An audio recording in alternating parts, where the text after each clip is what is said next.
This video was published by the channel's book library.P. For more books you can visit our website, bookslibrary.blogspot.com. The Secret Garden by Frances Hodgson Burnett.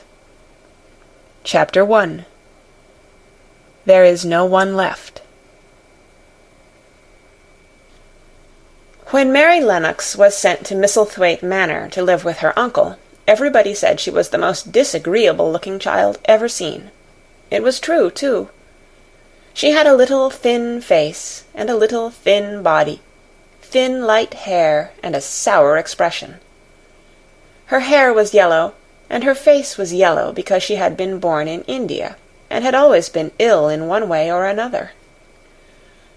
Her father had held a position under the English government, and had always been busy and ill himself, and her mother had been a great beauty who cared only to go to parties and amuse herself with gay people. She had not wanted a little girl at all, and when Mary was born she handed her over to the care of an ayah, who was made to understand that if she wished to please the Mem Sahib, she must keep the child out of sight as much as possible.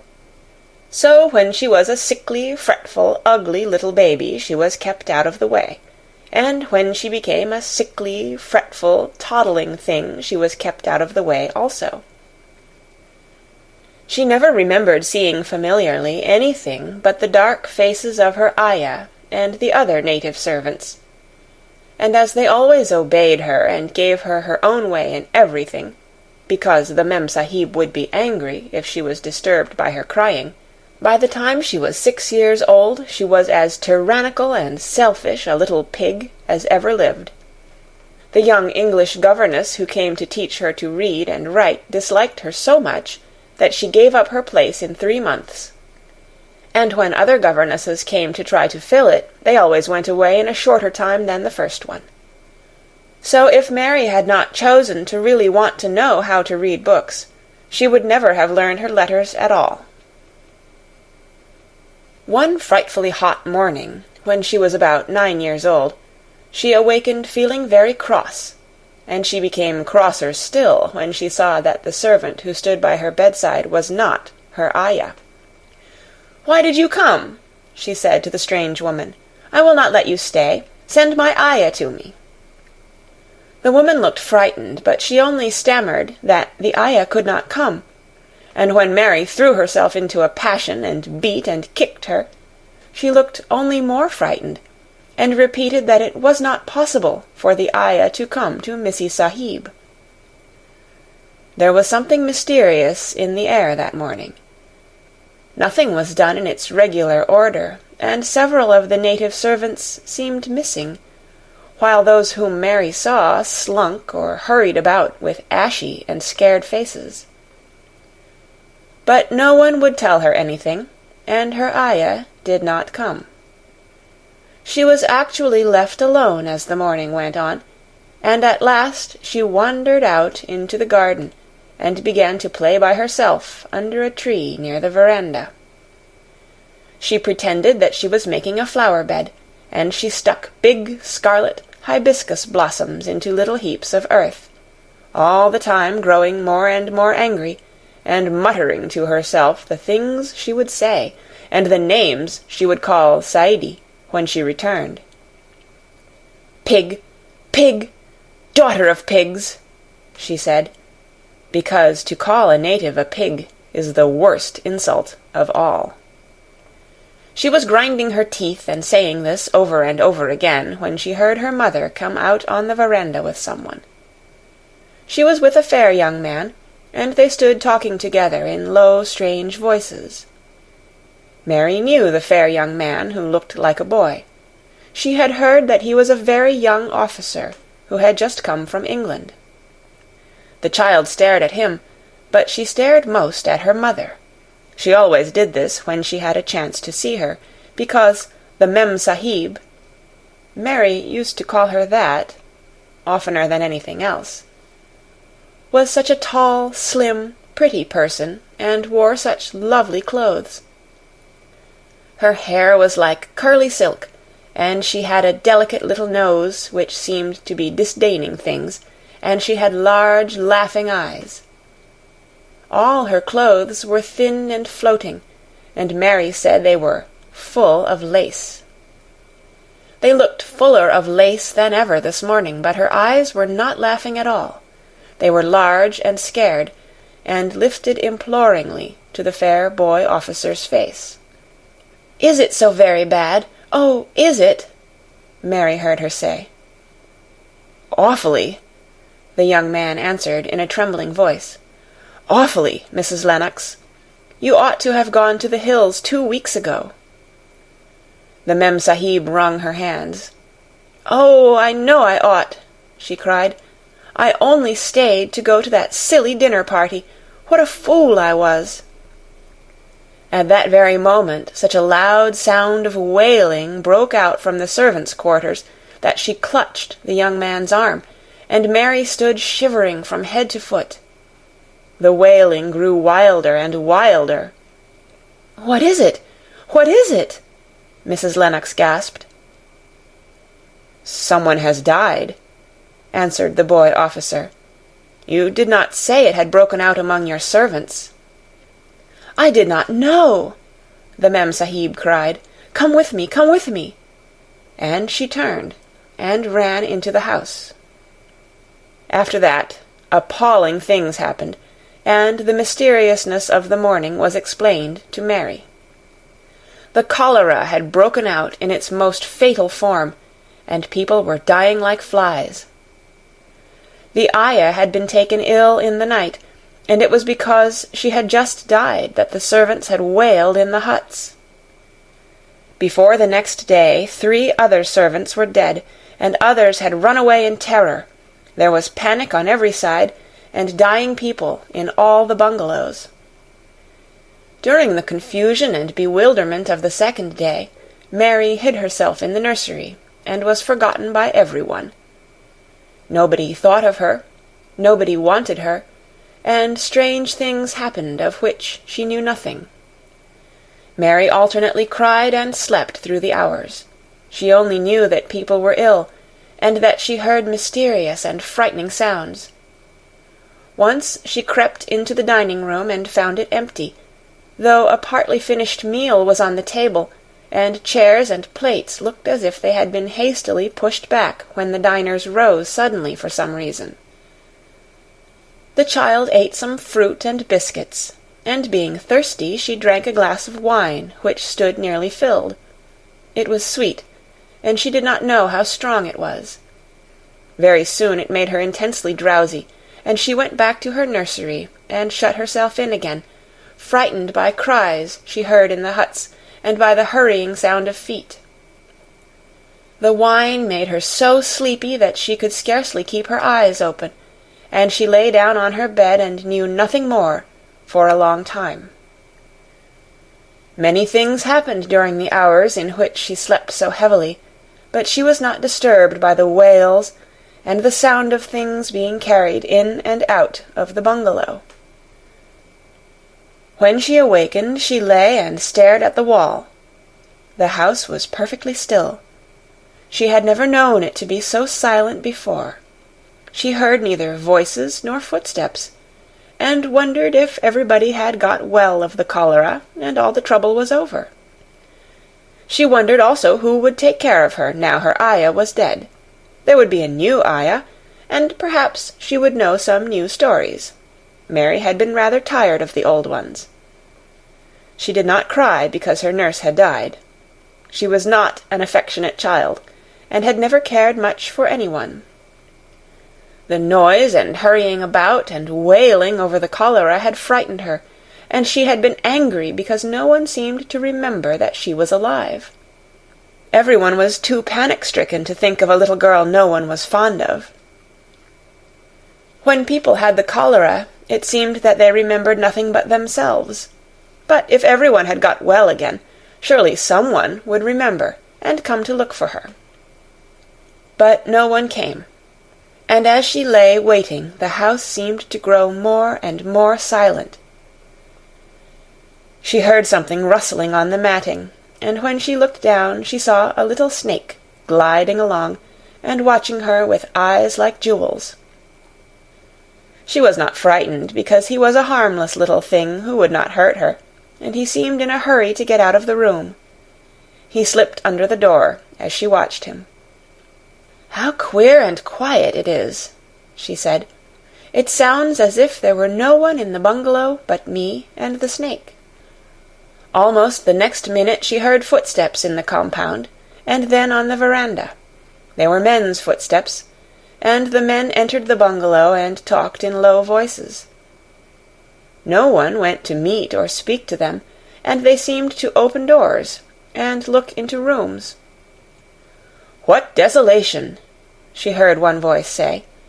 "That pretty, pretty woman! I suppose the child, too. I heard there was a child, though no one ever saw her." Mary was standing in the middle of the nursery when they opened the door, a few minutes later. She looked an ugly, cross little thing, and was frowning because she was beginning to be hungry and feel disgracefully neglected. The first man who came in was a large officer she had once seen talking to her father. He looked tired and troubled, but when he saw her he was so startled that he almost jumped back. "Barney!" he cried out. "There is a child here! A child alone in a place like this! Mercy on us, who is she?" "I am Mary Lennox," the little girl said, drawing herself up stiffly. She thought the man was very rude to call her father's bungalow a place like this. "I fell asleep when everyone had the cholera, and I have only just wakened up. Why does nobody come?" "It is the child no one ever saw," exclaimed the man, turning to his companions. "She has actually been forgotten." "Why was I forgotten?" Mary said, stamping her foot. "Why does nobody come?" The young man, whose name was Barney, looked at her very sadly. Mary even thought she saw him wink his eyes, as if to wink tears away. "Poor little kid," he said.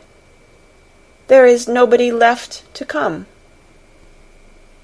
It was in that strange and sudden way that Mary found out that she had neither father nor mother left, that they had died and been carried away in the night, and that the few native servants who had not died also had left the house as quickly as they could get out of it, none of them even remembering that there was a Missie Sahib.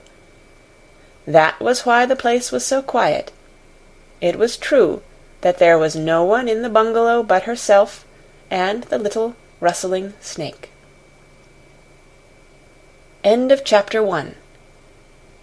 Read by Kara Schallenberg on January 5th, 2006, in Oceanside, California. Chapter 2. Mistress Mary, quite contrary. Mary had liked to look at her mother from a distance, and she had thought her very pretty, but as she knew very little of her, she could scarcely have been expected to love her or to miss her very much when she was gone. She did not miss her at all, in fact, and as she was a self-absorbed child, she gave her entire thought to herself, as she had always done. If she had been older, she would no doubt have been very anxious at being left alone in the world, but she was very young, and as she had always been taken care of, she supposed she always would be. What she thought was that she would like to know if she was going to nice people, who would be polite to her and give her her own way, as her ayah and the other native servants had done. She knew that she was not going to stay at the English clergyman's house where she was taken at first. She did not want to stay. The English clergyman was poor, and he had 5 children nearly all the same age, and they wore shabby clothes and were always quarreling and snatching toys from each other. Mary hated their untidy bungalow and was so disagreeable to them that after the first day or two nobody would play with her.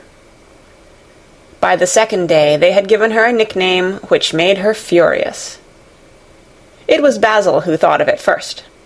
Basil was a little boy with impudent blue eyes and a turned-up nose, and Mary hated him. She was playing by herself under a tree, just as she had been playing the day the cholera broke out.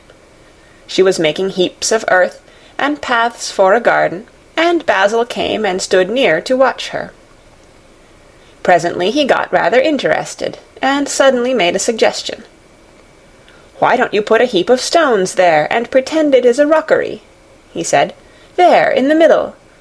And he leaned over her to point. "Go away!" cried Mary. "I don't want boys. Go away!" For a moment Basil looked angry, and then he began to tease.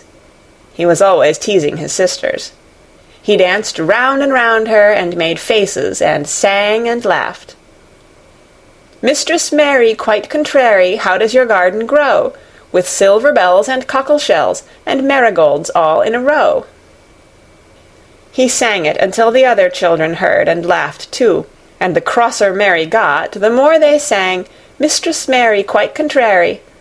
And after that, as long as she stayed with them, they called her Mistress Mary, quite contrary, when they spoke of her to each other, and often when they spoke to her. "You are going to be sent home," Basil said to her at the end of the week, "and we're glad of it." "I am glad of it too," answered Mary. "Where is home?" "She doesn't know where home is," said Basil, with 7-year-old scorn. "It's England, of course. Our grandmamma lives there, and our sister Mabel was sent to her last year. You are not going to your grandmamma. You have none. You are going to your uncle. His name is Mr. Archibald Craven." "I don't know anything about him," snapped Mary. "I know you don't," Basil answered. "You don't know anything. Girls never do. I heard father and mother talking about him. He lives in a great, big, desolate old house in the country, and no one goes near him. He's so cross he won't let them, and they wouldn't come if he would let them. He's a hunchback, and he's horrid." "I don't believe you," said Mary, and she turned her back and stuck her fingers in her ears, because she would not listen any more. But she thought over it a great deal afterward, and when Mrs. Crawford told her that night that she was going to sail away to England in a few days and go to her uncle, Mr. Archibald Craven, who lived at Misselthwaite Manor, she looked so stony and stubbornly uninterested that they did not know what to think about her. They tried to be kind to her, but she only turned her face away when Mrs. Crawford attempted to kiss her, and held herself stiffly when Mr. Crawford patted her shoulder. "She is such a plain child," Mrs. Crawford said pityingly afterward. "And her mother was such a pretty creature. She had a very pretty manner, too, and Mary has the most unattractive ways I ever saw in a child. The children call her Mistress Mary quite contrary, and, though it's naughty of them, one can't help understanding it." Perhaps if her mother had carried her pretty face and her pretty manners oftener into the nursery, Mary might have learned some pretty ways too. It is very sad, now the poor beautiful thing is gone, to remember that many people never even knew that she had a child at all. "I believe she scarcely ever looked at her," sighed Mrs. Crawford. "When her ayah was dead, there was no one to give a thought to the little thing. Think of the servants running away and leaving her all alone in that deserted bungalow. Colonel McGrew said he nearly jumped out of his skin when he opened the door and found her standing by herself in the middle of the room." Mary made the long voyage to England under the care of an officer's wife, who was taking her children to leave them in a boarding school.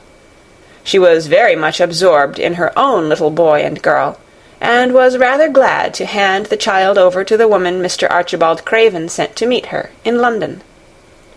The woman was his housekeeper at Misselthwaite Manor, and her name was Mrs. Medlock. She was a stout woman with very red cheeks and sharp black eyes. She wore a very purple dress, a black silk mantle with jet fringe on it, and a black bonnet with purple velvet flowers which stuck up and trembled when she moved her head. Mary did not like her at all, but as she very seldom liked people, there was nothing remarkable in that. besides which it was very evident Mrs. Medlock did not think much of her. "My word, she's a plain little piece of goods," she said, "and we'd heard that her mother was a beauty. She hasn't handed much of it down, has she, ma'am?"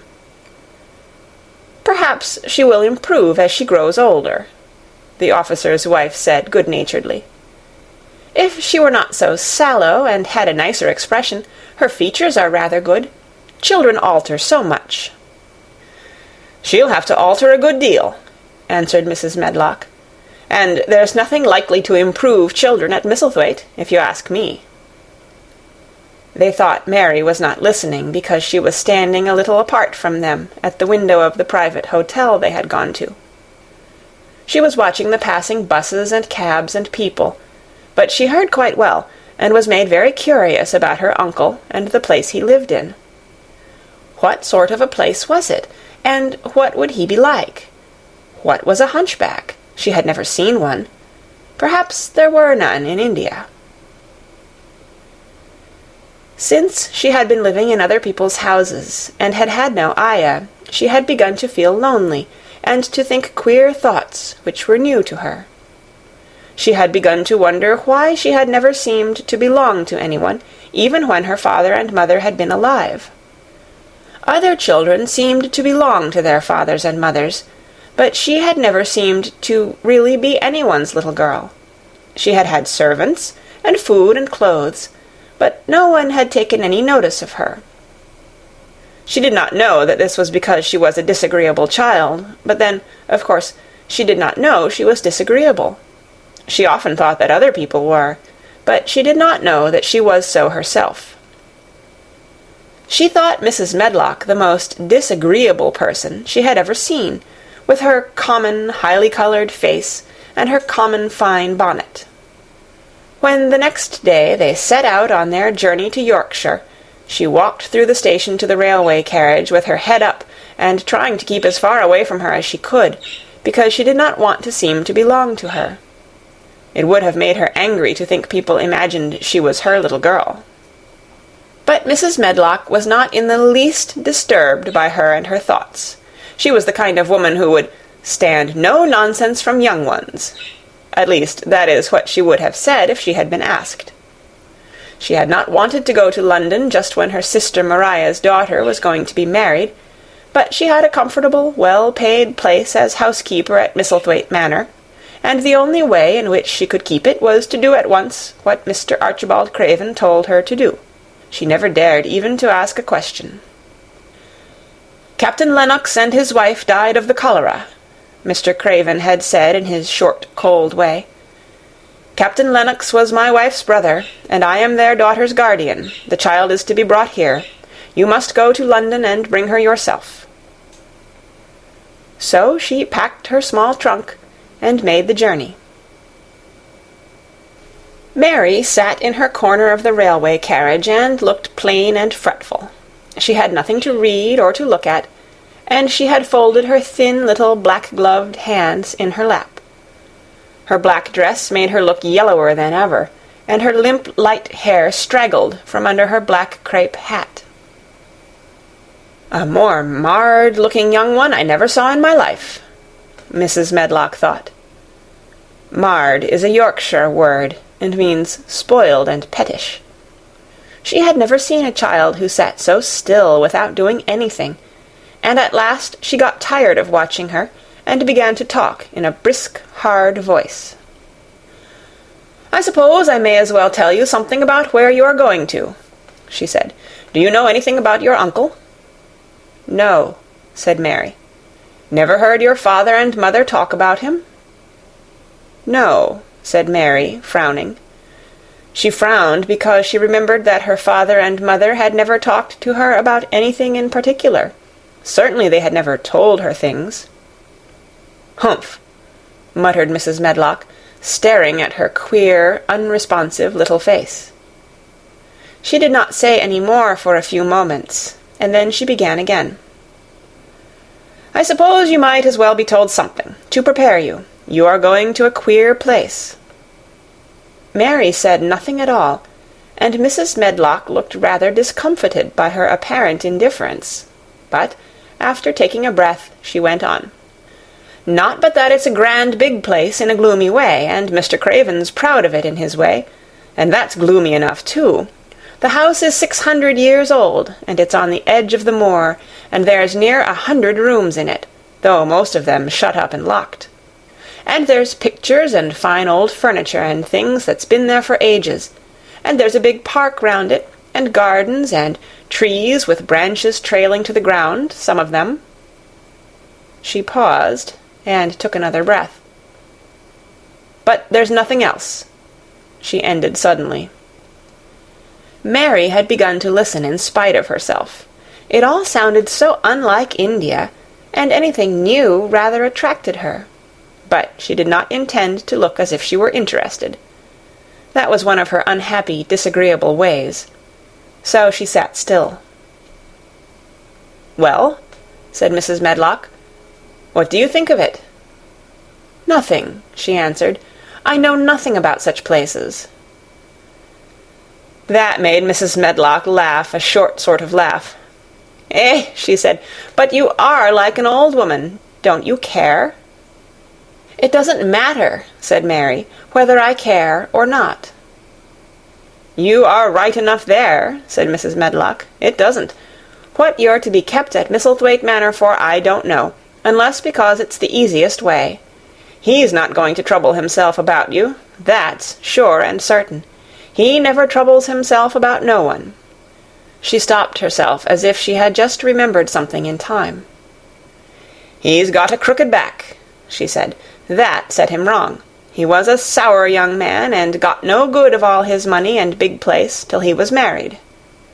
Mary's eyes turned toward her in spite of her intention not to seem to care. She had never thought of the hunchback's being married, and she was a trifle surprised. Mrs. Medlock saw this, and as she was a talkative woman, she continued with more interest. This was one way of passing some of the time, at any rate. "She was a sweet, pretty thing, and he'd have walked the world over to get her a blade o' grass she wanted. Nobody thought she'd marry him, but she did, and people said she married him for his money. But she didn't. She didn't. Positively. When she died—" Mary gave a little involuntary jump. "Oh, did she die?" she exclaimed, quite without meaning to. She had just remembered a French fairy story she had once read called Riquet à la Houppe. It had been about a poor hunchback and a beautiful princess, and it had made her suddenly sorry for Mr. Archibald Craven. "Yes, she died," Mrs. Medlock answered, "and it made him queerer than ever. He cares about nobody. He won't see people. Most of the time he goes away, and when he is at Misselthwaite he shuts himself up in the west wing, and won't let anyone but Pitcher see him. Pitcher's an old fellow, but he took care of him when he was a child, and he knows his ways." It sounded like something in a book, and it did not make Mary feel cheerful. A house with 100 rooms, nearly all shut up and with their doors locked, a house on the edge of a moor, whatsoever a moor was, sounded dreary. A man with a crooked back who shut himself up also. She stared out of the window with her lips pinched together, and it seemed quite natural that the rain should have begun to pour down in grey slanting lines, and splash and stream down the window panes. If the pretty wife had been alive, she might have made things cheerful by being something like her own mother, and by running in and out and going to parties, as she had done in frocks full of lace. But she was not there any more. "You needn't expect to see him, because 10 to 1 you won't," said Mrs. Medlock. "And you mustn't expect that there will be people to talk to you. You'll have to play about and look after yourself. You'll be told what rooms you can go into and what rooms you're to keep out of. There's gardens enough. But when you're in the house, don't go wandering and poking about. Mr. Craven won't have it."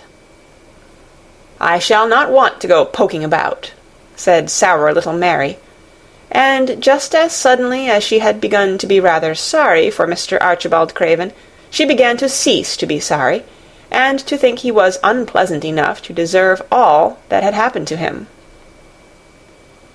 and she turned her face toward the streaming panes of the window of the railway carriage, and gazed out at the grey rainstorm, which looked as if it would go on for ever and ever.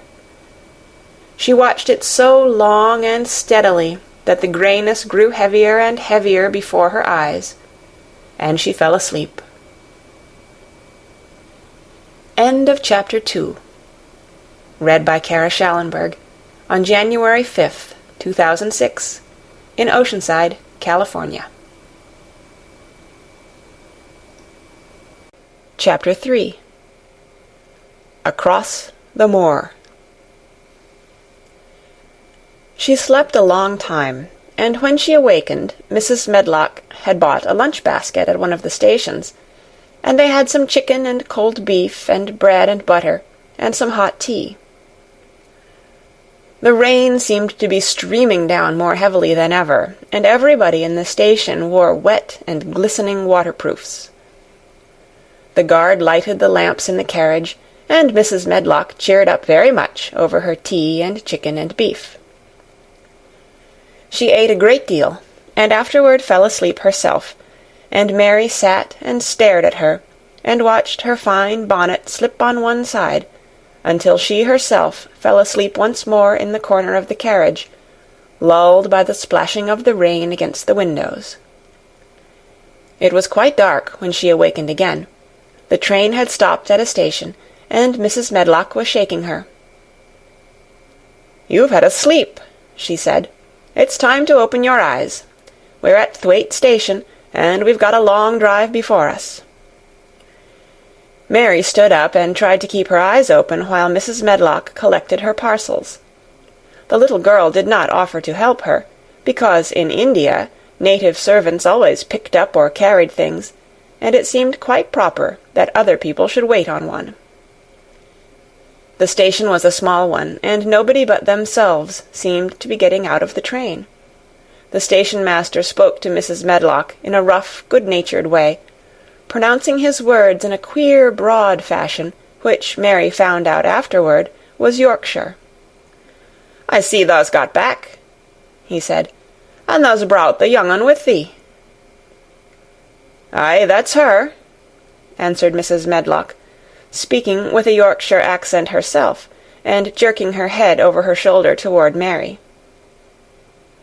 "How's thy missus?" "Well enow. The carriage is waitin' outside for thee." A brougham stood on the road before the little outside platform. Mary saw that it was a smart carriage, and that it was a smart footman who helped her in. His long waterproof coat and the waterproof covering of his hat were shining and dripping with rain, as everything was, the burly station-master included. When he shut the door, mounted the box with the coachman, and they drove off, the little girl found herself seated in a comfortably cushioned corner, but she was not inclined to go to sleep again. She sat and looked out of the window, curious to see something of the road over which she was being driven to the queer place Mrs. Medlock had spoken of. She was not at all a timid child, and she was not exactly frightened, but she felt that there was no knowing what might happen in a house with 100 rooms, nearly all shut up, a house standing on the edge of a moor. "What is a moor?" she said suddenly to Mrs. Medlock. "Look out of the window in about 10 minutes and you'll see," the woman answered. "We've got to drive 5 miles across Moor before we get to the manor. You won't see much because it's a dark night, but you can see something." Mary asked no more questions, but waited in the darkness of her corner, keeping her eyes on the window. The carriage lamps cast rays of light a little distance ahead of them, and she caught glimpses of the things they passed. After they had left the station, they had driven through a tiny village, and she had seen whitewashed cottages and the lights of a public-house. Then they had passed a church and a vicarage, and a little shop window or so in a cottage with toys and sweets and odd things set out for sale. Then they were on the high road, and she saw hedges and trees. After that there seemed nothing different for a long time, or at least it seemed a long time to her. At last the horses began to go more slowly, as if they were climbing uphill, and presently there seemed to be no more hedges and no more trees. She could see nothing, in fact, but a dense darkness on either side. She leaned forward and pressed her face against the window just as the carriage gave a big jolt.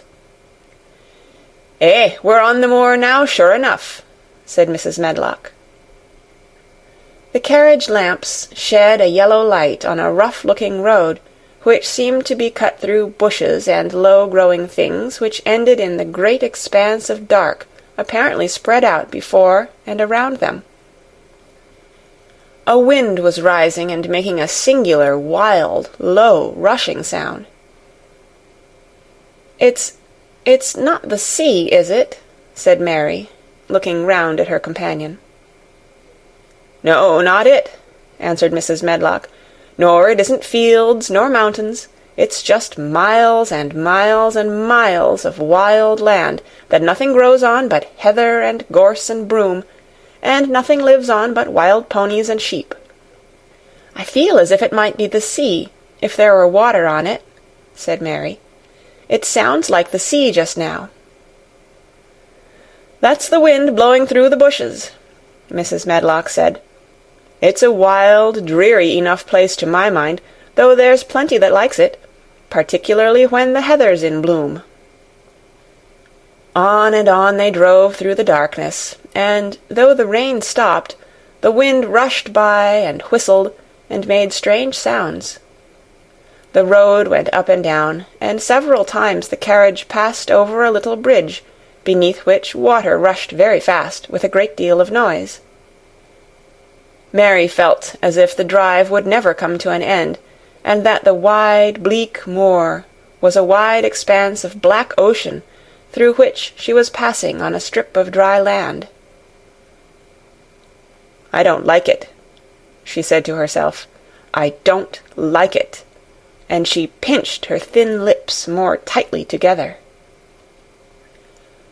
The horses were climbing up a hilly piece of road when she first caught sight of a light.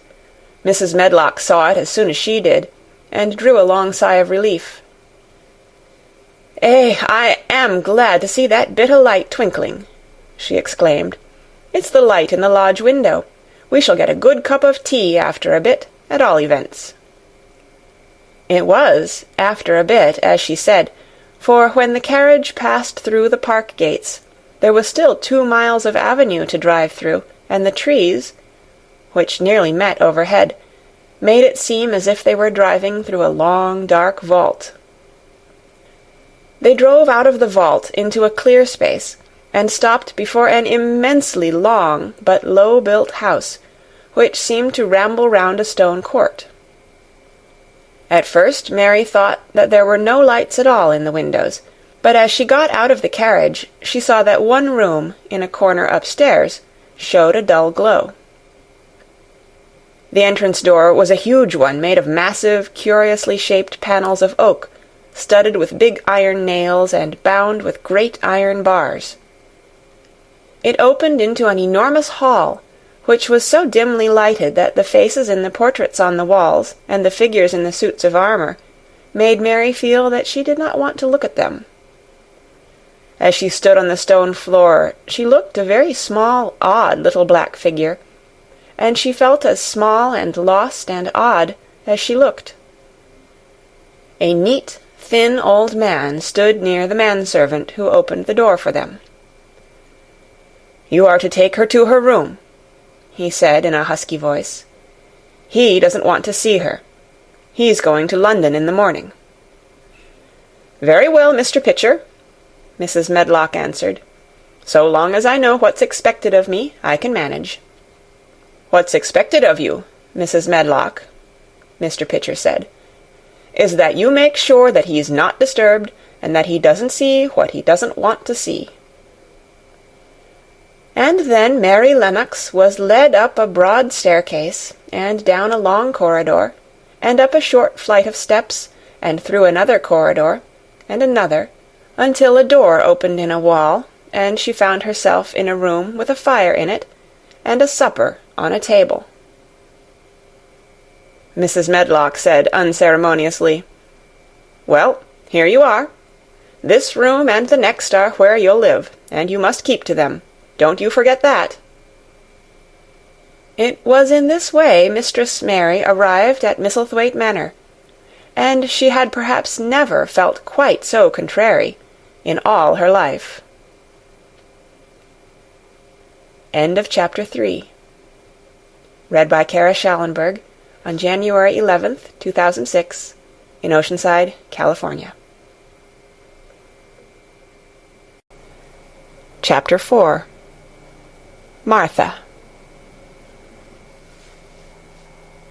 When she opened her eyes in the morning, it was because a young housemaid had come into her room to light the fire and was kneeling on the hearth-rug, raking out the cinders noisily. Mary lay and watched her for a few moments, and then began to look about the room. She had never seen a room at all like it, and thought it curious and gloomy. The walls were covered with tapestry, with a forest scene embroidered on it. There were fantastically dressed people under the trees, and in the distance there was a glimpse of the turrets of a castle. There were hunters and horses and dogs and ladies. Mary felt as if she were in the forest with them. Out of a deep window she could see a great climbing stretch of land, which seemed to have no trees on it, and to look rather like an endless, dull, purplish sea. "What is that?" she said, pointing out of the window. Martha, the young housemaid, who had just risen to her feet, looked and pointed also. "That there?" she said. "Yes." "That's the moor," with a good-natured grin. "Does thee like it?" "No," answered Mary. "I hate it." "That's because thou art not used to it," Martha said, going back to her hearth. "Thou thinks it's too big and bare now, but thou will like it." "Do you?" inquired Mary. "Aye, that I do," answered Martha, cheerfully polishing away at the grate. "I just love it. It's none bare. It's covered with growin' things as smells sweet. It's fair lovely in spring and summer when the gorse and broom and heather's in flower. It smells o' honey, and there's such a lot of fresh air, and the sky looks so high, and the bees and skylarks make such a nice noise hummin' and singin'. I wouldn't live away from the moor for anythin'." Mary listened to her with a grave, puzzled expression. The native servants she had been used to in India were not in the least like this. They were obsequious and servile, and did not presume to talk to their masters as if they were their equals. They made salams and called them protector of the poor and names of that sort. Indian servants were commanded to do things, not asked.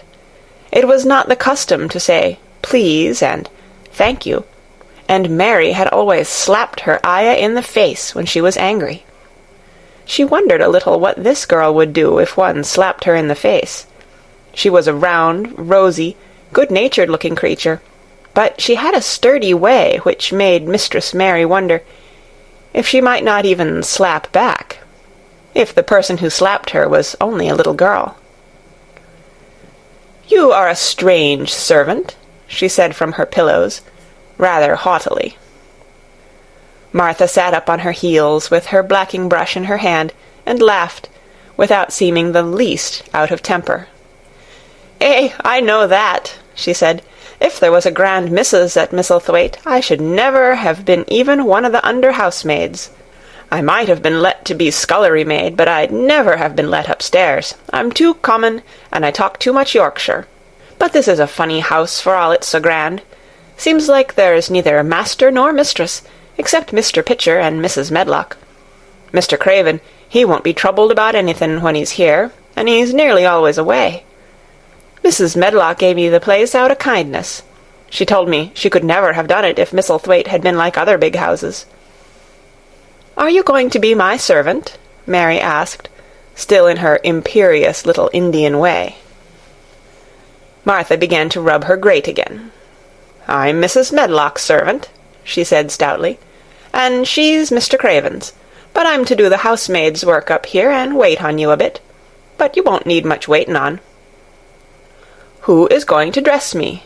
demanded Mary. Martha sat up on her heels again and stared. She spoke in broad Yorkshire in her amazement. "Canna tha dress thysen?" she said. "What do you mean? I don't understand your language," said Mary. I forgot," Martha said. "Mrs. Medlock told me I'd have to be careful, or you wouldn't know what I was sayin'. I mean, can't you put on your own clothes?" "No," answered Mary, quite indignantly. "I never did in my life. My ayah dressed me, of course." "Well," said Martha, evidently not in the least aware that she was impudent, "it's time thou should learn. Thou cannot begin younger. It'll do thee good to wait on thysen a bit. My mother always said she couldn't see why grand people's children didn't turn out fair fools, what with nurses, and bein' washed and dressed, and took out to walk as if they was puppies." "It is different in India," said Mistress Mary disdainfully. She could scarcely stand this, but Martha was not at all crushed. I can see it's different," she answered, almost sympathetically. "I dare say it's because there's such a lot of blacks there, instead of respectable white people. When I heard you was comin' from India, I thought you was a black too." Mary sat up in bed, furious. "What?" she said. "What? You thought I was a native? You daughter of a pig!" Martha stared and looked hot. "Who are you callin' names?" she said. "You needn't be so vexed. That's not the way for a young lady to talk. I've nothing against the blacks. When you read about 'em in tracts, they're always very religious. You always read as a black's a man and a brother.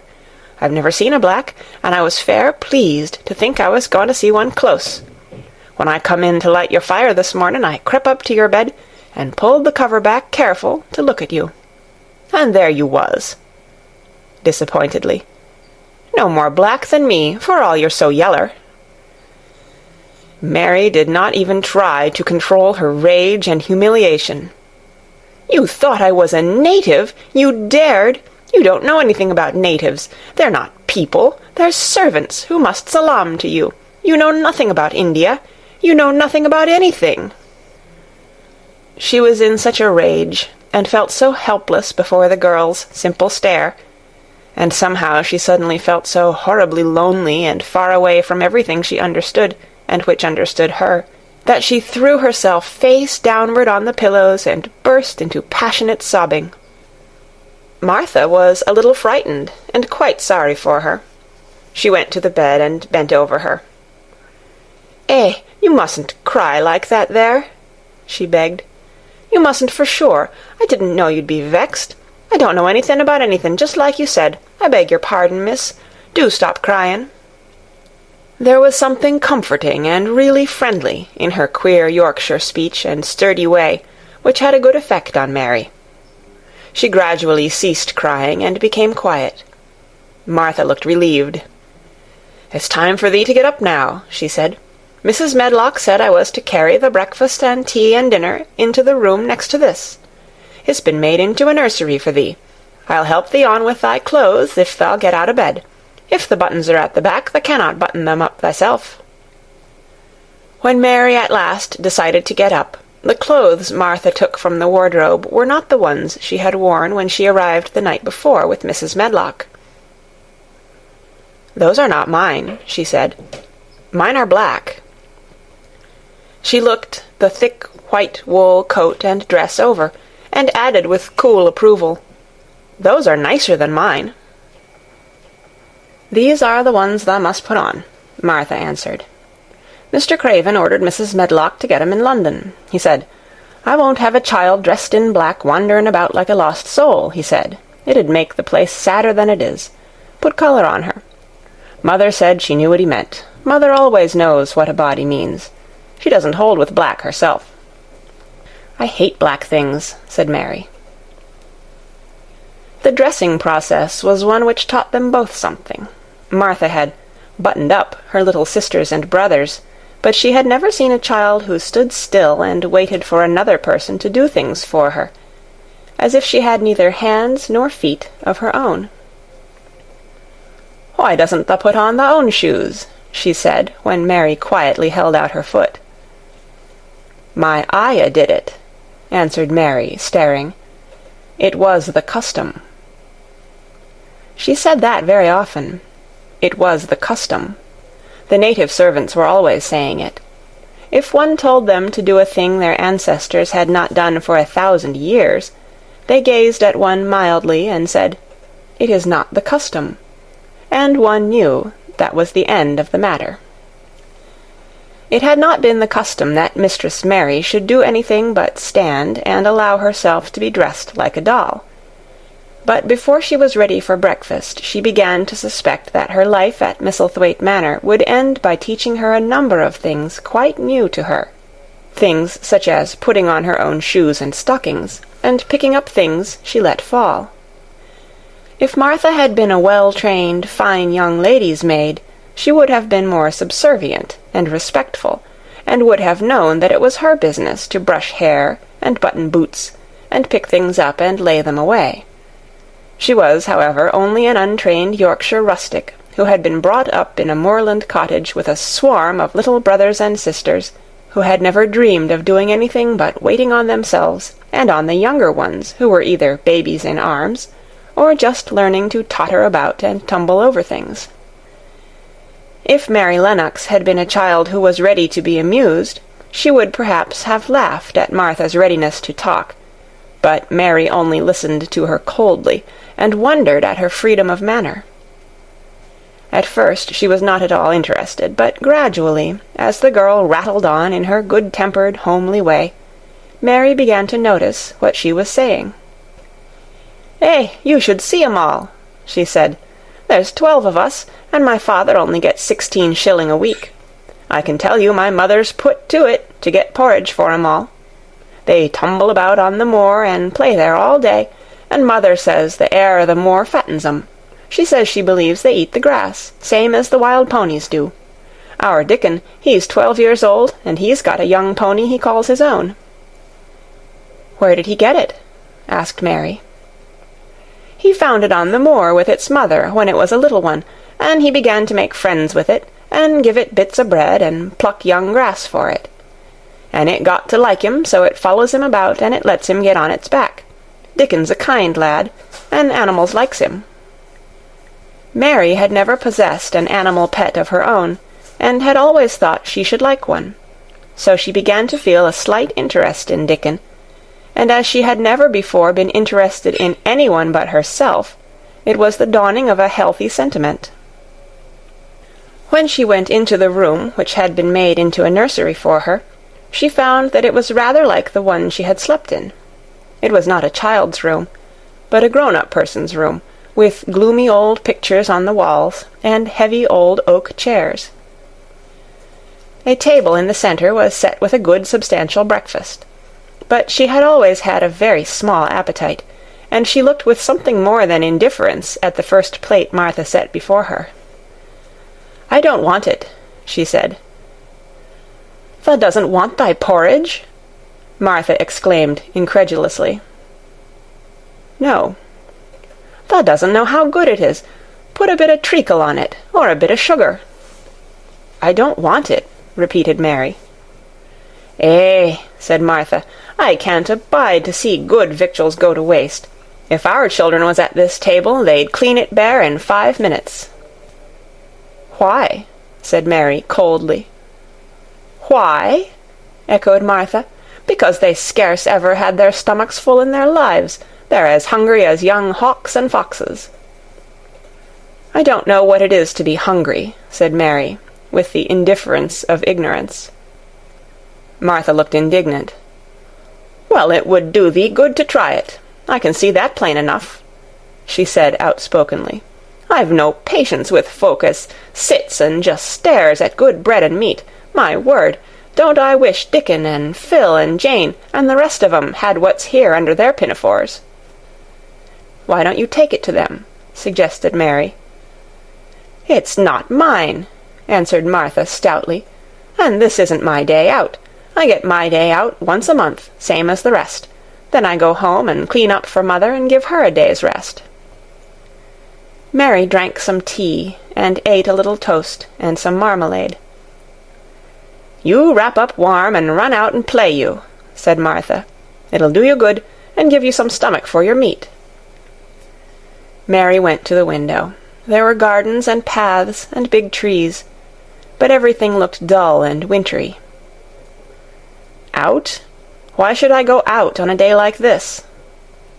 "Well, if thou doesn't go out, thou'lt have to stay in, and what has thou got to do?" Mary glanced about her. There was nothing to do. When Mrs. Medlock had prepared the nursery, she had not thought of amusement. Perhaps it would be better to go and see what the gardens were like. "Who will go with me?" she inquired. Martha stared. "You'll go by yourself," she answered. "You'll have to learn to play like other children does when they haven't got sisters and brothers. Our Dickon goes off on the moor by himself and plays for hours.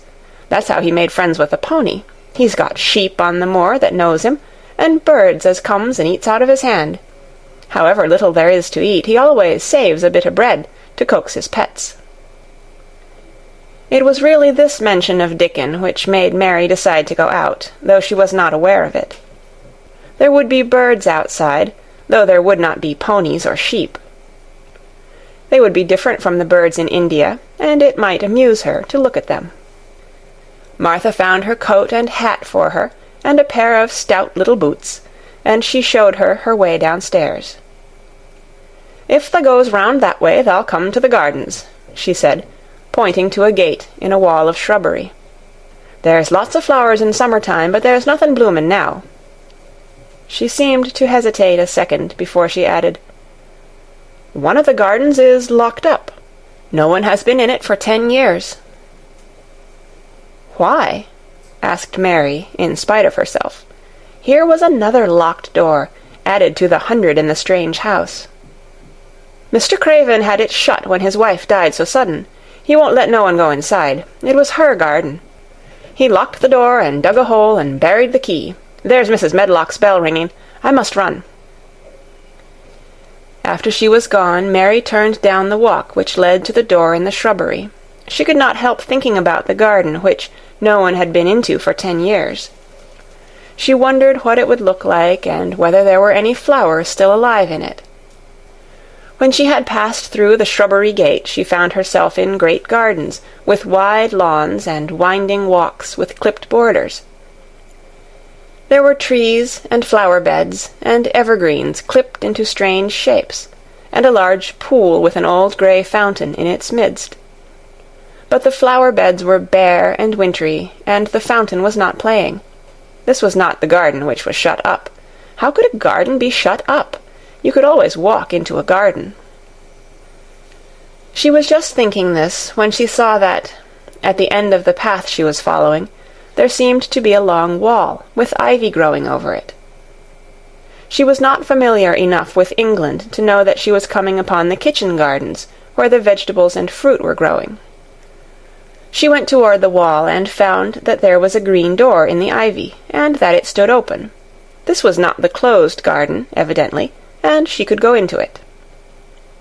She went through the door, and found that it was a garden with walls all round it, and that it was only one of several walled gardens which seemed to open into one another. She saw another open green door, revealing bushes and pathways between beds containing winter vegetables. Fruit trees were trained flat against the wall, and over some of the beds there were glass frames. The place was bare and ugly enough, Mary thought, as she stood and stared about her. It might be nicer in summer when things were green, but there was nothing pretty about it now. Presently an old man with a spade over his shoulder walked through the door leading from the second garden. He looked startled when he saw Mary, and then touched his cap. He had a surly old face, and did not seem at all pleased to see her. But then she was displeased with his garden, and wore her quite contrary expression, and certainly did not seem at all pleased to see him. "What is this place?" she asked. "One of the kitchen gardens," he answered. "What is that?" said Mary, pointing through the other green door. "Another of 'em," shortly. There's another on t'other side of the wall, and there's the orchard t'other side of that." "Can I go in them?" asked Mary. "If the likes, but there's nowt to see." Mary made no response. She went down the path and through the second green door. There she found more walls, and winter vegetables, and glass frames. But in the second wall there was another green door, and it was not open. Perhaps it led into the garden which no one had seen for 10 years. As she was not at all a timid child, and always did what she wanted to do, Mary went to the green door and turned the handle. She hoped the door would not open, because she wanted to be sure she had found the mysterious garden. But it did open quite easily, and she walked through it, and found herself in an orchard. There were walls all round it also, and trees trained against them. And there were bare fruit trees growing in the winter-browned grass, but there was no green door to be seen anywhere. Mary looked for it, and yet, when she had entered the upper end of the garden, she had noticed that the wall did not seem to end with the orchard, but to extend beyond it, as if it enclosed a place at the other side. She could see the tops of trees above the wall, and when she stood still she saw a bird with a bright red breast sitting on the topmost branch of one of them, and suddenly he burst into his winter song, almost as if he had caught sight of her, and was calling to her.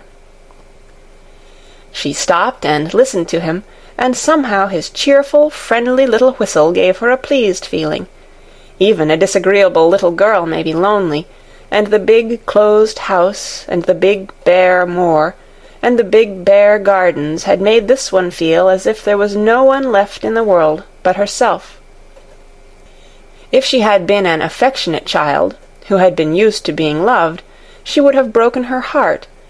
But even though she was Mistress Mary quite contrary, she was desolate, and the bright-breasted little bird brought a look into her sour little face, which was almost a smile. She listened to him until he flew away. He was not like an Indian bird, and she liked him, and wondered if she should ever see him again. Perhaps he lived in the mysterious garden, and knew all about it. Perhaps it was because she had nothing whatever to do that she thought so much of the deserted garden. She was curious about it, and wanted to see what it was like. Why had Mr. Archibald Craven buried the key? If he had liked his wife so much, why did he hate her garden? She wondered if she should ever see him, but she knew that if she did she should not like him, and he would not like her, and that she should only stand and stare at him and say nothing, though she should be wanting dreadfully to ask him why he had done such a queer thing. "People never like me, and I never like people," she thought. "And I never can talk as the Crawford children could. They were always talking and laughing and making noises." She thought of the robin, and of the way he seemed to sing his song at her, and as she remembered the tree-top he perched on, she stopped rather suddenly on the path. "I believe that tree was in the secret garden. I feel sure it was," she said. "There was a wall round the place, and there was no door." She walked back into the first kitchen garden she had entered, and found the old man digging there. She went and stood beside him, and watched him a few moments in her cold little way. He took no notice of her, and so at last she spoke to him. "I have been into the other gardens," she said. "There was nothing to prevent thee," he answered crustily. "I went into the orchard." "There was no dog at the door to bite thee," he answered. "There was no door there into the other garden," said Mary. "What garden?" he said in a rough voice, stopping his digging for a moment. "The one on the other side of the wall," answered Mistress Mary. "There are trees there. I saw the tops of them. A bird with a red breast was sitting on one of them, and he sang."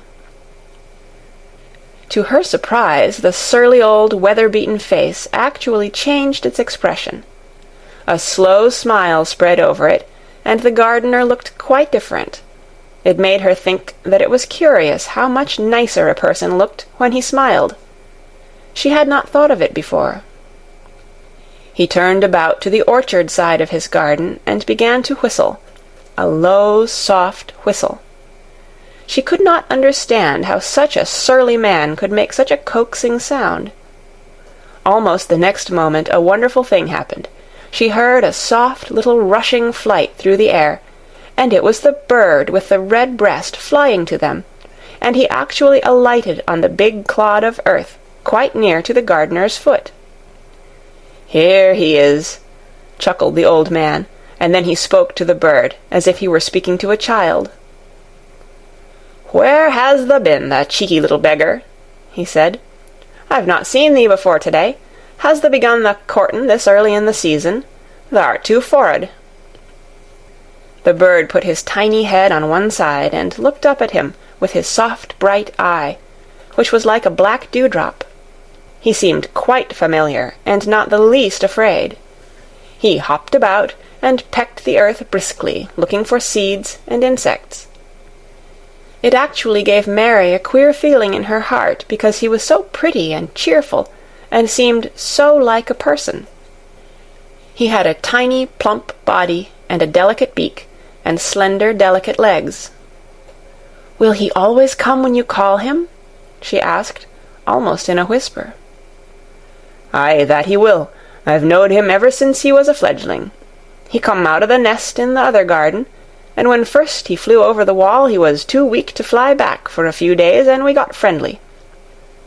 When he went over the wall again, the rest of the brood was gone, and he was lonely, and he come back to me." "What kind of a bird is he?" Mary asked. "Doesn't thou know? He's a robin redbreast, and they're the friendliest, curiousest birds alive. They're almost as friendly as dogs, if you know how to get on with 'em. Watch him pecking about there and looking round at us now and again. He knows we're talking about him." It was the queerest thing in the world to see the old fellow. He looked at the plump little scarlet waistcoated bird as if he were both proud and fond of him. "He's a conceited one," he chuckled. "He likes to hear folk talk about him, and curious, bless me, there never was his like for curiosity and meddlin'. He's always comin' to see what I'm plantin'. He knows all the things Mester Craven never troubles hisself to find out. He's the head gardener, he is."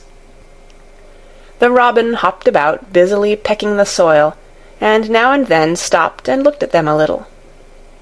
Mary thought his black dewdrop eyes gazed at her with great curiosity. It really seemed as if he were finding out all about her. The queer feeling in her heart increased.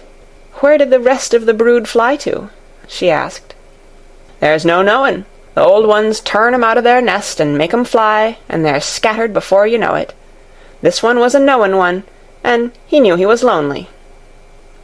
Mistress Mary went a step nearer to the robin and looked at him very hard. "I'm lonely," she said. She had not known before that this was one of the things which made her feel sour and cross. She seemed to find it out when the robin looked at her, and she looked at the robin. The old gardener pushed his cap back on his bald head and stared at her a minute. "Art thou the little wench from India?" he asked.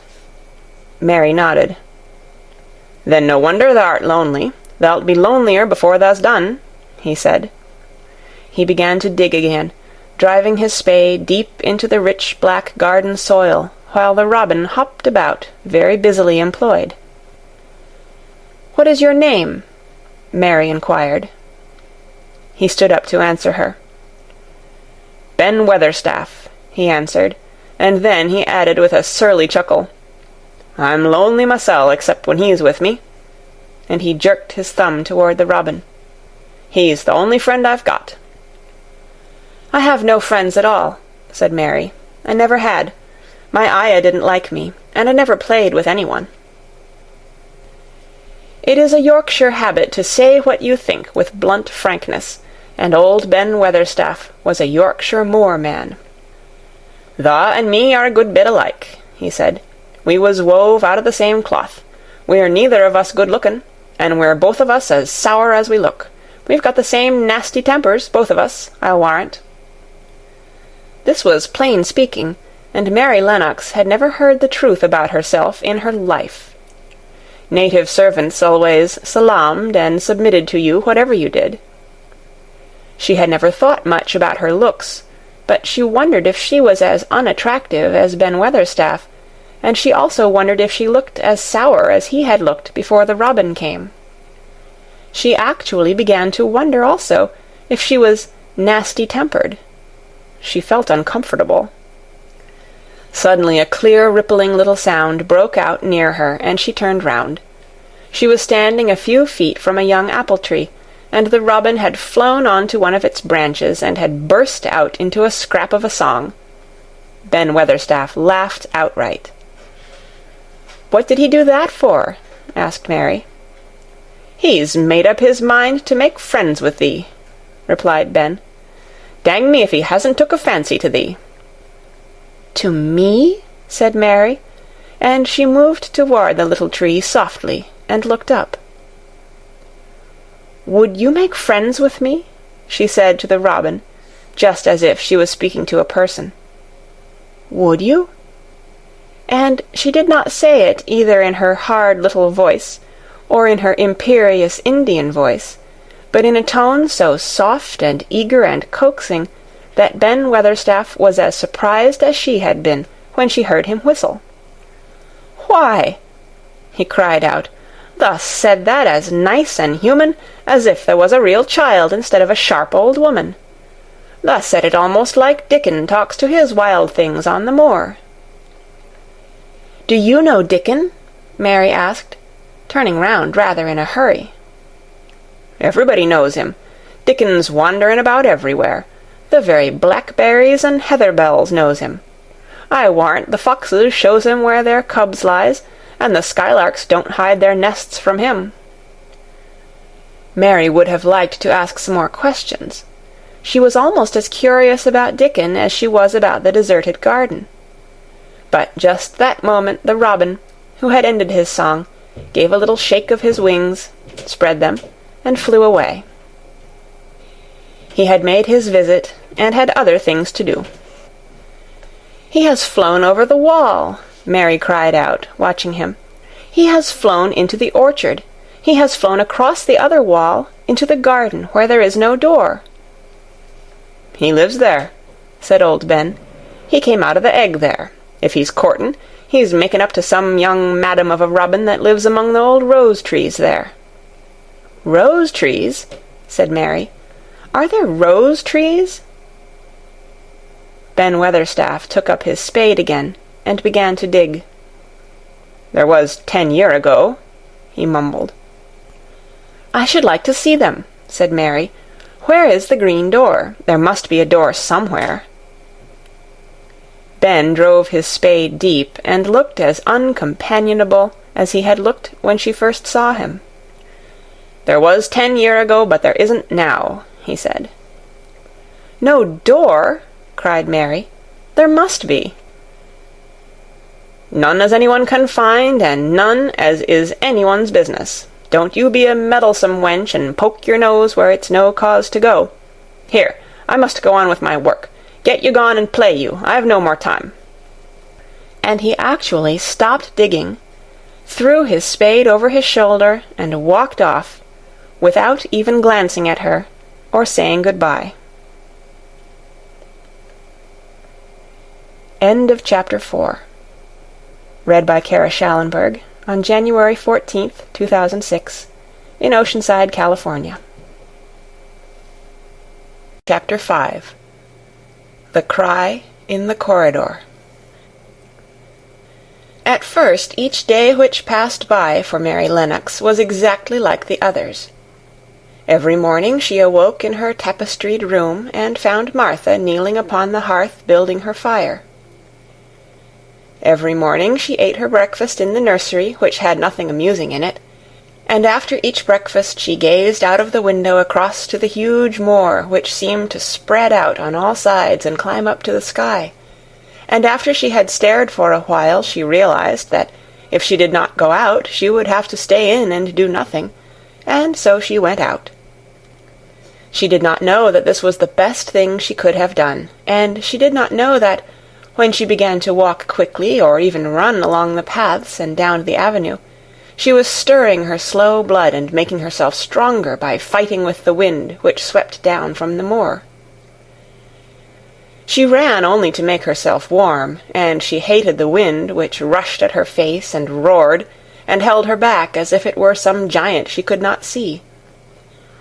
But the big breaths of rough, fresh air blown over the heather filled her lungs with something which was good for her whole thin body, and whipped some red colour into her cheeks and brightened her dull eyes, when she did not know anything about it.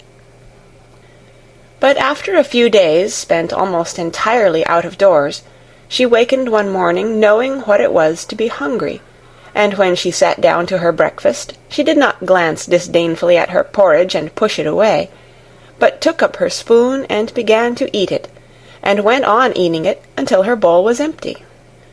"Tha got on well enough with that this morning, didn't tha?" said Martha.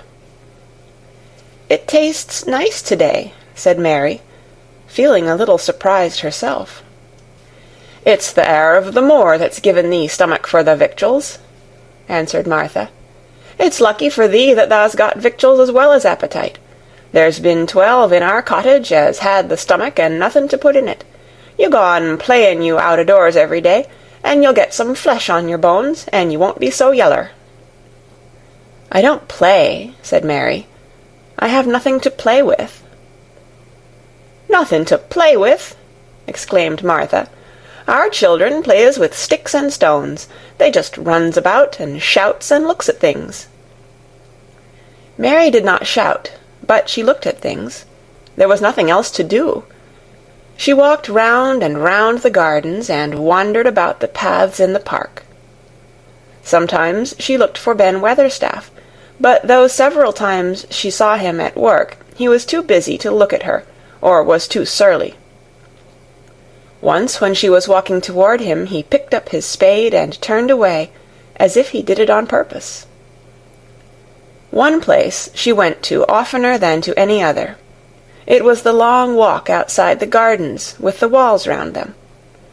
There were bare flower beds on either side of it, and against the walls ivy grew thickly. There was one part of the wall where the creeping dark green leaves were more bushy than elsewhere. It seemed as if for a long time that part had been neglected. The rest of it had been clipped and made to look neat, but at this lower end of the walk it had not been trimmed at all. A few days after she had talked to Ben Weatherstaff, Mary stopped to notice this, and wondered why it was so. She had just paused, and was looking up at a long spray of ivy swinging in the wind, when she saw a gleam of scarlet and heard a brilliant chirp, and there, on the top of the wall, perched Ben Weatherstaff's robin redbreast, tilting forward to look at her with his small head on one side. "Oh!" she cried out. "Is it you? Is it you?" And it did not seem at all queer to her that she spoke to him, as if she were sure that he would understand and answer her. He did answer. He twittered and chirped and hopped along the wall as if he were telling her all sorts of things. It seemed to Mistress Mary as if she understood him too, though he was not speaking in words. It was as if he said, "Good morning! Isn't the wind nice? Isn't the sun nice? Isn't everything nice? Let us both chirp and hop and twitter. Come on, come on." Mary began to laugh, and as he hopped and took little flights along the wall, she ran after him. Poor little thin, sallow, ugly Mary! She actually looked almost pretty for a moment. "I like you! I like you!" she cried out, pattering down the walk, and she chirped and tried to whistle, which last she did not know how to do in the least. But the robin seemed to be quite satisfied, and chirped and whistled back at her.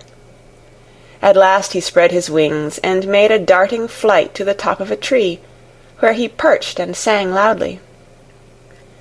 That reminded Mary of the first time she had seen him.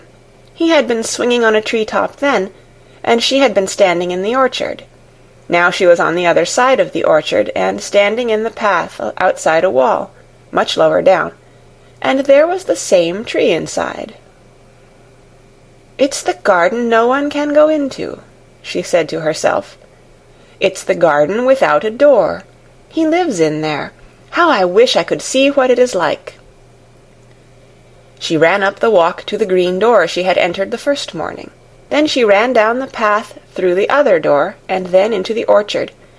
And when she stood and looked up, there was the tree on the other side of the wall, and there was the robin just finishing his song, and beginning to preen his feathers with his beak. "It is the garden," she said. "I am sure it is." She walked round and looked closely at that side of the orchard wall, but she only found what she had found before, that there was no door in it. Then she ran through the kitchen gardens again, and out into the walk outside the long ivy-covered wall, and she walked to the end of it and looked at it, but there was no door. And then she walked to the other end, looking again, but there was no door. "It's very queer," she said. "Ben Weatherstaff said there was no door, and there is no door. But there must have been one 10 years ago, because Mr. Craven buried the key." This gave her so much to think of that she began to be quite interested, and feel that she was not sorry that she had come to Misselthwaite Manor. In India she had always felt hot and too languid to care much about anything. The fact was that the fresh wind from the moor had begun to blow the cobwebs out of her young brain, and to waken her up a little. She stayed out of doors nearly all day, and when she sat down to her supper at night she felt hungry and drowsy and comfortable. She did not feel cross when Martha chattered away. She felt as if she rather liked to hear her, and at last she thought she would ask her a question. She asked it after she had finished her supper and had sat down on the hearth-rug before the fire. "Why did Mr. Craven hate the garden?" she said. She had made Martha stay with her, and Martha had not objected at all. She was very young, and used to a crowded cottage full of brothers and sisters, and she found it dull in the great servants' hall downstairs, where the footmen and upper housemaids made fun of her Yorkshire speech, and looked upon her as a common little thing, and sat and whispered among themselves. Martha liked to talk, and the strange child who had lived in India, and been waited upon by blacks, was novelty enough to attract her. She sat down on the hearth herself without waiting to be asked. "Art tha thinking about that garden yet?" she said. "I knew tha would. That was just the way with me when I first heard about it." "Why did he hate it?" Mary persisted. Martha tucked her feet under her and made herself quite comfortable. "Listen to the wind wuthering round the house," she said. "You could bear stand up on the moor if you was out on it tonight." Mary did not know what wutherin' meant until she listened, and then she understood. It must mean that hollow, shuddering sort of roar, which rushed round and round the house as if the giant no one could see were buffeting it and beating at the walls and windows to try to break in. But one knew he could not get in, and somehow it made one feel very safe and warm inside a room with a red coal fire. "But why did he hate it so?" she asked, after she had listened. She intended to know if Martha did. Then Martha gave up her store of knowledge. "Mind," she said, "Mrs. Medlock said it's not to be talked about. There's lots of things in this place that's not to be talked over. That's Mr. Craven's orders. His troubles are none servant's business, he says. But for the garden he wouldn't be like he is. It was Mrs. Craven's garden that she had made when first they were married, and she just loved it.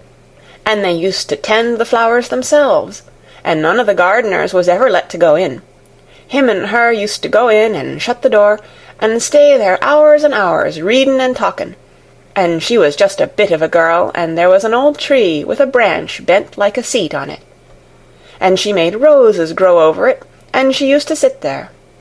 But one day when she was sittin' there, the branch broke, and she fell on the ground, and was hurt so bad that next day she died.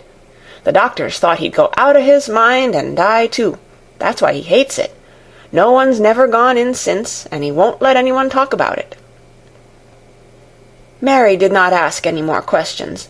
She looked at the red fire and listened to the wind wutherin'. It seemed to be wutherin' louder than ever. At that moment, a very good thing was happening to her. 4 good things had happened to her, in fact, since she came to Misselthwaite Manor. She had felt as if she had understood a robin, and that he had understood her. She had run in the wind until her blood had grown warm. She had been healthily hungry for the first time in her life, and she had found out what it was to be sorry for someone. But as she was listening to the wind, she began to listen to something else. She did not know what it was, because at first she could scarcely distinguish it from the wind itself. It was a curious sound. It seemed almost as if a child were crying somewhere. Sometimes the wind sounded rather like a child crying, but presently Mistress Mary felt quite sure this sound was inside the house, not outside it.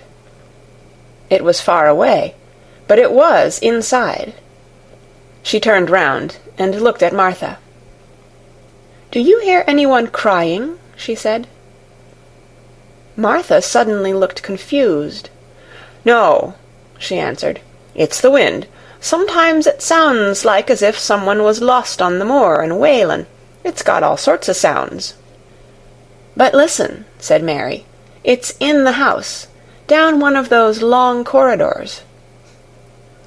And at that very moment a door must have been opened somewhere downstairs, for a great rushing draught blew along the passage, and the door of the room they sat in was blown open with a crash, and as they both jumped to their feet the light was blown out, and the crying sound was swept down the far corridor, so that it was to be heard more plainly than ever. "There," said Mary, "I told you so. It is someone crying, and it isn't a grown-up person."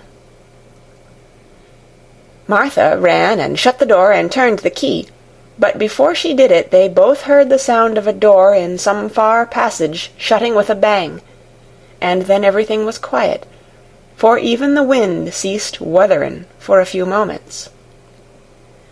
"It was the wind," said Martha stubbornly, "and if it wasn't, it was little Betty Butterworth, the scullery maid. She's had the toothache all day." But something troubled and awkward in her manner made Mistress Mary stare very hard at her. She did not believe she was speaking the truth. End of Chapter 5.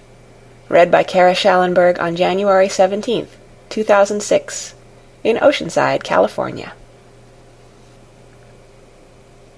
Chapter 6. There was someone crying. There was. The next day the rain poured down in torrents again, and when Mary looked out of her window the moor was almost hidden by grey mist and cloud. There could be no going out today. "What do you do in your cottage when it rains like this?" she asked Martha. "Try to keep from under each other's feet, mostly," Martha answered. There does seem a lot of us then. Mother's a good-tempered woman, but she gets fair moithered. The biggest ones goes out in the cowshed and plays there. Dickon, he doesn't mind the wet. He goes out just the same as if the sun was shinin'. He says he sees things on rainy days as doesn't show when it's fair weather.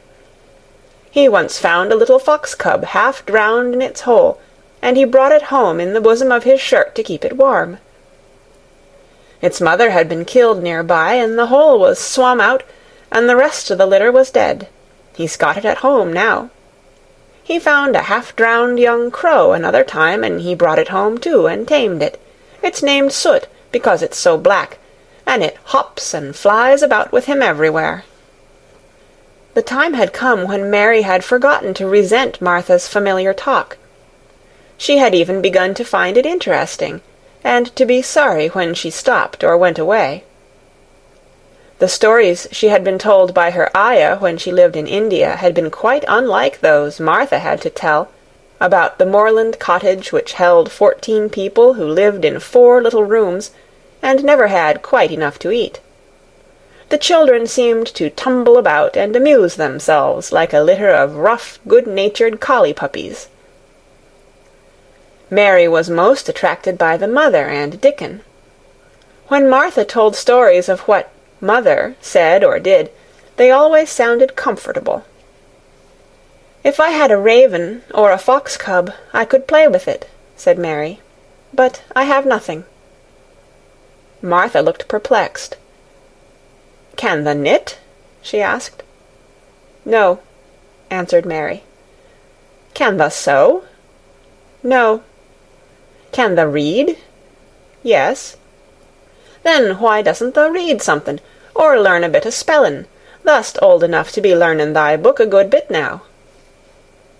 "I haven't any books," said Mary. "Those I had were left in India." "That's a pity," said Martha. "If Mrs. Medlock 'ud let thee go into the library, there's thousands o' books there." Mary did not ask where the library was, because she was suddenly inspired by a new idea. She made up her mind to go and find it herself. She was not troubled about Mrs. Medlock. Mrs. Medlock seemed always to be in her comfortable housekeeper's sitting-room downstairs. In this queer place one scarcely ever saw anyone at all. In fact, there was no one to see but the servants, and when their master was away they lived a luxurious life below stairs, where there was a huge kitchen hung about with shining brass and pewter, and a large servants' hall, where there were 4 or 5 abundant meals eaten every day, and where a great deal of lively romping went on when Mrs. Medlock was out of the way. Mary's meals were served regularly, and Martha waited on her, but no one troubled themselves about her in the least. Mrs. Medlock came and looked at her every day or two, but no one inquired what she did, or told her what to do. She supposed that perhaps this was the English way of treating children. In India she had always been attended by her ayah, who had followed her about and waited on her, hand and foot. She had often been tired of her company. Now she was followed by nobody, and was learning to dress herself, because Martha looked as though she thought she was silly and stupid when she wanted to have things handed to her and put on. "Hasn't thou got good sense?" she said once, when Mary had stood waiting for her to put on her gloves for her. "Our Susan Ann is twice as sharp as thee, and she's only 4-year-old. Sometimes thou looks fair soft in the head." Mary had worn her contrary scowl for an hour after that, but it made her think several entirely new things. She stood at the window for about 10 minutes this morning after Martha had swept up the hearth for the last time, and gone downstairs. She was thinking over the new idea which had come to her when she heard of the library. She did not care very much about the library itself, because she had read very few books, but to hear of it brought back to her mind the 100 rooms with closed doors. She wondered if they were all really locked, and what she would find if she could get into any of them. Were there 100 really? Why shouldn't she go and see how many doors she could count? It would be something to do on this morning when she could not go out. She had never been taught to ask permission to do things, and she knew nothing at all about authority, so she would not have thought it necessary to ask Mrs. Medlock if she might walk about the house, even if she had seen her. She opened the door of the room and went into the corridor, and then she began her wanderings. It was a long corridor, and it branched into other corridors, and it led her up short flights of steps which mounted to others again. There were doors and doors, and there were pictures on the walls. Sometimes they were pictures of dark, curious landscapes, but oftenest they were portraits of men and women in queer, grand costumes made of satin and velvet. She found herself in one long gallery whose walls were covered with these portraits. She had never thought there could be so many in any house. She walked slowly down this place and stared at the faces, which also seemed to stare at her. she felt as if they were wondering what a little girl from India was doing in their house. Some were pictures of children, little girls in thick satin frocks, which reached to their feet and stood out about them, and boys with puffed sleeves and lace collars and long hair, or with big ruffs around their necks. She always stopped to look at the children and wonder what their names were, and where they had gone, and why they wore such odd clothes. There was a stiff, plain little girl, rather like herself. She wore a green brocade dress and held a green parrot on her finger. Her eyes had a sharp, curious look. "Where do you live now?" said Mary aloud to her. "I wish you were here." Surely no other little girl ever spent such a queer morning. It seemed as if there was no one in all the huge rambling house but her own small self, wandering about upstairs and down, through narrow passages and wide ones, where it seemed to her that no one but herself had ever walked. Since so many rooms had been built, people must have lived in them, but it all seemed so empty that she could not quite believe it true. It was not until she climbed to the second floor that she thought of turning the handle of a door. All the doors were shut, as Mrs. Medlock had said they were, but at last she put her hand on the handle of one of them and turned it. She was almost frightened for a moment when she felt that it turned without difficulty, and that when she pushed upon the door itself it slowly and heavily opened. It was a massive door, and opened into a big bedroom. There were embroidered hangings on the wall, and inlaid furniture such as she had seen in India stood about the room.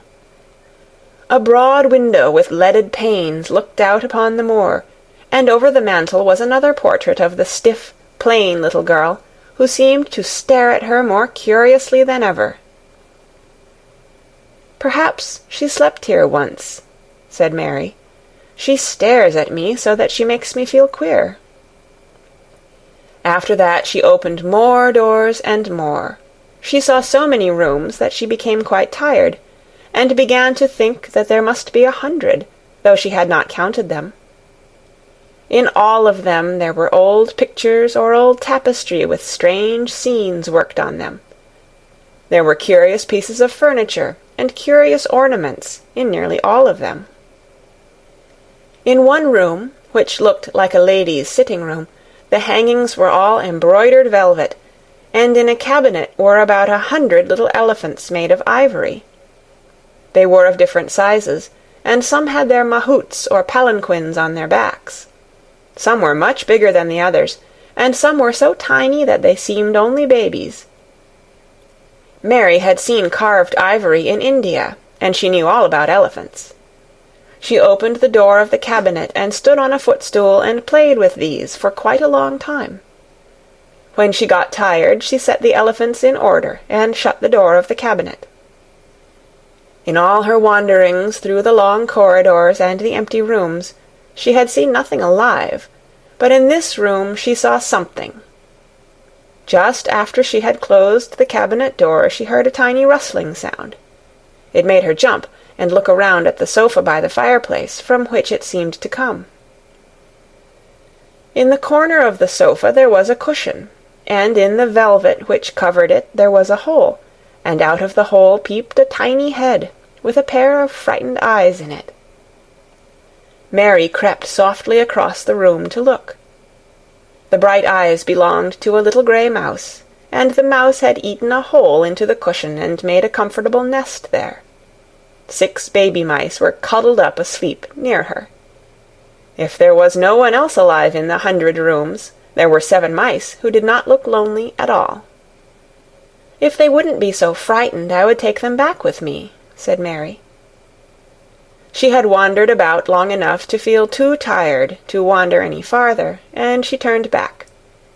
2 or 3 times she lost her way by turning down the wrong corridor, and was obliged to ramble up and down until she found the right one. But at last she reached her own floor again, though she was some distance from her own room, and did not know exactly where she was. "I believe I have taken a wrong turning again," she said, standing still at what seemed the end of a short passage with tapestry on the wall. "I don't know which way to go. How still everything is." It was while she was standing here, and just after she had said this, that the stillness was broken by a sound. It was another cry, but not quite like the one she had heard last night. It was only a short one, a fretful, childish whine, muffled by passing through walls. "It's nearer than it was," said Mary, her heart beating rather faster. "And it is crying." She put her hand accidentally upon the tapestry near her, and then sprang back, feeling quite startled.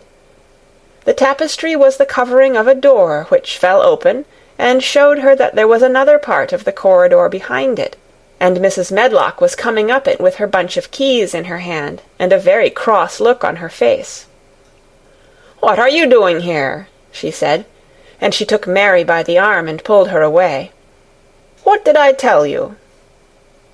"I turned round the wrong corner," explained Mary. "I didn't know which way to go, and I heard someone crying." She quite hated Mrs. Medlock at the moment, but she hated her more the next.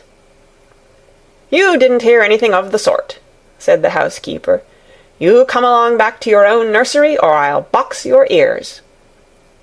And she took her by the arm, and half pushed, half pulled her up one passage and down another, until she pushed her in at the door of her own room. "Now," she said, "you stay where you're told to stay, or you'll find yourself locked up. The master had better get you a governess, same as he said he would. You're one that needs someone to look sharp after you. I've got enough to do." She went out of the room and slammed the door after her, and Mary went and sat on the hearth-rug, pale with rage. She did not cry, but ground her teeth. "There was someone crying, there was, she said to herself. She had heard it twice now, and sometime she would find out. She had found out a great deal this morning.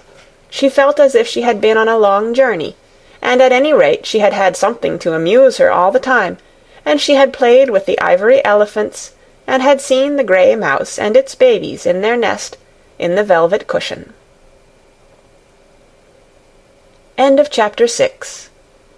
Read by Kara Schallenberg on January 18th, 2006, in Oceanside, California.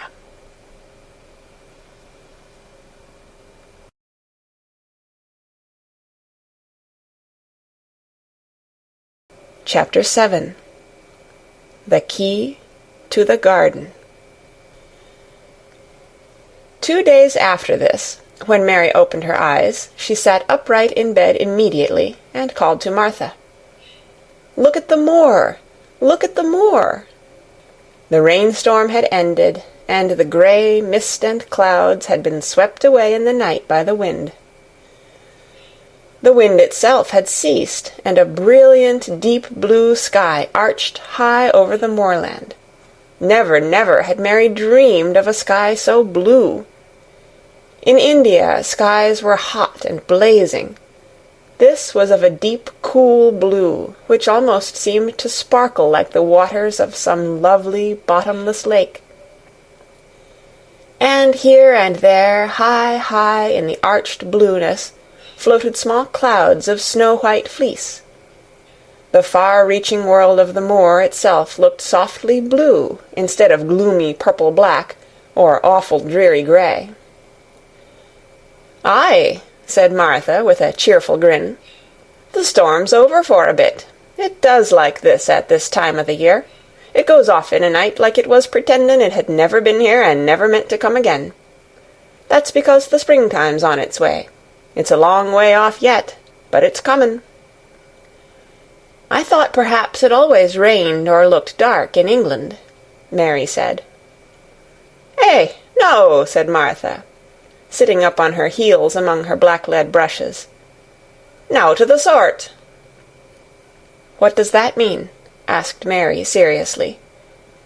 In India the natives spoke different dialects, which only a few people understood, so she was not surprised when Martha used words she did not know.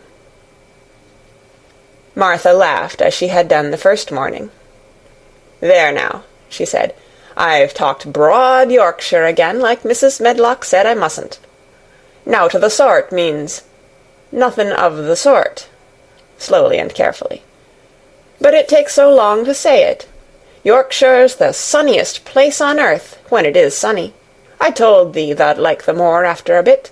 Just you wait till you see the gold-coloured gorse blossoms, and the blossoms o' the broom, and the heather flowerin', all purple bells, and hundreds o' butterflies flutterin', and bees hummin', and skylarks soarin' up and singin'. You'll want to get out on it at sunrise, and live out on it all day like Dickon does." "Could I ever get there?" asked Mary wistfully, looking through her window at the far-off blue. It was so new and big and wonderful, and such a heavenly colour. "I don't know," answered Martha. "Tha's never used the legs since thou was born, it seems to me. Tha couldn't walk 5 mile. It's 5 mile to our cottage." "I should like to see your cottage." Martha stared at her a moment curiously before she took up her polishing brush and began to rub the grate again. She was thinking that the small plain face did not look quite as sour at this moment as it had done the first morning she saw it. It looked just a trifle like little Susan Ann's, when she wanted something very much. "I'll ask my mother about it," she said. "She's one of them that nearly always sees a way to do things. It's my day out today, and I'm going home.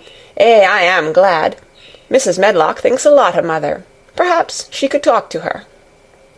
"I like your mother," said Mary. "I should think tha did," agreed Martha, polishing away.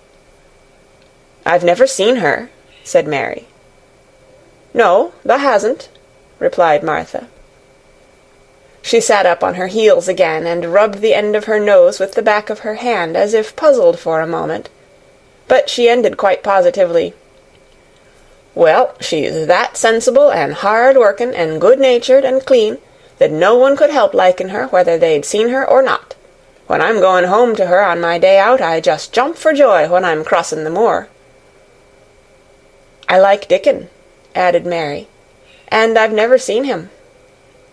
"Well," said Martha stoutly, "I've told thee that the very birds likes him, and the rabbits, and wild sheep and ponies, and the foxes themselves. I wonder," staring at her reflectively, "what Dickon would think of thee." "He wouldn't like me," said Mary in her stiff, cold little way. "No one does." Martha looked reflective again. "How does thou like thysel'?" she inquired, really quite as if she were curious to know. Mary hesitated a moment and thought it over.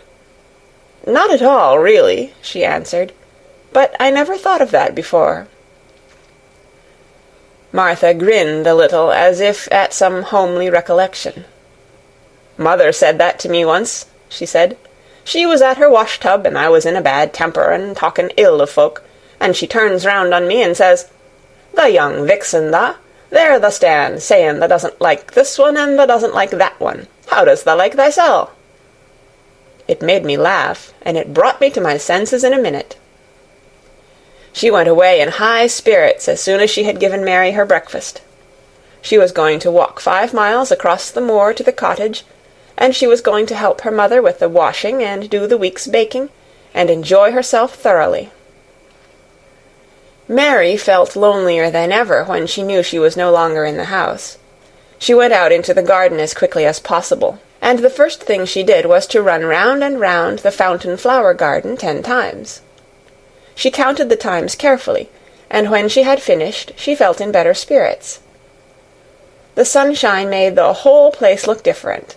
The high, deep blue sky arched over Misselthwaite as well as over the moor, and she kept lifting her face and looking up into it, trying to imagine what it would be like to lie down on one of the little snow-white clouds and float about. She went into the first kitchen garden and found Ben Weatherstaff working there with 2 other gardeners. The change in the weather seemed to have done him good. He spoke to her of his own accord. "Springtime's comin'," he said. "Cannot thou smell it?" Mary sniffed and thought she could. "I smell something nice and fresh and damp," she said. "That's the good rich earth," he answered, digging away. "It's in a good humour makin' ready to grow things. It's glad when plantin' time comes. It's dull in the winter when it's got nowt to do.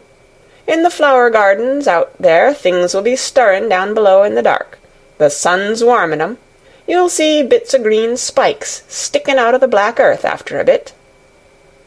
"What will they be?" asked Mary. "Crocuses and snowdrops and daffydowndillies. Has thou never seen them?" "No, everything is hot and wet and green after the rains in India," said Mary, "and I think things grow up in a night." "These won't grow up in a night," said Weatherstaff. "Thou'll have to wait for 'em. They'll poke up a bit higher here, and push out a spike more there, and uncurl a leaf this day and another that. You watch 'em." "I am going to," answered Mary. Very soon she heard the soft rustling flight of wings again, and she knew at once that the robin had come again. He was very pert and lively, and hopped about so close to her feet, and put his head on one side and looked at her so slyly, that she asked Ben Weatherstaff a question. "Do you think he remembers me?" she said. "Remembers thee?" said Weatherstaff indignantly. "He knows every cabbage stump in the gardens, let alone the people. He's never seen a little wench here before, and he's bent on finding out all about thee. Thou's no need to try to hide anything from him." "Are things stirring down below in the dark in that garden where he lives?" Mary inquired. "What garden?" grunted Weatherstaff, becoming surly again. "The one where the old rose trees are." She could not help asking, because she wanted so much to know. "Are all the flowers dead, or do some of them come again in the summer? Are there ever any roses?" "Ask him," said Ben Weatherstaff, hunching his shoulders toward the robin. "He's the only one as knows. No one else has seen inside it for 10 year." 10 years was a long time, Mary thought. She had been born 10 years ago. She walked away, slowly thinking. She had begun to like the garden, just as she had begun to like the robin, and Dickon, and Martha's mother. She was beginning to like Martha, too. That seemed a good many people to like, when you were not used to liking. She thought of the robin as one of the people. She went to her walk outside the long ivy-covered wall over which she could see the tree-tops, and the second time she walked up and down the most interesting and exciting thing happened to her, and it was all through Ben Weatherstaff's robin. She heard a chirp and a twitter, and when she looked at the bare flower-bed at her left side, there he was, hopping about, and pretending to peck things out of the earth, to persuade her that he had not followed her. But she knew he had followed her, and the surprise so filled her with delight that she almost trembled a little. "You do remember me," she cried out. "You do! You are prettier than anything else in the world." She chirped and talked and coaxed, and he hopped and flirted his tail and twittered. It was as if he were talking. His red waistcoat was like satin, and he puffed his tiny breast out and was so fine and so grand and so pretty that it was really as if he were showing her how important and like a human person a robin could be. Mistress Mary forgot that she had ever been contrary in her life when he allowed her to draw closer and closer to him, and bend down and talk and try to make something like robin sounds. Oh, to think that he should actually let her come as near to him as that! He knew nothing in the world would make her put out her hand toward him, or startle him in the least tiniest way. He knew it because he was a real person, only nicer than any other person in the world. She was so happy that she scarcely dared to breathe. The flower-bed was not quite bare. It was bare of flowers because the perennial plants had been cut down for their winter rest, but there were tall shrubs and low ones which grew together at the back of the bed, and as the robin hopped about under them she saw him hop over a small pile of freshly turned-up earth. He stopped on it to look for a worm. The earth had been turned up because a dog had been trying to dig up a mole, and he had scratched quite a deep hole. Mary looked at it, not really knowing why the hole was there, and as she looked she saw something almost buried in the newly turned soil. It was something like a ring of rusty iron or brass, and when the robin flew up into a tree near by, she put out her hand and picked the ring up. It was more than a ring, however. It was an old key, which looked as if it had been buried a long time. Mistress Mary stood up and looked at it with an almost frightened face as it hung from her finger. "Perhaps it has been buried for 10 years," she said in a whisper. "Perhaps it is the key to the garden." End of Chapter 7. Read by Kara Schallenberg on January 20th, 2006, in Oceanside, California. Chapter 8. The Robin Who Showed the Way.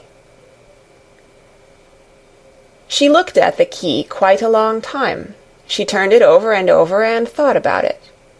As I have said before, she was not a child who had been trained to ask permission or consult her elders about things. All she thought about the key was that if it was the key to the closed garden, and she could find out where the door was, she could perhaps open it and see what was inside the walls, and what had happened to the old rose-trees. It was because it had been shut up so long that she wanted to see it. It seemed as if it must be different from other places, and that something strange must have happened to it during 10 years. Besides that, if she liked it, she could go into it every day and shut the door behind her. And she could make up some play of her own and play it quite alone, because nobody would ever know where she was, but would think the door was still locked and the key buried in the earth. The thought of that pleased her very much. Living, as it were, all by herself in a house with 100 mysteriously closed rooms, and having nothing whatever to do to amuse herself, had set her inactive brain to working, and was actually awakening her imagination. There is no doubt that the fresh, strong, pure air from the moor had a great deal to do with it. Just as it had given her an appetite, and fighting with the wind had stirred her blood, so the same things had stirred her mind. In India she had always been too hot and languid and weak to care much about anything, but in this place she was beginning to care and to want to do new things. Already she felt less contrary, though she did not know why. She put the key in her pocket and walked up and down her walk. No one but herself ever seemed to come there, so she could walk slowly and look at the wall, or, rather, at the ivy growing on it. The ivy was the baffling thing. Howsoever carefully she looked, she could see nothing but thickly growing, glossy, dark green leaves.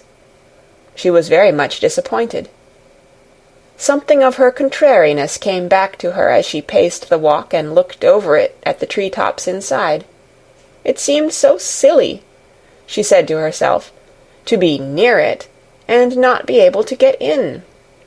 She took the key in her pocket when she went back to the house, and she made up her mind that she would always carry it with her when she went out, so that if she ever should find the hidden door, she would be ready. Mrs. Medlock had allowed Martha to sleep all night at the cottage, but she was back at her work in the morning with cheeks redder than ever and in the best of spirits. "I got up at 4 o'clock," she said. It was pretty on the moor with the birds getting up and the rabbits scampering about and the sun rising. I didn't walk all the way. A man gave me a ride in his cart, and I did enjoy myself." She was full of stories of the delights of her day out. Her mother had been glad to see her, and they had got the baking and washing all out of the way. She had even made each of the children a dough cake with a bit of brown sugar in it. I had 'em all piping hot when they came in from playin' on the moor, and the cottage all smelt o' nice, clean, hot bacon, and there was a good fire, and they just shouted for joy. Our Dickon, he said our cottage was good enough for a king. In the evening they had all sat round the fire, and Martha and her mother had sewed patches on torn clothes and mended stockings, and Martha had told them about the little girl who had come from India, and who had been waited on all her life by what Martha called blacks, until she didn't know how to put on her own stockings. They did like to hear about you," said Martha.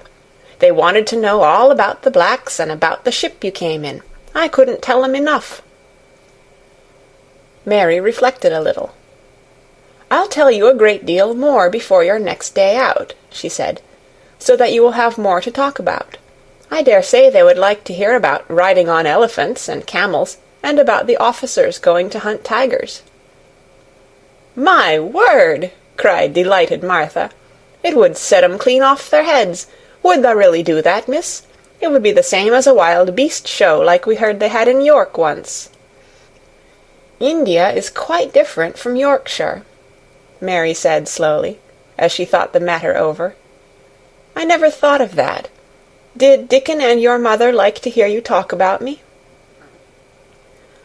"Why, our Dickon's eyes nearly started out o' his head, they got that round," answered Martha. "But mother, she was put out about your seemin' to be all by yourself like. She said, 'Hasn't Mr. Craven got no governess for her, nor no nurse?'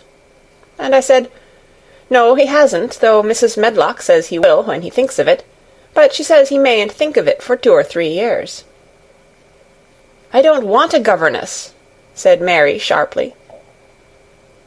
"But mother says you ought to be learnin' your book by this time, and you ought to have a woman to look after you, and she says, 'Now, Martha, you just think about how you'd feel yourself, in a big place like that, wanderin' about all alone, and no mother.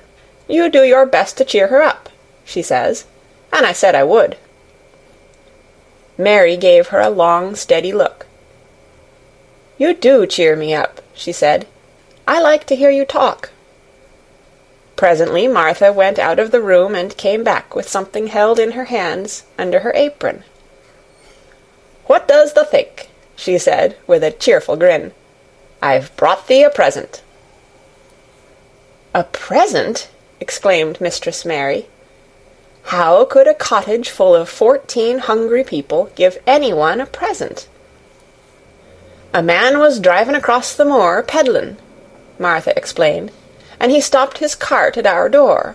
He had pots and pans and odds and ends, but mother had no money to buy anything. Just as he was goin' away, our Lisbeth Ellen called out, 'Mother, he's got skippin' ropes with red and blue handles.'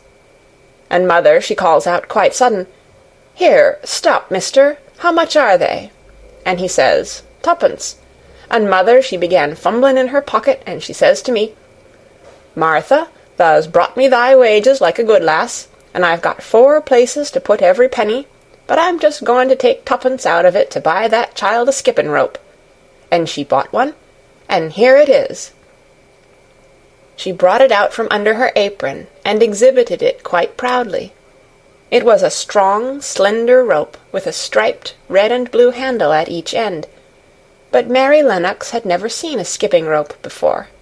She gazed at it with a mystified expression. "What is it for?" she asked curiously. "For?" cried out Martha. "Does the mean that they've not got skippin' ropes in India, for all they've got elephants and tigers and camels? No wonder most of 'em's black. This is what it's for. Just watch me." And she ran into the middle of the room, and, taking a handle in each hand, began to skip and skip and skip, while Mary turned in her chair to stare at her, and the queer faces in the old portraits seemed to stare at her too, and wonder what on earth this common little cottager had the impudence to be doing under their very noses. but Martha did not even see them. The interest and curiosity in Mistress Mary's face delighted her, and she went on skipping and counted as she skipped until she had reached 100. "I could skip longer than that," she said when she stopped. "I've skipped as much as 500 when I was 12, but I wasn't as fat then as I am now, and I was in practice." Mary got up from her chair, beginning to feel excited herself. "It looks nice," she said. "Your mother is a kind woman. Do you think I could ever skip like that?" "You just try it," urged Martha, handing her the skipping rope. "You can't skip 100 at first, but if you practice, you'll mount up. That's what Mother said. She says, 'Nothin' will do her more good than a skippin' rope. It's the sensiblest toy a child can have. Let her play out in the fresh air skippin', and it'll stretch her legs and arms and give her some strength in 'em.'" It was plain that there was not a great deal of strength in Mistress Mary's arms and legs when she first began to skip. She was not very clever at it, but she liked it so much that she did not want to stop. "Put on the things and run and skip out-a-doors," said Martha. "Mother said I must tell you to keep out-a-doors as much as you could, even when it rains a bit, so as to wrap up warm." Mary put on her coat and hat and took her skipping rope over her arm. She opened the door to go out, and then suddenly thought of something and turned back rather slowly. "Martha," she said, "they were your wages. It was your 2pence, really. Thank you." She said it stiffly because she was not used to thanking people or noticing that they did things for her. "Thank you," she said, and held out her hand because she did not know what else to do. Martha gave her hand a clumsy little shake, as if she was not accustomed to this sort of thing either. Then she laughed. "Eh, thou'rt a queer old womanish thing," she said. "If tha'd been our Elizabeth Ellen, tha'd have given me a kiss." Mary looked stiffer than ever. "Do you want me to kiss you?" Martha laughed again. "Nay, not me," she answered. "If tha was different, perhaps tha'd want to thysel, but tha isn't. Run off outside and play with thy rope." Mistress Mary felt a little awkward as she went out of the room. Yorkshire people seemed strange, and Martha was always rather a puzzle to her. At first she had disliked her very much, but now she did not.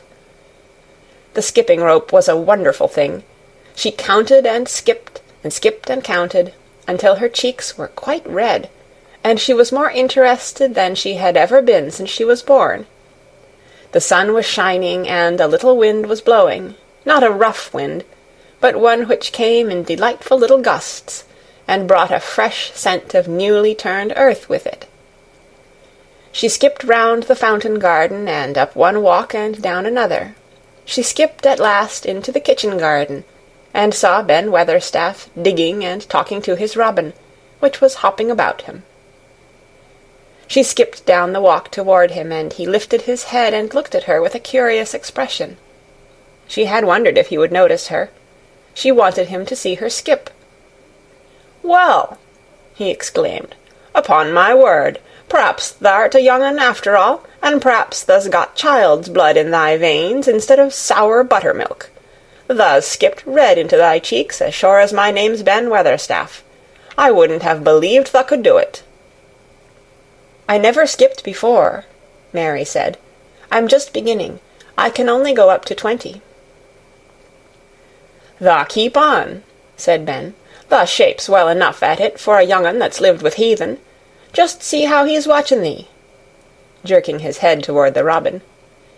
"He followed after thee yesterday. He'll be at it again to-day.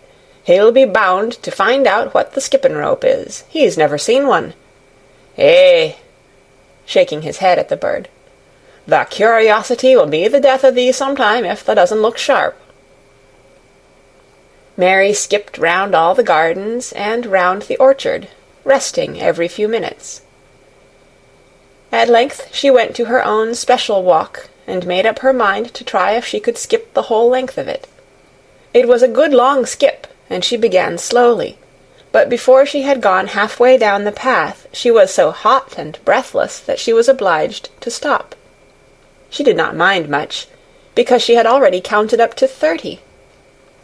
She stopped with a little laugh of pleasure, and there, lo and behold, was the robin swaying on a long branch of ivy. He had followed her, and he greeted her with a chirp. As Mary had skipped toward him, she felt something heavy in her pocket strike against her at each jump, and when she saw the robin she laughed again. "You showed me where the key was yesterday," she said. "You ought to show me the door today, but I don't believe you know." The robin flew from his swinging spray of ivy on to the top of the wall, and he opened his beak and sang a loud, lovely trill, merely to show off. Nothing in the world is quite as adorably lovely as a robin when he shows off, and they are nearly always doing it. Mary Lennox had heard a great deal about magic in her Aya's stories, and she always said that what happened almost at that moment was magic.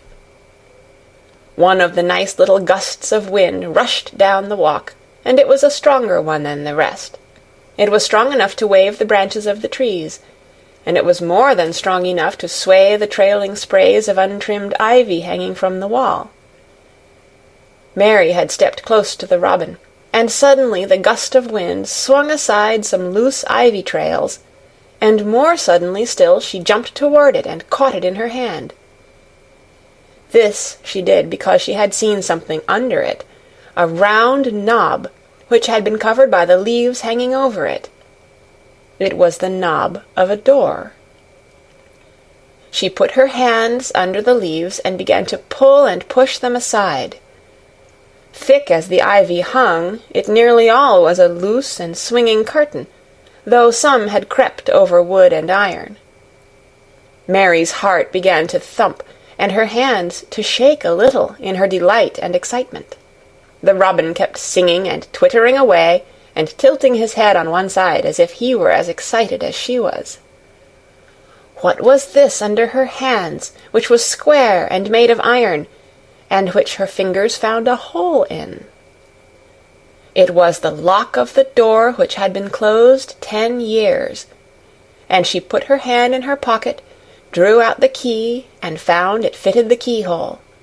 She put the key in and turned it. It took 2 hands to do it, but it did turn. And then she took a long breath and looked behind her up the long walk to see if anyone was coming. No one was coming. No one ever did come, it seemed, and she took another long breath, because she could not help it, and she held back the swinging curtain of ivy and pushed back the door, which opened, slowly, slowly.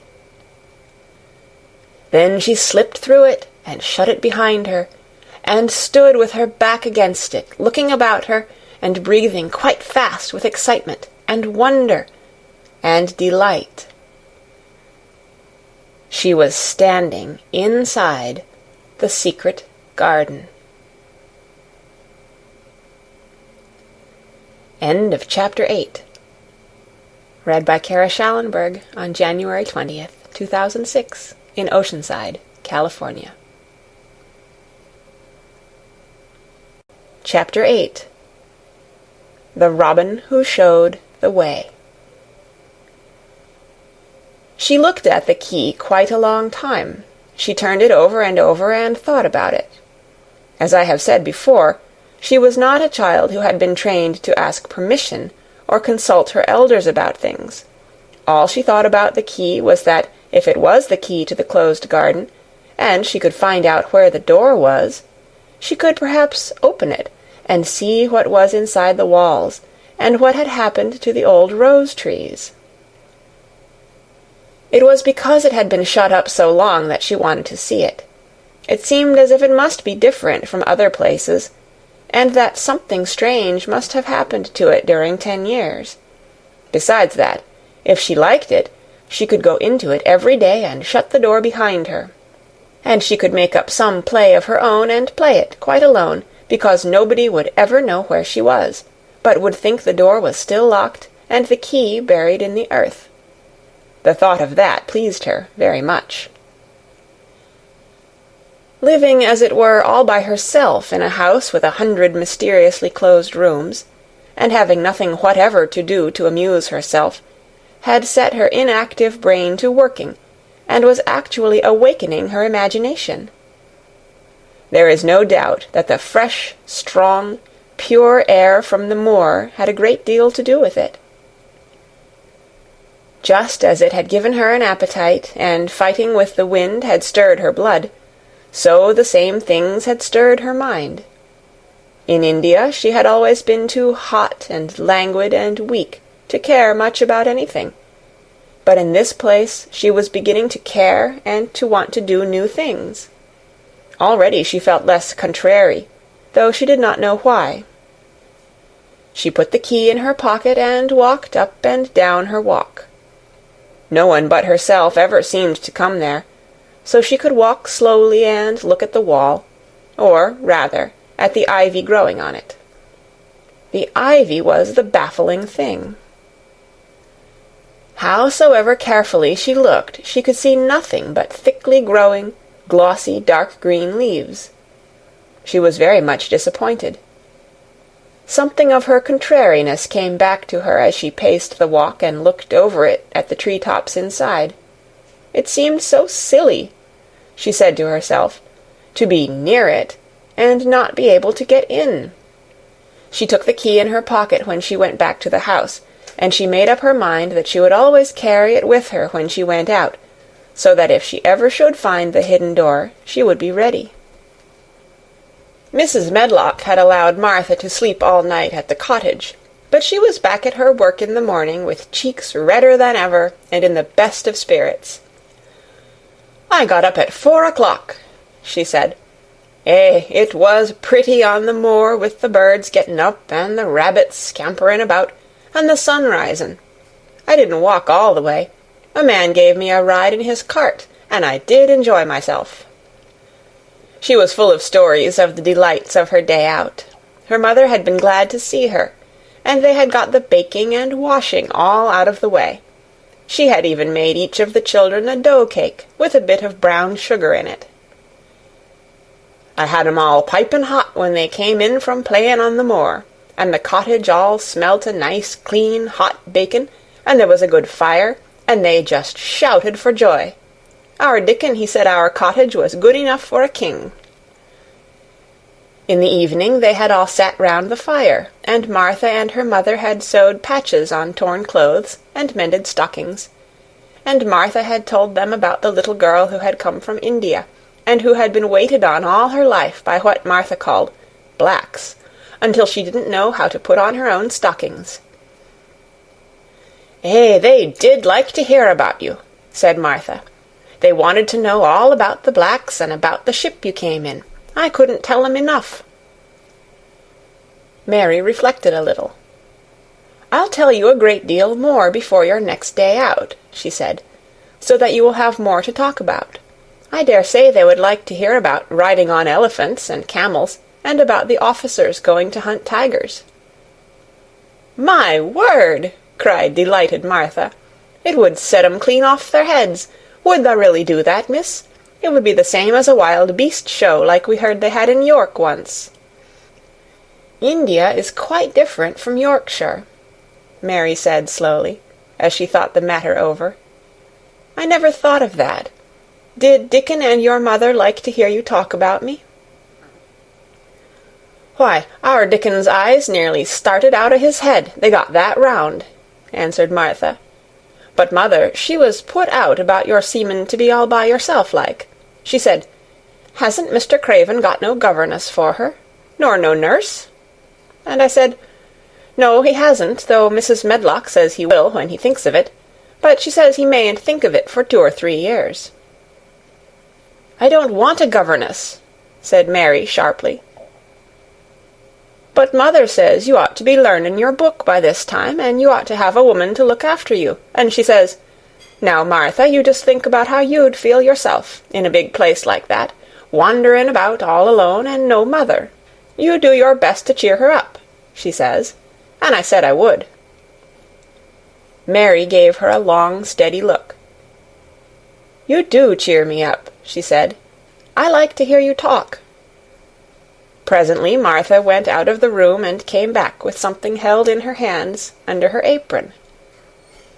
"What does thou think?" she said, with a cheerful grin. "I've brought thee a present." "A present?" exclaimed Mistress Mary. "How could a cottage full of 14 hungry people give anyone a present?"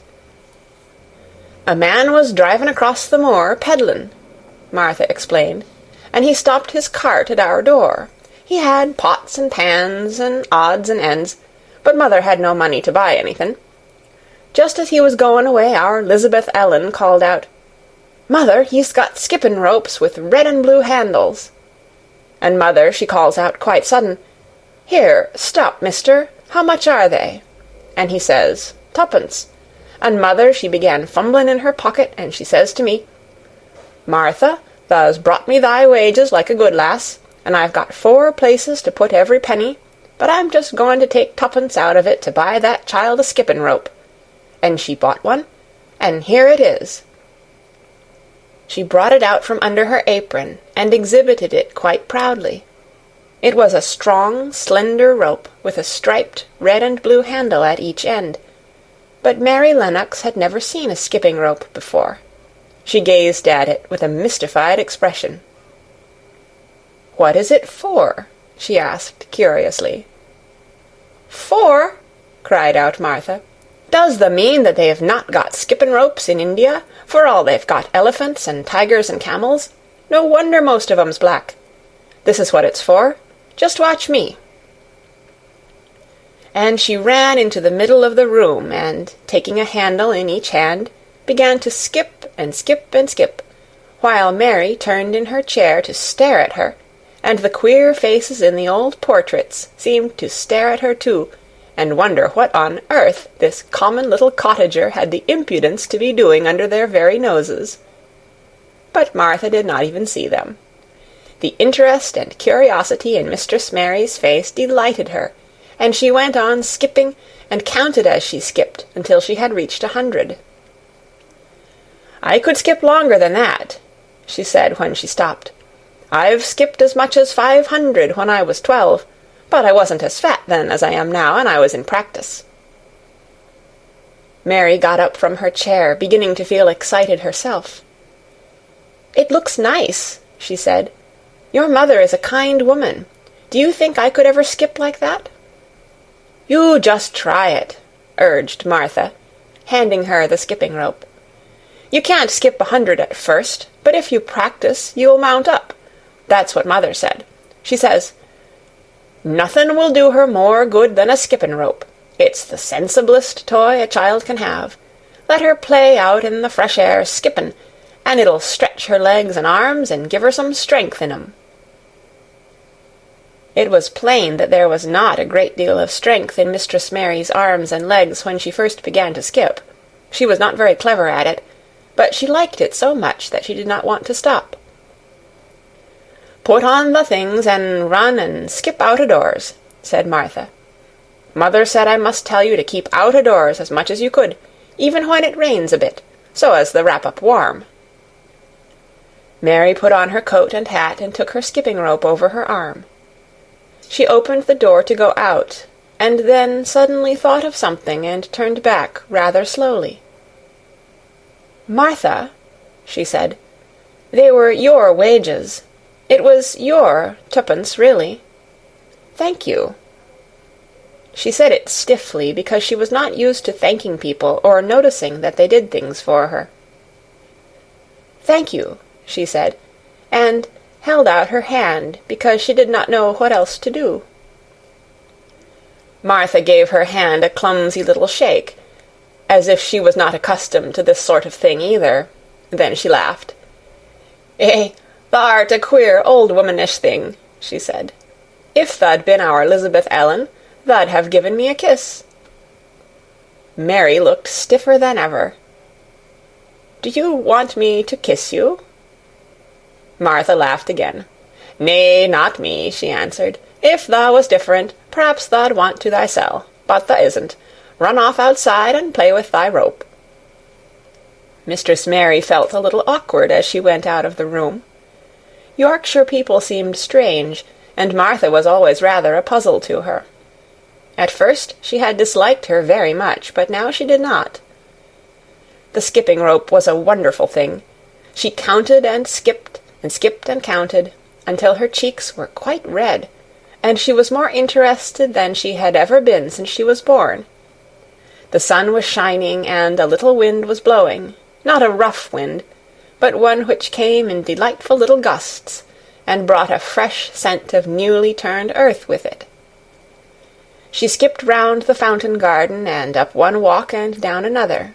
She skipped at last into the kitchen garden, and saw Ben Weatherstaff digging and talking to his robin, which was hopping about him. She skipped down the walk toward him, and he lifted his head and looked at her with a curious expression. She had wondered if he would notice her. She wanted him to see her skip. "Well," he exclaimed, "upon my word, p'raps tha'rt a young un after all, and p'raps tha's got child's blood in thy veins instead of sour buttermilk. Tha's skipped red into thy cheeks as sure as my name's Ben Weatherstaff. I wouldn't have believed tha could do it." "I never skipped before," Mary said. "I'm just beginning. I can only go up to 20. "Tha keep on," said Ben. "Tha shapes well enough at it for a young un that's lived with heathen. Just see how he's watching thee," jerking his head toward the robin. "He followed after thee yesterday. He'll be at it again to-day. He'll be bound to find out what the skippin' rope is. He's never seen one. Eh," shaking his head at the bird, "the curiosity will be the death of thee sometime if tha doesn't look sharp." Mary skipped round all the gardens and round the orchard, resting every few minutes. At length she went to her own special walk, and made up her mind to try if she could skip the whole length of it. It was a good long skip, and she began slowly, but before she had gone halfway down the path she was so hot and breathless that she was obliged to stop. She did not mind much, because she had already counted up to 30. She stopped with a little laugh of pleasure, and there, lo and behold, was the robin swaying on a long branch of ivy. He had followed her, and he greeted her with a chirp. As Mary had skipped toward him, she felt something heavy in her pocket strike against her at each jump, and when she saw the robin she laughed again. "You showed me where the key was yesterday," she said. "You ought to show me the door to-day, but I don't believe you know." The robin flew from his swinging spray of ivy onto the top of the wall, and he opened his beak and sang a loud, lovely trill, merely to show off. Nothing in the world is quite as adorably lovely as a robin when he shows off, and they are nearly always doing it. Mary Lennox had heard a great deal about magic in her Aya's stories, and she always said that what happened almost at that moment was magic. One of the nice little gusts of wind rushed down the walk, and it was a stronger one than the rest. It was strong enough to wave the branches of the trees, and it was more than strong enough to sway the trailing sprays of untrimmed ivy hanging from the wall. Mary had stepped close to the robin, and suddenly the gust of wind swung aside some loose ivy trails, and more suddenly still she jumped toward it and caught it in her hand. This she did because she had seen something under it, a round knob, which had been covered by the leaves hanging over it. It was the knob of a door. She put her hands under the leaves and began to pull and push them aside. Thick as the ivy hung, it nearly all was a loose and swinging curtain, though some had crept over wood and iron. Mary's heart began to thump, and her hands to shake a little in her delight and excitement. The robin kept singing and twittering away, and tilting his head on one side as if he were as excited as she was. What was this under her hands, which was square and made of iron, and which her fingers found a hole in? It was the lock of the door which had been closed 10 years, and she put her hand in her pocket, drew out the key, and found it fitted the keyhole. She put the key in and turned it. It took 2 hands to do it, but it did turn. And then she took a long breath and looked behind her up the long walk to see if anyone was coming. No one was coming. No one ever did come, it seemed, and she took another long breath, because she could not help it, and she held back the swinging curtain of ivy and pushed back the door, which opened slowly, slowly. Then she slipped through it and shut it behind her, and stood with her back against it, looking about her and breathing quite fast with excitement and wonder and delight. She was standing inside the secret garden. End of Chapter 8. Read by Kara Schallenberg on January 20th, 2006, in Oceanside, California. Chapter 9. The strangest house anyone ever lived in. It was the sweetest, most mysterious-looking place anyone could imagine. The high walls which shut it in were covered with the leafless stems of climbing roses, which were so thick that they were matted together. Mary Lennox knew they were roses because she had seen a great many roses in India. All the ground was covered with grass of a wintry brown, and out of it grew clumps of bushes, which were surely rose bushes if they were alive. There were numbers of standard roses which had so spread their branches that they were like little trees. There were other trees in the garden, and one of the things which made the place look strangest and loveliest was that climbing roses had run all over them and swung down long tendrils, which made light swaying curtains, and here and there they had caught at each other or at a far-reaching branch and had crept from one tree to another, and made lovely bridges of themselves. There were neither leaves nor roses on them now, and Mary did not know whether they were dead or alive, but their thin grey or brown branches and sprays looked like a sort of hazy mantle spreading over everything, walls and trees, and even brown grass, where they had fallen from their fastenings and run along the ground. It was this hazy tangle from tree to tree which made it all look so mysterious. Mary had thought it must be different from other gardens which had not been left all by themselves so long, and indeed it was different from any other place she had ever seen in her life. "How still it is," she whispered. "How still." Then she waited a moment and listened at the stillness. The robin, who had flown to his tree-top, was still as all the rest. He did not even flutter his wings. He sat without stirring, and looked at Mary. "No wonder it is still," she whispered again. "I am the first person who has spoken in here for 10 years.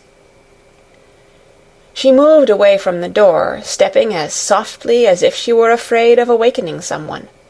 She was glad that there was grass under her feet, and that her steps made no sounds.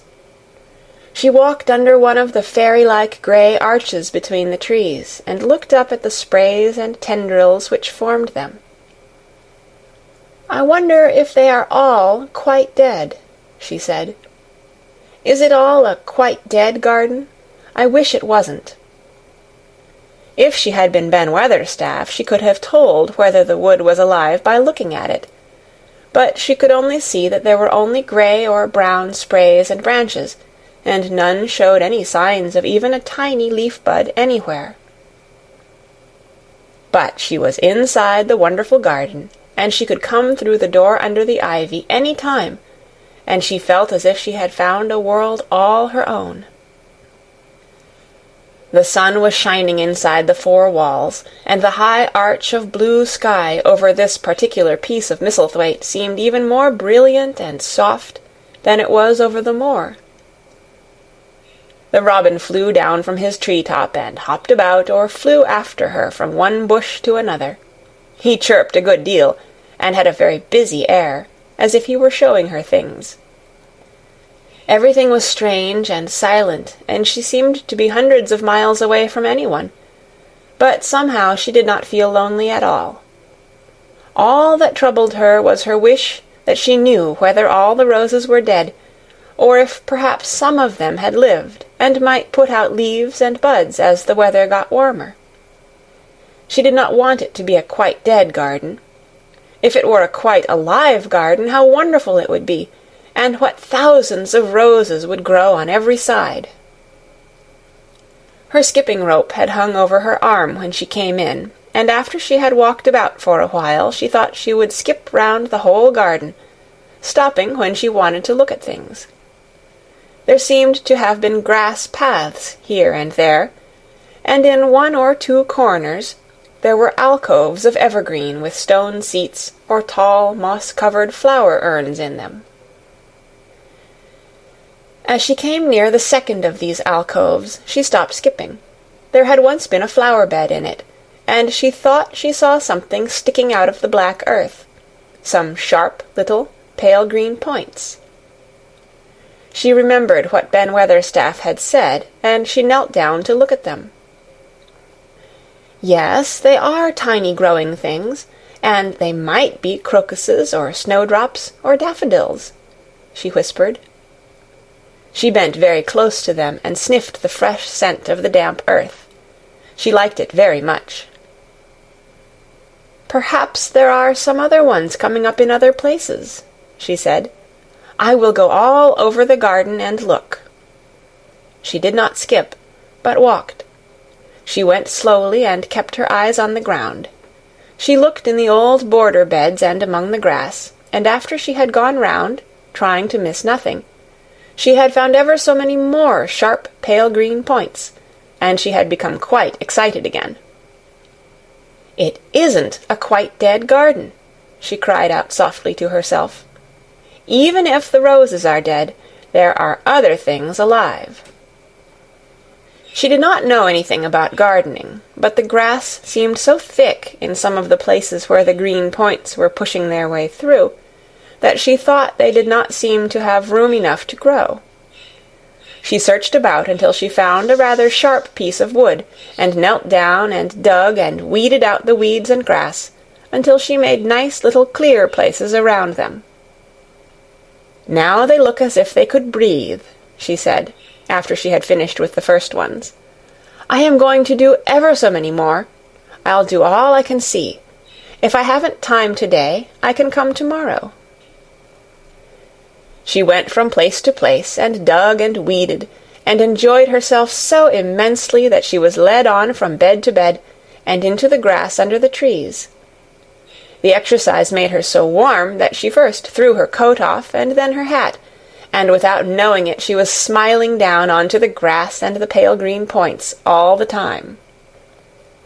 The robin was tremendously busy. He was very much pleased to see gardening begun on his own estate. He had often wondered at Ben Weatherstaff. Where gardening is done, all sorts of delightful things to eat are turned up with the soil.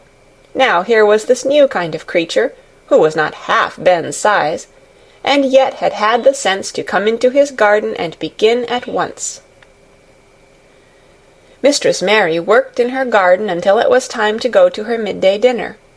In fact, she was rather late in remembering, and when she put on her coat and hat and picked up her skipping rope, she could not believe that she had been working 2 or 3 hours. She had been actually happy all the time, and dozens of the tiny pale green points were to be seen in cleared places, looking twice as cheerful as they had looked before, when the grass and weeds had been smothering them. "I shall come back this afternoon," she said, looking all round at her new kingdom, and speaking to the trees and the rose bushes, as if they heard her. Then she ran lightly across the grass and pushed open the slow old door and slipped through it under the ivy. She had such red cheeks and such bright eyes, and ate such a dinner that Martha was delighted. "2 pieces o' meat and 2 helps o' rice puddin'," she said. Mother will be pleased when I tell her what the skippin' rope's done for thee." In the course of her digging with her pointed stick, Mistress Mary had found herself digging up a sort of white root, rather like an onion. She had put it back in its place and patted the earth carefully down on it, and just now she wondered if Martha could tell her what it was. "Martha," she said, "what are those white roots that look like onions?" "They're bulbs," answered Martha. "Lots of spring flowers grow from 'em. The very little ones are snowdrops and crocuses, and the big ones are narcissuses and jonquils and daffydowndillies. The biggest of all is lilies and purple flags. They are nice. Dickon's got a whole lot of 'em planted in our bit o' garden." "Does Dickon know all about them?" asked Mary, a new idea taking possession of her. "Our Dickon can make a flower grow out of a brick walk. Mother says he just whispers things out o' the ground." "Do bulbs live a long time? Would they live years and years if no one helped them?" inquired Mary anxiously. "They're things as helps themselves," said Martha. "That's why poor folk can afford to have 'em. If you don't trouble 'em, most of 'em'll work away underground for a lifetime and spread out and have little uns. There's a place in the park woods here where there's snowdrops by thousands. They're the prettiest sight in Yorkshire when the spring comes. No one knows when they was first planted." "I wish the spring was here now," said Mary. "I want to see all the things that grow in England." She had finished her dinner and gone to her favorite seat on the hearthrug. I wish I had a little spade," she said. "Whatever does thou want a spade for?" asked Martha, laughing. "Art thou going to take to diggin'? I must tell mother that, too." Mary looked at the fire and pondered a little. She must be careful if she meant to keep her secret kingdom. She wasn't doing any harm, but if Mr. Craven found out about the open door he would be fearfully angry and get a new key and lock it up forevermore. She really could not bear that. "This is such a big, lonely place," she said slowly, as if she were turning matters over in her mind. "The house is lonely, and the park is lonely, and the gardens are lonely. So many places seem shut up. I never did many things in India, but there were more people to look at, natives and soldiers marching by, and sometimes bands playing, and my ayah told me stories. There is no one to talk to here except you and Ben Weatherstaff, and you have to do your work, and Ben Weatherstaff won't speak to me often. I thought if I had a little spade, I could dig somewhere as he does, and I might make a little garden, if he would give me some seeds." Martha's face quite lighted up. "There now," she exclaimed, "if that wasn't one of the things Mother said. She says, 'There's such a lot of room in that big place, why don't they give her a bit for herself, even if she doesn't plant nothin' but parsley and radishes? She'd dig and rake away and be right down happy over it.' Them was the very words she said." "Were they?" said Mary. "How many things she knows, doesn't she?" Said Martha, "it's like she says, a woman as brings up 12 children learns something besides her ABC. Children's as good as 'rithmetic to set you finding out things." "How much would a spade cost, a little one?" Mary asked. "Well," was Martha's reflective answer, "at Thwaite village there's a shop or so, and I saw little garden sets with a spade and a rake and a fork all tied together for 2 shillings, and they was stout enough to work with, too." "I've got more than that in my purse," said Mary. "Mrs. Morrison gave me 5 shillings, and Mrs. Medlock gave me some money from Mr. Craven." "Did he remember thee that much?" exclaimed Martha. "Mrs. Medlock said I was to have a shilling a week to spend. She gives me one every Saturday. I didn't know what to spend it on." "My word, that's riches," said Martha. "Thou can buy anything in the world thou wants. The rent of our cottage is only 1 and 3pence, and it's like pullin' eye teeth to get it. Now I've just thought o' something," putting her hands on her hips. "What?" said Mary, eagerly. "In the shop at Thwaite they sell packages of flower seeds for a penny each, and our Dickon he knows which is the prettiest ones, and how to make 'em grow. He walks over to Thwaite many a day just for the fun of it. Does thou know how to print letters?" suddenly. "I know how to write," Mary answered. Martha shook her head. "Our Dickon can only read printin'. If thou could print, we could write a letter to him, and ask him to go and buy the garden tools and the seeds at the same time." "Oh, you're a good girl!" Mary cried. "You are, really. I didn't know you were so nice. I know I can print letters if I try. Let's ask Mrs. Medlock for a pen and ink and some paper." "I've got some of my own," said Martha. "I bought 'em so I could print a bit of a letter to mother of a Sunday. I'll go and get it."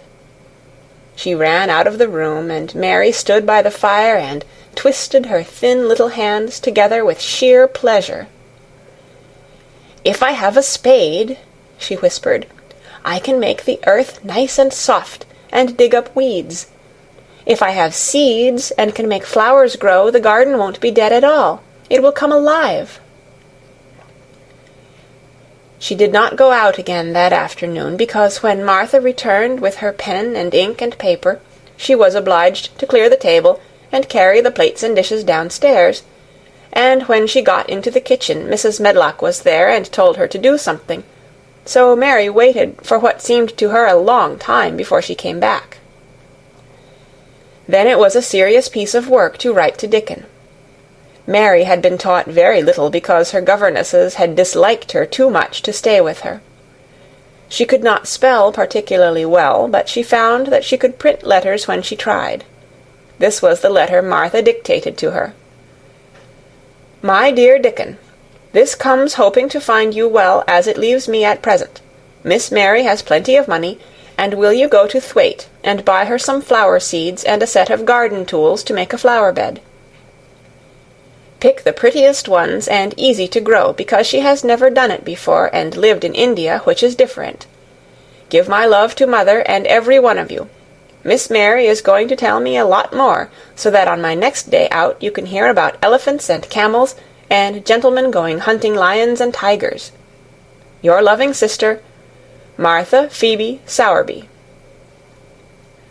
We'll put the money in the envelope, and I'll get the butcher boy to take it in his cart. He's a great friend o' Dickon's," said Martha.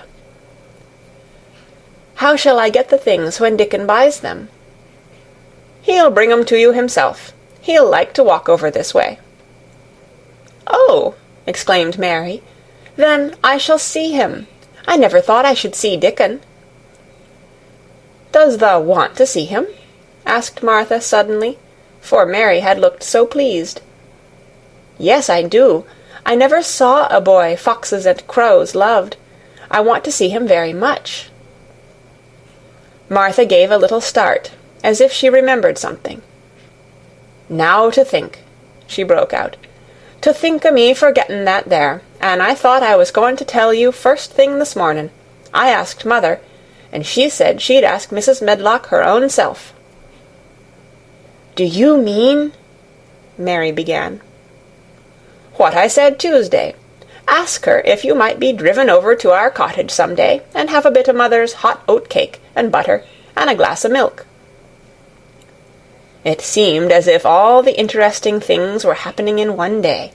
To think of going over the moor in the daylight and when the sky was blue. To think of going into the cottage which held 12 children. "Does she think Mrs. Medlock would let me go?" she asked, quite anxiously. "Aye, she thinks she would. She knows what a tidy woman Mother is, and how clean she keeps the cottage." "If I went, I should see your mother as well as Dickon," said Mary, thinking it over and liking the idea very much. "She doesn't seem to be like the mothers in India." Her work in the garden and the excitement of the afternoon ended by making her feel quiet and thoughtful. Martha stayed with her until tea-time, but they sat in comfortable quiet and talked very little. But just before Martha went downstairs for the tea-tray, Mary asked a question. "Martha," she said, "has the scullery maid had the toothache again today?"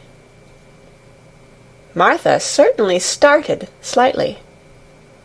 "What makes thee ask that?" she said. "Because when I waited so long for you to come back, I opened the door and walked down the corridor to see if you were coming.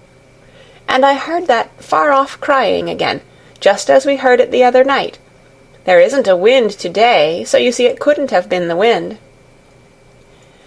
"Eh," said Martha restlessly, "thou mustn't go walking about in corridors and listening. Mr. Craven would be that there angry, there's no knowing what he'd do."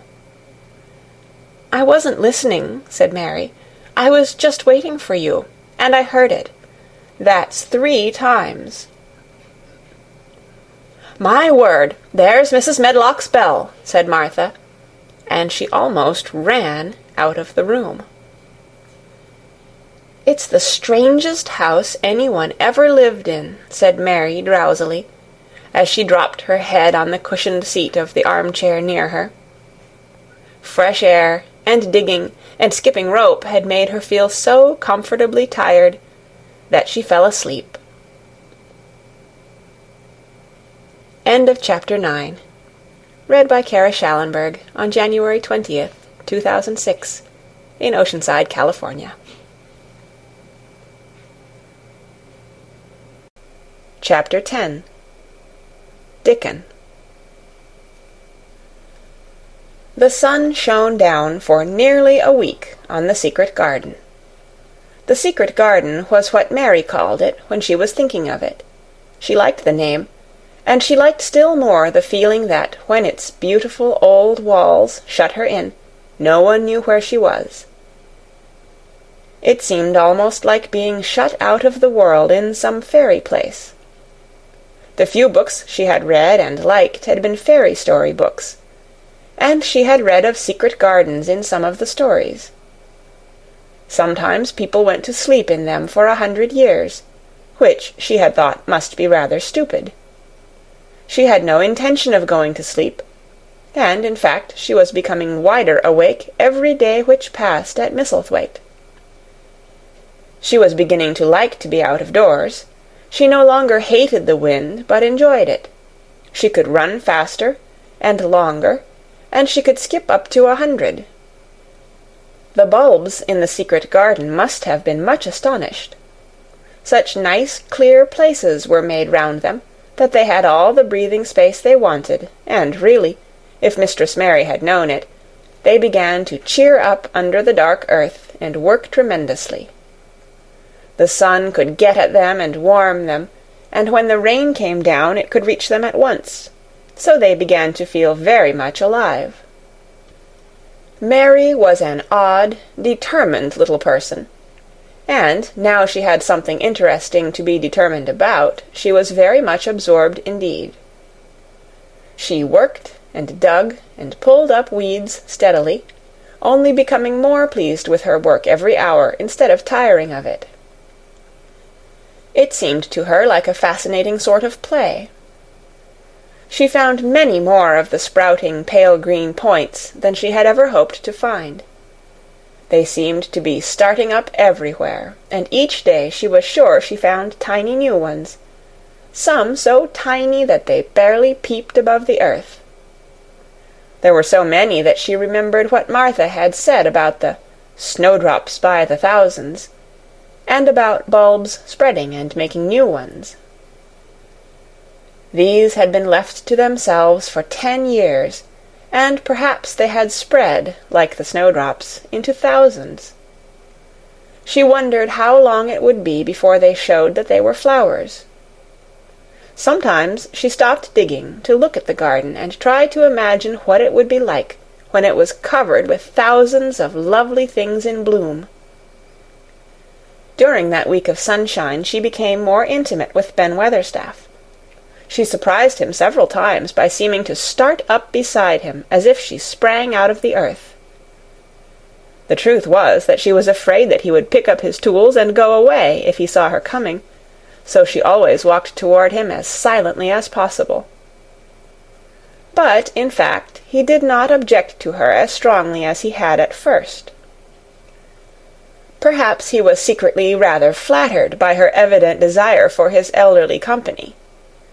Then, also, she was more civil than she had been.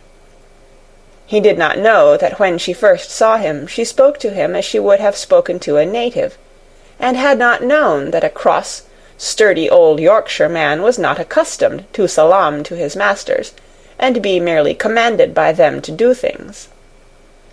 "Thou art like the robin," he said to her one morning when he lifted his head and saw her standing by him. "I never knows when I shall see thee, or which side thou come from." "He's friends with me now," said Mary. "That's like him," snapped Ben Weatherstaff. "Making up to the women folk just for vanity and flightiness. There's nothing he wouldn't do for the sake of showing off and flirting his tail feathers. He's as full of pride as an egg's full of meat." He very seldom talked much, and sometimes did not even answer Mary's questions except by a grunt, but this morning he said more than usual. He stood up and rested one hobnailed boot on the top of his spade, while he looked her over. "How long has thou been here?" he jerked out. "I think it's about a month," she answered. "Thou's beginning to do Misselthwaite credit," he said. "Thou's a bit fatter than thou was, and thou's not quite so yeller. Thou looked like a young plucked crow when thou first came into this garden. Thinks I to myself, I never set eyes on an uglier, sourer-faced young un." Mary was not vain, and as she had never thought much of her looks, she was not greatly disturbed. "I know I'm fatter," she said. "My stockings are getting tighter. They used to make wrinkles. There's the robin, Ben Weatherstaff." There, indeed, was the robin, and she thought he looked nicer than ever. His red waistcoat was as glossy as satin, and he flirted his wings and tail, and tilted his head, and hopped about with all sorts of lively graces. He seemed determined to make Ben Weatherstaff admire him, but Ben was sarcastic. "Aye, there thou art," he said. "Thou can put up with me for a bit sometimes when thou's got no one better. Thou's been reddening up thy waistcoat and polishing thy feathers this 2 weeks. I know what thou's up to. Thou's courting some bold young madam somewhere, telling thy lies to her about being the finest cock robin on Missel Moor, and ready to fight all the rest of 'em." "Oh, look at him!" exclaimed Mary. The robin was evidently in a fascinating, bold mood. He hopped closer and closer, and looked at Ben Weatherstaff more and more engagingly. He flew on to the nearest currant bush, and tilted his head, and sang a little song right at him.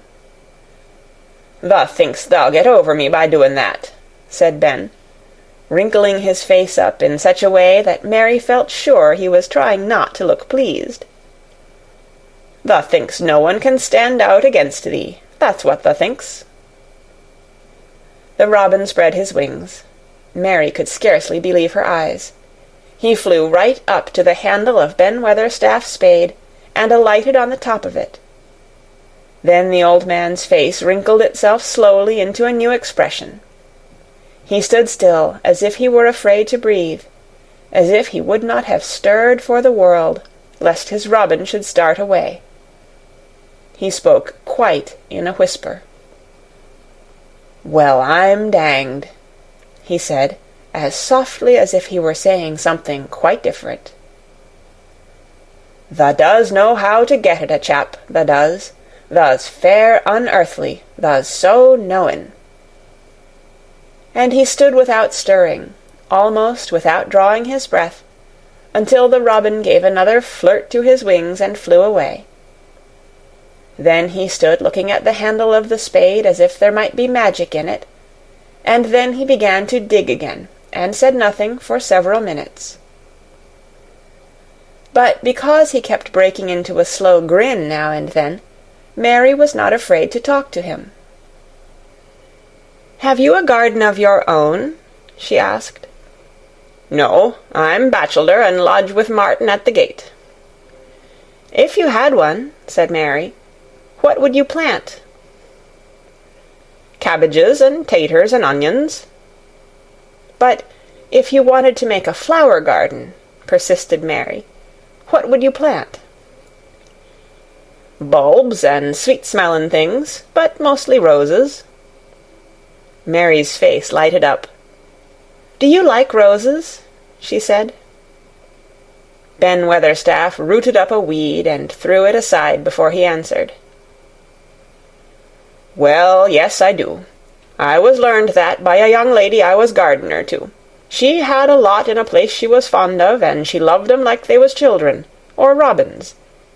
I've seen her bend over and kiss 'em." He dragged out another weed and scowled at it. "That were as much as 10 year ago." "Where is she now?"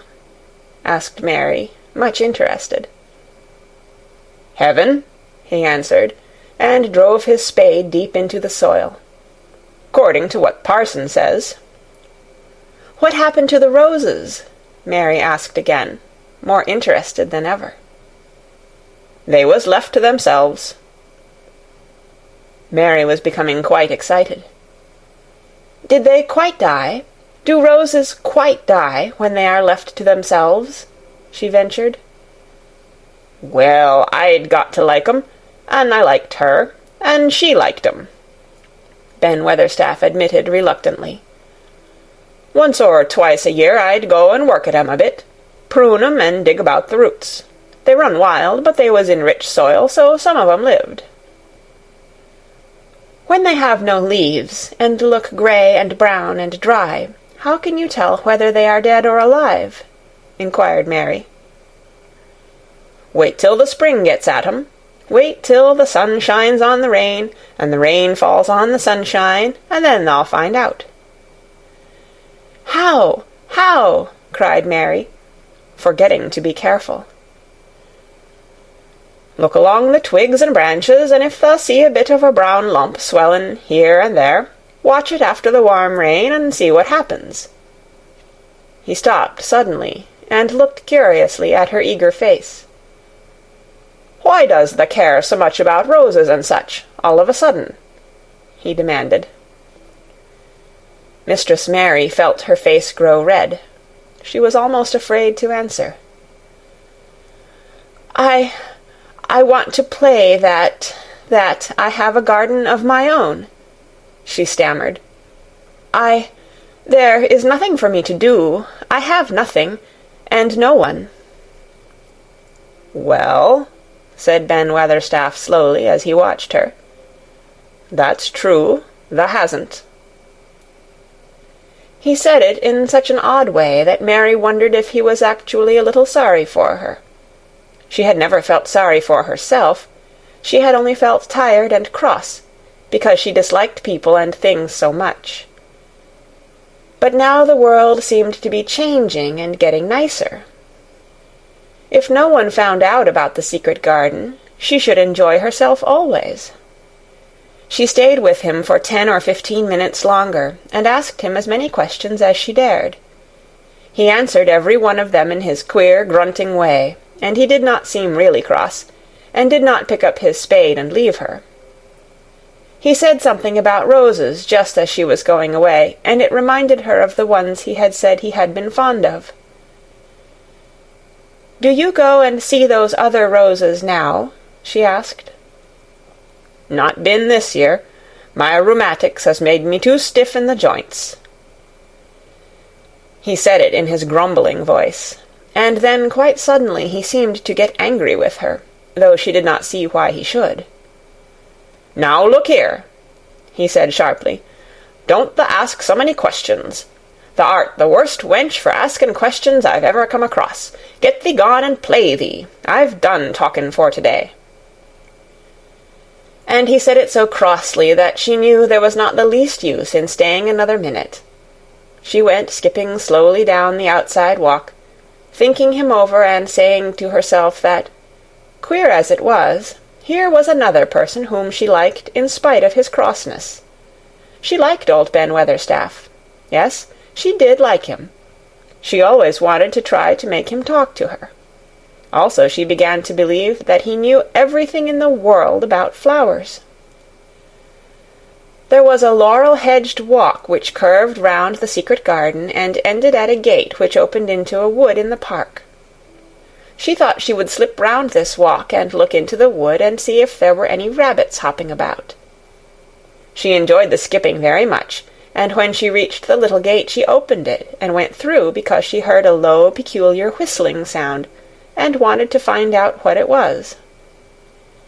It was a very strange thing indeed. She quite caught her breath as she stopped to look at it. A boy was sitting under a tree, with his back against it, playing on a rough wooden pipe. He was a funny-looking boy, about 12. He looked very clean, and his nose turned up, and his cheeks were as red as poppies, and never had Mistress Mary seen such round and such blue eyes in any boy's face. And on the trunk of the tree he leaned against, a brown squirrel was clinging and watching him, and from behind a bush near by a cock-pheasant was delicately stretching his neck to peep out, and quite near him were 2 rabbits, sitting up and sniffing with tremulous noses, and actually it appeared as if they were all drawing near to watch him, and listen to the strange low little call his pipe seemed to make. When he saw Mary he held up his hand and spoke to her in a voice almost as low as, and rather like, his piping. "Don't thou move," he said.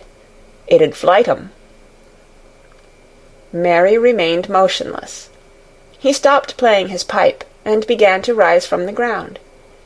He moved so slowly that it scarcely seemed as though he were moving at all, but at last he stood on his feet, and then the squirrel scampered back up into the branches of his tree, the pheasant withdrew his head, and the rabbits dropped on all fours, and began to hop away, though not at all as if they were frightened.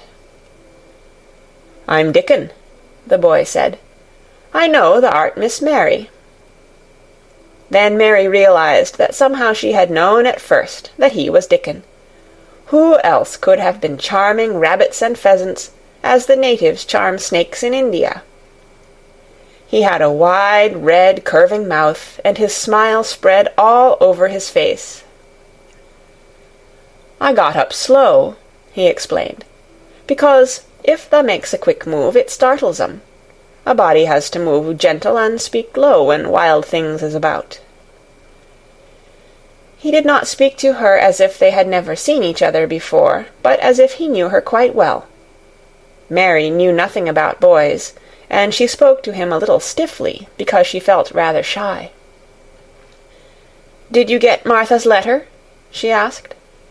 He nodded his curly, rust-colored head. "That's why I come." He stooped to pick up something which had been lying on the ground beside him when he piped. "I've got the garden tools. There's a little spade, and rake, and a fork and hoe. They are good uns. There's a trowel, too, and the woman in the shop threw in a packet of white poppy, and one of blue larkspur when I bought the other seeds." "Will you show the seeds to me?" Mary said. She wished she could talk as he did. His speech was so quick and easy. It sounded as if he liked her, and was not the least afraid she would not like him, though he was only a common moor boy, in patched clothes, and with a funny face and a rough, rusty red head. As she came closer to him, she noticed that there was a clean, fresh scent of heather and grass and leaves about him, almost as if he were made of them. She liked it very much, and when she looked into his funny face with the red cheeks and round blue eyes, she forgot that she had felt shy. "Let us sit down on this log and look at them," she said. They sat down, and he took a clumsy little brown paper package out of his coat pocket. He untied the string, and inside there were ever so many neater and smaller packages, with a picture of a flower on each one.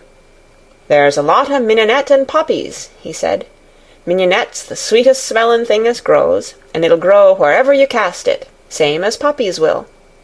Them as'll come up and bloom if you just whistle to 'em, them's the nicest of all."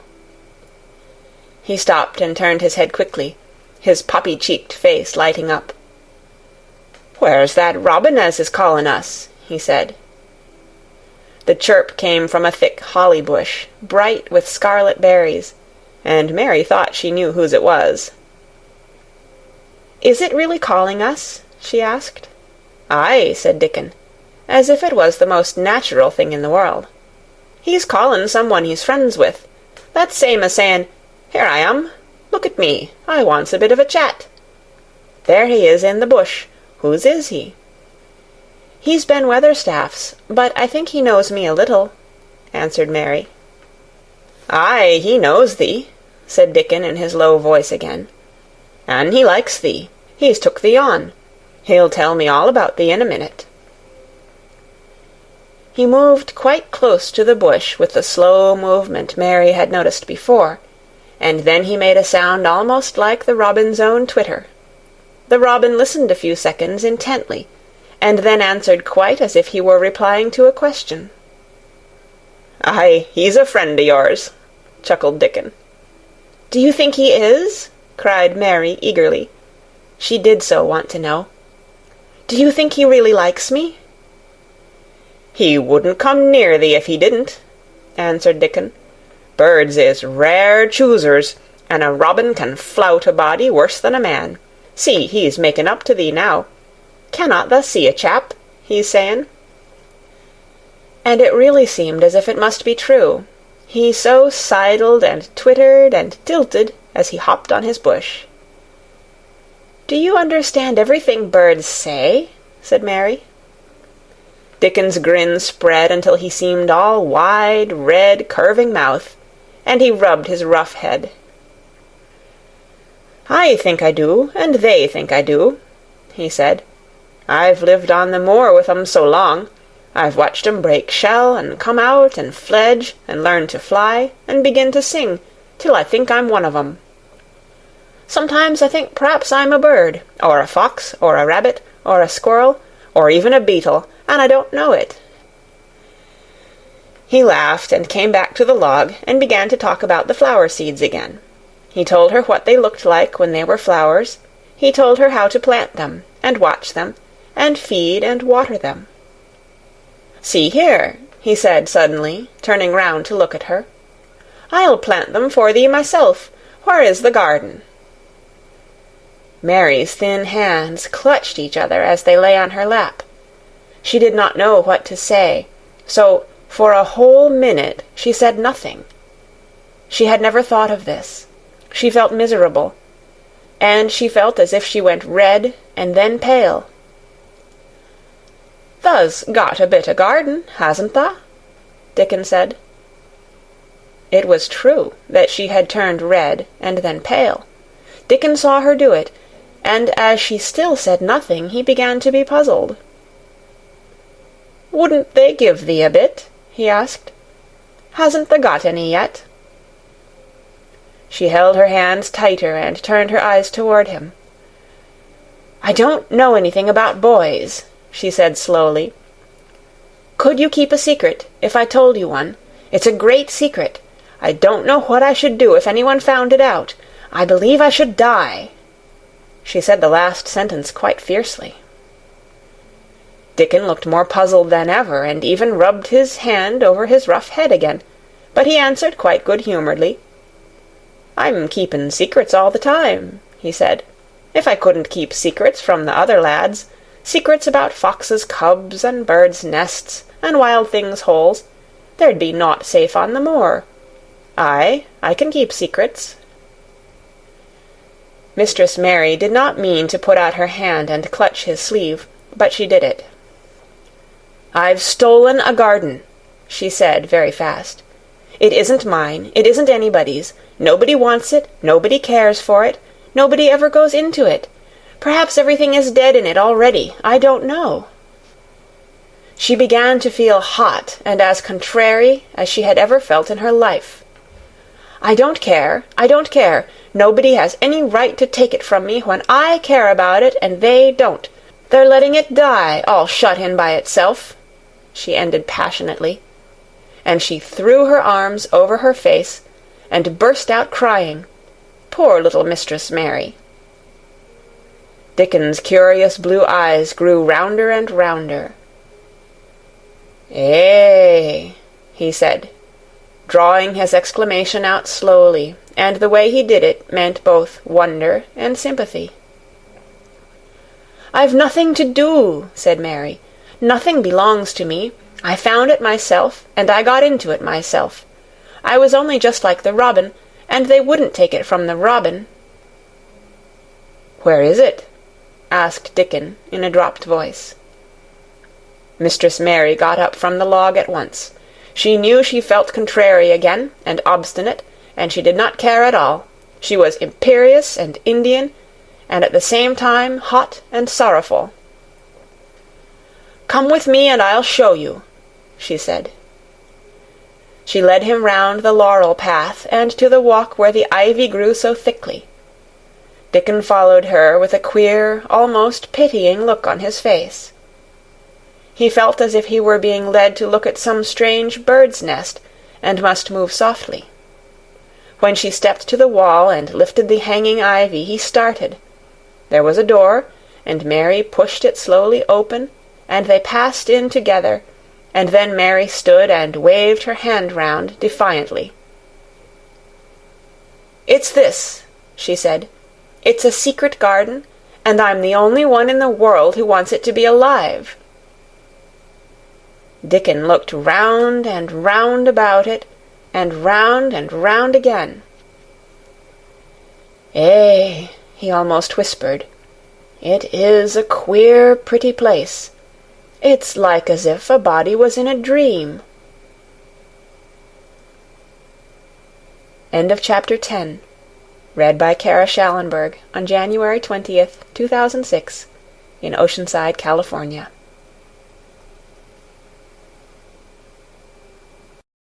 Chapter 11. The Nest of the Mistle Thrush.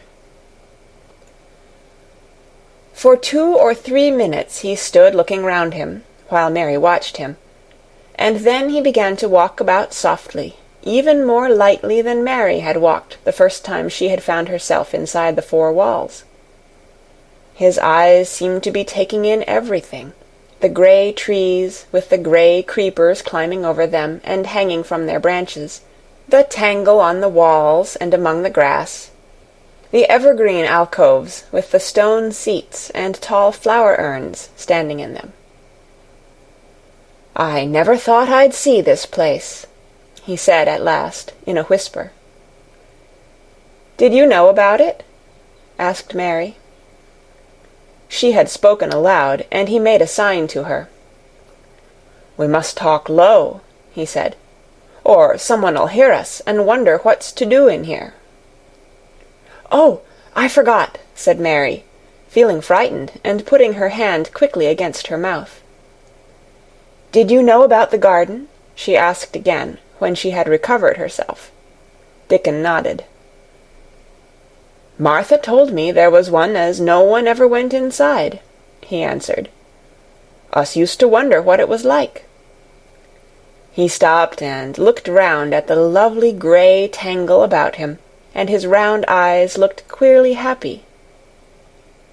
"Eh, the nests as'll be here come springtime," he said. "It'd be the safest nestin' place in England. No one never comin' near, and tangles o' trees and roses to build in. I wonder all the birds on the moor don't build here." Mistress Mary put her hand on his arm again, without knowing it. "Will there be roses?" she whispered. "Can you tell? I thought perhaps they were all dead." "Eh, no, not them, not all of 'em," he answered, Look here." He stepped over to the nearest tree, an old, old one, with grey lichen all over its bark, but upholding a curtain of tangled sprays and branches. He took a thick knife out of his pocket and opened one of its blades. "There's lots o' dead wood as ought to be cut out," he said. "And there's a lot o' old wood, but it made some new last year. This here's a new bit."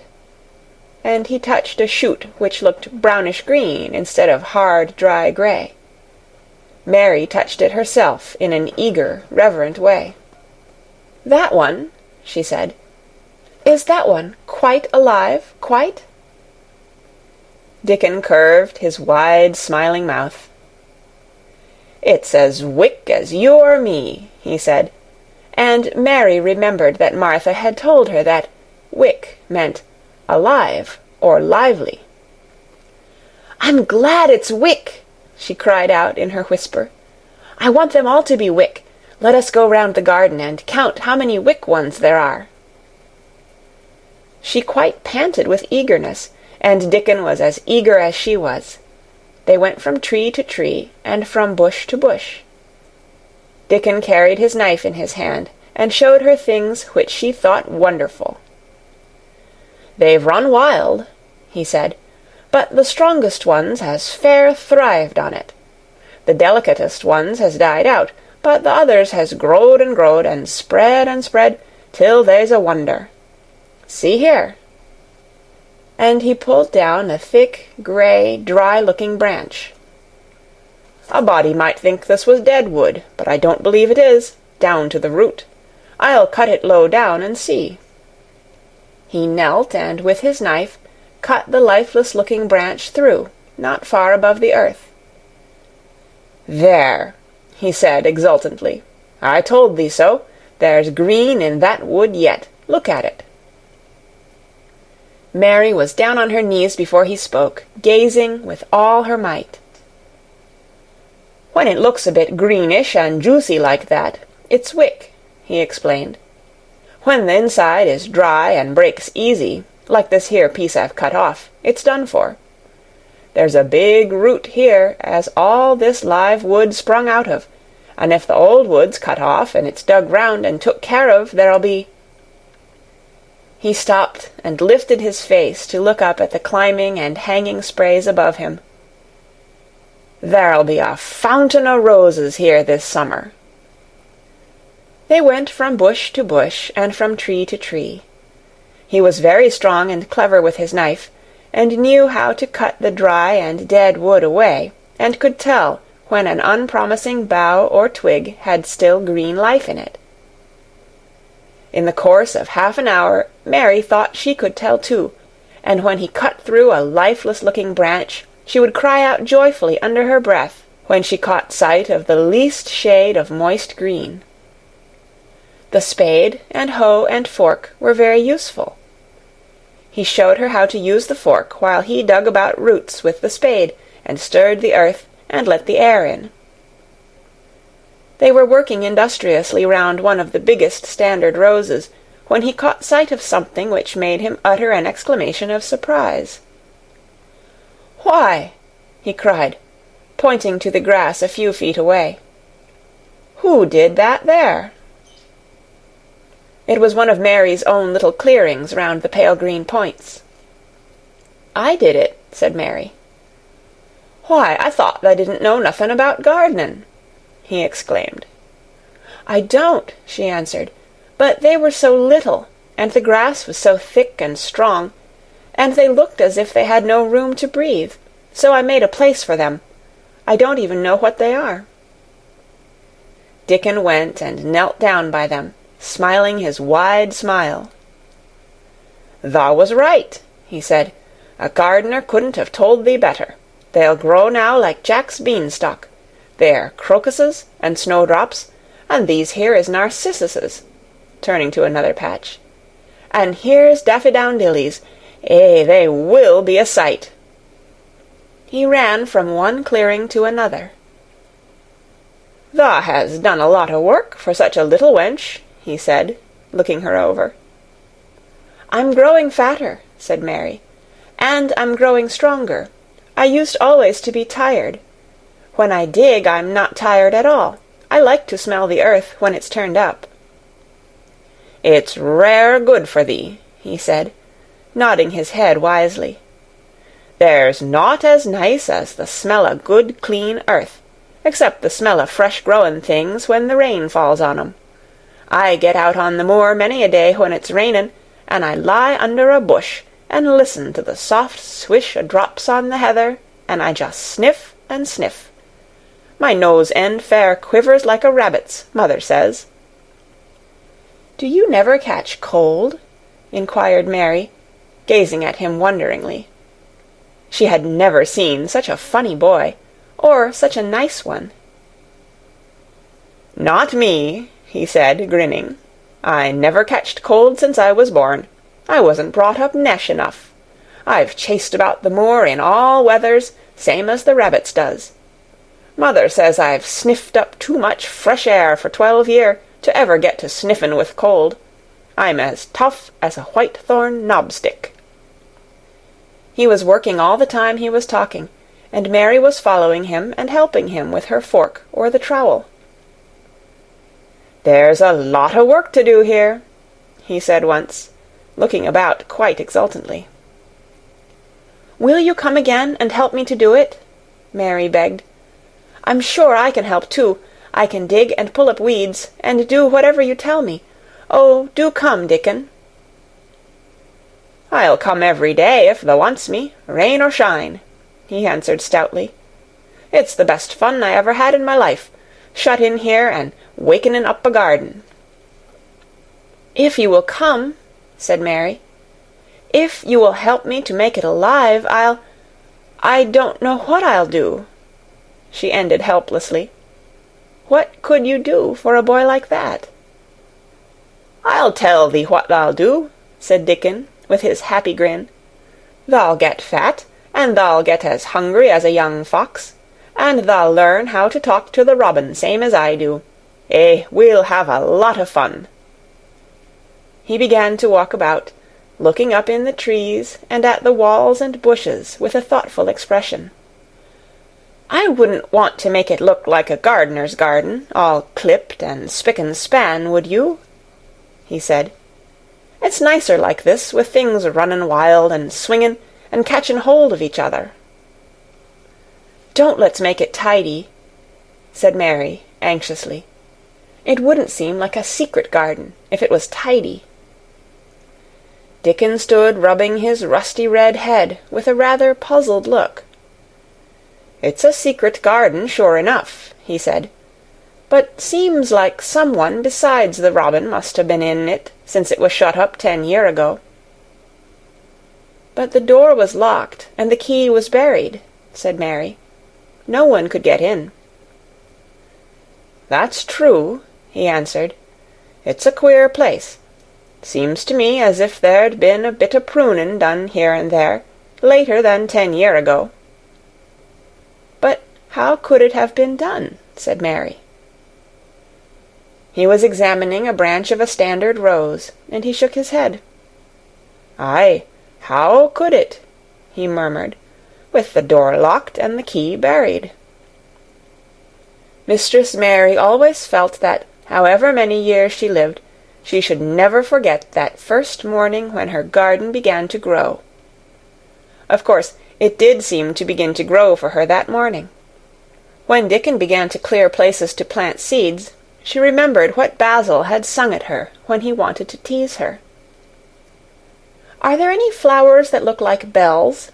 she inquired. "Lilies o' the valley does," he answered, digging away with the trowel.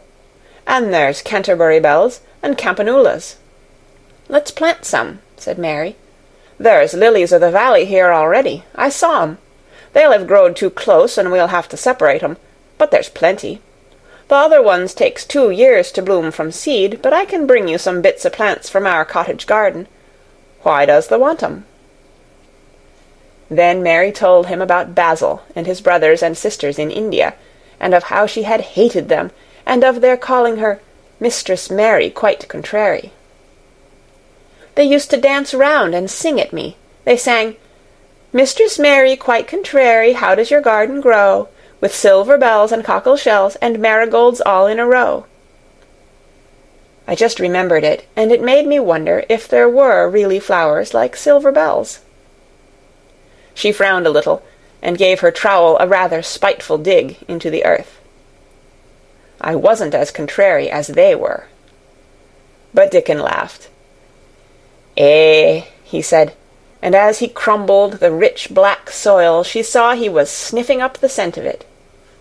"There doesn't seem to be no need for no one to be contrary when there's flowers and such like, and such lots of friendly wild things running about making homes for themselves, or building nests and singing and whistling, does there?" Mary, kneeling by him holding the seeds, looked at him and stopped frowning. "Dickon," she said, "you are as nice as Martha said you were. I like you, and you make the 5th person. I never thought I should like 5 people." Dickon sat up on his heels as Martha did when she was polishing the grate. He did look funny and delightful, Mary thought, with his round blue eyes and red cheeks and happy-looking turned-up nose. "Only 5 folk as the likes," he said. "Who is the other 4? "Your mother and Martha," Mary checked them off on her fingers, "and the robin, and Ben Weatherstaff." Dickon laughed so that he was obliged to stifle the sound by putting his arm over his mouth. "I know thou thinks I'm a queer lad," he said, "but I think thou art the queerest little lass I ever saw." Then Mary did a strange thing. She leaned forward and asked him a question she had never dreamed of asking anyone before. And she tried to ask it in Yorkshire, because that was his language, and in India a native was always pleased if you knew his speech. "Does thou like me?" she said. "Eh," he answered heartily, "that I does. I likes thee wonderful, and so does the robin, I do believe." "That's 2, then," said Mary. "That's 2 for me." And then they began to work harder than ever, and more joyfully.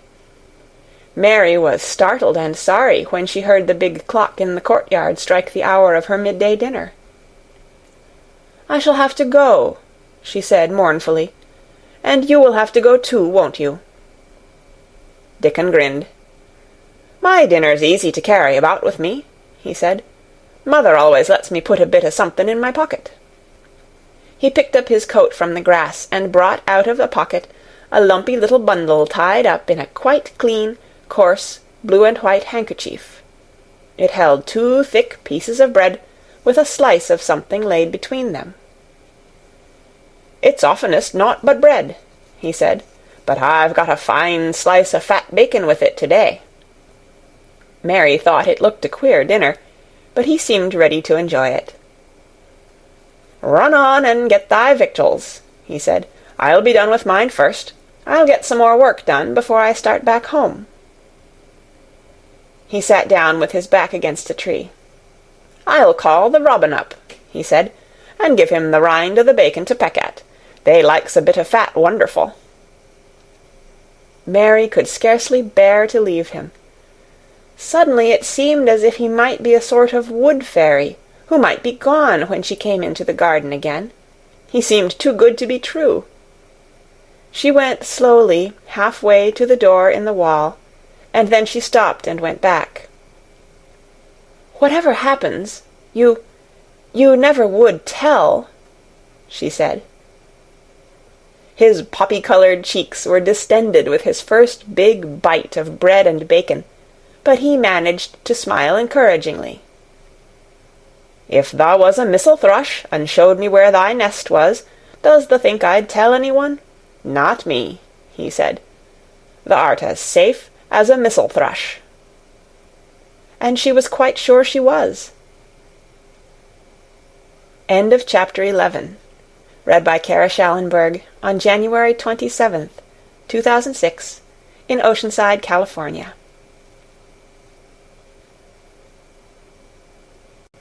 Chapter 12. Might I have a bit of earth? Mary ran so fast that she was rather out of breath when she reached her room. Her hair was ruffled on her forehead, and her cheeks were bright pink. Her dinner was waiting on the table, and Martha was waiting near it. "Thou's a bit late," she said. "Where has thou been?" "I've seen Dickon," said Mary. "I've seen Dickon." "I knew he'd come," said Martha exultantly. "How does thou like him?" I think he's beautiful," said Mary, in a determined voice. Martha looked rather taken aback, but she looked pleased too. "Well," she said, "he's the best lad as ever was born, but us never thought he was handsome. His nose turns up too much." "I like it to turn up," said Mary. "An' his eyes is so round," said Martha, a trifle doubtful, "though they're a nice colour." "I like them round," said Mary, "and they are exactly the colour of the sky over the moor." Martha beamed with satisfaction. "Mother says he made 'em that colour with always lookin' up at the birds and the clouds. But he has got a big mouth, hasn't he?" "I love his big mouth," said Mary obstinately. "I wish mine were just like it." Martha chuckled delightedly. "It'd look rare and funny in thy bit of a face," she said. "But I knowed it would be that way when thou saw him. How did thou like the seeds and the garden tools?" "How did you know he brought them?" asked Mary. I never thought of him not bringing 'em. He'd be sure to bring 'em if they was in Yorkshire.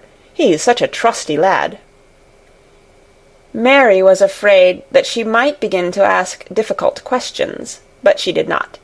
She was very much interested in the seeds and gardening tools, and there was only one moment when Mary was frightened. This was when she began to ask where the flowers were to be planted.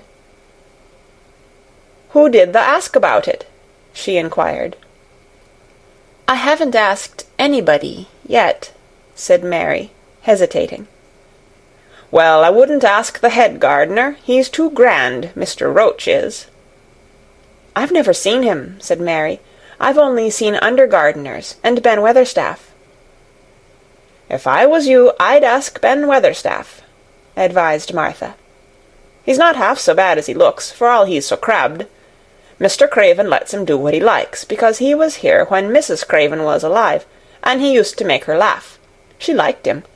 Perhaps he'd find you a corner somewhere out of the way." "If it was out of the way, and no one wanted it, no one could mind my having it, could they?" Mary said anxiously. "There wouldn't be no reason," answered Martha. "You wouldn't do no harm." Mary ate her dinner as quickly as she could, and when she rose from the table she was going to run to her room to put on her hat again, but Martha stopped her. "I've got something to tell you," she said. "I thought I'd let you eat your dinner first. Mr. Craven came back this morning, and I think he wants to see you." Mary turned quite pale. "Oh," she said, "why? He didn't want to see me when I came. I heard Pitcher say he didn't." "Well," explained Martha, "Mrs. Medlock says it's because o' mother. She was walking to Thwaite village, and she met him. She'd never spoke to him before, but Mrs. Craven had been to our cottage 2 or 3 times. He'd forgot, but mother hadn't, and she made bold to stop him. I don't know what she said to him about you, but she said something as put him in the mind to see you before he goes away again tomorrow."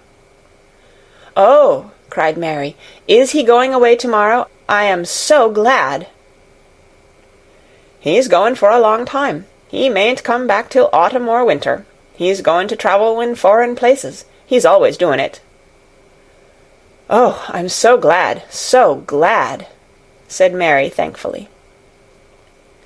If he did not come back until winter, or even autumn, there would be time to watch the secret garden come alive. Even if he found out then and took it away from her, she would have had that much, at least. When do you think he will want to see—" She did not finish the sentence because the door opened, and Mrs. Medlock walked in. She had on her best black dress and cap, and her collar was fastened with a large brooch with a picture of a man's face on it. It was a colored photograph of Mr. Medlock, who had died years ago, and she always wore it when she was dressed up. She looked nervous and excited. "Your hair's rough," she said quickly. "Go and brush it. Martha, help her to slip on her best dress. Mr. Craven sent me to bring her to him in his study." All the pink left Mary's cheeks. Her heart began to thump, and she felt herself changing into a stiff, plain, silent child again. She did not even answer Mrs. Medlock, but turned and walked into her bedroom, followed by Martha. She said nothing while her dress was changed, and her hair brushed, and after she was quite tidy, she followed Mrs. Medlock down the corridors in silence. What was there for her to say? She was obliged to go and see Mr. Craven, and he would not like her, and she would not like him. She knew what he would think of her. She was taken to a part of the house she had not been into before. At last Mrs. Medlock knocked at a door, and when some one said, "Come in," they entered the room together. A man was sitting in an armchair before the fire, and Mrs. Medlock spoke to him. "This is Miss Mary, sir," she said. "You can go and leave her here. I will ring for you when I want you to take her away," said Mr. Craven. When she went out and closed the door, Mary could only stand waiting, a plain little thing, twisting her thin hands together. She could see that the man in the chair was not so much a hunchback as a man with high, rather crooked shoulders, and he had black hair streaked with white. He turned his head over his high shoulders and spoke to her. "Come here," he said. Mary went to him. He was not ugly. His face would have been handsome if it had not been so miserable. He looked as if the sight of her worried and fretted him, and as if he did not know what in the world to do with her. "Are you well?" he asked. "Yes," answered Mary. "Do they take good care of you?" "Yes." He rubbed his forehead fretfully as he looked her over. "You are very thin," he said. "I am getting fatter," Mary answered in what she knew was her stiffest way. What an unhappy face he had! His black eyes seemed as if they scarcely saw her, as if they were seeing something else, and he could hardly keep his thoughts upon her. "I forgot you," he said. "How could I remember you? I intended to send you a governess or a nurse, or someone of that sort, but I forgot." "Please," began Mary, "please," and then the lump in her throat choked her. "What do you want to say?" he inquired. I am too big for a nurse," said Mary, "and please, please don't make me have a governess yet." He rubbed his forehead again and stared at her. "That was what the Sowerby woman said," he muttered absent-mindedly. Then Mary gathered a scrap of courage. Is she Martha's mother?" she stammered. "Yes, I think so," he replied. "She knows about children," said Mary. "She has 12. She knows." He seemed to rouse himself. "What do you want to do?" "I want to play out of doors," Mary answered, hoping that her voice did not tremble. "I never liked it in India. It makes me hungry here, and I am getting fatter." He was watching her. "Mrs. Sowerby said it would do you good. Perhaps it will," he said. "She thought you had better get stronger before you had a governess." "It makes me feel strong when I play, and the wind comes over the moor," argued Mary. "Where do you play?" he asked next. "Everywhere," gasped Mary. "Martha's mother sent me a skipping rope. I skip and run, and I look about to see if things are beginning to stick up out of the earth. I don't do any harm." "Don't look so frightened," he said in a worried voice. "You could not do any harm, a child like you. You may do what you like." Mary put her hand up to her throat, because she was afraid he might see the excited lump which she felt jump into it. She came a step nearer to him. "May I?" she said tremulously. Her anxious little face seemed to worry him more than ever. "Don't look so frightened," he exclaimed. "Of course you may. I am your guardian, though I am a poor one for any child. I cannot give you time or attention. I am too ill and wretched and distracted, but I wish you to be happy and comfortable. I don't know anything about children, but Mrs. Medlock is to see that you have all you need. I sent for you today because Mrs. Sowerby said I ought to see you. Her daughter had talked about you. She thought you needed fresh air and freedom and running about." "She knows all about children," Mary said again, in spite of herself. "She ought to," said Mr. Craven. "I thought her rather bold to stop me on the moor, but she said Mrs. Craven had been kind to her." It seemed hard for him to speak his dead wife's name. "She is a respectable woman. Now I have seen you, I think she said sensible things. Play out of doors as much as you like. It's a big place, and you may go where you like, and amuse yourself as you like. Is there anything you want?" As if a sudden thought had struck him. "Do you want toys? Books? Dolls?" "Might I?" quavered Mary. "Might I have a bit of earth?" In her eagerness, she did not realize how queer the words would sound, and that they were not the ones she had meant to say. Mr. Craven looked quite startled.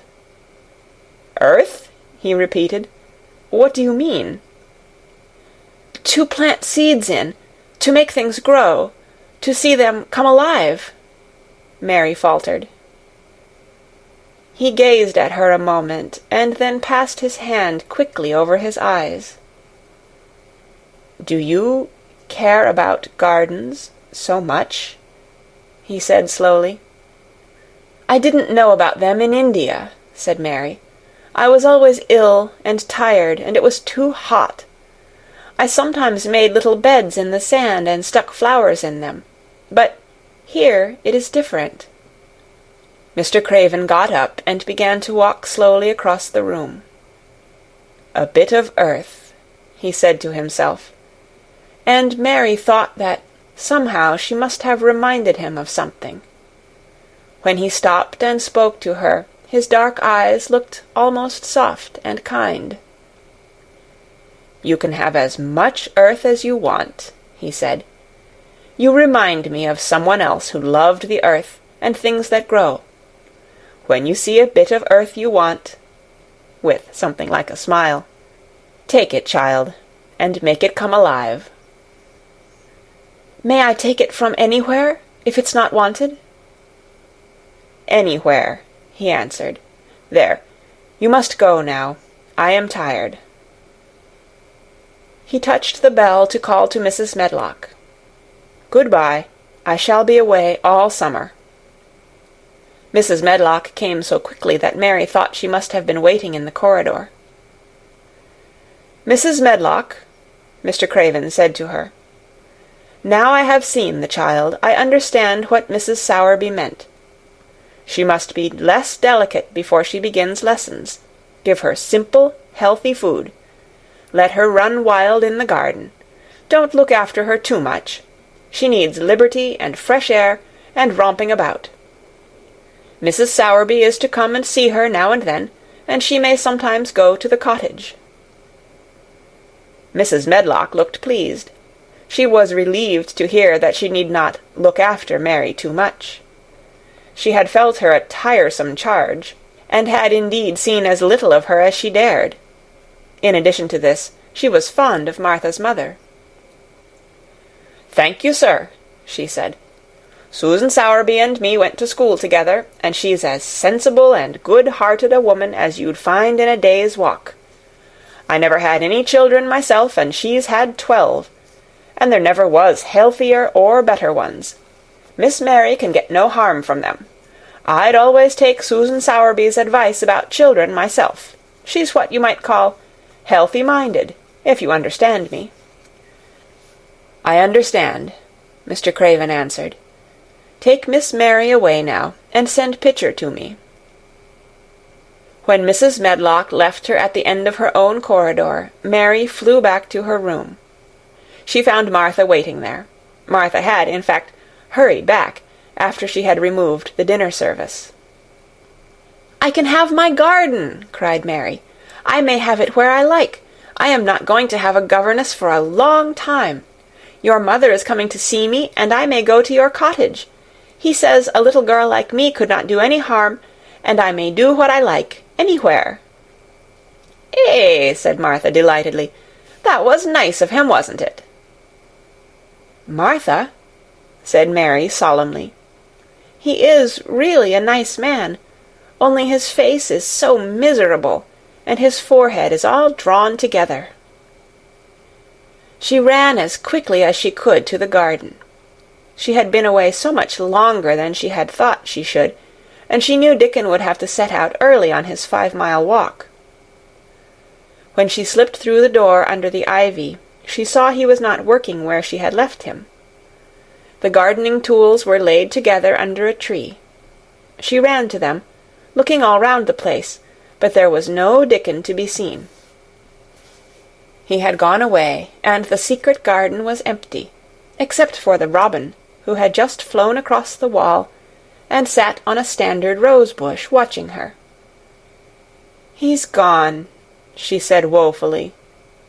"Oh, was he only a wood fairy?"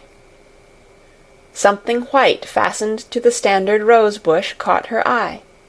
It was a piece of paper. In fact, it was a piece of the letter she had printed for Martha to send to Dickon. It was fastened on the bush with a long thorn, and in a minute she knew Dickon had left it there. There were some roughly printed letters on it, and a sort of picture. At first she could not tell what it was. Then she saw it was meant for a nest, with a bird sitting on it. Underneath were the printed letters, and they said, "I will come back." End of Chapter 12.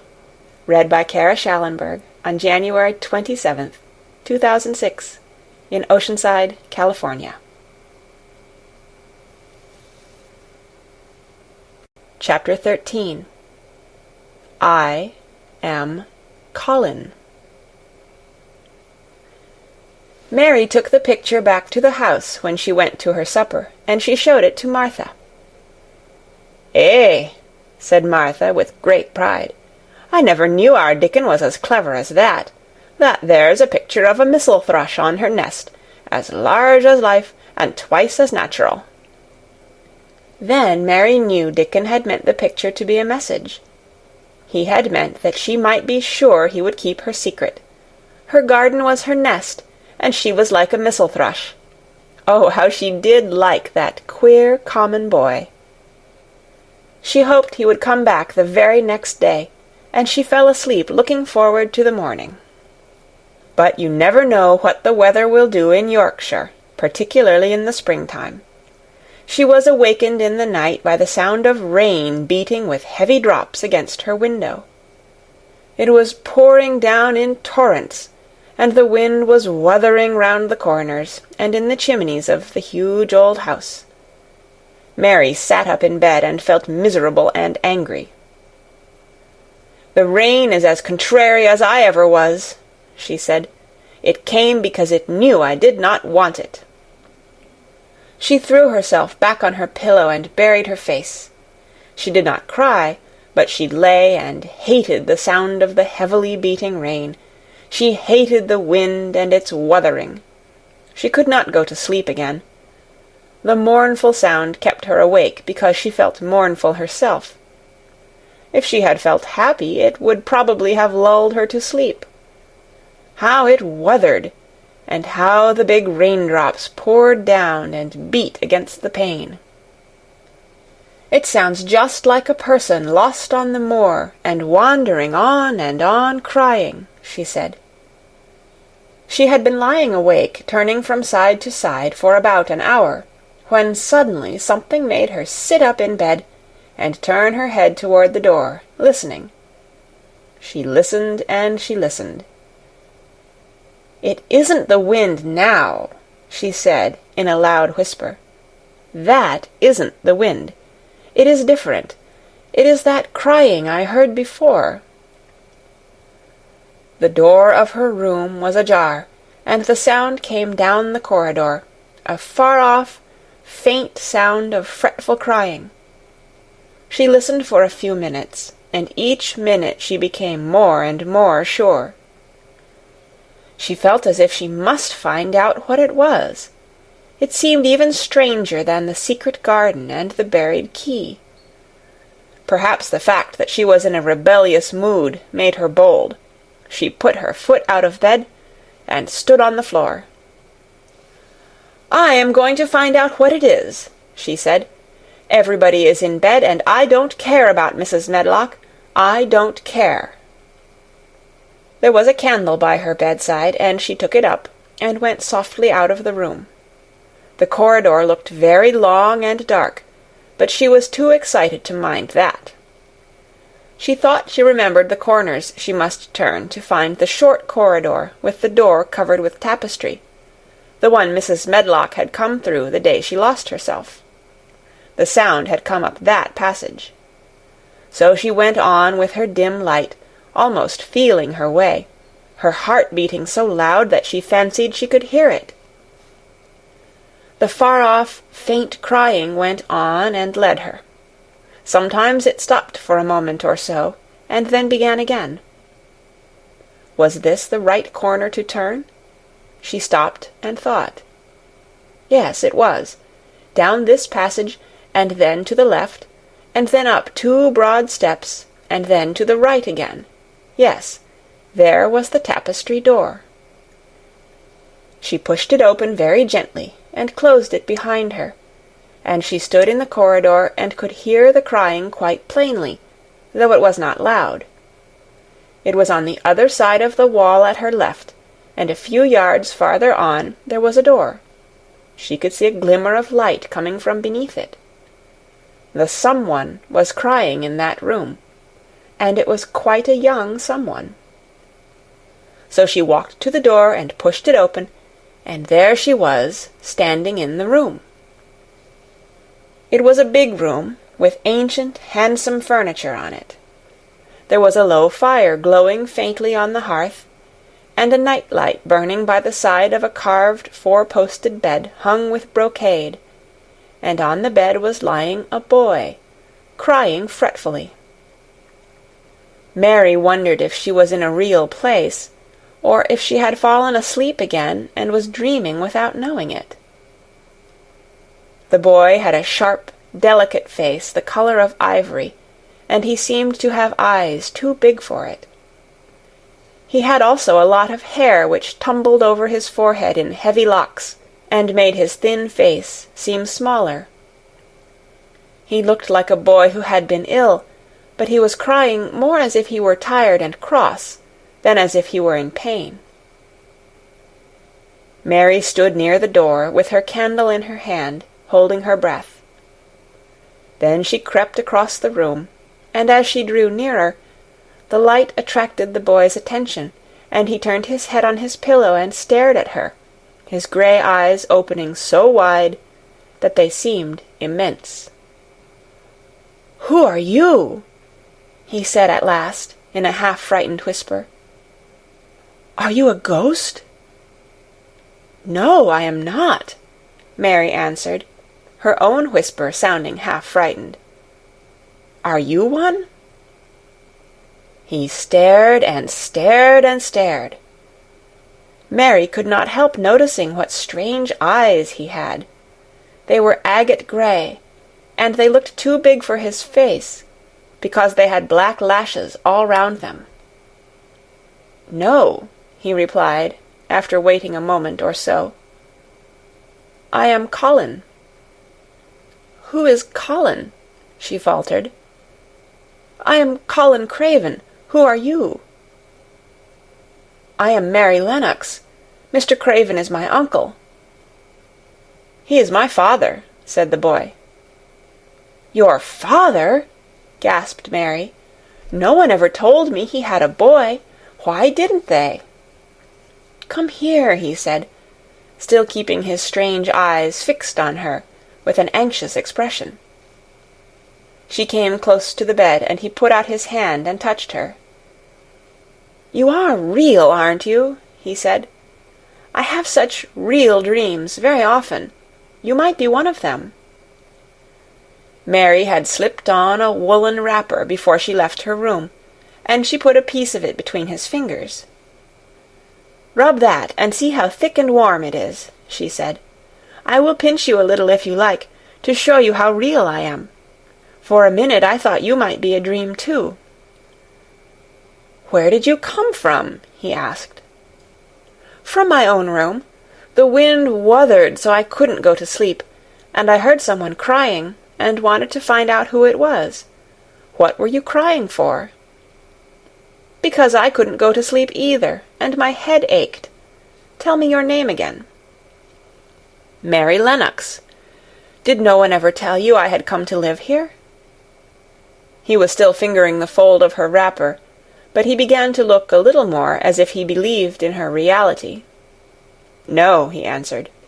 "They daren't." "Why?" asked Mary.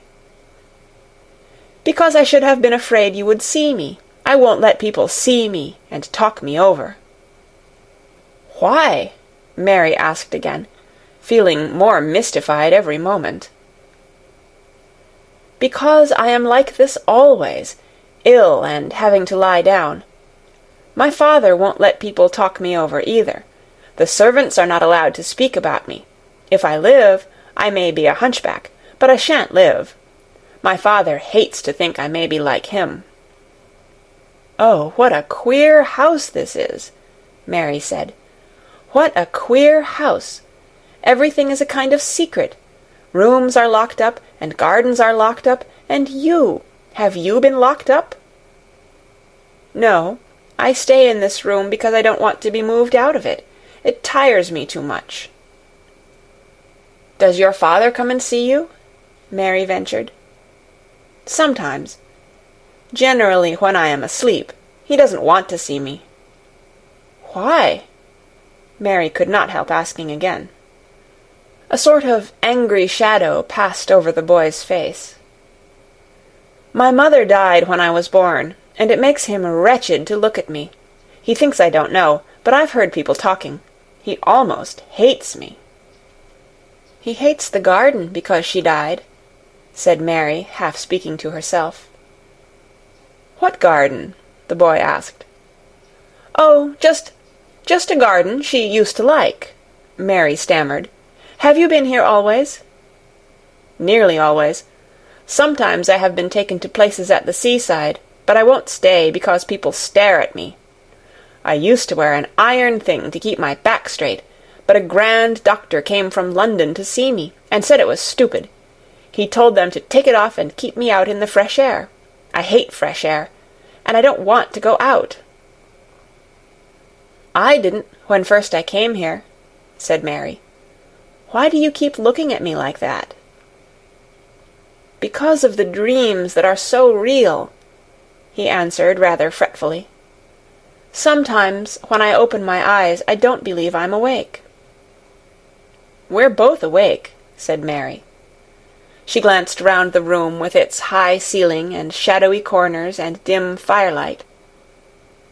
"It looks quite like a dream, and it's the middle of the night, and everybody in the house is asleep. Everybody but us. We are wide awake." "I don't want it to be a dream," the boy said restlessly. Mary thought of something all at once. "If you don't like people to see you," she began, "do you want me to go away?" He still held the fold of her wrapper, and he gave it a little pull. "No," he said. "I should be sure you were a dream if you went. If you are real, sit down on that big footstool and talk. I want to hear about you." Mary put down her candle on the table near the bed, and sat down on the cushioned stool. She did not want to go away at all. She wanted to stay in the mysterious, hidden-away room, and talk to the mysterious boy. "What do you want me to tell you?" she said. He wanted to know how long she had been at Misselthwaite. He wanted to know which corridor her room was on. He wanted to know what she had been doing, if she disliked the moor as he disliked it, where she had lived before she came to Yorkshire. She answered all these questions and many more, and he lay back on his pillow and listened. He made her tell him a great deal about India and about her voyage across the ocean. She found out that because he had been an invalid, he had not learned things as other children had. One of his nurses had taught him to read when he was quite little, and he was always reading and looking at pictures in splendid books. Though his father rarely saw him when he was awake, he was given all sorts of wonderful things to amuse himself with. He never seemed to have been amused, however. He could have anything he asked for, and was never made to do anything he did not like to do. "Everyone is obliged to do what pleases me," he said indifferently. "It makes me ill to be angry. No one believes I shall live to grow up." He said it as if he was so accustomed to the idea that it had ceased to matter to him at all. He seemed to like the sound of Mary's voice. As she went on talking, he listened in a drowsy, interested way. Once or twice she wondered if he were not gradually falling into a doze. But at last he asked a question which opened up a new subject. "How old are you?" he asked. "I am 10, answered Mary, forgetting herself for the moment. "And so are you." "How do you know that?" he demanded in a surprised voice. "Because when you were born the garden door was locked and the key was buried, and it has been locked for 10 years. Colin half sat up, turning toward her, leaning on his elbows.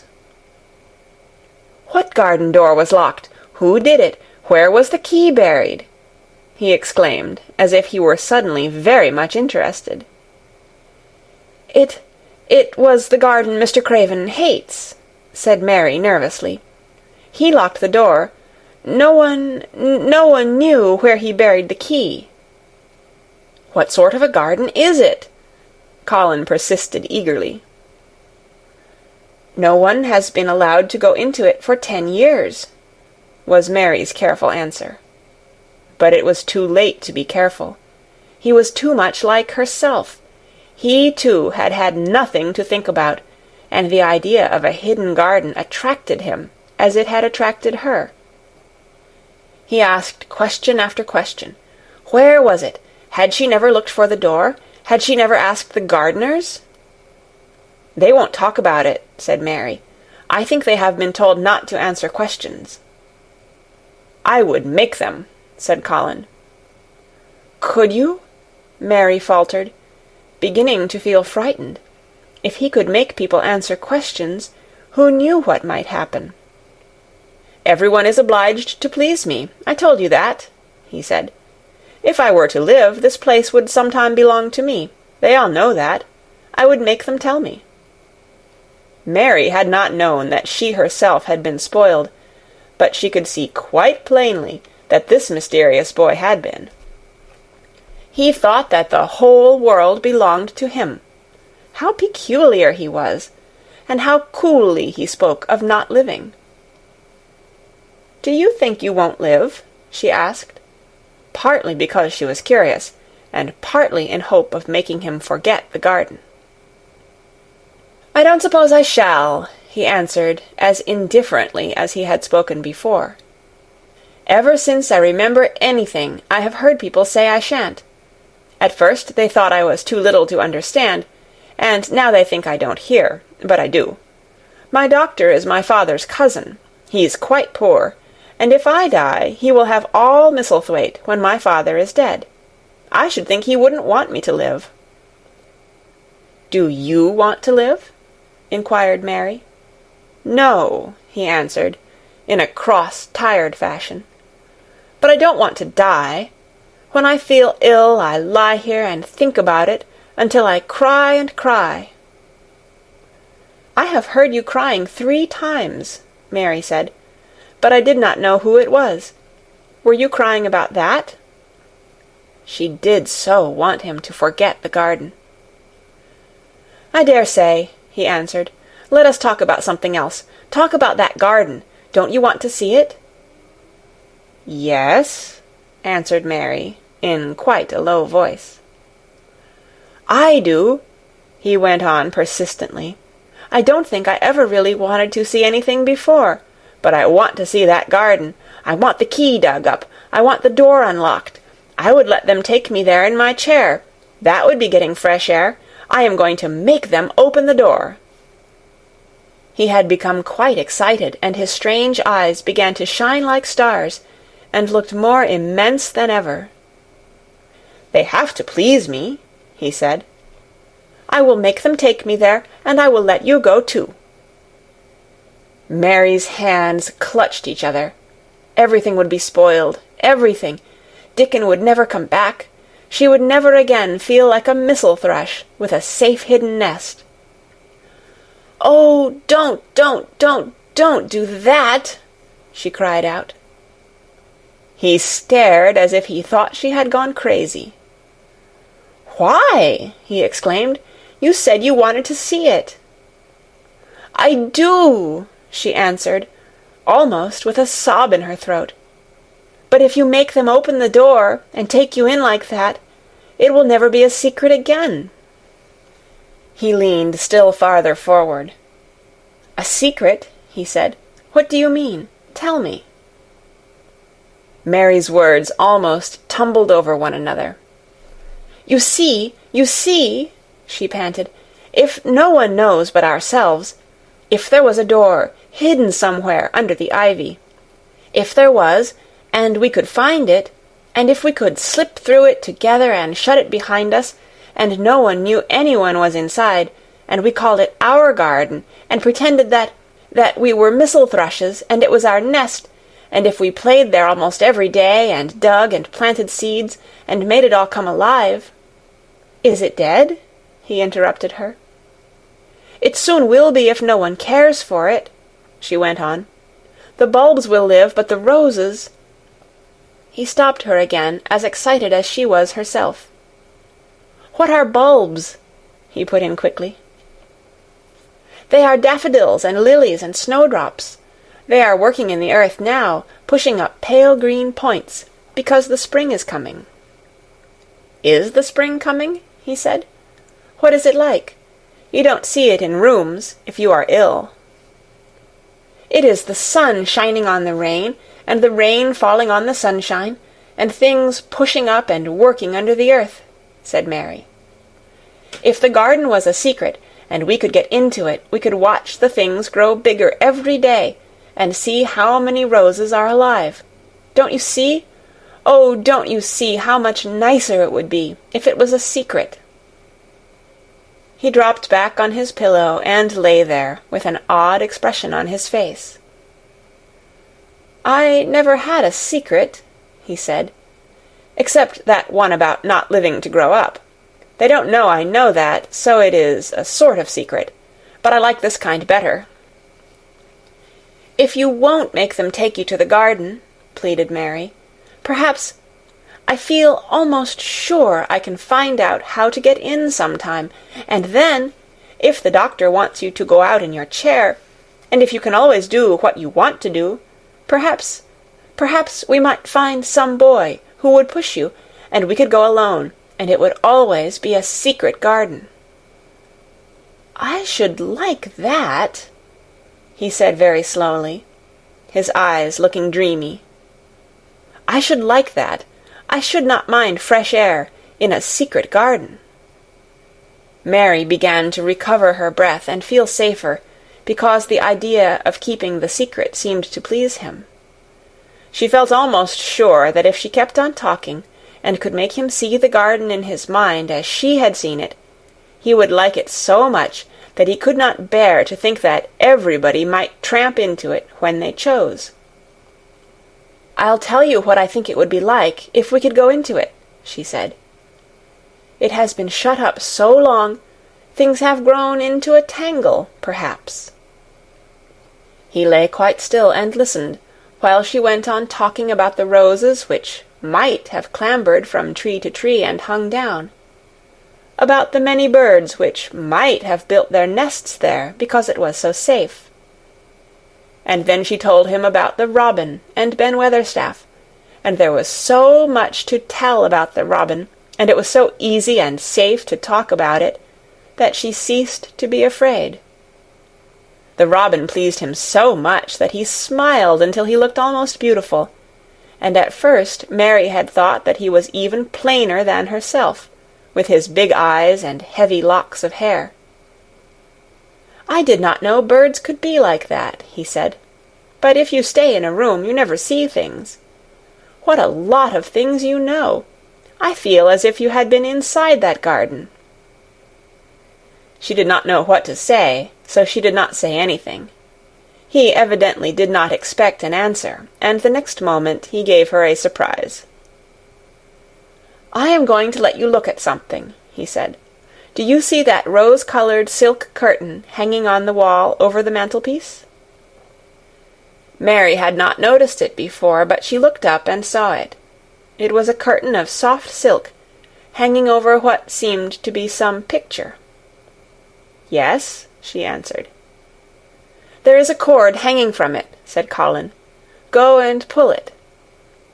Mary got up, much mystified, and found the cord.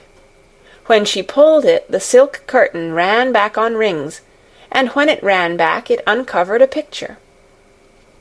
It was the picture of a girl with a laughing face. She had bright hair tied up with a blue ribbon, and her gay, lovely eyes were exactly like Colin's unhappy ones, agate grey, and looking twice as big as they really were because of the black lashes all round them. "She is my mother," said Colin complainingly. "I don't see why she died. Sometimes I hate her for doing it." "How queer," said Mary. "If she had lived, I believe I should not have been ill always," he grumbled. "I dare say I should have lived too, and my father would not have hated to look at me. I dare say I should have had a strong back. Draw the curtain again." Mary did as she was told, and returned to her footstool. "She is much prettier than you," she said, "but her eyes are just like yours. At least they are the same shape and color. Why is the curtain drawn over her?" He moved uncomfortably. "I made them do it," he said. "Sometimes I don't like to see her looking at me. She smiles too much when I am ill and miserable. Besides, she is mine, and I don't want everyone to see her." There were a few moments of silence, and then Mary spoke. "What would Mrs. Medlock do if she found out that I had been here?" she inquired. "She would do as I told her to do," he answered, "and I should tell her that I wanted you to come here and talk to me every day. I am glad you came." "So am I," said Mary. "I will come as often as I can, but—" She hesitated. "I shall have to look every day for the garden door." "Yes, you must," said Colin, "and you can tell me about it afterward." He lay thinking a few minutes, as he had done before, and then he spoke again. "I think you shall be a secret too," he said. "I will not tell them until they find out. I can always send the nurse out of the room and say that I want to be by myself. Do you know Martha?" "Yes, I know her very well," said Mary. "She waits on me." He nodded his head toward the outer corridor. "She is the one who is asleep in the other room. The nurse went away yesterday to stay all night with her sister, and she always makes Martha attend to me when she wants to go out. Martha shall tell you when to come here." Then Mary understood Martha's troubled look when she had asked questions about the crying. "Martha knew about you all the time?" she said. "Yes, she often attends to me. The nurse likes to get away from me, and then Martha comes." "I have been here a long time," said Mary. "Shall I go away now? Your eyes look sleepy." "I wish I could go to sleep before you leave me," he said rather shyly. "Shut your eyes," said Mary, drawing her footstool closer, "and I will do what my ayah used to do in India. I will pat your hand and stroke it, and sing something quite low." "I should like that, perhaps," he said drowsily. Somehow she was sorry for him, and did not want him to lie awake, so she leaned against the bed and began to stroke and pat his hand, and sing a very low little chanting song in Hindustani. "That is nice," he said, more drowsily still, and she went on chanting and stroking, but when she looked at him again, his black lashes were lying close against his cheeks, for his eyes were shut, and he was fast asleep. So she got up softly, took her candle, and crept away without making a sound. End of Chapter 13. Read by Kara Schallenberg on January 27th, 2006, in Oceanside, California. Chapter 14. A Young Rajah. The moor was hidden in mist when the morning came, and the rain had not stopped pouring down. There could be no going out of doors. Martha was so busy that Mary had no opportunity of talking to her, but in the afternoon she asked her to come and sit with her in the nursery. She came bringing the stocking she was always knitting when she was doing nothing else. "What's the matter with thee?" she asked as soon as they sat down. "Thou looks as if tha'd something to say."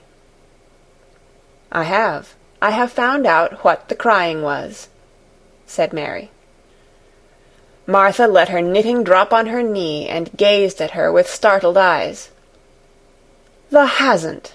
she exclaimed. "Never!" "I heard it in the night," Mary went on, "and I got up and went to see where it came from. It was Colin. I found him." Martha's face became red with fright. "Eh, Miss Mary," she said, half crying. "Thou shouldn't have done it. Thou shouldn't. Thou'll get me in trouble. I never told thee nothing about him, but thou'll get me in trouble. I shall lose my place, and what'll mother do?" "You won't lose your place," said Mary. "He was glad I came. We talked, and he said he was glad I came." "Was he?" cried Martha. "Art thou sure? Thou doesn't know what he's like when anything vexes him. He's a big lad to cry like a baby, but when he's in a passion he'll fair scream just to frighten us.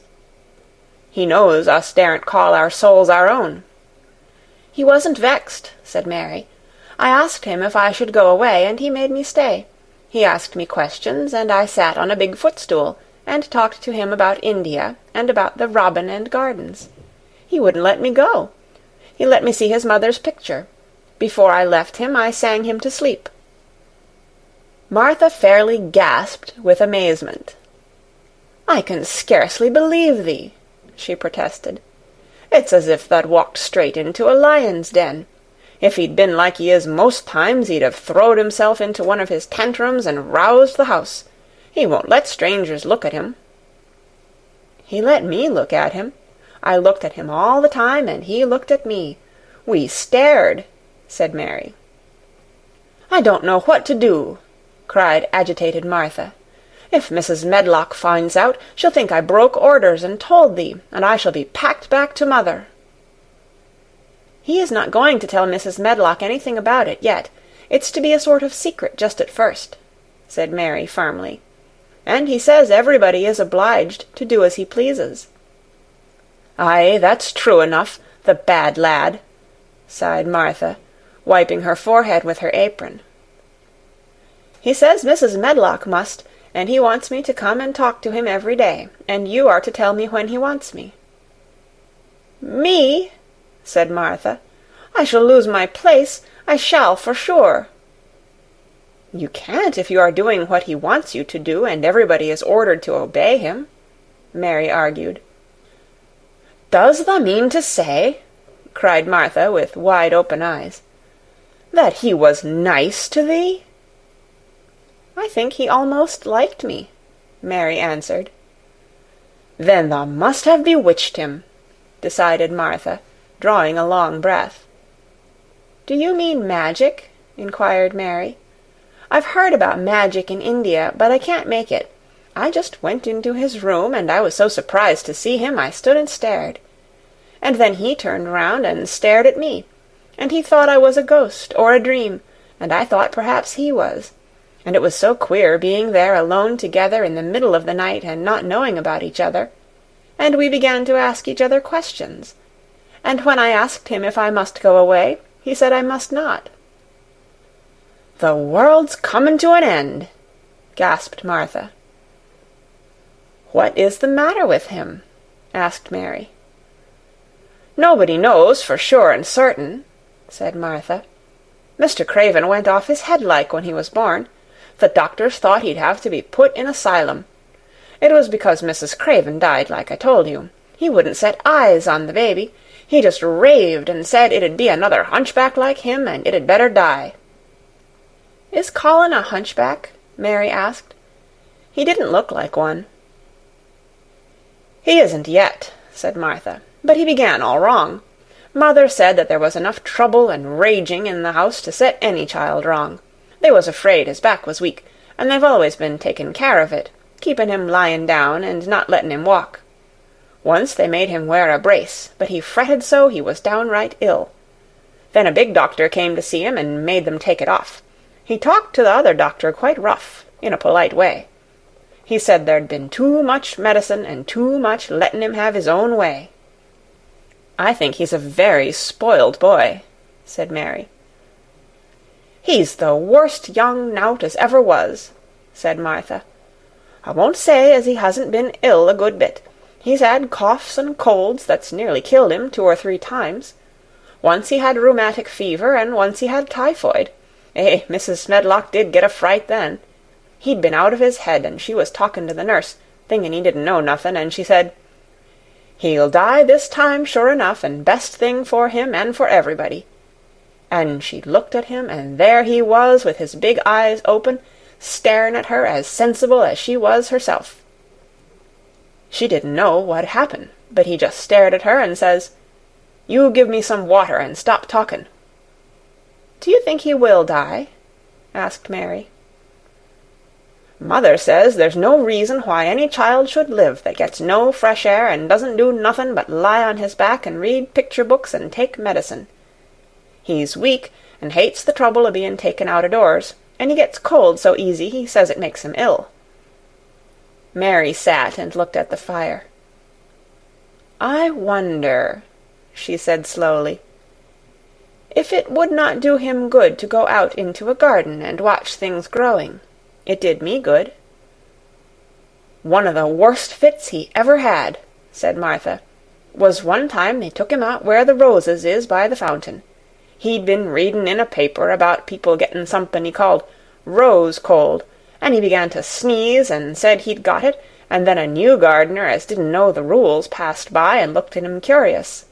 He threw himself into a passion and said he'd looked at him because he was going to be a hunchback. He cried himself into a fever and was ill all night." "If he ever gets angry at me, I'll never go and see him again," said Mary. "He'll have thee if he wants thee," said Martha. "Thou may as well know that at the start." Very soon afterward a bell rang, and she rolled up her knitting. "I dare say the nurse wants me to stay with him a bit," she said. "I hope he's in a good temper." She was out of the room about 10 minutes, and then she came back with a puzzled expression. "Well, thou has bewitched him," she said. "He's up on his sofa with his picture books. He's told the nurse to stay away until 6 o'clock. I'm to wait in the next room. The minute she was gone, he called me to him and says, 'I want Mary Lennox to come and talk to me, and remember you're not to tell anyone. You better go as quick as you can.' Mary was quite willing to go quickly. She did not want to see Colin as much as she wanted to see Dickon, but she wanted to see him very much. There was a bright fire on the hearth when she entered his room, and in the daylight she saw it was a very beautiful room indeed. There were rich colours in the rugs and hangings, and pictures and books on the walls which made it look glowing and comfortable, even in spite of the grey sky and falling rain. Colin looked rather like a picture himself. He was wrapped in a velvet dressing-gown, and sat against a big brocaded cushion. He had a red spot on each cheek. "Come in," he said. "I've been thinking about you all morning." "I've been thinking about you, too," answered Mary. "You don't know how frightened Martha is. She says Mrs. Medlock will think she told me about you, and then she will be sent away." He frowned. "Go and tell her to come here," he said. "She is in the next room." Mary went and brought her back. Poor Martha was shaking in her shoes. Colin was still frowning. "Have you to do what I please, or have you not?" he demanded. "I have to do what you please, sir," Martha faltered, turning quite red. "Has Medlock to do what I please?" "Everybody has, sir," said Martha. "Well, then, if I order you to bring Miss Mary to me, how can Medlock send you away if she finds it out?" "Please don't let her, sir," pleaded Martha. "I'll send her away if she dares to say a word about such a thing," said Master Craven grandly. "She wouldn't like that, I can tell you." "Thank you, sir," bobbing a curtsy. "I want to do my duty, sir." "What I want is your duty," said Colin more grandly still. "I'll take care of you. Now go away." When the door closed behind Martha, Colin found Mistress Mary gazing at him as if he had set her wondering. "Why do you look at me like that?" he asked her. "What are you thinking about?" "I am thinking about two things." "What are they? Sit down and tell me." "This is the first one," said Mary, seating herself on the big stool. "Once in India I saw a boy who was a Rajah. He had rubies and emeralds and diamonds stuck all over him. He spoke to his people just as you spoke to Martha. Everybody had to do everything he told them, in a minute. I think they would have been killed if they hadn't." "I shall make you tell me about Rajahs presently," he said. "But first tell me what the second thing was." "I was thinking," said Mary, "how different you are from Dickon." "Who is Dickon?" he said. "What a queer name." She might as well tell him, she thought. She could talk about Dickon without mentioning the secret garden. She had liked to hear Martha talk about him. Besides, she longed to talk about him. It would seem to bring him nearer. "He is Martha's brother. He is 12 years old," she explained. "He is not like anyone else in the world. He can charm foxes and squirrels and birds just as the natives in India charm snakes. He plays a very soft tune on a pipe, and they come and listen." There were some big books on a table at his side, and he dragged one suddenly toward him. "There is a picture of a snake charmer in this," he exclaimed. "Come and look at it." The book was a beautiful one with superb colored illustrations, and he turned to one of them. "Can he do that?" he asked eagerly. "He played on his pipe, and they listened," Mary explained. "But he doesn't call it magic. He says it's because he lives on the moor so much, and he knows their ways.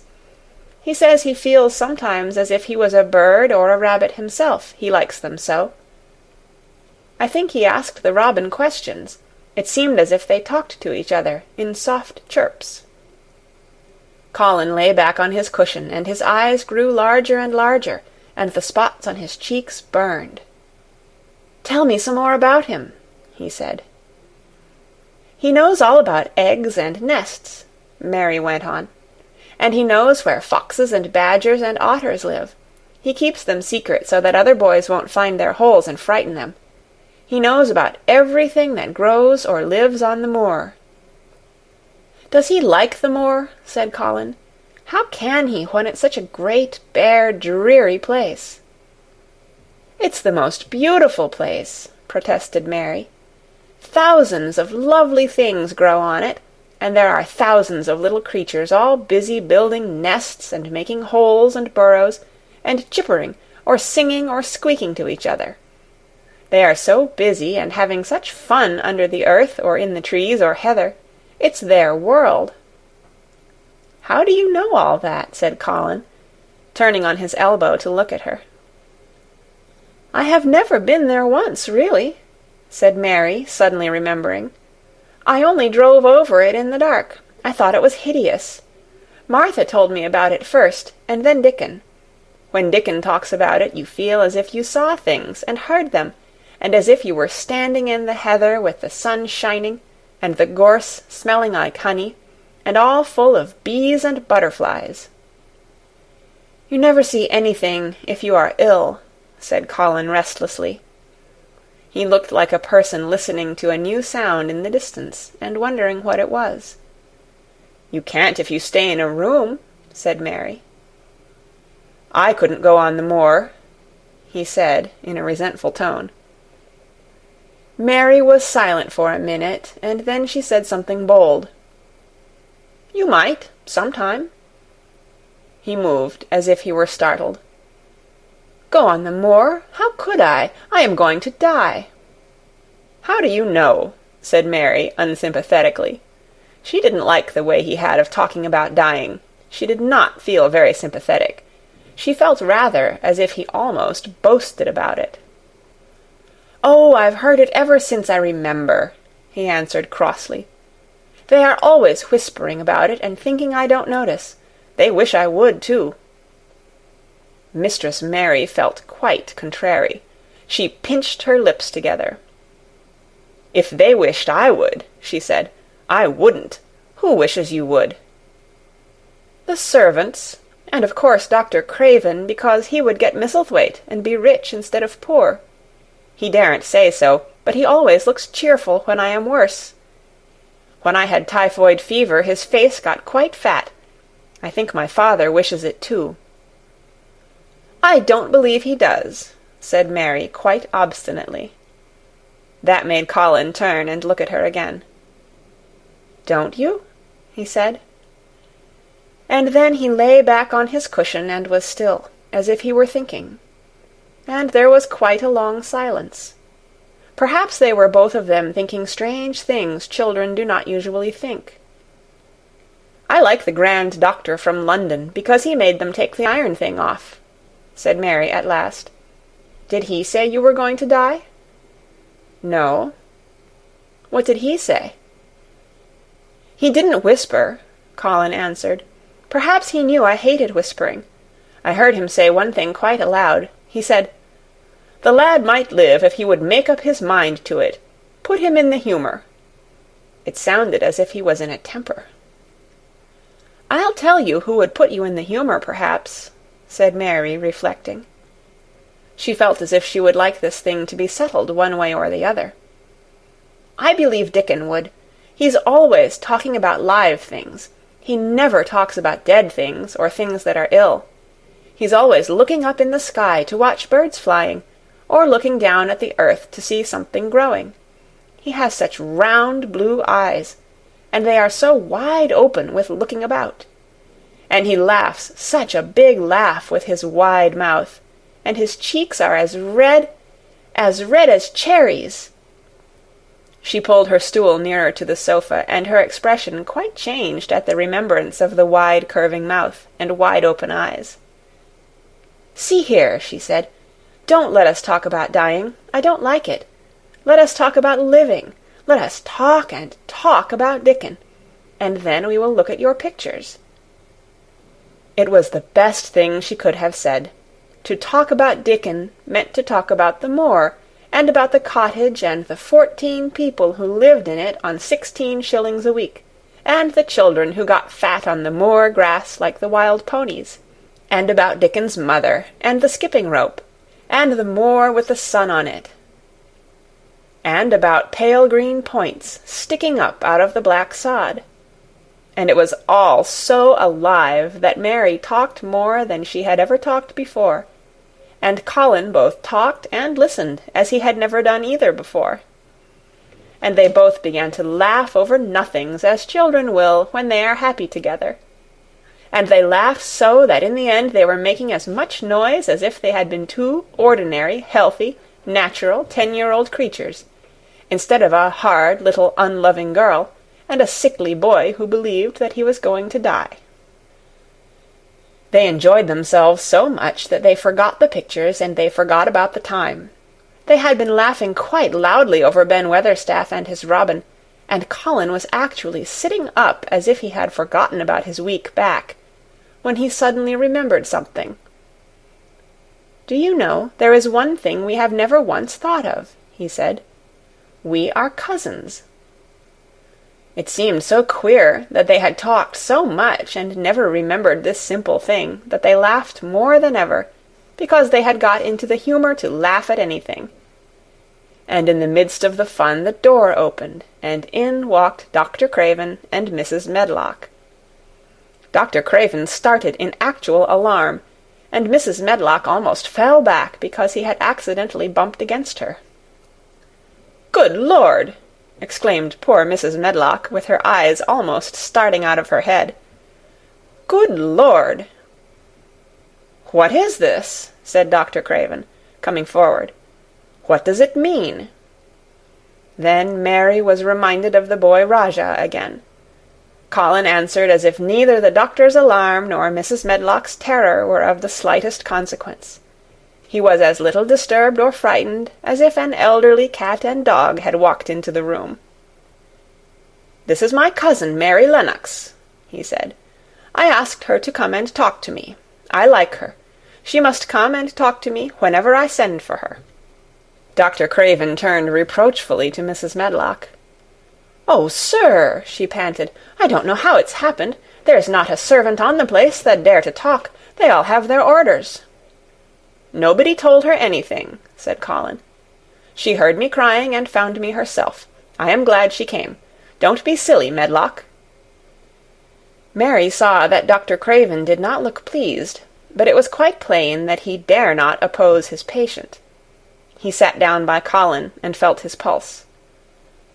"I am afraid there has been too much excitement. Excitement is not good for you, my boy," he said. "I should be excited if she kept away," answered Colin, his eyes beginning to look dangerously sparkling. "I am better. She makes me better. The nurse must bring up her tea with mine. We will have tea together." Mrs. Medlock and Dr. Craven looked at each other in a troubled way, but there was evidently nothing to be done. "He does look rather better, sir," ventured Mrs. Medlock. "But," thinking the matter over, "he looked better this morning before she came into the room." "She came into the room last night. She stayed with me a long time. She sang a Hindustani song to me, and it made me go to sleep," said Colin. "I was better when I wakened up. I wanted my breakfast. I want my tea now. Tell Nurse, Medlock." Dr. Craven did not stay very long. He talked to the nurse for a few minutes when she came into the room, and said a few words of warning to Colin. He must not talk too much. He must not forget that he was ill. He must not forget that he was very easily tired. Mary thought that there seemed to be a number of uncomfortable things he was not to forget. Colin looked fretful, and kept his strange, black-lashed eyes fixed on Dr. Craven's face. "I want to forget it," he said at last. "She makes me forget it. That is why I want her." Dr. Craven did not look happy when he left the room. He gave a puzzled glance at the little girl sitting on the large stool. She had become a stiff, silent child again as soon as he entered, and he could not see what the attraction was. The boy actually did look brighter, however, and he sighed rather heavily as he went down the corridor. "They are always wanting me to eat things when I don't want to," said Colin, as the nurse brought in the tea and put it on the table by the sofa. "Now, if you'll eat, I will. Those muffins look so nice and hot. Tell me about Rajahs." End of chapter 14. Read by Kara Schallenberg on January 31st, 2006, in Oceanside, California. Chapter 15. Nest Building. After another week of rain, the high arch of blue sky appeared again, and the sun which poured down was quite hot. Though there had been no chance to see either the secret garden or Dickon, Mistress Mary had enjoyed herself very much. The week had not seemed long. She had spent hours of every day with Colin in his room, talking about Rajahs, or gardens, or Dickon and the cottage on the moor. They had looked at the splendid books and pictures, and sometimes Mary had read things to Colin, and sometimes he had read a little to her. When he was amused and interested, she thought he scarcely looked like an invalid at all, except that his face was so colourless, and he was always on the sofa. "You are a sly young one to listen and get out of your bed to go following things up like you did that night," Mrs. Medlock said once. "But there's no saying it's not been a sort of blessing to the lot of us. He's not had a tantrum or a whining fit since you made friends. The nurse was just going to give up the case because she was so sick of him, but she says she doesn't mind staying now you've gone on duty with her," laughing a little. In her talks with Colin, Mary had tried to be very cautious about the secret garden. There were certain things she wanted to find out from him, but she felt that she must find them out without asking him direct questions. In the first place, as she began to like to be with him, she wanted to discover whether he was the kind of boy you could tell a secret to. He was not in the least like Dickon, but he was evidently so pleased with the idea of a garden no one knew anything about that she thought perhaps he could be trusted. But she had not known him long enough to be sure. The second thing she wanted to find out was this: if he could be trusted, if he really could, wouldn't it be possible to take him to the garden without having anyone find it out? The grand doctor had said that he must have fresh air, and Colin had said that he would not mind fresh air in a secret garden. Perhaps if he had a great deal of fresh air, and knew Dickon and the robin, and saw things growing, he might not think so much about dying. Mary had seen herself in the glass sometimes lately when she had realized that she looked quite a different creature from the child she had seen when she arrived from India. This child looked nicer. Even Martha had seen a change in her. "The air from the moor has done thee good already," she had said. "Thou'rt not nigh so yeller, and thou'rt not nigh so scrawny. Even the hair doesn't slamp down on the head so flat. It's got some life in it, so as it sticks out a bit." "It's like me," said Mary. "It's growing stronger and fatter. I'm sure there's more of it." "It looks it for sure," said Martha, ruffling it up a little round her face. "Thou'rt not half so ugly when it's that way, and there's a bit of red in the cheeks." If gardens and fresh air had been good for her, perhaps they would be good for Colin. But then, if he hated people to look at him, perhaps he would not like to see Dickon. "Why does it make you angry when you are looked at?" she inquired one day. "I always hated it," he answered, "even when I was very little. Then when they took me to the seaside, and I used to lie in my carriage, everybody used to stare, and ladies would stop and talk to my nurse, and then they would begin to whisper, and I knew then they were saying I shouldn't live to grow up. Then sometimes the ladies would pat my cheeks and say, 'Poor child.' Once when a lady did that, I screamed out loud and bit her hand. She was so frightened she ran away." "She thought you had gone mad like a dog," said Mary, not at all admiringly. "I don't care what she thought," said Colin, frowning. "I wonder why you didn't scream and bite me when I came into your room," said Mary. Then she began to smile slowly. "I thought you were a ghost or a dream," he said. "You can't bite a ghost or a dream, and if you scream, they don't care." "Would you hate it if a boy looked at you?" Mary asked uncertainly. He lay back on his cushion and paused thoughtfully. "There's one boy," he said quite slowly, as if he were thinking over every word. "There's one boy I believe I shouldn't mind. It's that boy who knows where the foxes live. Dickon." "I'm sure you wouldn't mind him," said Mary. "The birds don't, and other animals," he said, still thinking it over. "Perhaps that's why I shouldn't. He's a sort of animal charmer, and I am a boy animal." Then he laughed, and she laughed too. In fact, it ended in their both laughing a great deal and finding the idea of a boy animal hiding in his hole very funny indeed. What Mary felt afterward was that she need not fear about Dickon. On that first morning when the sky was blue again, Mary wakened very early. The sun was pouring in slanting rays through the blinds, and there was something so joyous in the sight of it that she jumped out of bed and ran to the window. She drew up the blinds and opened the window itself, and a great waft of fresh, scented air blew in upon her. The moor was blue, and the whole world looked as if something magic had happened to it. There were tender little fluting sounds here and there and everywhere, as if scores of birds were beginning to tune up for a concert. Mary put her hand out of the window and held it in the sun. "It's warm, warm," she said. "It will make the green points push up and up and up, and it will make the bulbs and roots work and struggle with all their might under the earth." She kneeled down and leaned out of the window as far as she could, breathing big breaths and sniffing the air until she laughed because she remembered what Dickon's mother had said about the end of his nose quivering like a rabbit's.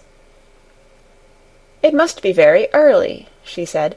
"The little clouds are all pink, and I've never seen the sky look like this. No one is up. I don't even hear the stable boys." A sudden thought made her scramble to her feet. "I can't wait. I am going to see the garden." She had learned to dress herself by this time, and she put on her clothes in 5 minutes. She knew a small side door, which she could unbolt herself, and she flew downstairs in her stocking feet and put on her shoes in the hall. She unchained and unbolted and unlocked, and when the door was open she sprang across the step with one bound, and there she was, standing on the grass, which seemed to have turned green, and with the sun pouring down on her, and warm, sweet wafts about her, and the fluting and twittering and singing coming from every bush and tree.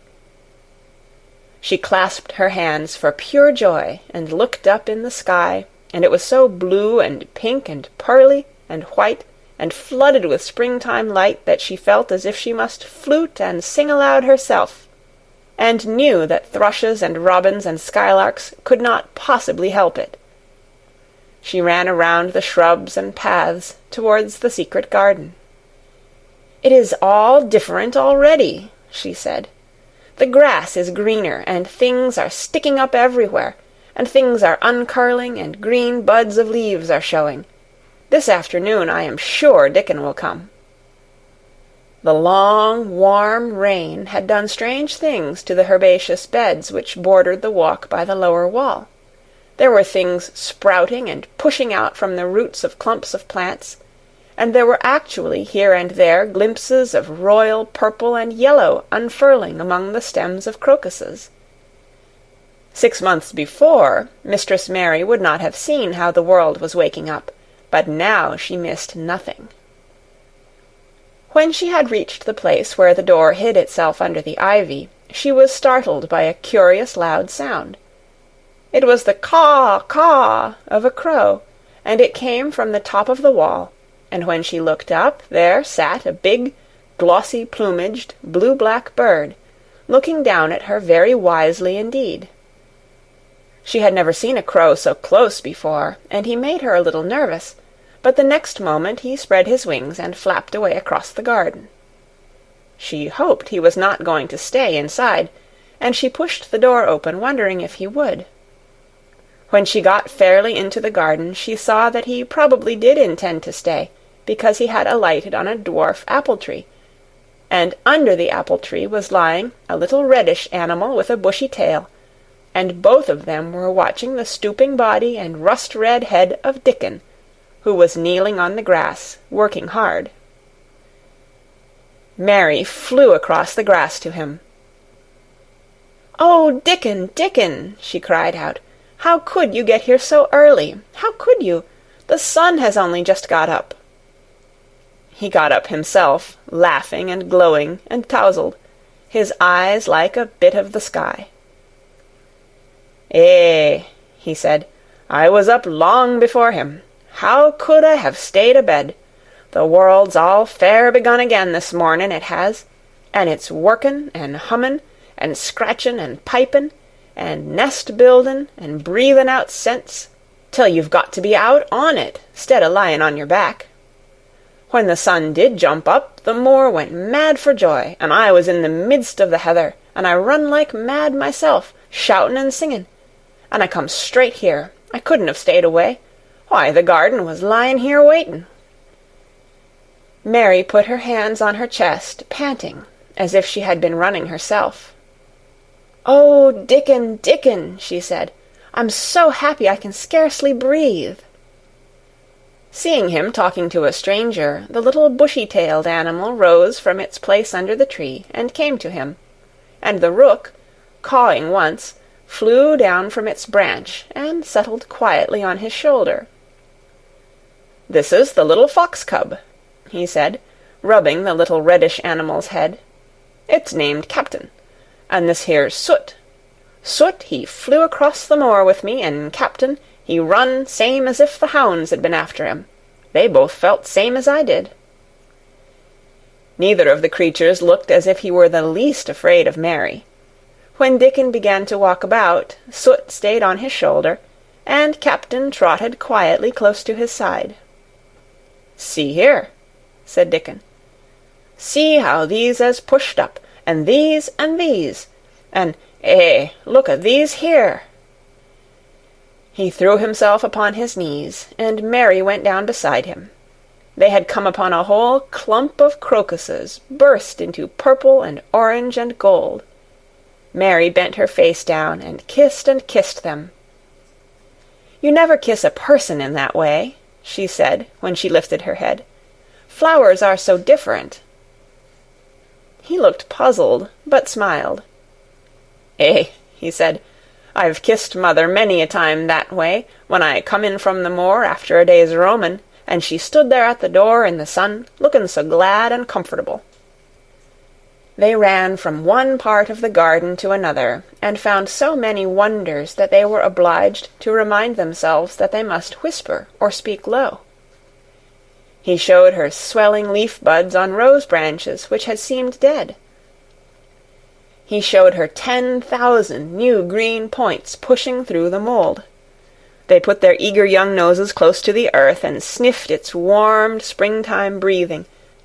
They dug and pulled and laughed low with rapture until Mistress Mary's hair was as tumbled as Dickon's, and her cheeks were almost as poppy-red as his. There was every joy on earth in the secret garden that morning, and in the midst of them came a delight more delightful than all, because it was more wonderful. Swiftly something flew across the wall and darted through the trees to a close-grown corner, a little flare of red-breasted bird with something hanging from its beak. Dickon stood quite still and put his hand on Mary almost as if they had suddenly found themselves laughing in church. "We munnot stir," he whispered in broad Yorkshire. "We munnot scarce breathe. I knowed he was mate-huntin' when I seed him last. It's Ben Weatherstaff's robin. He's buildin' his nest. He'll stay here, if us don't fright him." They settled down softly upon the grass and sat there without moving. "Us mustn't seem as if us was watching him too close," said Dickon. "He'd be out with us for good if he got the notion us was interfering now. He'll be a good bit different till all this is over. He's setting up housekeeping. He'll be shyer and readier to take things ill.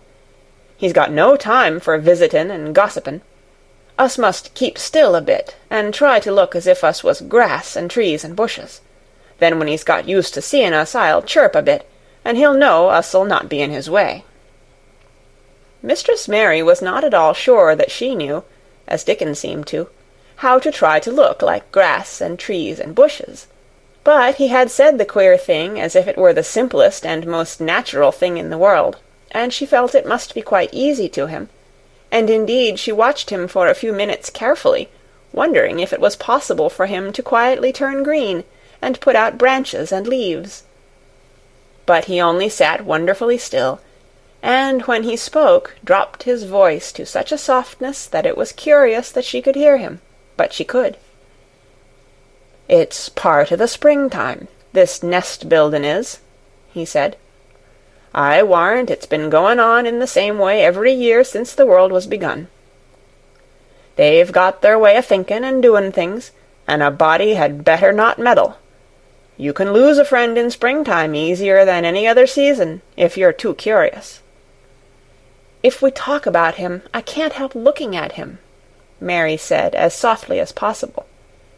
"We must talk of something else. There is something I want to tell you."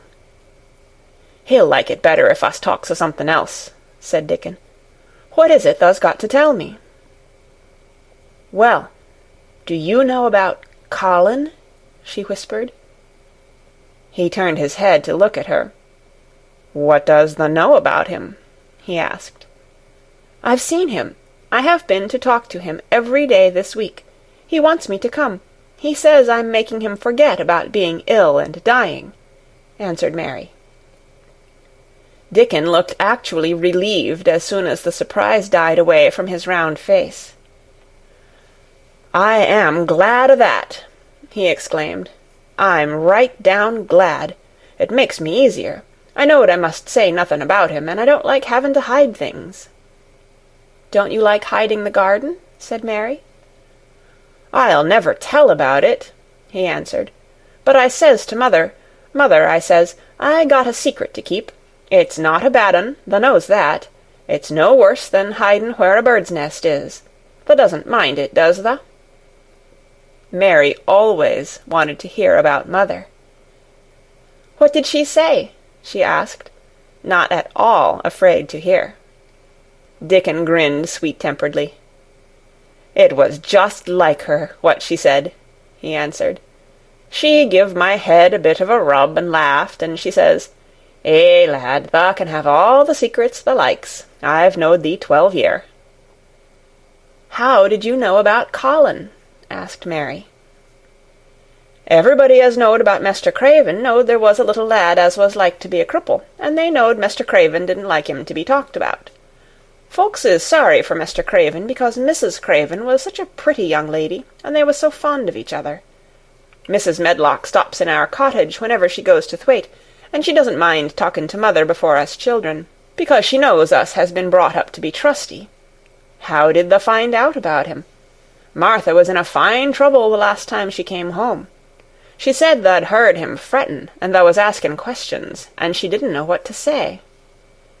Mary told him her story about the midnight wuthering of the wind which had wakened her, and about the faint far-off sounds of the complaining voice which had led her down the dark corridors with her candle, and had ended with her opening of the door of the dimly lighted room with the carven four-posted bed in the corner. When she described the small ivory-white face and the strange black-rimmed eyes, Dickon shook his head.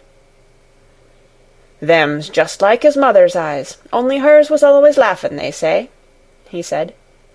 "They say as Mr. Craven can't bear to see him when he's awake, and it's because his eyes is so like his mother's, and yet looks so different in his miserable bit of a face." "Do you think he wants to die?" whispered Mary. "No, but he wishes he'd never been born. Mother, she says that's the worst thing on earth for a child. Them as is not wanted scarce ever thrives. Mr. Craven, he'd buy anything as money could buy for the poor lad, but he'd like to forget as he's on earth. For one thing, he's afraid he'll look at him some day and find he's growed hunchback." "Colin's so afraid of it himself that he won't sit up," said Mary. "He says he's always thinking that if he should feel a lump coming, he should go crazy and scream himself to death." He oughtn't to lie there thinking things like that," said Dickon. "No lad could get well as thought them sort of things."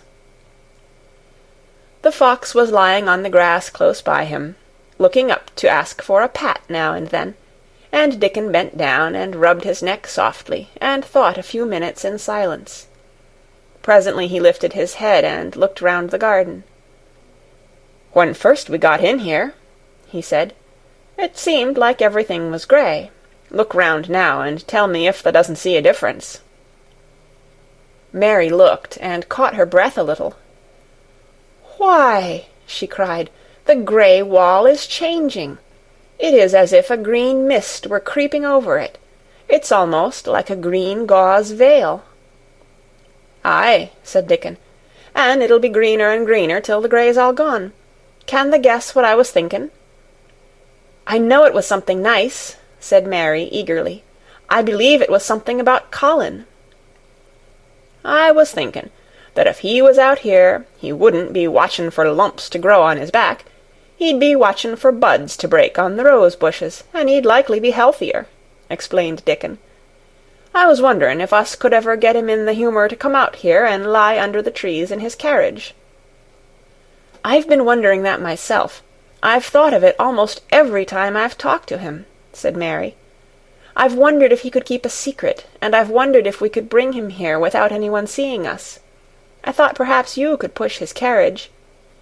The doctor said he must have fresh air, and if he wants us to take him out, no one dare disobey him. He won't go out for other people, and perhaps they will be glad if he will go out with us. He could order the gardeners to keep away so they wouldn't find out." Dickon was thinking very hard as he scratched Captain's back. "It'd be good for him, I'll warrant," he said. "Us'd not be thinking he'd better never been born. Us'd be just two children watching a garden grow, and he'd be another. Two lads and a little lass just looking on at the springtime. I warrant it'd be better than doctor's stuff." "He's been lying in his room so long, and he's always been so afraid of his back, that it has made him queer," said Mary. "He knows a good many things out of books, but he doesn't know anything else. He says he has been too ill to notice things, and he hates going out of doors, and hates gardens and gardeners. But he likes to hear about this garden because it is a secret. I daren't tell him much, but he said he wanted to see it." "Us'll have him out here some time for sure," said Dickon. "I could push his carriage well enough. Has thou noticed how the robin and his mate has been working while we've been sitting here? Look at him perched on that branch, wondering where it'd be best to put that twig he's got in his beak." He made one of his low whistling calls, and the robin turned his head and looked at him inquiringly, still holding his twig.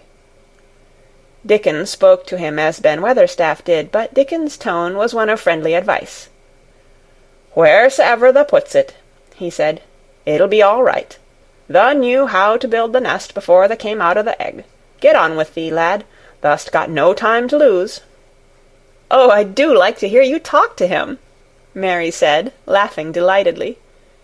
"Ben Weatherstaff scolds him and makes fun of him, and he hops about and looks as if he understood every word, and I know he likes it. Ben Weatherstaff says he is so conceited he would rather have stones thrown at him than not be noticed." Dickon laughed too, and went on talking. "Thou knows us won't trouble thee," he said to the robin. "Us is near being wild things ourselves. Us is nest-building too, bless thee.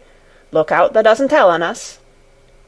And though the robin did not answer, because his beak was occupied, Mary knew that when he flew away with his twig to his own corner of the garden, the darkness of his dew-bright eye meant that he would not tell their secret for the world. End of chapter 15.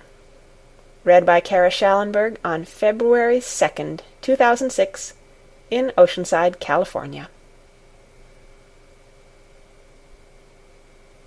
16. "I won't," said Mary. They found a great deal to do that morning, and Mary was late in returning to the house, and was also in such a hurry to get back to her work that she quite forgot Colin until the last moment. "Tell Colin that I can't come and see him yet," she said to Martha. "I'm very busy in the garden." Martha looked rather frightened. "Eh, Miss Mary," she said, "it may put him all out of humour when I tell him that." But Mary was not as afraid of him as other people were, and she was not a self-sacrificing person. "I can't stay," she answered. "Dickon's waiting for me." And she ran away. The afternoon was even lovelier and busier than the morning had been. Already nearly all the weeds were cleared out of the garden, and most of the roses and trees had been pruned or dug about. Dickon had brought a spade of his own, and he had taught Mary to use all her tools, so that by this time it was plain that, though the lovely wild place was not likely to become a gardener's garden, it would be a wilderness of growing things before the springtime was over. "There'll be apple blossoms and cherry blossoms overhead," Dickon said, working away with all his might. "And there'll be peach and plum trees in bloom against the walls, and the grass'll be a carpet of flowers." The little fox and the rook were as happy and busy as they were, and the robin and his mate flew backward and forward like tiny streaks of lightning. Sometimes the rook flapped his black wings and soared away over the tree-tops in the park. Each time he came back and perched near Dickon, and cawed several times as if he were relating his adventures, and Dickon talked to him just as he had talked to the robin.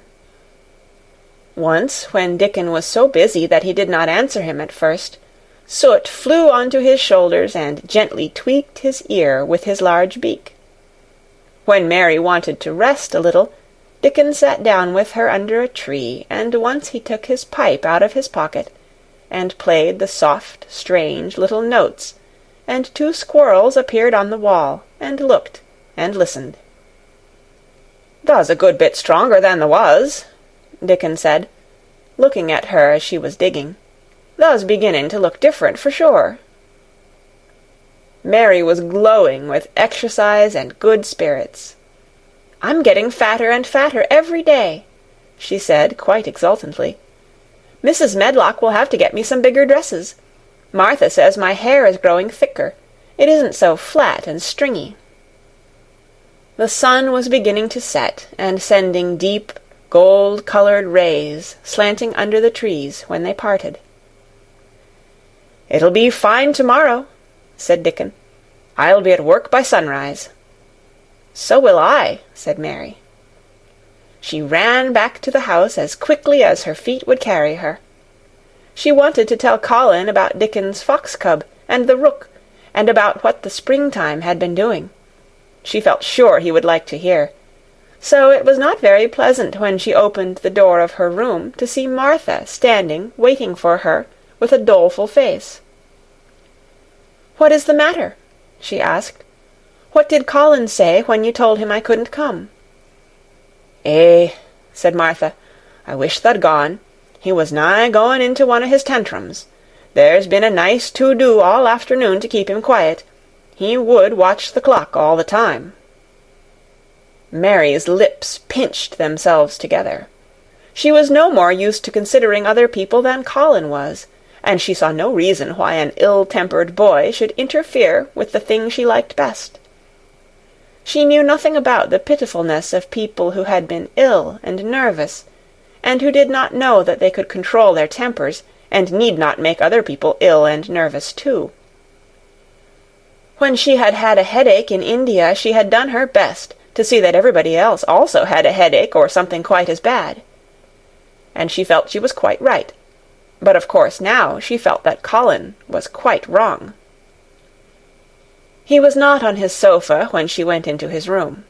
He was lying flat on his back in bed, and he did not turn his head toward her as she came in. This was a bad beginning, and Mary marched up to him with her stiff manner. "Why didn't you get up?" she said. "I did get up this morning when I thought you were coming," he answered, without looking at her. "I made them put me back in bed this afternoon. My back ached, and my head ached, and I was tired. Why didn't you come?" "I was working in the garden with Dickon," said Mary. Colin frowned and condescended to look at her. "I won't let that boy come here if you go and stay with him instead of coming to talk to me," he said. Mary flew into a fine passion. She could fly into a passion without making a noise. She just grew sour and obstinate, and did not care what happened. "If you send Dickon away, I'll never come into this room again," she retorted. "You'll have to if I want you," said Colin. "I won't," said Mary. "I'll make you," said Colin. "They shall drag you in." "Shall they, Mr. Rajah?" said Mary fiercely.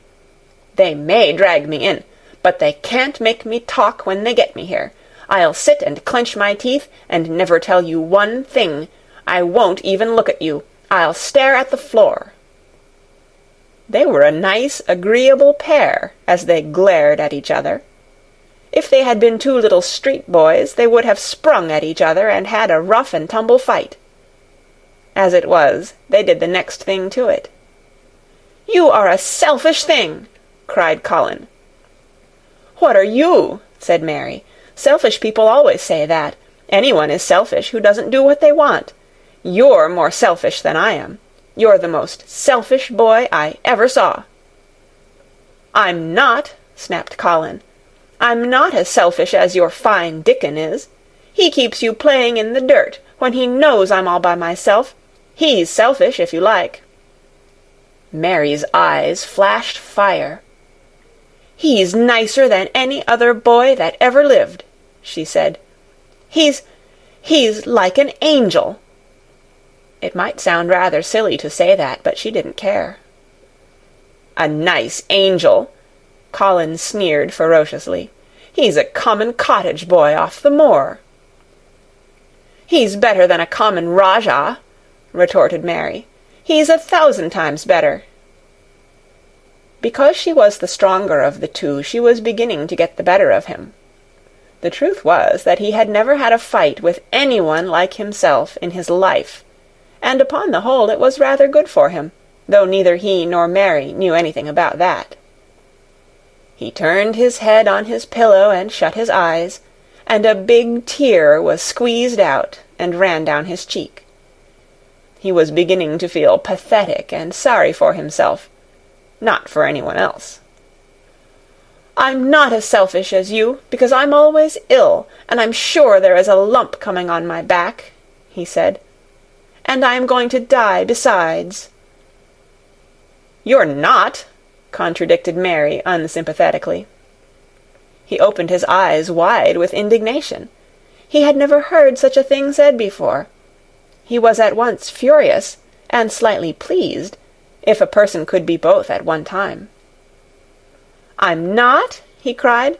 "I am. You know I am. Everybody says so." "I don't believe it," said Mary sourly. "You just say that to make people sorry. I believe you're proud of it. I don't believe it. If you were a nice boy, it might be true, but you're too nasty." In spite of his invalid back, Colin sat up in bed quite in a healthy rage. "Get out of the room!" he shouted, and he caught hold of his pillow and threw it at her. He was not strong enough to throw it far, and it only fell at her feet, but Mary's face looked as pinched as a nutcracker. "I'm going," she said, "and I won't come back." She walked to the door, and when she reached it, she turned round and spoke again. "I was going to tell you all sorts of nice things," she said. "Dickon brought his fox and his rook, and I was going to tell you all about them. Now I won't tell you a single thing." She marched out of the door and closed it behind her, and there, to her great astonishment, she found the trained nurse, standing as if she had been listening, and more amazing still, she was laughing. She was a big, handsome young woman, who ought not to have been a trained nurse at all, as she could not bear invalids, and she was always making excuses to leave Colin to Martha or anyone else who would take her place.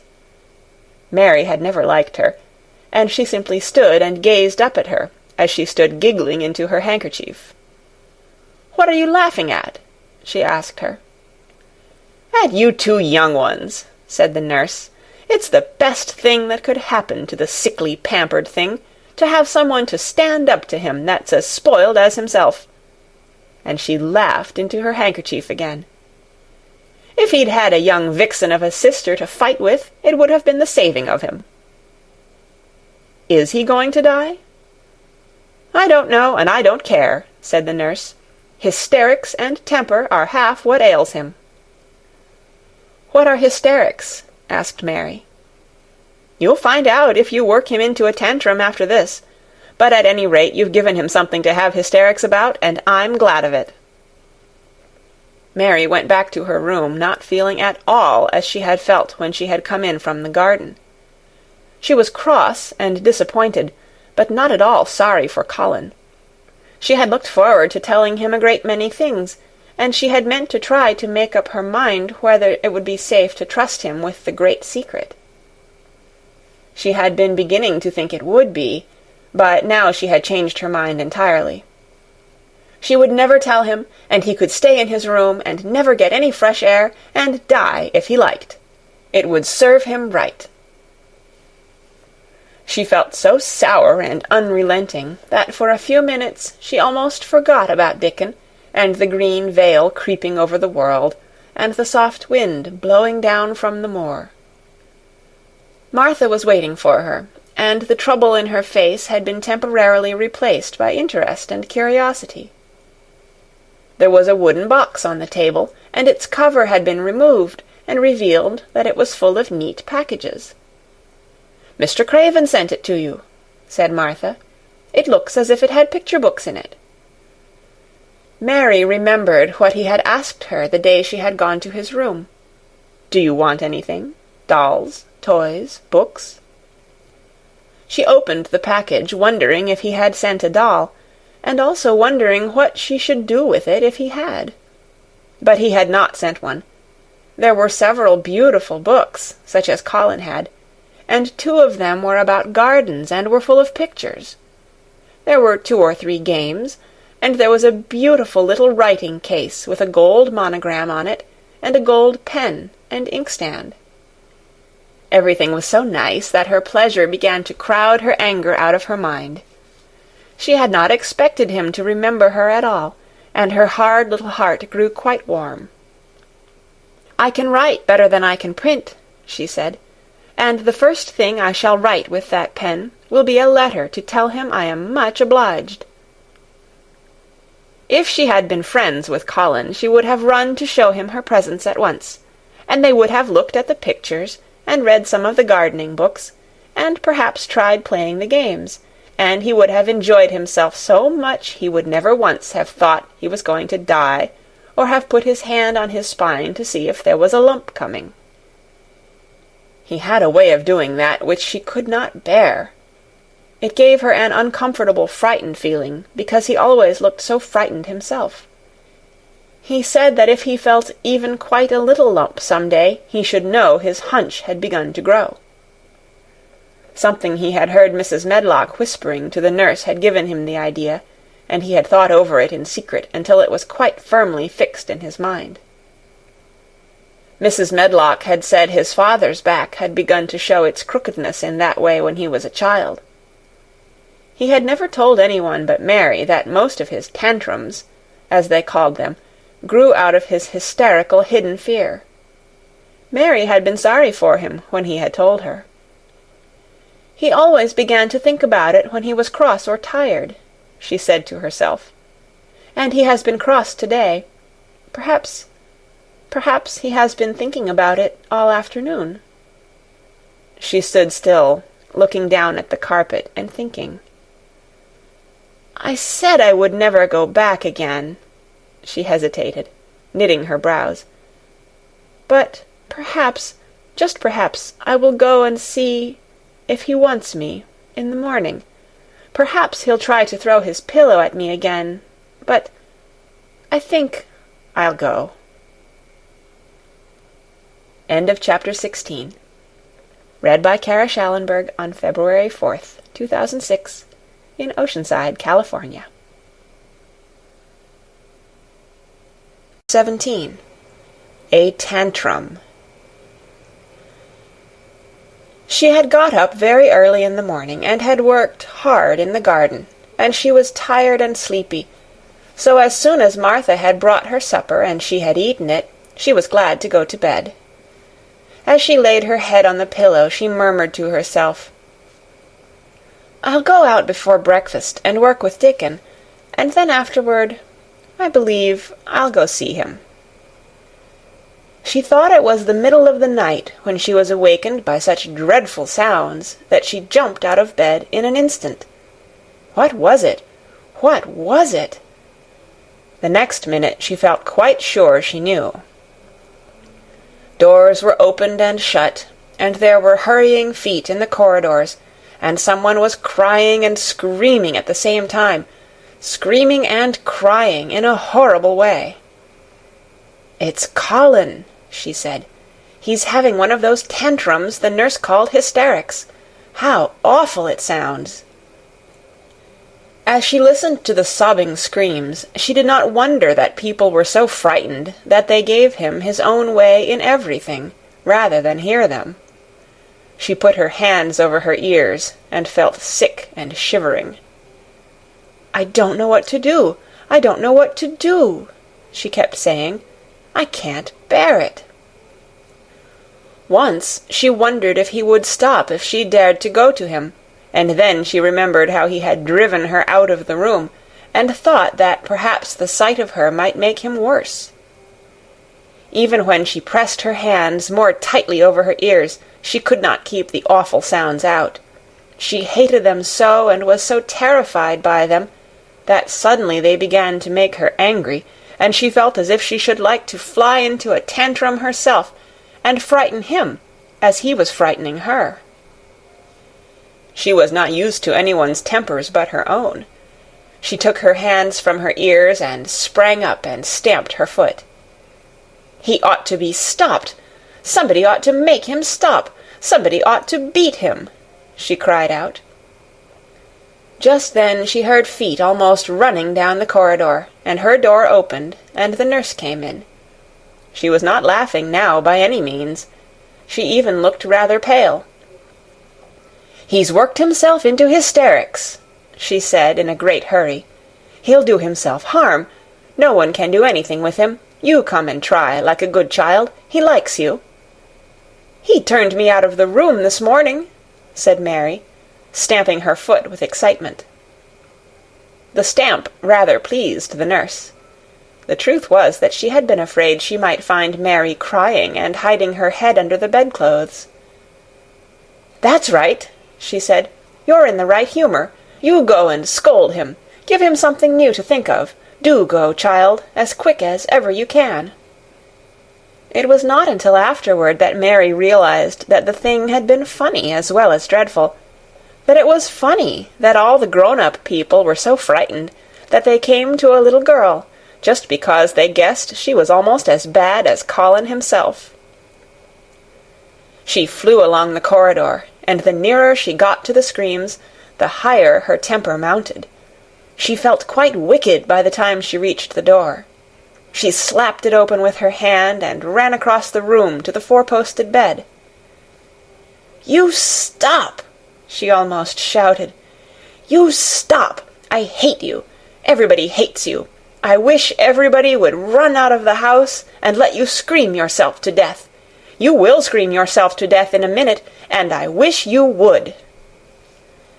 A nice, sympathetic child could neither have thought nor said such things, but it just happened that the shock of hearing them was the best possible thing for this hysterical boy whom no one had ever dared to restrain or contradict.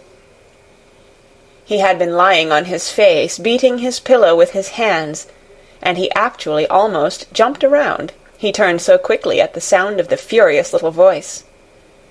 His face looked dreadful, white and red and swollen, and he was gasping and choking. But savage little Mary did not care an atom.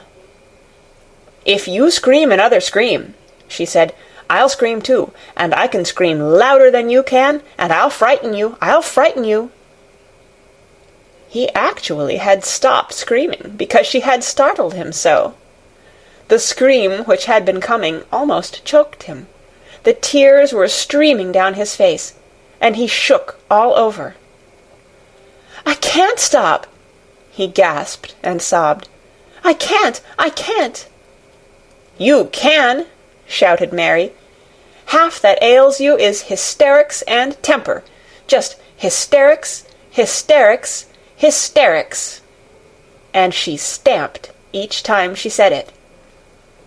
"I felt the lump! I felt it!" choked out Colin. "I knew I should. I shall have a hunch on my back, and then I shall die." And he began to writhe again, and turned on his face, and sobbed and wailed, but he didn't scream. "You didn't feel a lump," contradicted Mary fiercely. "If you did, it was only a hysterical lump. Hysterics makes lumps. There's nothing the matter with your horrid back. Nothing but hysterics. Turn over, and let me look at it." She liked the word hysterics, and felt somehow as if it had an effect on him. He was probably like herself, and had never heard it before. "Nurse," she commanded, "come here, and show me his back this minute." The nurse, Mrs. Medlock, and Martha had been standing huddled together near the door, staring at her, their mouths half open. All three had gasped with fright more than once. The nurse came forward as if she were half afraid. Colin was heaving with great, breathless sobs. "Perhaps he won't let me." She hesitated in a low voice.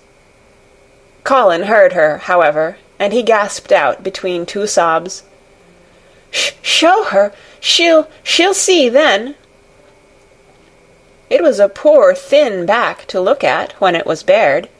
Every rib could be counted, and every joint of the spine, though Mistress Mary did not count them as she bent over and examined them with a solemn, savage little face.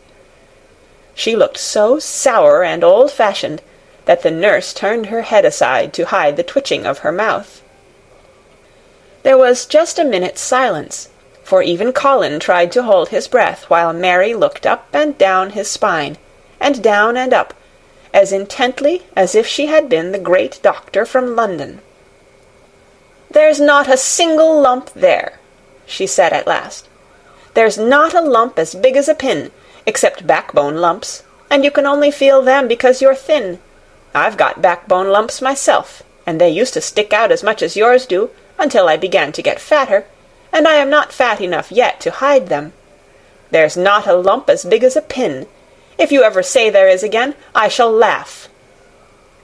No one but Colin himself knew what effect those crossly spoken, childish words had on him.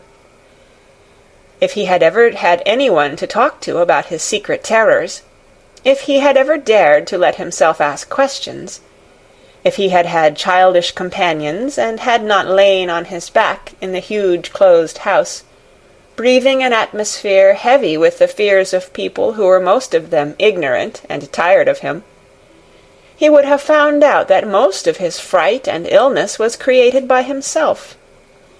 But he had lain and thought of himself and his aches and weariness for hours and days and months and years. And now that an angry, unsympathetic little girl insisted obstinately that he was not as ill as he thought he was, he actually felt as if she might be speaking the truth. "I didn't know," ventured the nurse, "that he thought he had a lump on his spine. His back is weak because he won't try to sit up. I could have told him there was no lump there."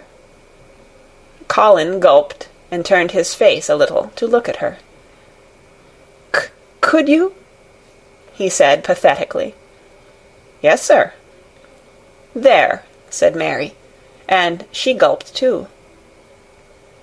Colin turned on his face again, and but for his long-drawn broken breaths, which were the dying down of his storm of sobbing, he lay still for a minute, though great tears streamed down his face and wet the pillow. Actually, the tears meant that a curious great relief had come to him. Presently he turned and looked at the nurse again, and strangely enough he was not like a Rajah at all as he spoke to her. "Do you think I could live to grow up?" he said. The nurse was neither clever nor soft-hearted, but she could repeat some of the London doctor's words. "You probably will if you will do what you are told to do and not give way to your temper, and stay out a great deal in the fresh air." Colin's tantrum had passed, and he was weak and worn out with crying, and this perhaps made him feel gentle. He put out his hand a little toward Mary, and I am glad to say that, her own tantrum having passed, she was softened too, and met him half-way with her hand, so that it was a sort of making up. I'll go out with you, Mary," he said. "I shan't hate fresh air if we can find—" He remembered just in time to stop himself from saying, "if we can find the secret garden," and he ended, "I shall like to go out with you if Dickon will come and push my chair. I do so want to see Dickon, and the fox, and the crow." The nurse remade the tumbled bed, and shook and straightened the pillows. Then she made Colin a cup of beef tea, and gave a cup to Mary, who was really very glad to get it after her excitement. Mrs. Medlock and Martha gladly slipped away, and after everything was neat and calm and in order, the nurse looked as if she would very gladly slip away also. She was a healthy young woman who resented being robbed of her sleep, and she yawned quite openly as she looked at Mary, who had pushed her big footstool close to the four-posted bed and was holding Colin's hand. "You must go back and get your sleep out," she said. "He'll drop off after a while if he's not too upset. Then I'll lie down myself in the next room." "Would you like me to sing you that song I learned from my ayah?" Mary whispered to Colin. His hand pulled hers gently, and he turned his tired eyes on her appealingly. "Oh, yes," he answered. "It's such a soft song. I shall go to sleep in a minute." "I will put him to sleep," Mary said to the yawning nurse. "You can go if you like." "Well," said the nurse, with an attempt at reluctance, "if he doesn't go to sleep in half an hour, you must call me." "Very well," answered Mary. The nurse was out of the room in a minute, and as soon as she was gone, Colin pulled Mary's hand again. "I almost told," he said, "but I stopped myself in time. I won't talk, and I'll go to sleep. But you said you had a whole lot of nice things to tell me.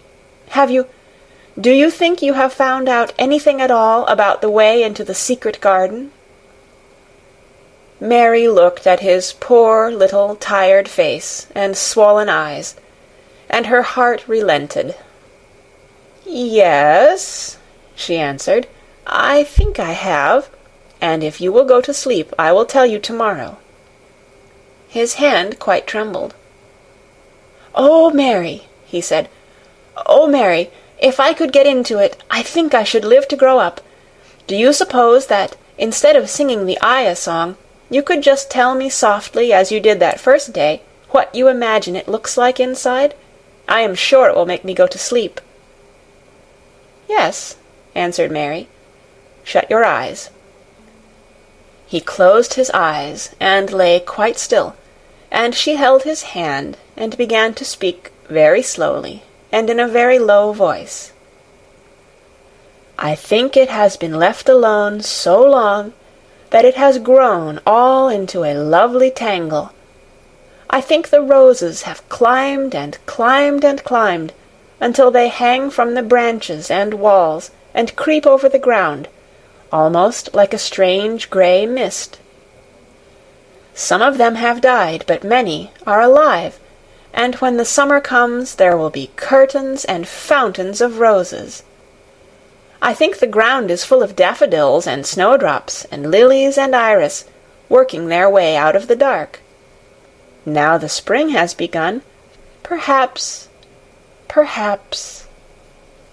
The soft drone of her voice was making him stiller and stiller, and she saw it and went on.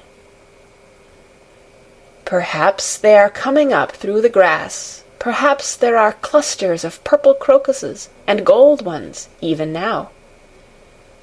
Perhaps the leaves are beginning to break out and uncurl, and perhaps the grey is changing, and a green gauze veil is creeping and creeping over everything. And the birds are coming to look at it, because it is so safe and still. And perhaps,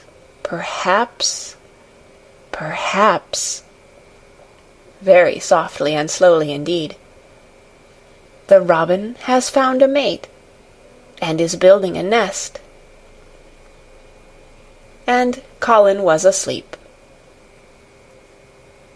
End of chapter 17. Read by Kara Schallenberg on February 9th, 2006, in Oceanside, California. Chapter 18.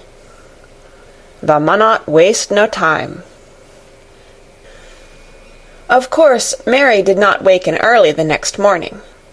She slept late because she was tired, and when Martha brought her breakfast, she told her that though Colin was quite quiet, he was ill and feverish, as he always was after he had worn himself out with a fit of crying.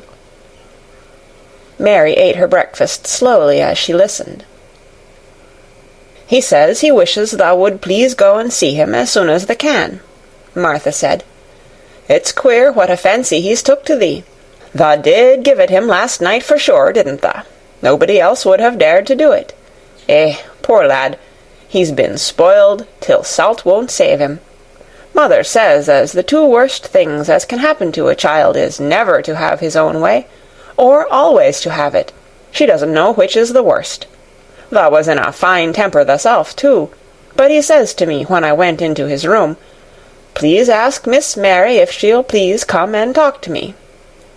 Think o' him saying please. Will you go, miss?" "I'll run and see Dickon first," said Mary. "No, I'll go and see Colin first, and tell him— I know what I'll tell him," with a sudden inspiration. She had her hat on when she appeared in Colin's room, and for a second he looked disappointed. He was in bed. His face was pitifully white, and there were dark circles round his eyes. "I'm glad you came," he said. "My head aches, and I ache all over because I'm so tired. Are you going somewhere?" Mary went and leaned against his bed. "I won't be long," she said. "I'm going to Dickon, but I'll come back. Colin, it's something about the garden." His whole face brightened, and a little color came into it. "Oh, is it?" he cried out. "I dreamed about it all night. I heard you say something about gray changing into green, and I dreamed I was standing in a place all filled with trembling little green leaves, and there were birds on nests everywhere, and they looked so soft and still. I'll lie and think about it until you come back." In 5 minutes Mary was with Dickon in their garden. The fox and the crow were with him again, and this time he had brought 2 tame squirrels. "I came over on the pony this morning," he said. He is a good little chap, Jump is.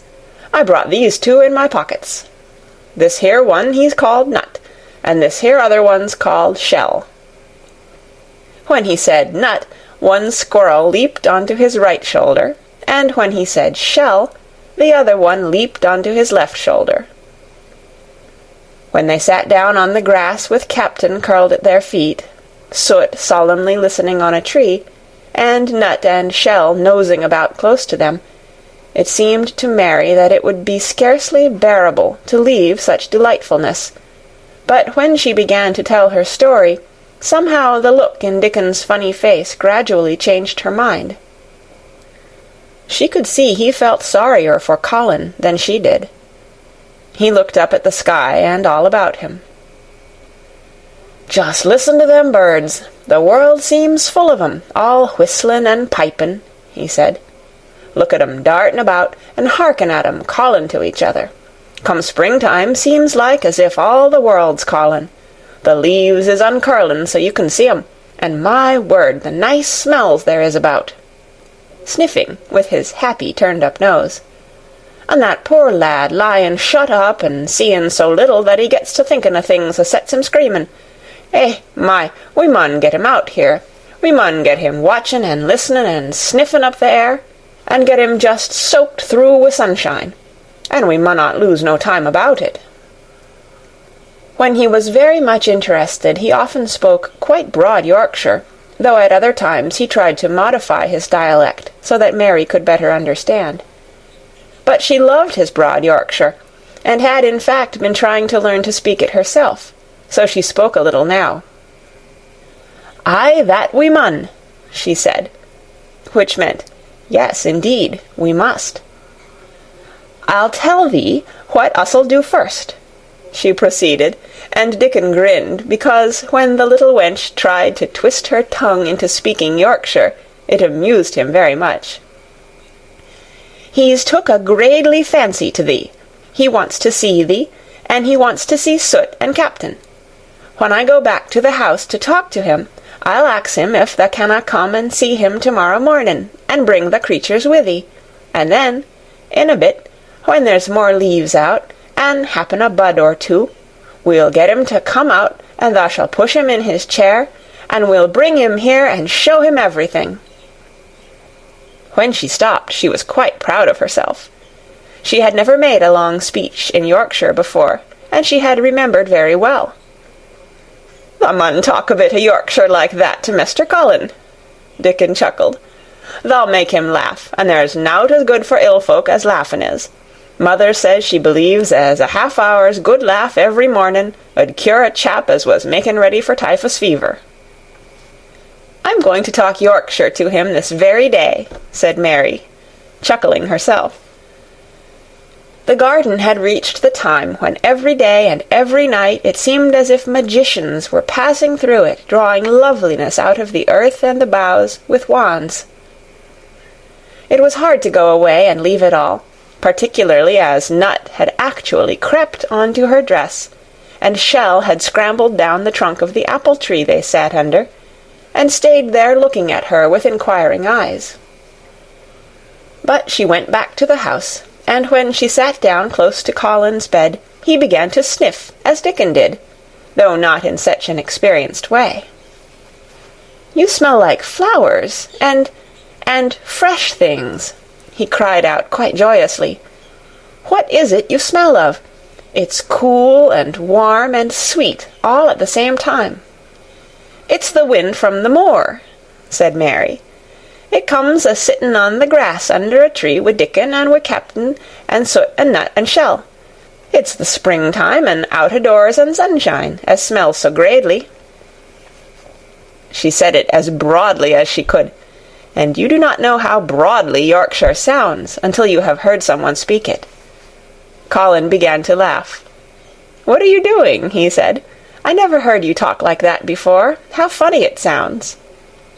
"I'm givin' thee a bit o' Yorkshire," answered Mary triumphantly.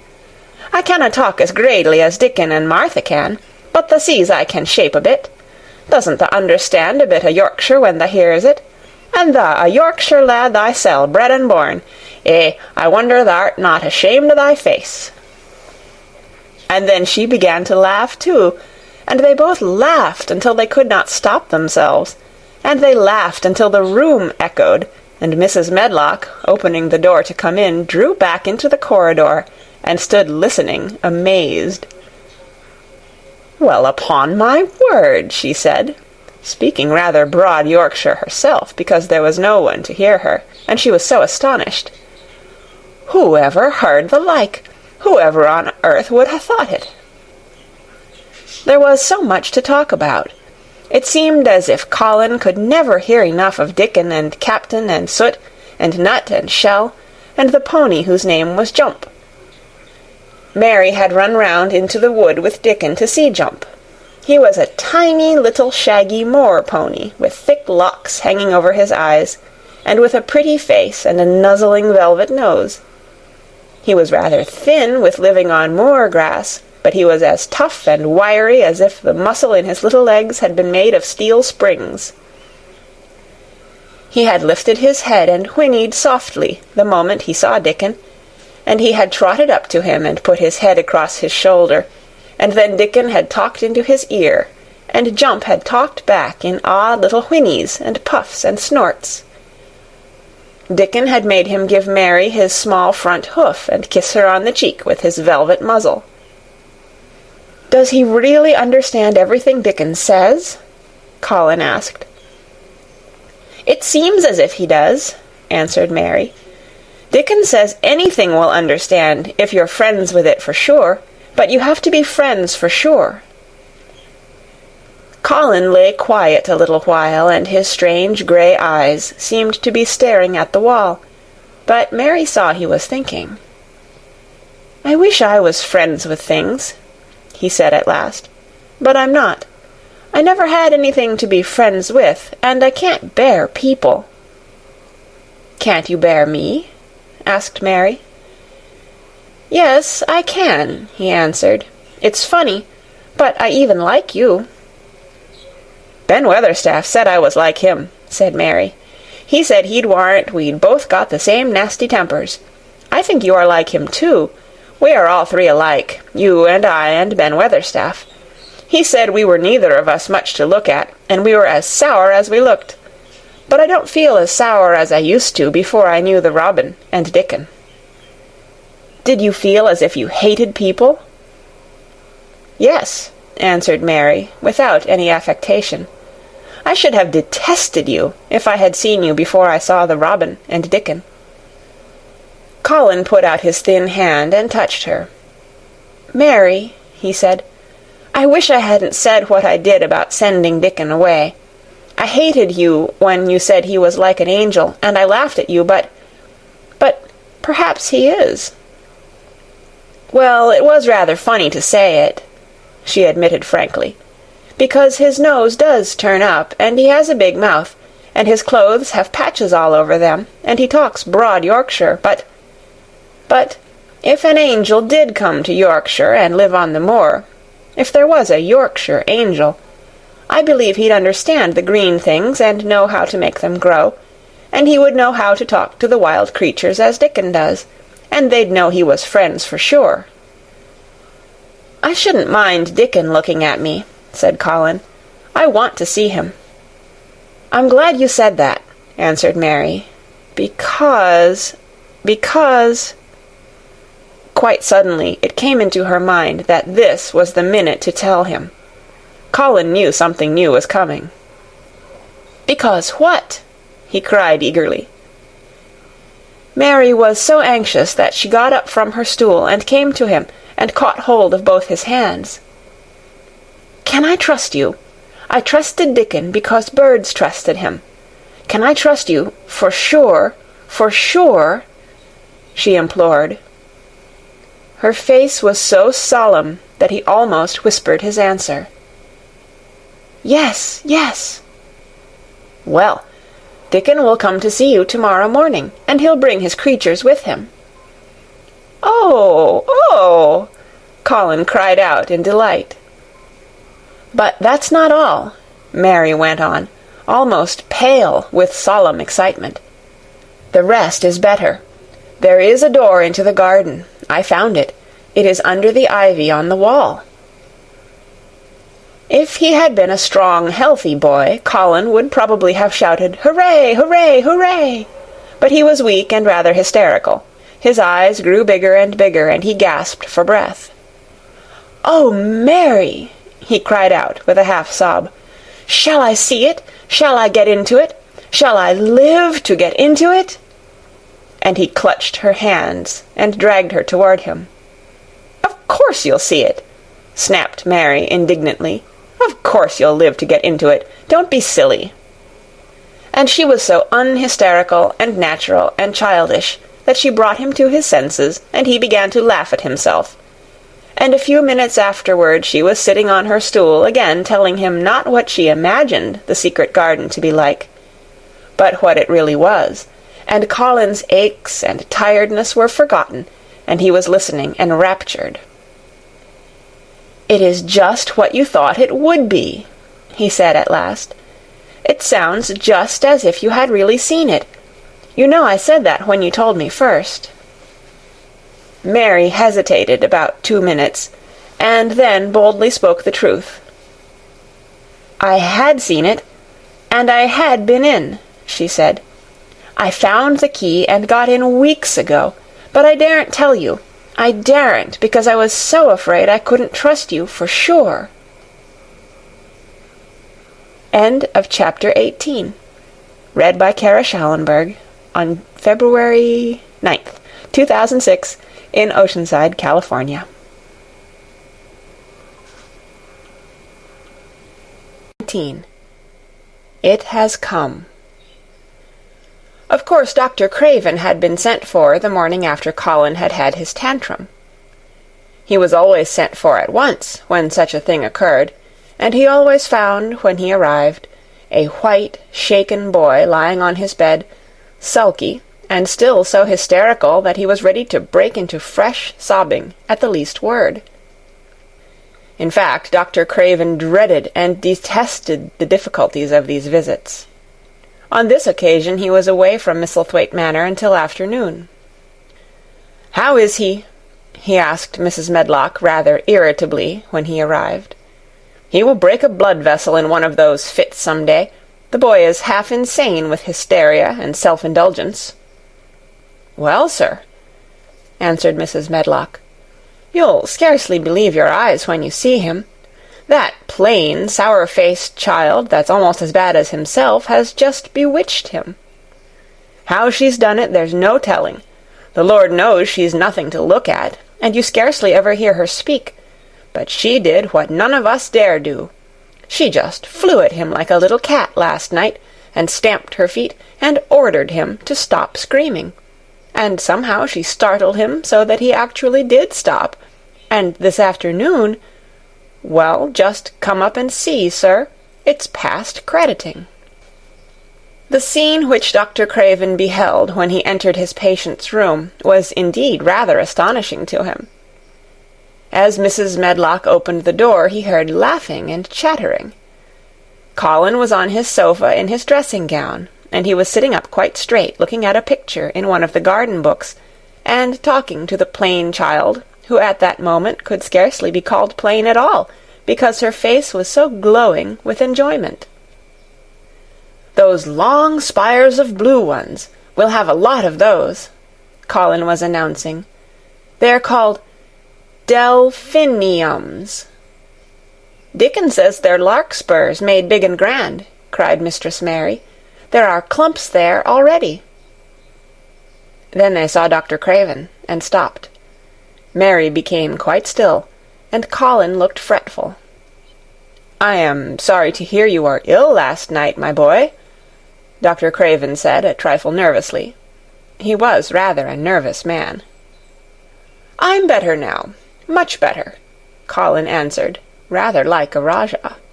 "I'm going out in my chair in a day or two if it is fine. I want some fresh air." Dr. Craven sat down by him and felt his pulse, and looked at him curiously. "It must be a very fine day," he said, "and you must be very careful not to tire yourself." "Fresh air won't tire me," said the young Rajah. As there had been occasions when this same young gentleman had shrieked aloud with rage, and had insisted that fresh air would give him cold and kill him, it is not to be wondered at that his doctor felt somewhat startled. "I thought you did not like fresh air," he said. "I don't when I am by myself," replied the Rajah, "but my cousin is going out with me." "And the nurse, of course," suggested Dr. Craven. "No, I will not have the nurse," so magnificently that Mary could not help remembering how the young native prince had looked, with his diamonds and rubies and pearls stuck all over him. and the great rubies on the small dark hand he had waved to command his servants to approach with salams and receive his orders. "My cousin knows how to take care of me. I am always better when she is with me. She made me better last night. A very strong boy, I know, will push my carriage." Dr. Craven felt rather alarmed. If this tiresome, hysterical boy should chance to get well, he himself would lose all chance of inheriting Misselthwaite. But he was not an unscrupulous man, though he was a weak one, and he did not intend to let him run into actual danger. "He must be a strong boy and a steady boy," he said, "and I must know something about him. Who is he? What is his name?" "It's Dickon." Mary spoke up suddenly. She felt somehow that everybody who knew the moor must know Dickon. And she was right, too. She saw that in a moment Dr. Craven's serious face relaxed into a relieved smile. "Oh, Dickon," he said. "If it is Dickon, you will be safe enough. He's as strong as a moor pony, is Dickon." "And he's trusty," said Mary. "He's the trustiest lad i' Yorkshire." She had been talking Yorkshire to Colin, and she forgot herself. "Did Dickon teach you that?" asked Dr. Craven, laughing outright. "I'm learning it as if it was French," said Mary, rather coldly. "It's like a native dialect in India. Very clever people try to learn them. I like it, and so does Colin." "Well, well," he said. "If it amuses you, perhaps it won't do you any harm. Did you take your bromide last night, Colin?" "No," Colin answered. "I wouldn't take it at first, and after Mary made me quiet she talked me to sleep, in a low voice, about the spring creeping into a garden." "That sounds soothing," said Dr. Craven, more perplexed than ever, and glancing sideways at Mistress Mary sitting on her stool and looking down silently at the carpet. "You are evidently better, but you must remember—" "I don't want to remember," interrupted the Rajah, appearing again.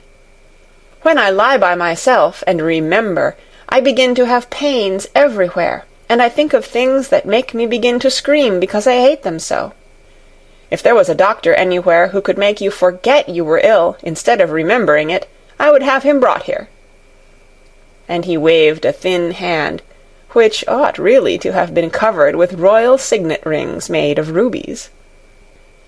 "It is because my cousin makes me forget that she makes me better." Dr. Craven had never made such a short stay after a tantrum. Usually he was obliged to remain a very long time and do a great many things. This afternoon he did not give any medicine or leave any new orders, and he was spared any disagreeable scenes. When he went downstairs he looked very thoughtful, and when he talked to Mrs. Medlock in the library she felt that he was a much puzzled man. "Well, sir," she ventured, "could you have believed it?" "It is certainly a new state of affairs," said the doctor, "and there's no denying it is better than the old one." "I believe Susan Sowerby's right, I do that," said Mrs. Medlock.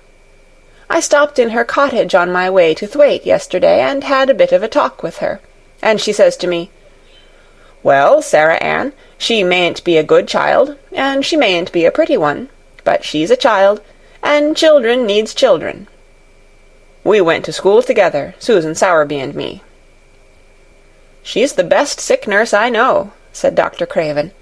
"When I find her in a cottage, I know the chances are that I shall save my patient." Mrs. Medlock smiled. She was fond of Susan Sowerby. "She's got a way with her, has Susan," she went on quite volubly. "I've been thinking all morning of one thing she said yesterday. She says, 'Once, when I was givin' the children a bit of a preach after they'd been fightin', I says to 'em all, "When I was at school, my joggraphy told as the world was shaped like an orange, and I found out before I was 10 that the whole orange doesn't belong to nobody. No one owns more than his bit of a quarter, and there's times it seems like there's not enow quarters to go round. But don't you, none o' you, think as you own the whole orange, or you'll find out you're mistaken, and you won't find it out without hard knocks.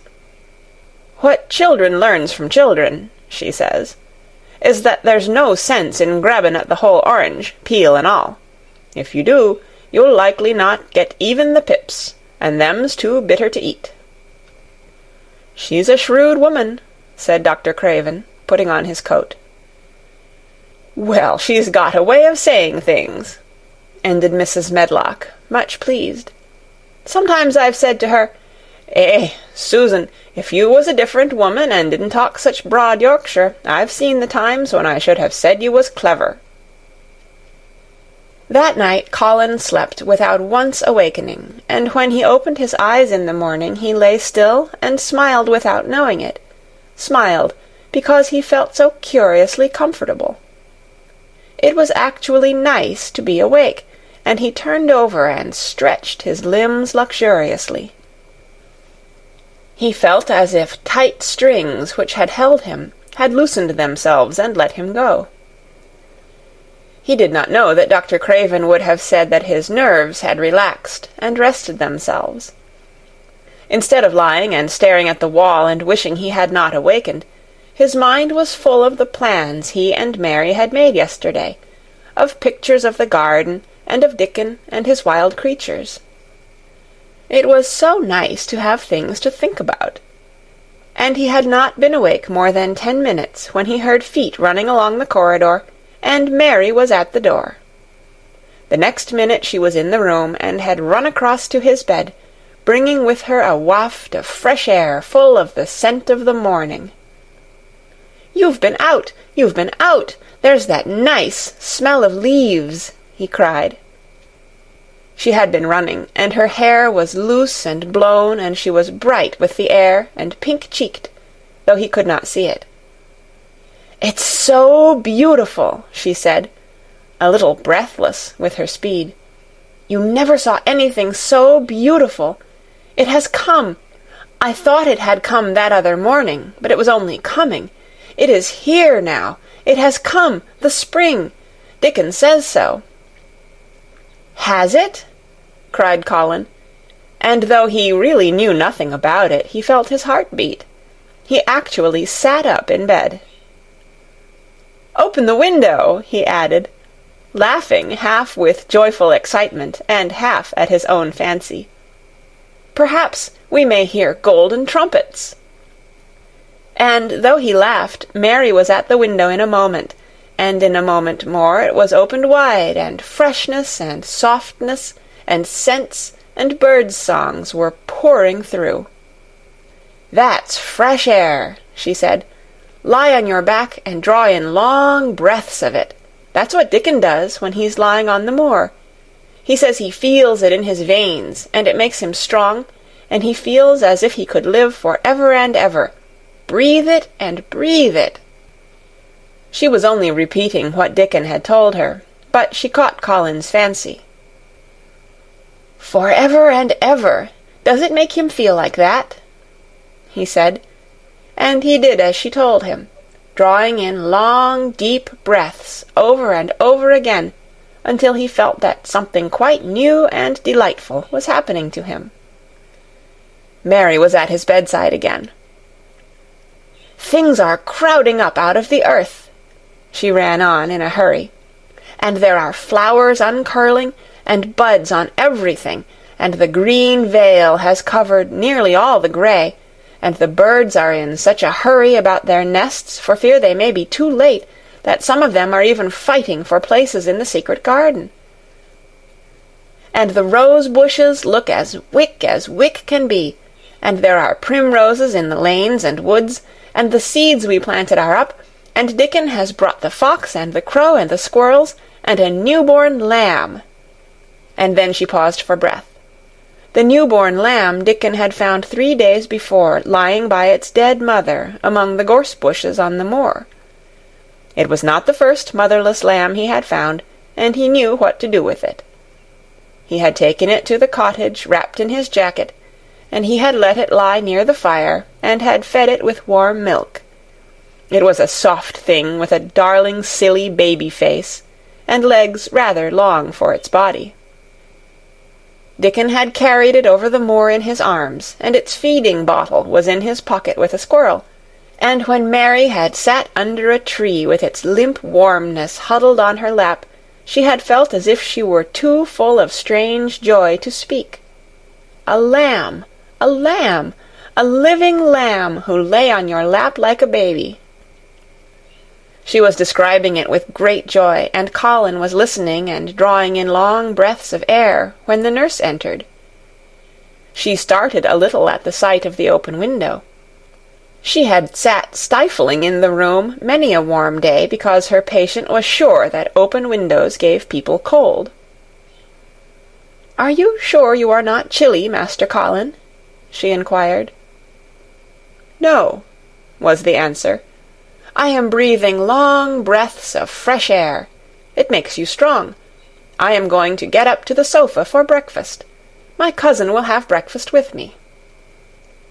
The nurse went away, concealing a smile, to give the order for 2 breakfasts.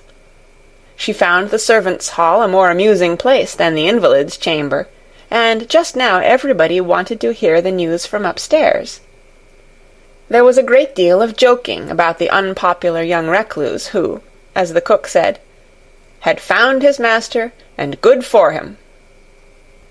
The servants' hall had been very tired of the tantrums, and the butler, who was a man with a family, had more than once expressed his opinion that the invalid would be all the better for a good hiding. When Colin was on his sofa, and the breakfast for 2 was put upon the table, he made an announcement to the nurse in his most Rajah-like manner. "A boy, and a fox, and a crow, and 2 squirrels, and a new-born lamb are coming to see me this morning. I want them brought upstairs as soon as they come," he said. "You are not to begin playing with the animals in the servants' hall and keep them there. I want them here." The nurse gave a slight gasp, and tried to conceal it with a cough. "Yes, sir," she answered. "I'll tell you what you can do," added Colin, waving his hand. "You can tell Martha to bring them here. The boy is Martha's brother. His name is Dickon, and he is an animal charmer." "I hope the animals won't bite, Master Colin," said the nurse. "I told you he was a charmer," said Colin austerely. "Charmers' animals never bite." "There are snake charmers in India," said Mary, "and they can put their snakes' heads in their mouths." "Goodness!" shuddered the nurse. They ate their breakfast with the morning air pouring in upon them. Colin's breakfast was a very good one, and Mary watched him with serious interest. "You will begin to get fatter just as I did," she said. "I never wanted my breakfast when I was in India, and now I always want it." "I wanted mine this morning," said Colin. "Perhaps it was the fresh air. When do you think Dickon will come?" He was not long in coming. In about 10 minutes Mary held up her hand. "Listen," she said. "Did you hear a caw?" Colin listened and heard it, the oddest sound in the world to hear inside a house. A hoarse caw, caw. "Yes," he answered. "That's soot," said Mary. "Listen again. Do you hear a bleat, a tiny one?" "Oh, yes!" cried Colin, quite flushing. "That's the newborn lamb," said Mary. "He's coming." Dickon's moorland boots were thick and clumsy, and though he tried to walk quietly, they made a clumping sound as he walked through the long corridors. Mary and Colin heard him marching, until he passed through the tapestry door onto the soft carpet of Colin's own passage. "If you please, sir," announced Martha, opening the door. "If you please, sir, here's Dickon and his creatures." Dickon came in, smiling his nicest wide smile. The newborn lamb was in his arms, and the little red fox trotted by his side. Nut sat on his left shoulder, and Soot on his right, and Shell's head and paws peeped out of his coat pocket. Colin slowly sat up and stared, as he had stared when he first saw Mary, but this was a stare of wonder and delight. The truth was that in spite of all he had heard, he had not in the least understood what this boy would be like, and that his fox and his crow and his squirrels and his lamb were so near to him and his friendliness that they seemed almost to be a part of himself. Colin had never talked to a boy in his life, and he was so overwhelmed by his own pleasure and curiosity that he did not even think of speaking. But Dickon did not feel the least shy or awkward. He had not felt embarrassed because the crow had not known his language, and had only stared and had not spoken to him the first time they met. Creatures were always like that until they found out about you. He walked over to Colin's sofa and put the newborn lamb quietly on his lap, and immediately the little creature turned to the warm velvet dressing-gown and began to nuzzle and nuzzle into its folds, and butt its tight-curled head with soft impatience against his side. Of course no boy could have helped speaking then. "What is it doing?" cried Colin. "What does it want?" "It wants its mother," said Dickon, smiling more and more. "I brought it to thee a bit hungry, because I knowed tha'd like to see it feed." He knelt down by the sofa, and took a feeding bottle from his pocket. "Come on, little un," he said, turning the small woolly white head with a gentle brown hand. "This is what thou's after. They'll get more out o' this than they will out o' silk velvet coats. There now." And he pushed the rubber tip of the bottle into the nuzzling mouth, and the lamb began to suck it with ravenous ecstasy.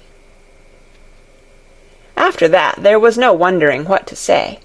By the time the lamb fell asleep, questions poured forth, and Dickon answered them all. He told them how he had found the lamb just as the sun was rising 3 mornings ago. He had been standing on the moor listening to a skylark, and watching him swing higher and higher into the sky until he was only a speck in the heights of blue. "I'd almost lost him but for his song, and I was wondering how a chap could hear it when it seemed as if he'd get out of the world in a minute. And just then I heard something else far off among the gorse bushes. It was a weak bleatin', and I knowed it was the new lamb, as was hungry, and I knowed it wouldn't be hungry if it hadn't lost its mother somehow. So I set off searchin'. I did have a look for it. I went in and out among the gorse bushes, and round, and I always seemed to take the wrong turnin'. But at last I seed a bit o' white by a rock on top o' the moor, and I climbed up, and found the little un half dead wi' cold and clemmin'." While he talked, Soot flew solemnly in and out of the open window, and cawed remarks about the scenery, while Nut and Shell made excursions into the big trees outside, and ran up and down trunks and explored branches. Captain curled up near Dickon, who sat on the hearth-rug from preference. They looked at the pictures in the gardening books, and Dickon knew all the flowers by their country names, and knew exactly which ones were already growing in the secret garden. "I couldna say that there name," he said, pointing to one under which was written Aquilegia. "But us calls that a columbine, and that there one it's a snapdragon, and they both grow wild in hedges, but these is garden ones, and they are bigger and grander. There's some big clumps o' columbine in the garden.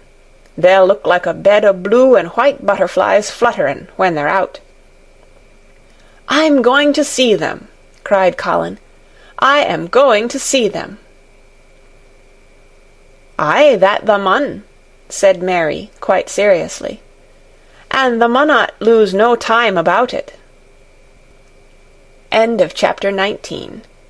Read by Kara Schallenberg on February 11th, 2006, in Oceanside, California.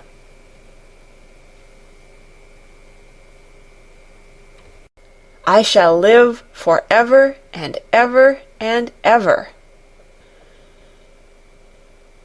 But They were obliged to wait more than a week, because first there came some very windy days, and then Colin was threatened with a cold, which two things happening one after the other would no doubt have thrown him into a rage, but that there was so much careful and mysterious planning to do, and almost every day Dickon came in, if only for a few minutes, to talk about what was happening on the moor, and in the lanes and hedges, and on the borders of streams. The things he had to tell about otters and badgers and water-rats' houses, not to mention birds' nests and field mice and their burrows, were enough to make you almost tremble with excitement when you heard all the intimate details from an animal charmer, and realized with what thrilling eagerness and anxiety the whole busy underworld was working. "They're the same as us," said Dickon, "only they have to build their homes every year, and it keeps 'em so busy they fair scuffle to get 'em done." The most absorbing thing, however, was the preparations to be made before Colin could be transported with sufficient secrecy to the garden. No one must see the chair-carriage, and Dickon and Mary, after they turned a certain corner of the shrubbery and entered upon the walk outside the ivied walls. As each day passed, Colin had become more and more fixed in his feeling that the mystery surrounding the garden was one of its greatest charms. Nothing must spoil that. No one must ever suspect that they had a secret. People must think that he was simply going out with Mary and Dickon because he liked them, and did not object to their looking at him. They had long and quite delightful talks about their route. They would go up this path, and down that one, and cross the other, and go round among the fountain flower-beds as if they were looking at the bedding-out plants the head gardener, Mr. Roach, had been having arranged. That would seem such a rational thing to do that no one would think it at all mysterious. They would turn into the shrubbery walks and lose themselves until they came to the long walls. It was almost as serious and elaborately thought out as the plans of march made by great generals in time of war. Rumours of the new and curious things which were occurring in the invalids' apartments had of course filtered through the servants' hall into the stable-yards and out among the gardeners, but, notwithstanding this, Mr. Roach was startled one day when he received orders from Master Colin's room to the effect that he must report himself in the apartment no outsider had ever seen, as the invalid himself desired to speak to him. "Well, well," he said to himself as he hurriedly changed his coat. "What's to do now? His Royal Highness that wasn't to be looked at, calling up a man he's never set eyes on." Mr. Roach was not without curiosity. He had never caught even a glimpse of the boy, and had heard a dozen exaggerated stories about his uncanny looks and ways, and his insane tempers.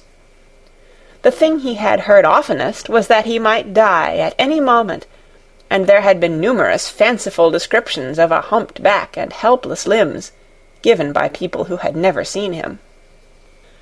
"Things are changing in this house, Mr. Roach," said Mrs. Medlock, as she led him up the back staircase to the corridor on to which opened the hitherto mysterious chamber.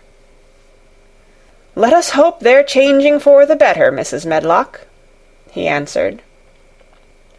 "They couldn't well change for the worse," she continued, "and, queer as it all is, there's them as finds their duties made a lot easier to stand up under. Don't you be surprised, Mr. Roach, if you find yourself in the middle of a menagerie, and Martha Sowerby's Dickon more at home than you or me could ever be." There really was a sort of magic about Dickon, as Mary always privately believed. When Mr. Roach heard his name, he smiled quite leniently. "He'd be at home in Buckingham Palace, or at the bottom of a coal mine," he said, "and yet it's not impudence either. He's just fine, is that lad." It was perhaps well he had been prepared, or he might have been startled. When the bedroom door was opened, a large crow, which seemed quite at home, perched on the high back of a carven chair, announced the entrance of a visitor by saying, "Caw, caw," quite loudly. In spite of Mrs. Medlock's warning, Mr. Roach only just escaped being sufficiently undignified to jump backward. The young Rajah was neither in bed nor on his sofa. He was sitting in an armchair, and a young lamb was standing by him, shaking its tail in feeding lamb fashion, as Dickon knelt giving it milk from its bottle. A squirrel was perched on Dickon's bent back, attentively nibbling a nut. The little girl from India was sitting on a big footstool, looking on. "Here's Mr. Roach, Master Colin," said Mrs. Medlock. The young Rajah turned and looked his servitor over. At least, that was what the head gardener felt happened. "Oh, you are Roach, are you?" he said. "I sent for you to give you some very important orders." "Very good, sir," answered Roach, wondering if he was to receive instructions to fell all the oaks in the park, or to transform the orchards into water gardens. "I am going out in my chair this afternoon," said Colin. "If the fresh air agrees with me, I may go out every day. When I go, none of the gardeners are to be anywhere near the long walk by the garden walls. No one is to be there. I shall go out about 2 o'clock, and everyone must keep away until I send word that they may go back to their work." "Very good, sir," replied Mr. Roach, much relieved to hear that the oaks might remain, and that the orchards were safe.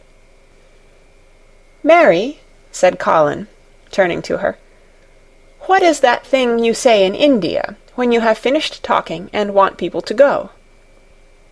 "You say, 'You have my permission to go,'" answered Mary. The Rajah waved his hand. "You have my permission to go, Roach," he said. "But remember, this is very important." "Caw, caw," remarked the crow hoarsely, but not impolitely. "Very good, sir. Thank you, sir," said Mr. Roach, and Mrs. Medlock took him out of the room. Outside in the corridor, being a rather good-natured man, he smiled until he almost laughed. "My word," he said, "he's got a fine lordly way with him, hasn't he? You'd think he was a whole royal family rolled into one, prince consort and all." "Eh," protested Mrs. Medlock, "we've had to let him trample all over every one of us ever since he had feet, and he thinks that's what folks was born for." "Perhaps he'll grow out of it, if he lives," suggested Mr. Roach. "Well, there's one thing pretty sure," said Mrs. Medlock. "If he does live, and that Indian child stays here, I'll warrant she teaches him that the whole orange does not belong to him, as Susan Sowerby says. And he'll be likely to find out the size of his own quarter." Inside the room, Colin was leaning back on his cushions. "It's all safe now," he said, "and this afternoon I shall see it. This afternoon I shall be in it." Dickon went back to the garden with his creatures, and Mary stayed with Colin. She did not think he looked tired, but he was very quiet before their lunch came, and he was quiet while they were eating it. She wondered why, and asked him about it. "What big eyes you've got, Colin," she said. "When you are thinking, they get as big as saucers. What are you thinking about now?" "I can't help thinking about what it will look like," he answered. "The garden?" asked Mary. "The springtime," he said. "I was thinking that I've really never seen it before. I scarcely ever went out, and when I did go I never looked at it. I didn't even think about it." "I never saw it in India because there wasn't any," said Mary. Shut in and morbid as his life had been, Colin had more imagination than she had, and at least he had spent a good deal of time looking at wonderful books and pictures. That morning when you ran in and said, 'It's come, it's come,' you made me feel quite queer. It sounded as if things were coming with a great procession and big bursts and wafts of music.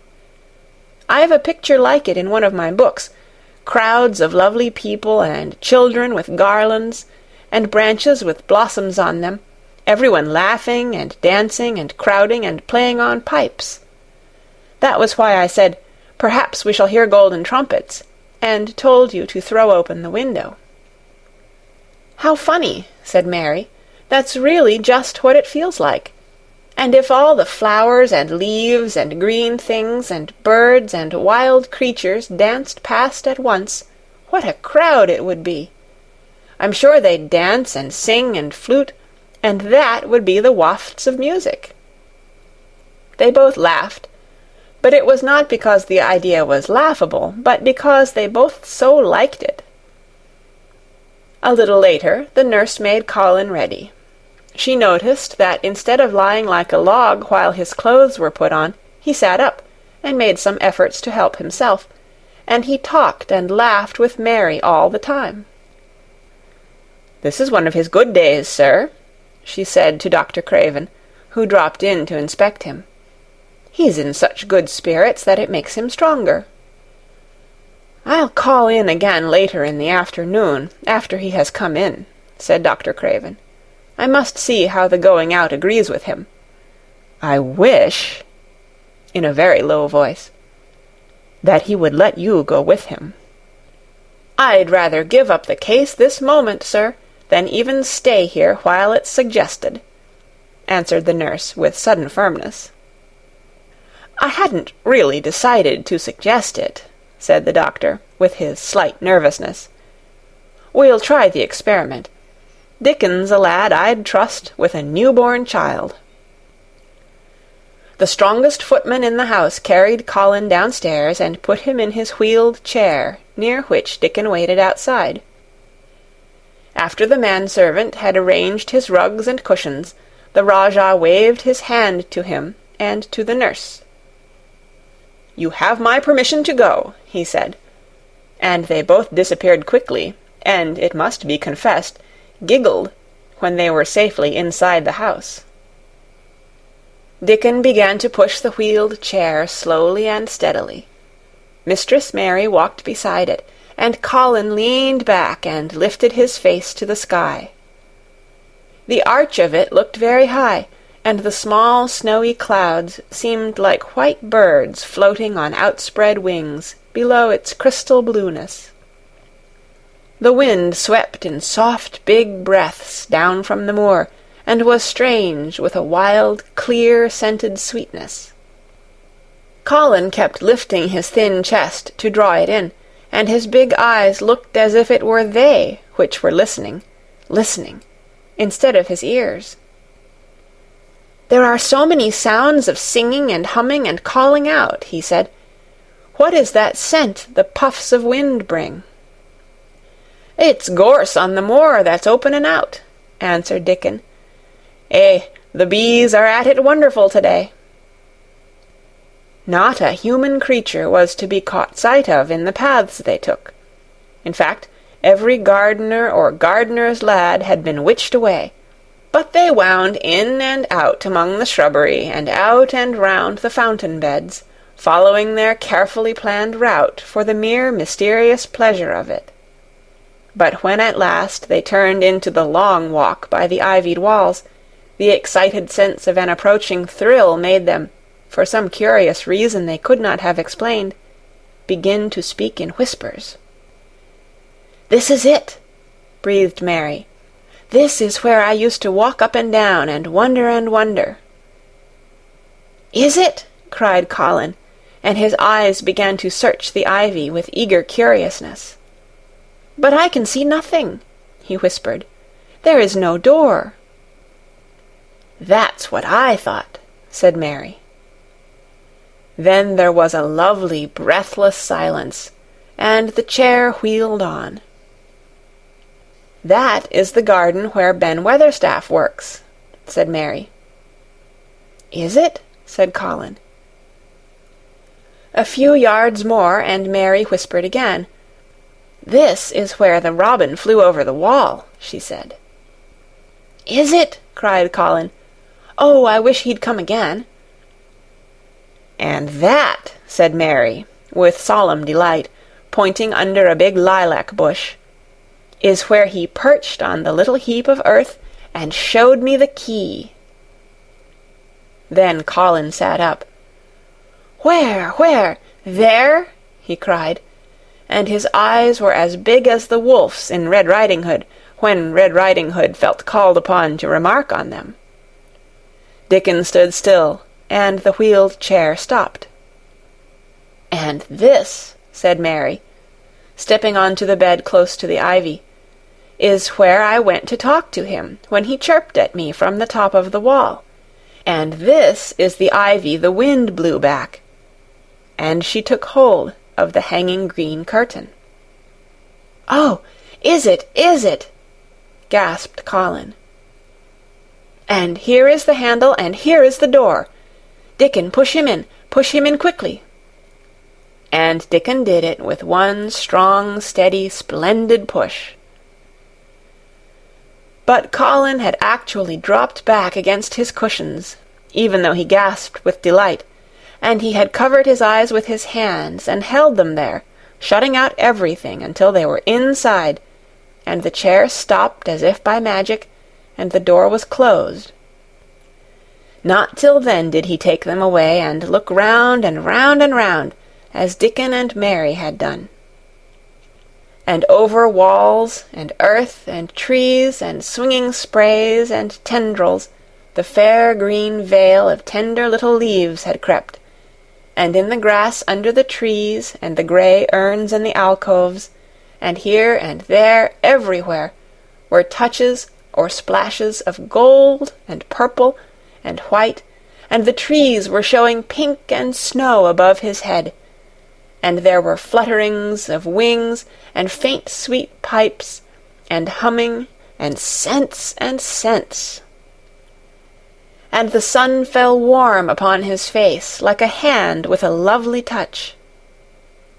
And in wonder Mary and Dickon stood and stared at him. He looked so strange and different, because a pink glow of color had actually crept all over him. Ivory face and neck and hands and all. "I shall get well! I shall get well!" he cried out. "Mary, Dickon, I shall get well, and I shall live for ever and ever and ever." End of chapter 20. Read by Kara Schallenberg on February 11th, 2006, in Oceanside, California.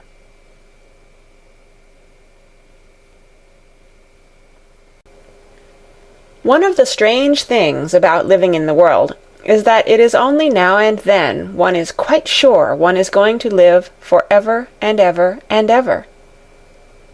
One knows it sometimes when one gets up at the tender, solemn dawn time and goes out and stands alone and throws one's head far back and looks up and watches the pale sky slowly changing and flushing and marvelous unknown things happening, until the east almost makes one cry out, and one's heart stands still at the strange, unchanging majesty of the rising of the sun, which has been happening every morning for thousands and thousands and thousands of years. One knows it then for a moment or so, and one knows it some time when one stands by oneself in a wood at sunset, and the mysterious deep gold stillness slanting through and under the branches seems to be saying slowly again and again something one cannot quite hear, however much one tries. Then sometimes the immense quiet of the dark blue at night, with millions of stars waiting and watching, makes one sure, and sometimes a sound of far-off music makes it true, and sometimes a look in someone's eyes. And it was like that with Colin when he first saw and heard and felt the springtime inside the 4 high walls of a hidden garden. That afternoon the whole world seemed to devote itself to being perfect and radiantly beautiful and kind to one boy. Perhaps out of pure heavenly goodness the spring came and crowned everything it possibly could into that one place. More than once Dickon paused in what he was doing and stood still, with a sort of growing wonder in his eyes, shaking his head softly. It is gradely," he said. "I'm 12 going on 13, and there's a lot o' afternoons in 13 years, but seems to me like I never seed one as gradely as this 'ere." "Aye, it is a gradely one," said Mary, and she sighed for mere joy. "I'll warrant it's the gradeliest one as ever was in this world." "Does thee think," said Colin, with dreamy carefulness, "as happen it was made like this 'ere, all a purpose for me?" "My word!" cried Mary admiringly. "That there is a bit o' good Yorkshire. Th'art shapen first rate, that th'art." And delight reigned. They drew the chair under the plum-tree, which was snow-white with blossoms and musical with bees. It was like a king's canopy, a fairy king's. There were flowering cherry-trees near, and apple-trees whose buds were pink and white, and here and there one had burst wide open.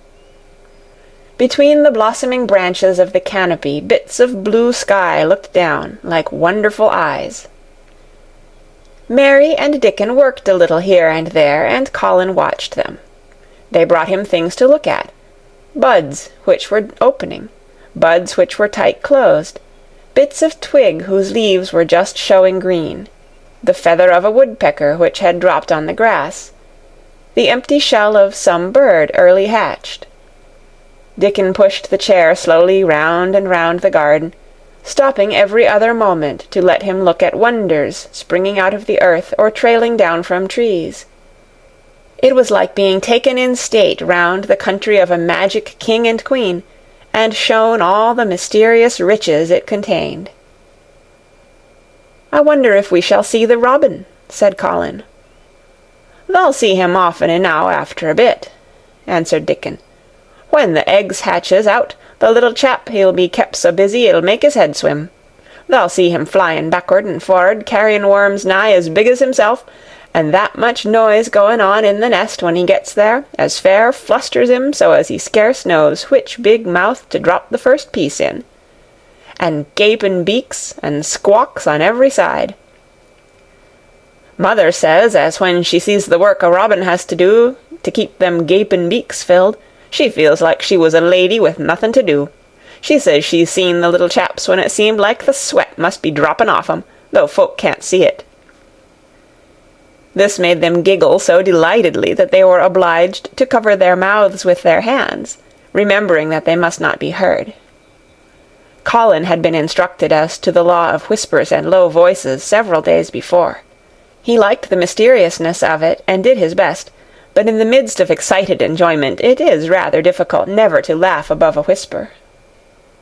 Every moment of the afternoon was full of new things, and every hour the sunshine grew more golden. The wheeled chair had been drawn back under the canopy, and Dickon had sat down on the grass, and had just drawn out his pipe, when Colin saw something he had not had time to notice before. "That's a very old tree over there, isn't it?" he said. Dickon looked across the grass at the tree, and Mary looked, and there was a brief moment of stillness. "Yes," answered Dickon after it, and his low voice had a very gentle sound. Mary gazed at the tree and thought. "The branches are quite grey, and there's not a single leaf anywhere," Colin went on. "It's quite dead, isn't it?" "Aye," admitted Dickon, "but them roses as has climbed all over it will near hide every bit o' the dead wood when they're full o' leaves and flowers. It won't look dead then. It'll be the prettiest of all." Mary still gazed at the tree and thought. "It looks as if a big branch had been broken off," said Colin. "I wonder how it was done." "It's been done many a year," answered Dickon. "Eh, with a sudden relieved start, and laying his hand on Colin.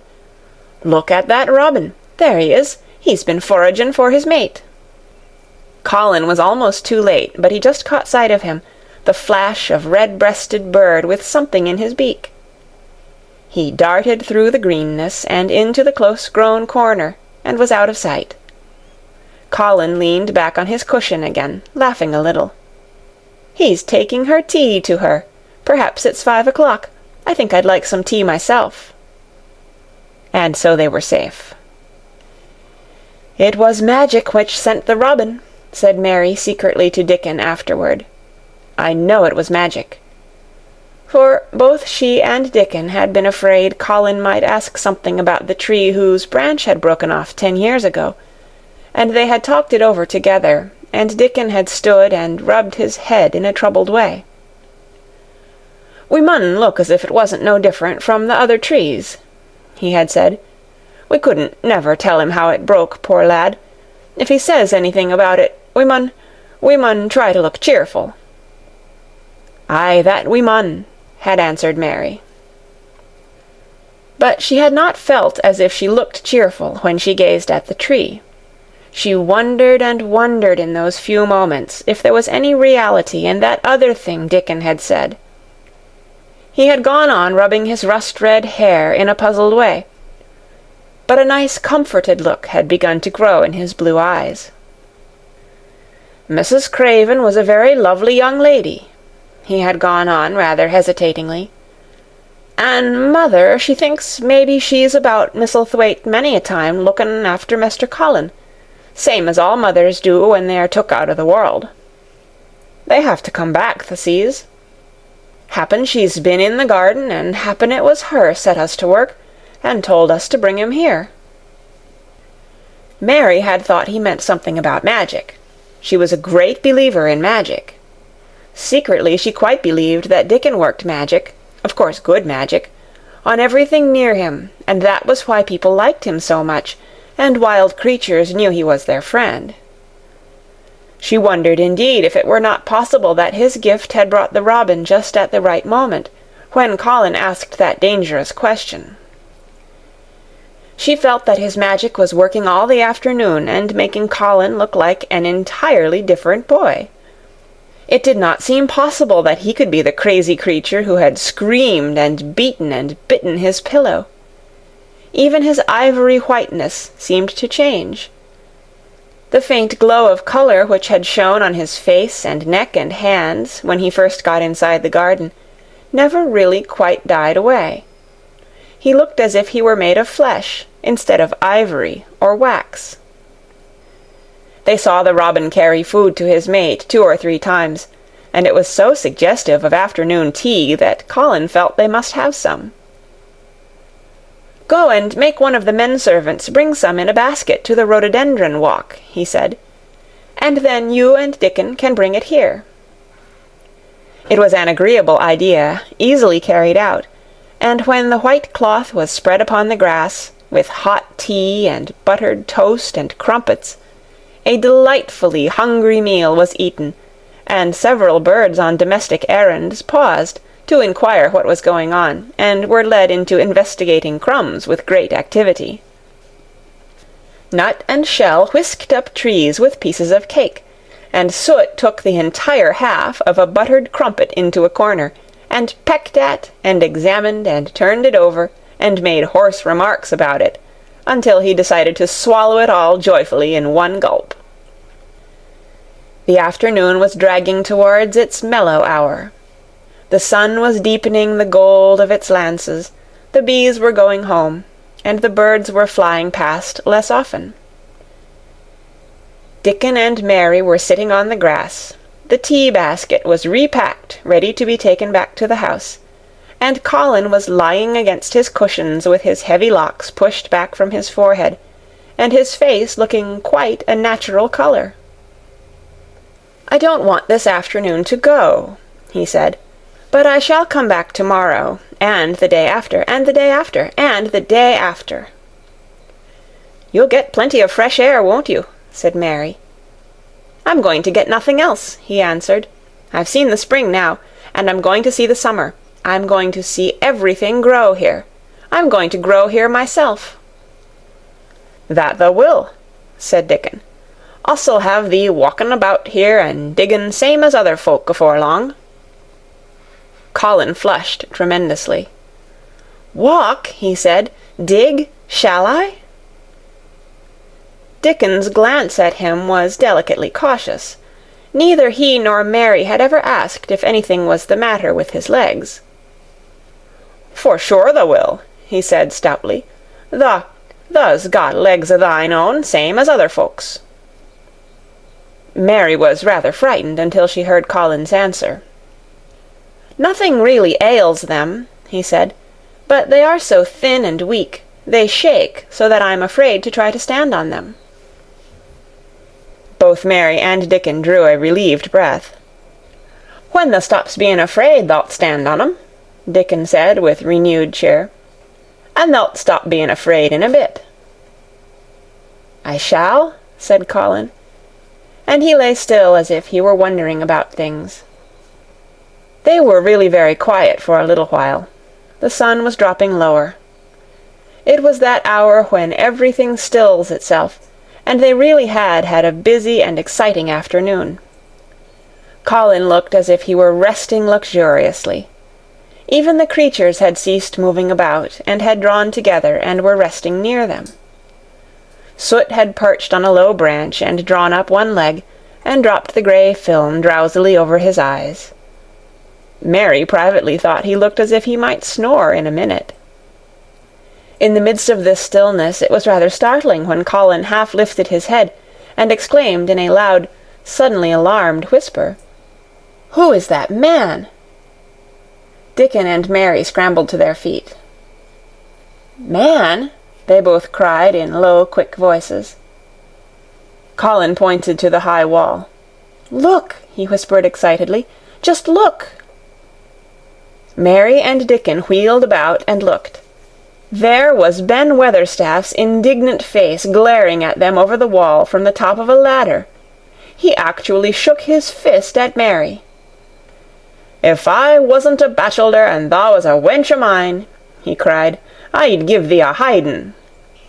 He mounted another step threateningly, as if it were his energetic intention to jump down and deal with her. But as she came toward him, he evidently thought better of it, and stood on the top step of his ladder, shaking his fist down at her. "I never thowt much o' thee," he harangued. "I couldna abide thee the first time I set eyes on thee. A scrawny, buttermilk-faced young besom, allus asking questions and poking the nose where it wasna wanted. I never knowed how tha got so thick wi' me. If it hadna been for the rubbin', drat him." "Ben Weatherstaff!" called out Mary, finding her breath. She stood below him and called up to him with a sort of gasp. "Ben Weatherstaff! It was the robin who showed me the way." Then it did seem as if Ben really would scramble down on her side of the wall, he was so outraged. "The young bad un!" he called down at her, "layin' the badness on a robin. Not but what he's impudent now for anything. Him showing thee the way, him, the young nowt." She could see his next words burst out because he was overpowered by curiosity. "However i' this world did thou get in?" "It was the robin who showed me the way," she protested obstinately. "He didn't know he was doing it, but he did. And I can't tell you from here while you're shaking your fist at me." He stopped shaking his fist very suddenly at that very moment, and his jaw actually dropped as he stared over her head at something he saw coming over the grass toward him. At the first sound of his torrent of words, Colin had been so surprised that he had only sat up and listened as if he were spellbound. But in the midst of it he had recovered himself and beckoned imperiously to Dickon. "Wheel me over there," he commanded. "Wheel me quite close and stop right in front of him." And this, if you please, this is what Ben Weatherstaff beheld, and which made his jaw drop. A wheeled chair with luxurious cushions and robes which came toward him looking rather like some sort of state coach, because a young Rajah leaned back in it with royal command in his great black-rimmed eyes, and a thin white hand extended haughtily toward him. And it stopped right under Ben Weatherstaff's nose. It was really no wonder his mouth dropped open. "Do you know who I am?" demanded the Rajah. How Ben Weatherstaff stared! His red old eyes fixed themselves on what was before him as if he were seeing a ghost. He gazed and gazed, and gulped a lump down his throat and did not say a word. "Do you know who I am?" demanded Colin still more imperiously. "Answer." Ben Weatherstaff put his gnarled hand up and passed it over his eyes and over his forehead, and then he did answer in a queer, shaky voice. "Who thou art?" he said. "Aye, that I do, with a mother's eyes staring at me out of the face. Lord knows how thou come here, but thou'rt the poor cripple." Colin forgot that he had ever had a back. His face flushed scarlet, and he sat bolt upright. "I'm not a cripple!" he cried out furiously. "I'm not!" "He's not!" cried Mary, almost shouting up the wall in her fierce indignation. "He's not got a lump as big as a pin. I looked, and there was none there, not one." Ben Weatherstaff passed his hand over his forehead again, and gazed as if he could never gaze enough. His hand shook, and his mouth shook, and his voice shook. He was an ignorant old man, and a tactless old man, and he could only remember the things he had heard. Thou hasn't got a crooked back?" he said hoarsely. "No," shouted Colin. Thou hasn't got crooked legs?" quavered Ben more hoarsely yet. It was too much. The strength which Colin usually threw into his tantrums rushed through him now in a new way. Never yet had he been accused of crooked legs, even in whispers, and the perfectly simple belief in their existence which was revealed by Ben Weatherstaff's voice was more than Rajah flesh and blood could endure. His anger and insulted pride made him forget everything but this one moment, and filled him with a power he had never known before, an almost unnatural strength. "Come here!" he shouted to Dickon, and he actually began to tear the coverings off his lower limbs and disentangle himself. Come here, this minute!" Dickon was by his side in a second. Mary caught her breath in a short gasp, and felt herself turn pale. "He can do it! He can do it! He can do it! He can!" she gabbled over to herself under her breath as fast as ever she could. There was a brief, fierce scramble. The rugs were tossed on the ground. Dickon held Colin's arm. The thin legs were out. The thin feet were on the grass. Colin was standing upright, as straight as an arrow, and looking strangely tall, his head thrown back, and his strange eyes flashing lightning. "Look at me!" he flung up at Ben Weatherstaff. "Just look at me, you! Just look at me!" "He's as straight as I am!" cried Dickon. "He's as straight as any lad of Yorkshire." What Ben Weatherstaff did Mary thought queer beyond measure. He choked and gulped, and suddenly tears ran down his weather-wrinkled cheeks as he struck his old hands together. "Eh," he burst forth, "the lies folk tells! Thou'rt as thin as a lath, and as white as a wraith, but there's not a knob on thee. Thou'lt make a man yet. God bless thee." Dickon held Colin's arm strongly, but the boy had not begun to falter. He stood straighter and straighter, and looked Ben Weatherstaff in the face. "I'm your master," he said, "when my father is away, and you are to obey me. This is my garden. Don't dare to say a word about it. You get down from that ladder and go out to the long walk, and Miss Mary will meet you and bring you here. I want to talk to you. We did not want you, but now you will have to be in the secret. Be quick." Ben Weatherstaff's crabbed old face was still wet with that one queer rush of tears. It seemed as if he could not take his eyes from thin, straight Colin standing on his feet, with his head thrown back. "Eh, lad," he almost whispered. "Eh, my lad." And then, remembering himself, he suddenly touched his hat, gardener fashion, and said, "Yes, sir, yes, sir," and obediently disappeared as he descended the ladder. End of chapter 21. Read by Kara Schallenberg on February 13th, 2006, in Oceanside, California.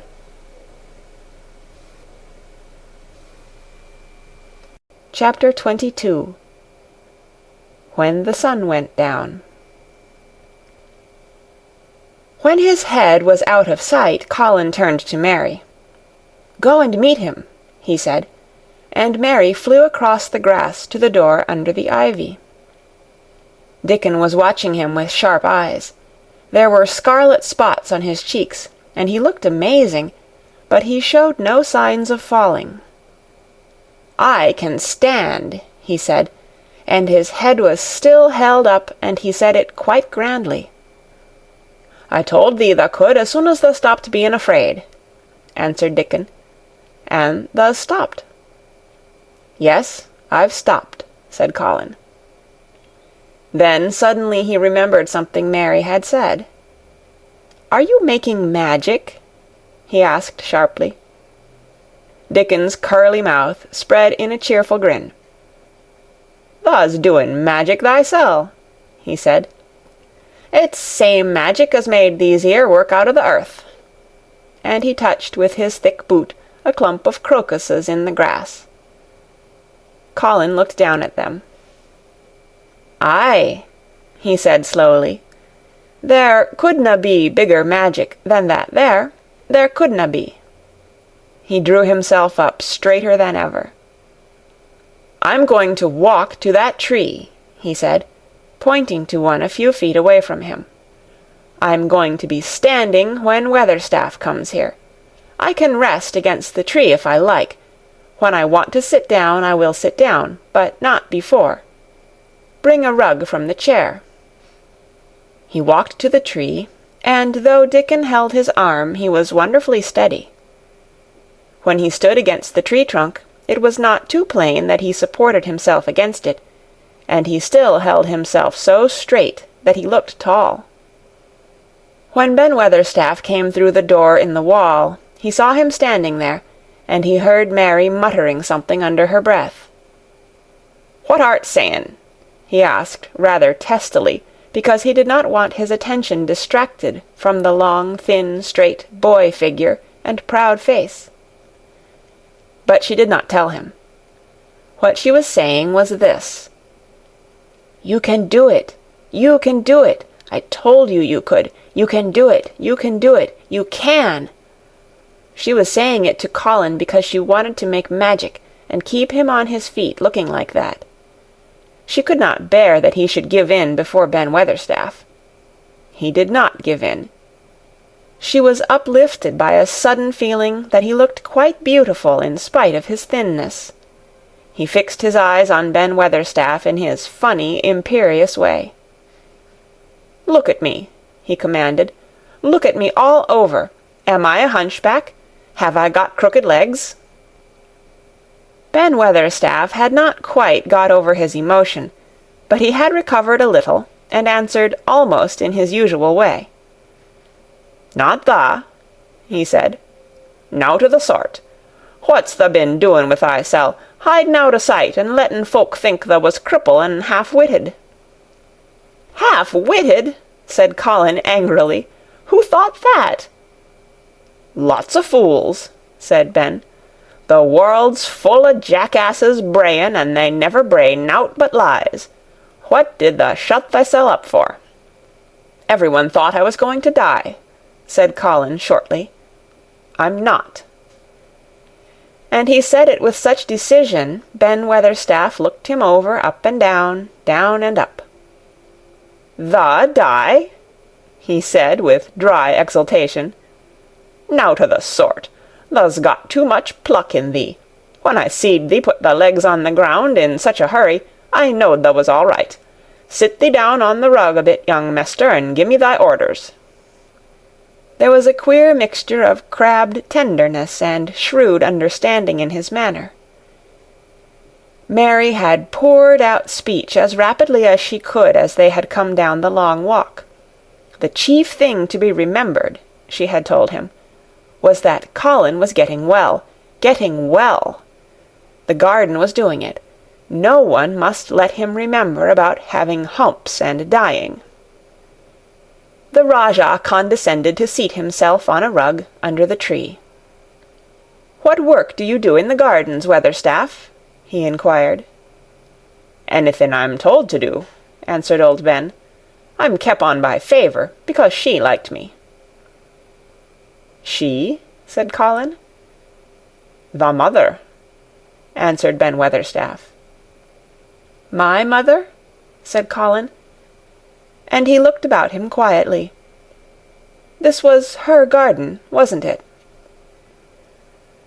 "Aye, it was that." And Ben Weatherstaff looked about him too. "She were main fond of it." "It is my garden now. I am fond of it. I shall come here every day," announced Colin. "But it is to be a secret. My orders are that no one is to know that we come here. Dickon and my cousin have worked and made it come alive. I shall send for you sometimes to help, but you must come when no one can see you." Ben Weatherstaff's face twisted itself in a dry old smile. "I've come here before when no one saw me," he said. "What?" exclaimed Colin. "When?" "The last time I was here," rubbing his chin and looking round, "was about 2 year ago." "But no one has been in it for 10 years," cried Colin. "There was no door." "I'm no one," said old Ben dryly, "and I didn't come through the door. I come over the wall. The rheumatics held me back the last 2 year." "The common did a bit of prunin'," cried Dickon. "I couldn't make out how it had been done." "She was so fond of it, she was," said Ben Weatherstaff slowly. "And she was such a pretty young thing. She says to me once, 'Ben,' she says, laughin', 'if ever I'm ill or if I go away, you must take care of my roses.' When she did go away, the orders was no one was ever to come nigh, but I come," with grumpy obstinacy. "Over the wall I come, until the rheumatics stopped me, and I did a bit o' work once a year. She'd gave her order first." "It wouldn't have been as wick as it is if tha hadn't done it," said Dickon. "I did wonder." "I'm glad you did it, Weatherstaff," said Colin. "You'll know how to keep the secret." "Aye, I'll know, sir," answered Ben, "and it'll be easier for a man wi' rheumatics to come in at the door." On the grass near the tree, Mary had dropped her trowel. Colin stretched out his hand and took it up. An odd expression came into his face, and he began to scratch at the earth. His thin hand was weak enough, but presently, as they watched him, Mary with quite breathless interest, he drove the end of the trowel into the soil and turned some over. "You can do it, you can do it," said Mary to herself. "I tell you, you can." Dickon's round eyes were full of eager curiousness, but he said not a word. Ben Weatherstaff looked on with interested face. Colin persevered. After he had turned a few trowelfuls of soil, he spoke exultantly to Dickon in his best Yorkshire. "Tha said as tha'd have me walking about here same as other folk, and tha said tha'd have me diggin'. I thought tha was just leein' to please me. This is only the first day, and I've walked, and here I am diggin'." Ben Weatherstaff's mouth fell open again when he heard him, but he ended by chuckling. "Eh," he said, "that sounds as if tha'd got wits enow.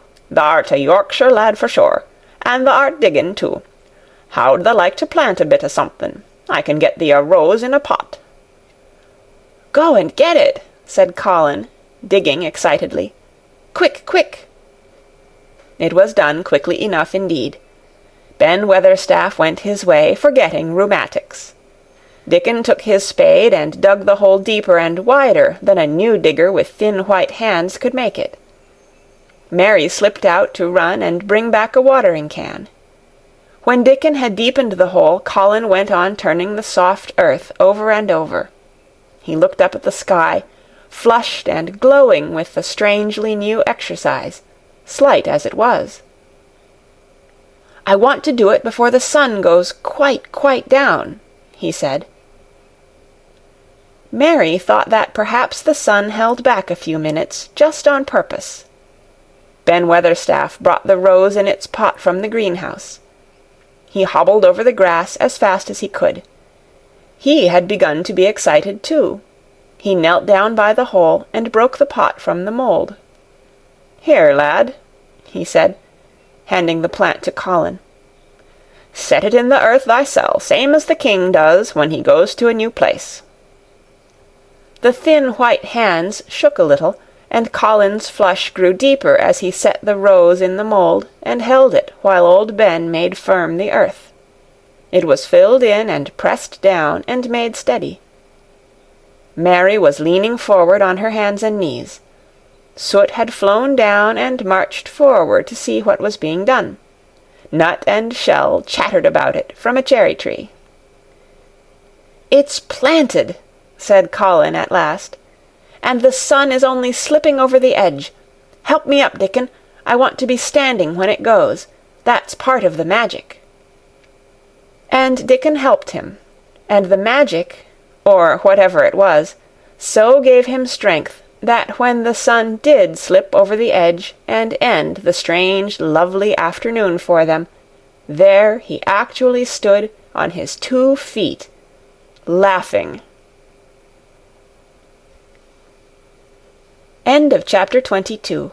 Read by Kara Schallenberg on February 16th, 2006, in Oceanside, California.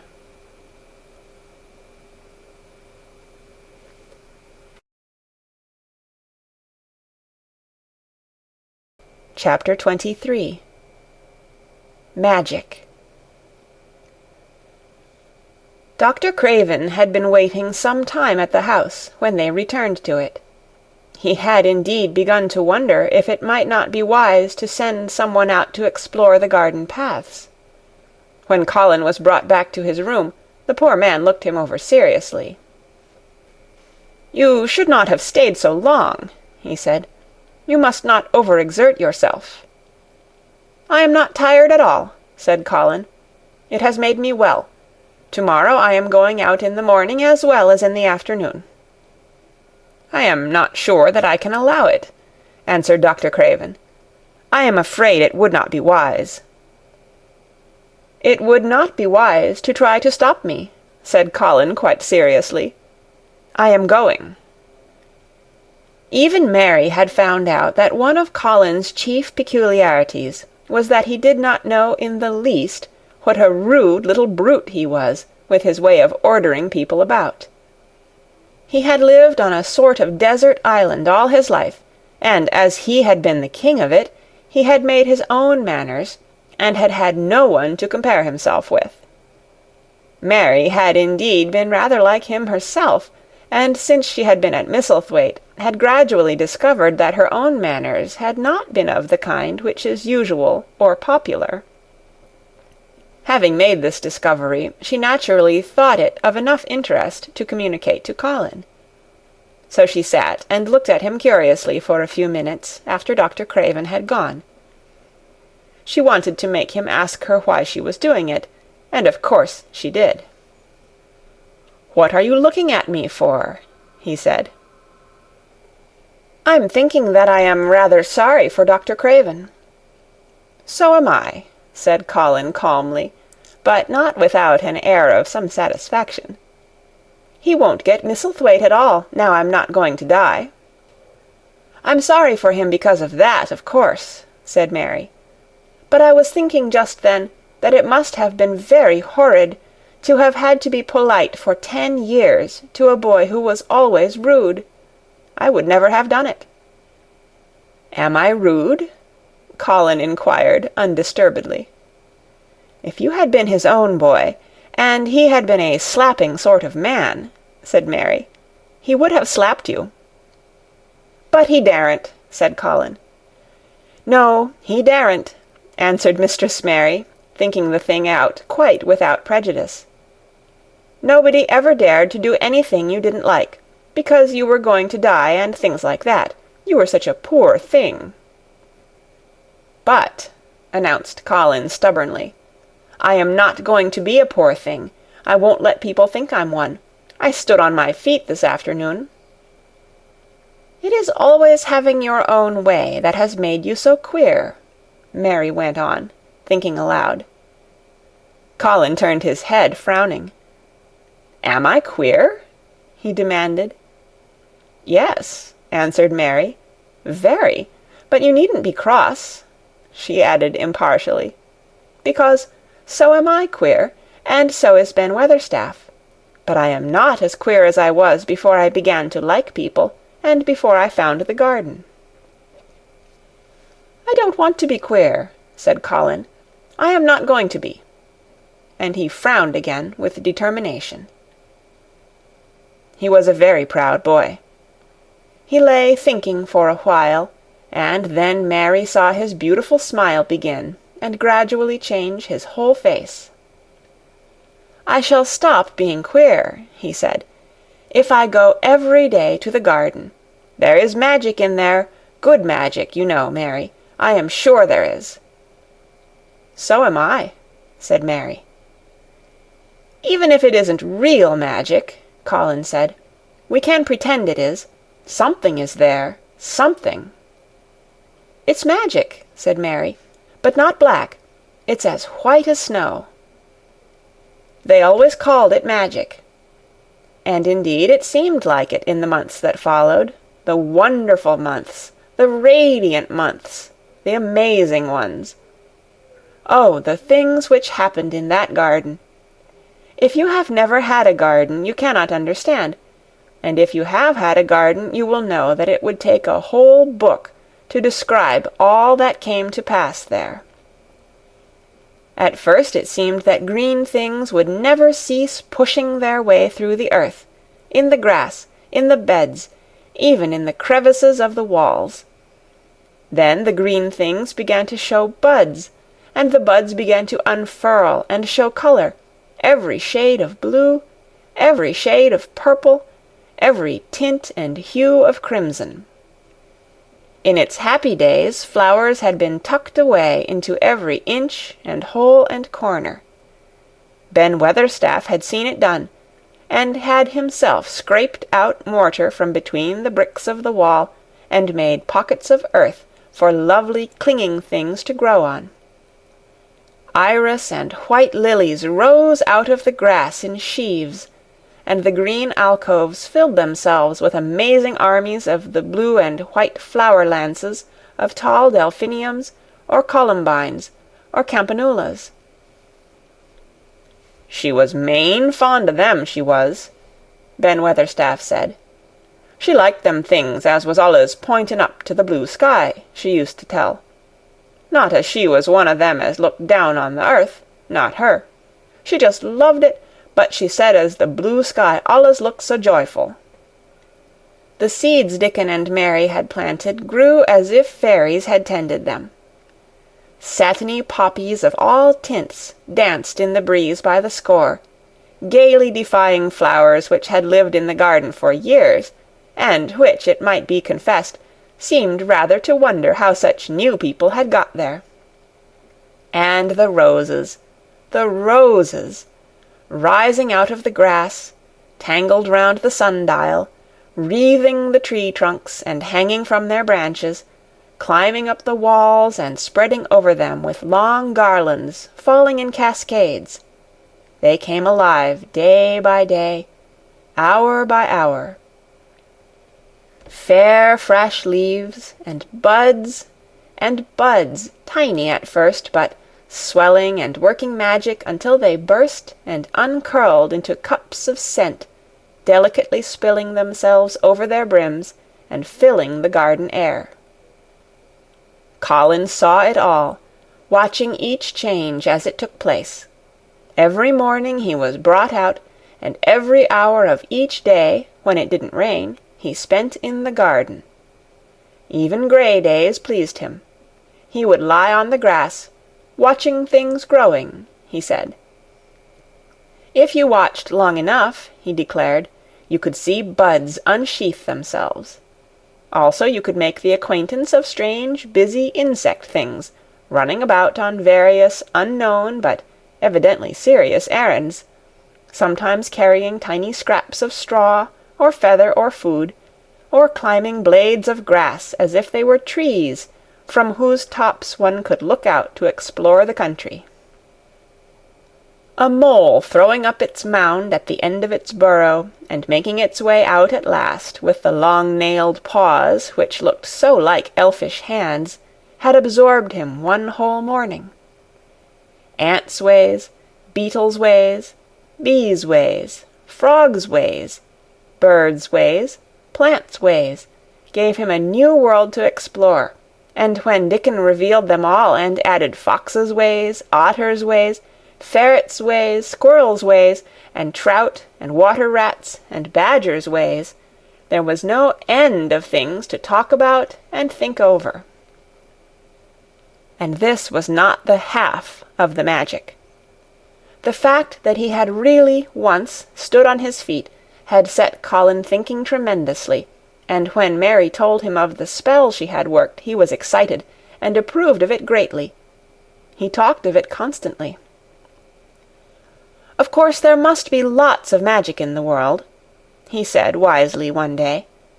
But people don't know what it is like, or how to make it.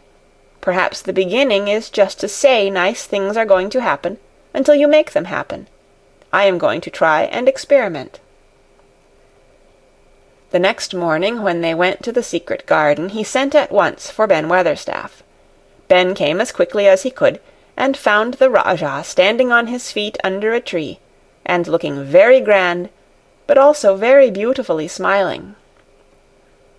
"Good morning, Ben Weatherstaff," he said. "I want you, and Dickon, and Miss Mary to stand in a row and listen to me, because I am going to tell you something very important." "Aye, aye, sir," answered Ben Weatherstaff, touching his forehead. One of the long-concealed charms of Ben Weatherstaff was that in his boyhood he had once run away to sea, and had made voyages. So he could reply like a sailor. "I am going to try a scientific experiment," explained the Rajah. "When I grow up, I am going to make great scientific discoveries, and I am going to begin now with this experiment." "Aye, aye, sir," said Ben Weatherstaff promptly, though this was the first time he had heard of great scientific discoveries. It was the first time Mary had heard of them either, but even at this stage she had begun to realize that, queer as he was, Colin had read about a great many singular things, and was somehow a very convincing sort of boy. When he held up his head and fixed his strange eyes on you, it seemed as if you believed him almost in spite of yourself, though he was only 10 years old, going on 11. At this moment he was especially convincing, because he suddenly felt the fascination of actually making a sort of speech, like a grown-up person. "The great scientific discoveries I am going to make," he went on, "will be about magic. Magic is a great thing, and scarcely anyone knows anything about it, except a few people in old books, and Mary a little, because she was born in India, where there are fakirs. I believe Dickon knows some magic, but perhaps he doesn't know he knows it. He charms animals and people. I would never have let him come to see me if he had not been an animal charmer, which is a boy charmer too, because a boy is an animal. I am sure there is magic in everything, only we have not sense enough to get hold of it and make it do things for us, like electricity and horses and steam. This sounded so imposing that Ben Weatherstaff became quite excited, and really could not keep still. "Aye, aye, sir," he said, and he began to stand up quite straight. "When Mary found this garden, it looked quite dead," the orator proceeded. "Then something began pushing things up out of the soil, and making things out of nothing. One day things weren't there, and another they were. I had never watched things before, and it made me feel very curious. Scientific people are always curious, and I am going to be scientific. I keep saying to myself, 'What is it? What is it?' It's something. It can't be nothing. I don't know its name, so I call it magic. I have never seen the sunrise, but Mary and Dickon have, and from what they tell me I am sure that is magic too. Something pushes it up and draws it. Sometimes, since I've been in the garden, I've looked up through the trees at the sky, and I have had a strange feeling of being happy, as if something were pushing and drawing in my chest, and making me breathe fast. Magic is always pushing and drawing and making things out of nothing. Everything is made out of magic, leaves and trees, flowers and birds, badgers and foxes and squirrels and people. So it must be all around us. In this garden, in all the places. The magic in this garden has made me stand up and know I am going to live to be a man. I am going to make the scientific experiment of trying to get some, and put it in myself, and make it push and draw me, and make me strong. I don't know how to do it, but I think that if you keep thinking about it, and calling it, perhaps it will come. Perhaps that is the first baby way to get it. When I was going to try to stand that first time, Mary kept saying to herself as fast as she could, 'You can do it, you can do it.' And I did. I had to try myself at the same time, of course, but her magic helped me, and so did Dickon's. Every morning and evening, and as often in the daytime as I can remember, I am going to say, 'Magic is in me. Magic is making me well. I am going to be as strong as Dickon, as strong as Dickon.' And you must all do it too. That is my experiment. Will you help, Ben Weatherstaff?" "Aye, aye, sir," said Ben Weatherstaff. "Aye, aye." "If you keep doing it every day as regularly as soldiers go through drill, we shall see what will happen, and find out if the experiment succeeds. You learn things by saying them over and over, and thinking about them until they stay in your mind forever, and I think it will be the same with magic. If you keep calling it to come to you, and help you, it will get to be part of you, and it will stay and do things. I once heard an officer in India tell my mother that there were fakirs who said words over and over thousands of times," said Mary. "I've heard Jem Fettleworth's wife say the same thing over thousands of times, callin' Jem a drunken brute," said Ben Weatherstaff dryly. "Summat allus comes o' that, sure enough. He gave her a good hidin' and went to the Blue Lion and got as drunk as a lord." Colin drew his brows together and thought a few minutes. Then he cheered up. "Well," he said, "you see, something did come of it. She used the wrong magic until she made him beat her. If she'd used the right magic and had said something nice, perhaps he wouldn't have got as drunk as a lord, and perhaps he might have bought her a new bonnet." Ben Weatherstaff chuckled, and there was shrewd admiration in his little old eyes. "Thou'rt a clever lad as well as a straight-legged one, Mester Colin," he said. "Next time I see Bess Fettleworth, I'll give her a bit of a hint o' what magic will do for her. She'd be rare and pleased if the scientific experiment worked, and so 'ud Jem." Dickon had stood listening to the lecture, his round eyes shining with curious delight. Nut and Shell were on his shoulders, and he held a long-eared white rabbit in his arm, and stroked it softly, while it laid its ears along its back, and enjoyed itself. "Do you think the experiment will work?" Colin asked him, wondering what he was thinking. He so often wondered what Dickon was thinking when he saw him looking at him or at one of his creatures with his happy wide smile. He smiled now, and his smile was wider than usual. "Aye," he answered, "that I do. It'll work same as the seeds do when the sun shines on 'em. It'll work for sure. Shall us begin it now?" Colin was delighted, and so was Mary. Fired by recollections of fakirs and devotees in illustrations, Colin suggested that they should all sit cross-legged under the tree, which made a canopy. "It will be like sitting in a sort of temple," said Colin. "I'm rather tired, and I want to sit down." "Eh," said Dickon, "thou mustn't begin by saying thou'rt tired. Thou might spoil the magic."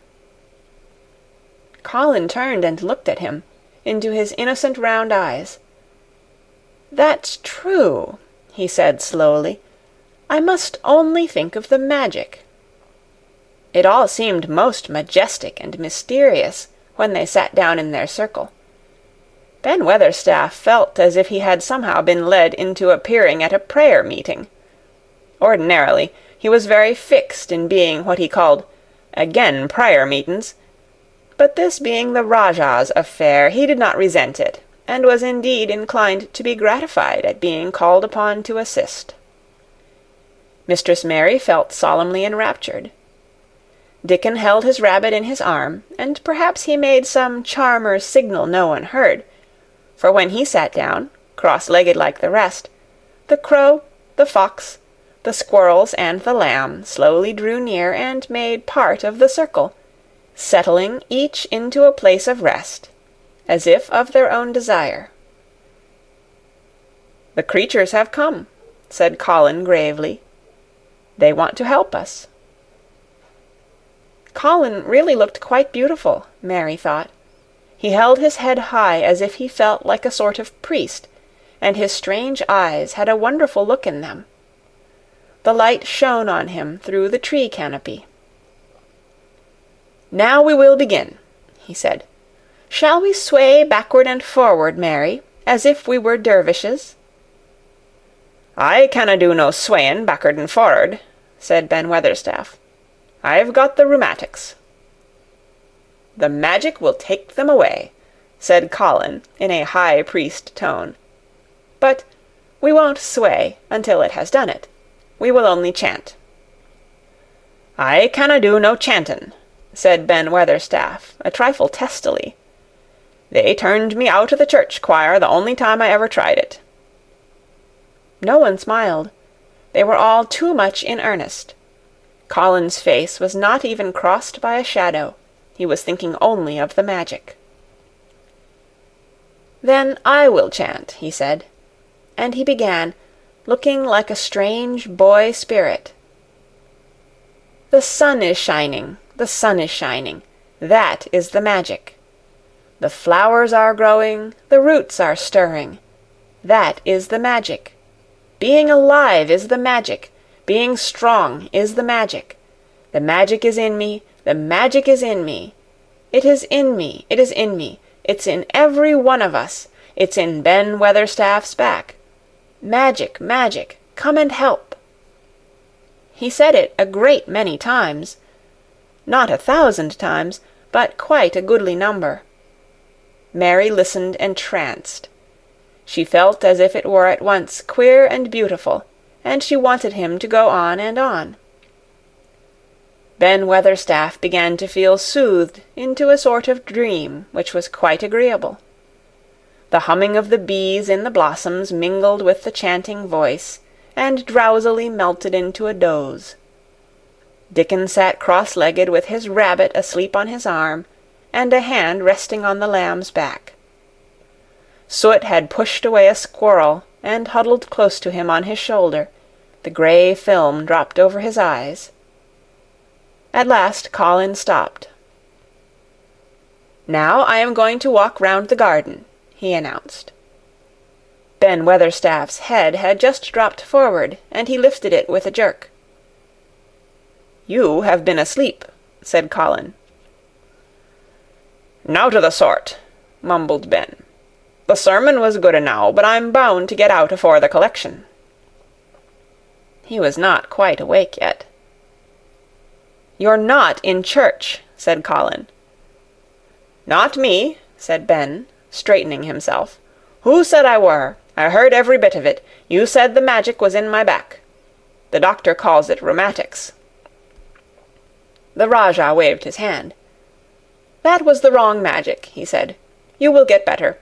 You have my permission to go to your work, but come back tomorrow." "I'd like to see thee walk round the garden," grunted Ben. It was not an unfriendly grunt, but it was a grunt. In fact, being a stubborn old party, and not having entire faith in magic, he had made up his mind that if he were sent away, he would climb his ladder, and look over the wall, so that he might be ready to hobble back, if there were any stumbling. The Rajah did not object to his staying, and so the procession was formed. It really did look like a procession. Colin was at its head with Dickon on one side, and Mary on the other. Ben Weatherstaff walked behind, and the creatures trailed after them, the lamb and the fox cub keeping close to Dickon, the white rabbit hopping along or stopping to nibble, and Soot following with the solemnity of a person who felt himself in charge. It was a procession which moved slowly, but with dignity. Every few yards it stopped to rest. Colin leaned on Dickon's arm, and privately Ben Weatherstaff kept a sharp lookout, but now and then Colin took his hand from its support and walked a few steps alone. His head was held up all the time, and he looked very grand. "The magic is in me," he kept saying. "The magic is making me strong. I can feel it. I can feel it." It seemed very certain that something was upholding and uplifting him. He sat on the seats in the alcoves, and once or twice he sat down on the grass, and several times he paused in the path and leaned on Dickon, but he would not give up until he had gone all round the garden. When he returned to the canopy tree, his cheeks were flushed, and he looked triumphant. "I did it! The magic worked!" he cried. "That is my first scientific discovery." "What will Dr. Craven say?" broke out Mary. "He won't say anything," Colin answered, "because he will not be told. This is to be the biggest secret of all. No one is to know anything about it until I have grown so strong that I can walk and run like any other boy.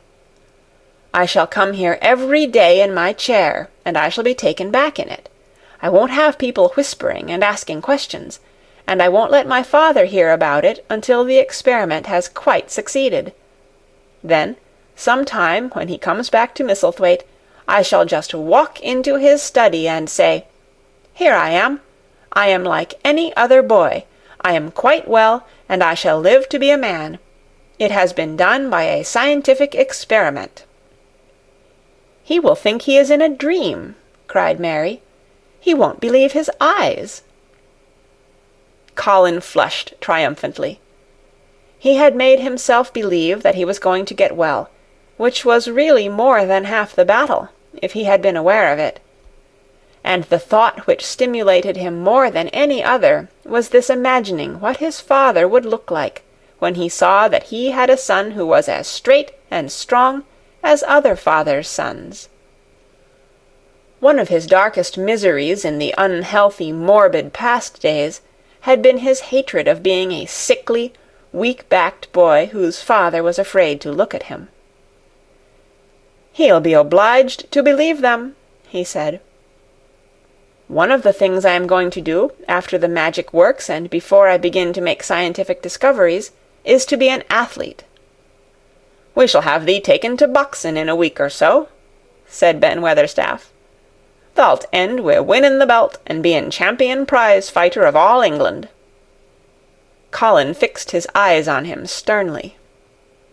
"Weatherstaff," he said, "that is disrespectful. You must not take liberties because you are in the secret. However much the magic works, I shall not be a prize fighter. I shall be a scientific discoverer." Ax pardon, sir," answered Ben, touching his forehead in salute. "I ought to have seed it wasn't a joking matter." But his eyes twinkled, and secretly he was immensely pleased. He really did not mind being snubbed, since the snubbing meant that the lad was gaining strength and spirit. End of chapter 23. Read by Kara Schallenberg on February 16th, 2006, in Oceanside, California.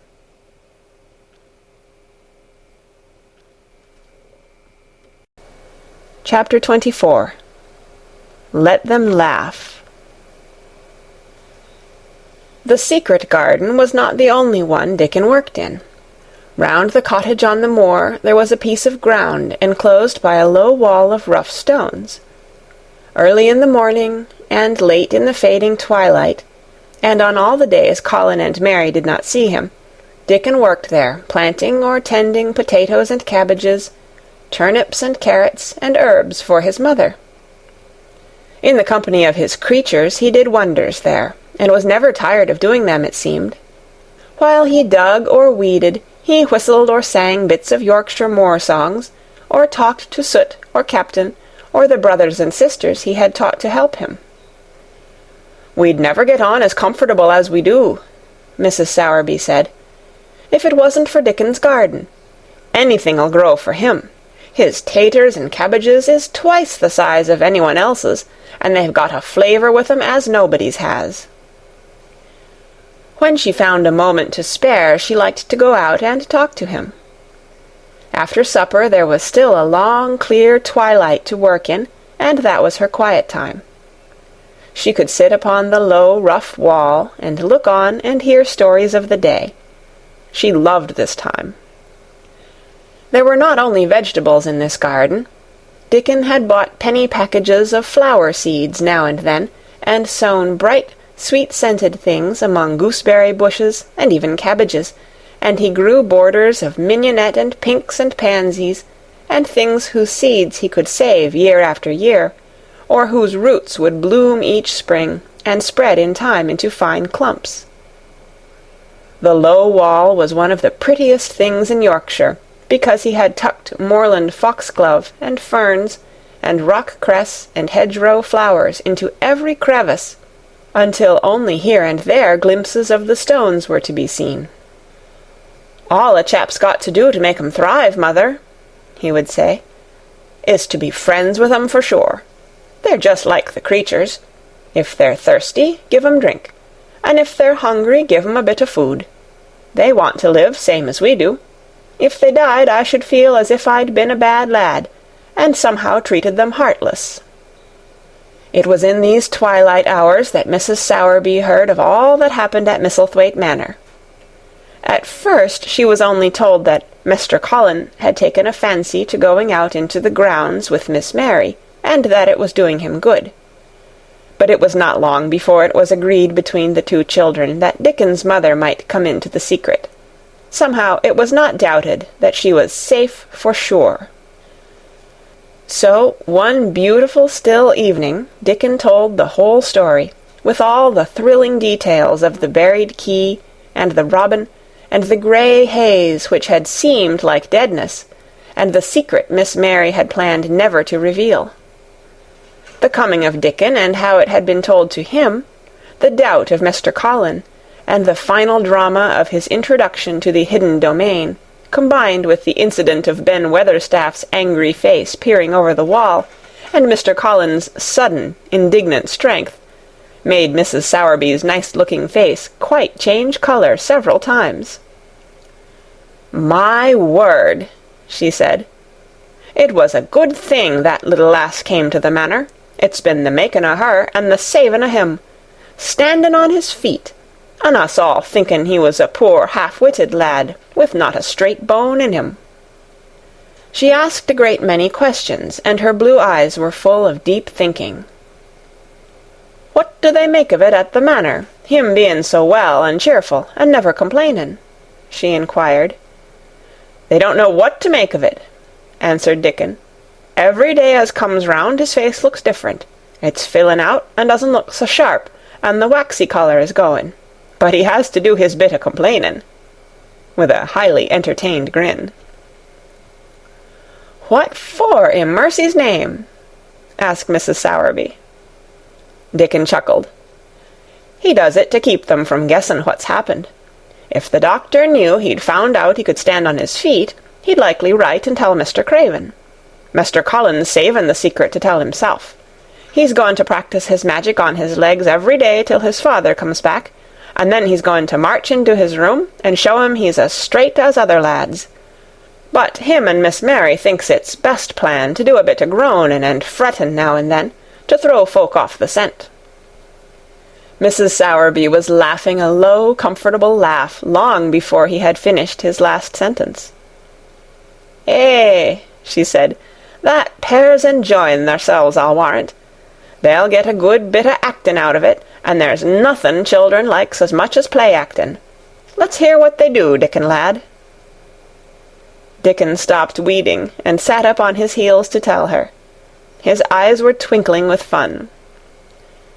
"Mr. Colin is carried down to his chair every time he goes out," he explained, "and he flies out at John, the footman, for not carrying him careful enough. He makes himself as helpless-looking as he can, and never lifts his head until we're out o' sight of the house.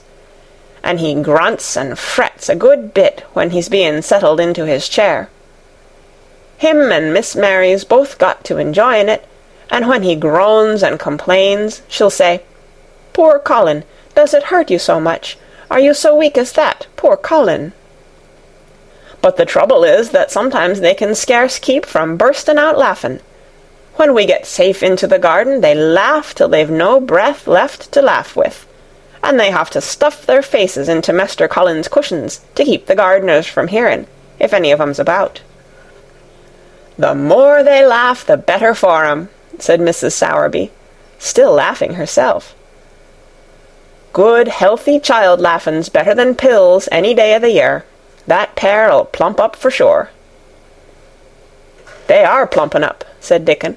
"They're that hungry they don't know how to get enough to eat without making talk.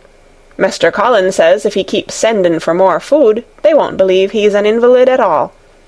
Miss Mary says she'll let him eat her share, but he says that if she goes hungry she'll get thin, and they mun both get fat at once." Mrs. Sowerby laughed so heartily at the revelation of this difficulty that she quite rocked backward and forward in her blue cloak, and Dickon laughed with her. "I'll tell thee what, lad," Mrs. Sowerby said, when she could speak.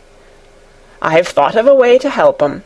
When thou goes to 'em in the mornings, thou shall take a pail o' good new milk, and I'll bake 'em a crusty cottage loaf, or some buns wi' currants in 'em, same as you children like. Nothing so good as fresh milk and bread. Then they could take the edge off o' their hunger while they were in their garden, and the fine food they get indoors 'ud polish off the corners." "Eh, mother," said Dickon admiringly, "what a wonder thou art! Thou always sees a way out o' things. They was quite in a pother yesterday. They didn't see how they was to manage without ordering up more food. They felt that empty inside." "They're two young uns growing fast, and health's coming back to both of 'em.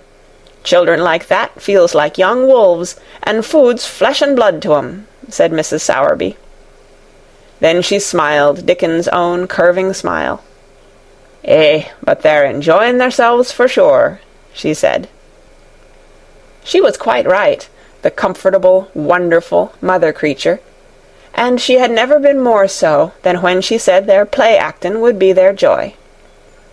Colin and Mary found it one of their most thrilling sources of entertainment. The idea of protecting themselves from suspicion had been unconsciously suggested to them first by the puzzled nurse, and then by Dr. Craven himself. "Your appetite is improving very much, Master Colin," the nurse had said one day. "You used to eat nothing, and so many things disagreed with you." "Nothing disagrees with me now," replied Colin, and then, seeing the nurse looking at him curiously, he suddenly remembered that perhaps he ought not to appear too well just yet. "At least, things don't so often disagree with me. It's the fresh air." "Perhaps it is," said the nurse, still looking at him with a mystified expression. "But I must talk to Dr. Craven about it." "How she stared at you," said Mary when she went away, "as if she thought there must be something to find out."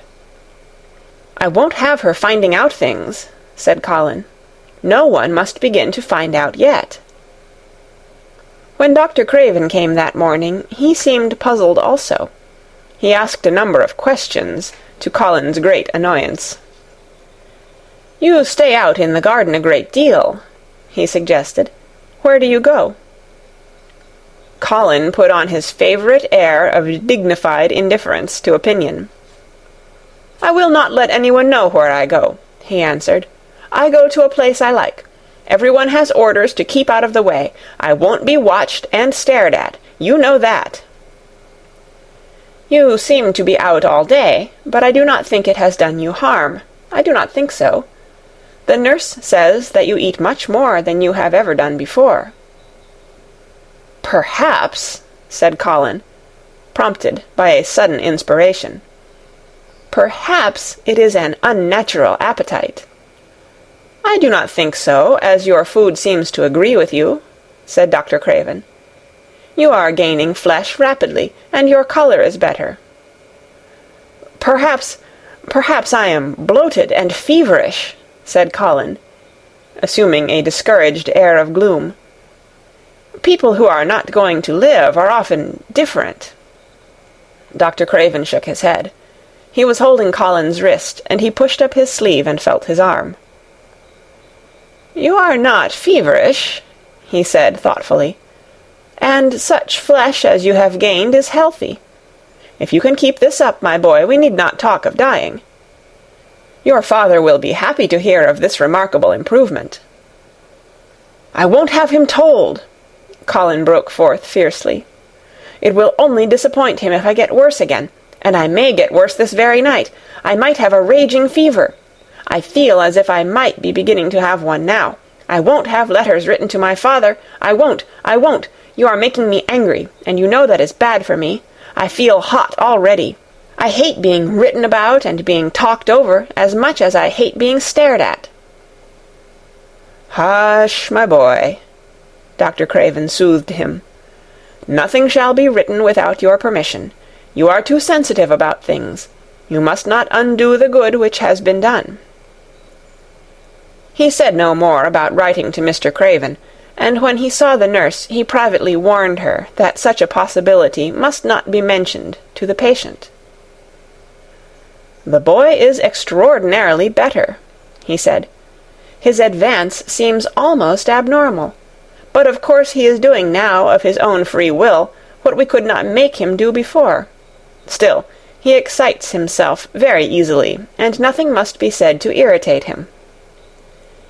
Mary and Colin were much alarmed, and talked together anxiously. From this time dated their plan of play-actin'. "I may be obliged to have a tantrum," said Colin regretfully. "I don't want to have one, and I'm not miserable enough now to work myself into a big one. Perhaps I couldn't have one at all. That lump doesn't come in my throat now, and I keep thinking of nice things instead of horrible ones. But if they talk about writing to my father, I shall have to do something."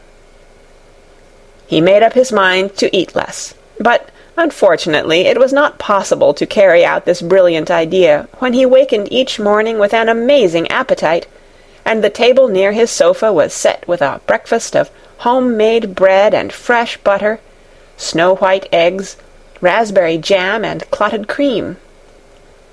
Mary always breakfasted with him, and when they found themselves at the table, particularly if there were delicate slices of sizzling ham sending forth tempting odors from under a hot silver cover, they would look into each other's eyes in desperation. "I think we shall have to eat it all this morning, Mary," Colin always ended by saying. "We can send away some of the lunch and a great deal of the dinner." But they never found they could send away anything, and the highly polished condition of the empty plates returned to the pantry awakened much comment. "I do wish," Colin would say also, "I do wish the slices of ham were thicker, and one muffin each is not enough for anyone." "It is enough for a person who is going to die," answered Mary when first she heard this. "But it's not enough for a person who is going to live. I sometimes feel as if I could eat 3 when those nice fresh heather and gorse smells from the moor come pouring in at the open window." The morning that Dickon, after they had been enjoying themselves in the garden for about 2 hours, went behind a big rose bush and brought forth 2 tin pails, and revealed that one was full of rich new milk with cream on the top of it, and that the other held cottage-made currant buns, folded in a clean blue and white napkin, buns so carefully tucked in that they were still hot, there was a riot of surprised joyfulness. What a wonderful thing for Mrs. Sowerby to think of! What a kind, clever woman she must be! How good the buns were, and what delicious fresh milk! "Magic is in her just as it is in Dickon," said Colin. "It makes her think of ways to do things, nice things. She is a magic person. Tell her we are grateful, Dickon, extremely grateful." He was given to using rather grown-up phrases at times. He enjoyed them. He liked this so much that he improved upon it. "Tell her she has been most bounteous, and our gratitude is extreme." And then, forgetting his grandeur, he fell to and stuffed himself with buns, and drank milk out of the pail in copious draughts, in the manner of any hungry little boy who had been taking unusual exercise and breathing in moorland air, and whose breakfast was more than 2 hours behind him. This was the beginning of many agreeable incidents of the same kind.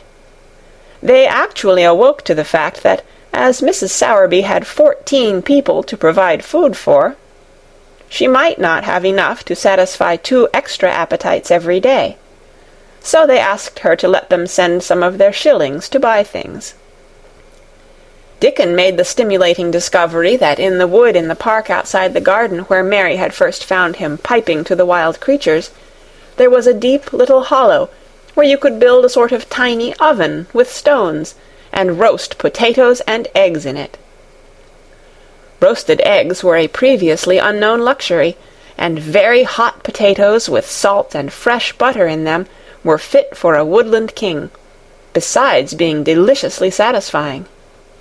You could buy both potatoes and eggs, and eat as many as you liked, without feeling as if you were taking food out of the mouths of 14 people.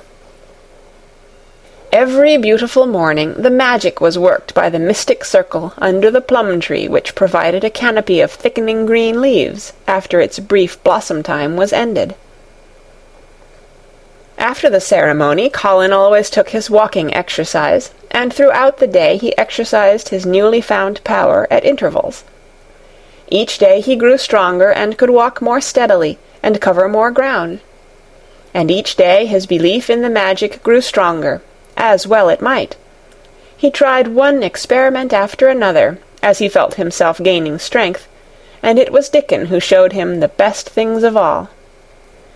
"Yesterday," he said one morning, after an absence, "I went to Thwaite for mother, and near the Blue Cow Inn I seed Bob Hayworth. He's the strongest chap on the moor. He's the champion wrestler, and he can jump higher than any other chap, and throw the hammer farther. He's gone all the way to Scotland for the sports, some years. He's knowed me ever since I was a little un, and he's a friendly sort, and I asked him some questions. The gentry calls him a athlete, and I thought o' thee, Mr. Colin, and I says, 'How did they make the muscles stick out that way, Bob? Did they do anything extra to make thyself so strong?' And he says, 'Well, yes, lad, I did. A strong man in a show that came to Thwaite once showed me how to exercise my arms and legs and every muscle in my body.' And I says, 'Could a delicate chap make himself stronger with 'em, Bob?' And he laughed and says, 'Art thou the delicate chap?'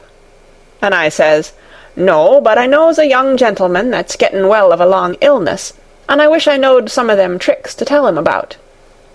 I didn't say no names, and he didn't ask none. He's friendly, same as I said, and he stood up and showed me good-natured like, and I imitated what he did till I knowed it by heart." Colin had been listening excitedly. "Can you show me?" he cried. "Will you?" "Aye, to be sure," Dickon answered, getting up. "But he says thou mun do 'em gentle at first, and be careful not to tire thysel. Rest in between times, and take deep breaths, and don't overdo." "I'll be careful," said Colin. "Show me, show me. Dickon, you are the most magic boy in the world." Dickon stood up on the grass and slowly went through a carefully practical but simple series of muscle exercises. Colin watched them with widening eyes. He could do a few while he was sitting down. Presently he did a few gently while he stood upon his already steadied feet. Mary began to do them also. Soot, who was watching the performance, became much disturbed, and left his branch and hopped about restlessly, because he could not do them too. From that time the exercises were part of the day's duties as much as the magic was. It became possible for both Colin and Mary to do more of them each time they tried, and such appetites were the results that, but for the basket Dickon put down behind the bush each morning, when he arrived, they would have been lost.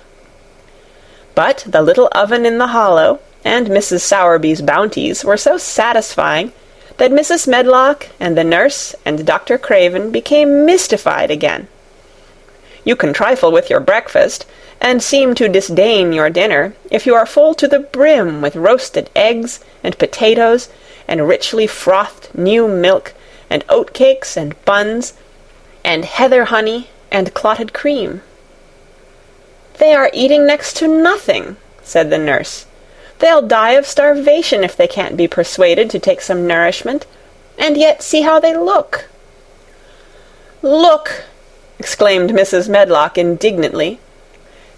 I'm moithered to death with them. They're a pair of young Satans, bursting their jackets one day, and the next turning up their noses at the best meals cook can tempt them with. Not a mouthful of that lovely young fowl and bread sauce did they set a fork into yesterday, and the poor woman fair invented a pudding for them, and back it sent.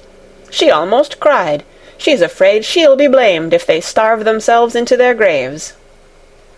Dr. Craven came and looked at Colin long and carefully. He wore an extremely worried expression when the nurse talked with him, and showed him the almost untouched tray of breakfast she had saved for him to look at, but it was even more worried when he sat down by Colin's sofa and examined him.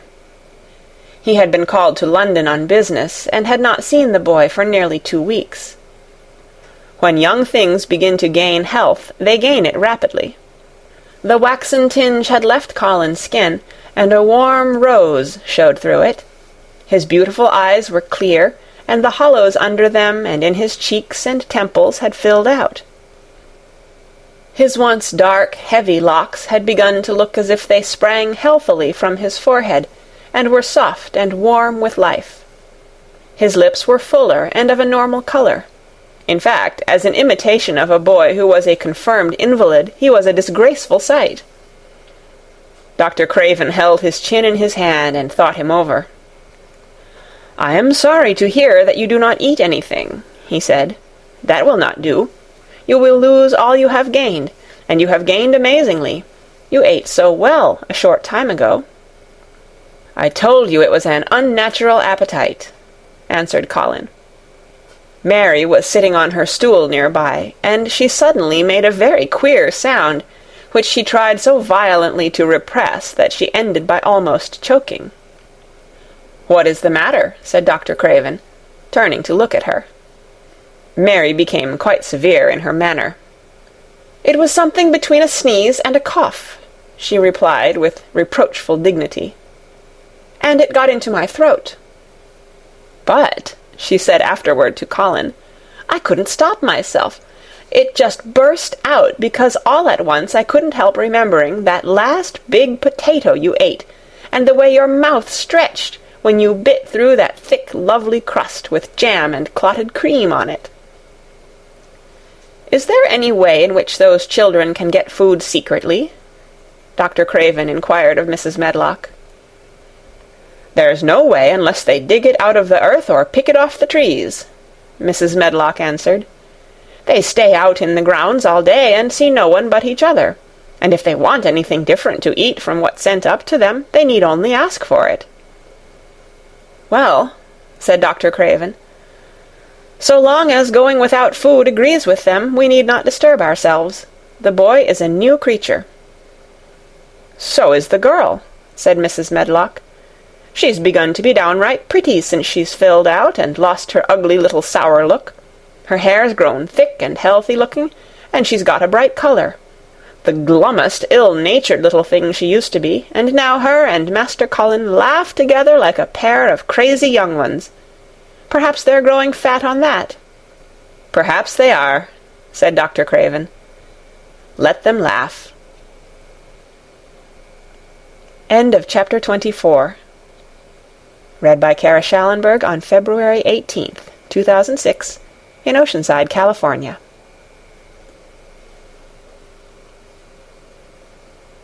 And the secret garden bloomed, and every morning revealed new miracles. In the robin's nest there were eggs, and the robin's mate sat upon them, keeping them warm with her feathery little breast and careful wings. At first she was very nervous, and the robin himself was indignantly watchful. Even Dickon did not go near the close-grown corner in those days, but waited until by the quiet working of some mysterious spell he seemed to have conveyed to the soul of the little pair that in the garden there was nothing which was not quite like themselves, nothing which did not understand the wonderfulness of what was happening to them, the immense, tender, terrible, heart-breaking beauty and solemnity of eggs. If there had been one person in that garden who had not known, through all his or her innermost being, that if an egg were taken away or hurt, the whole world would whirl round and crash through space and come to an end. If there had been even one who did not feel it and act accordingly, there could have been no happiness, even in that golden springtime air. But they all knew it, and felt it, and the robin and his mate knew they knew it. At first the robin watched Mary and Colin with sharp anxiety. For some mysterious reason he knew he need not watch Dickon. The first moment he set his dew-bright black eye on Dickon, he knew he was not a stranger, but a sort of robin without beak or feathers. He could speak robin, which is a quite distinct language not to be mistaken for any other. To speak robin to a robin is like speaking French to a Frenchman. Dickon always spoke it to the robin himself, so the queer gibberish he used when he spoke to humans did not matter in the least. The robin thought he spoke this gibberish to them because they were not intelligent enough to understand feathered speech. His movements were also robin. They never startled one by being sudden enough to seem dangerous or threatening. Any robin could understand Dickon, so his presence was not even disturbing. But at the outset it seemed necessary to be on guard against the other two. In the first place, the boy creature did not come into the garden on his legs. He was pushed in on a thing with wheels, and the skins of wild animals were thrown over him. That in itself was doubtful. Then, when he began to stand up and move about, he did it in a queer, unaccustomed way, and the others seemed to have to help him. The robin used to secret himself in a bush and watch this anxiously, his head tilted first on one side and then on the other. He thought that the slow movements might mean that he was preparing to pounce, as cats do. When cats are preparing to pounce, they creep over the ground very slowly.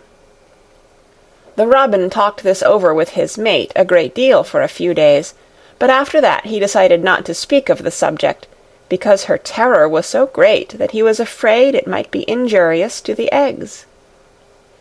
When the boy began to walk by himself, and even to move more quickly, it was an immense relief. But for a long time, or it seemed a long time to the robin, he was a source of some anxiety. He did not act as the other humans did.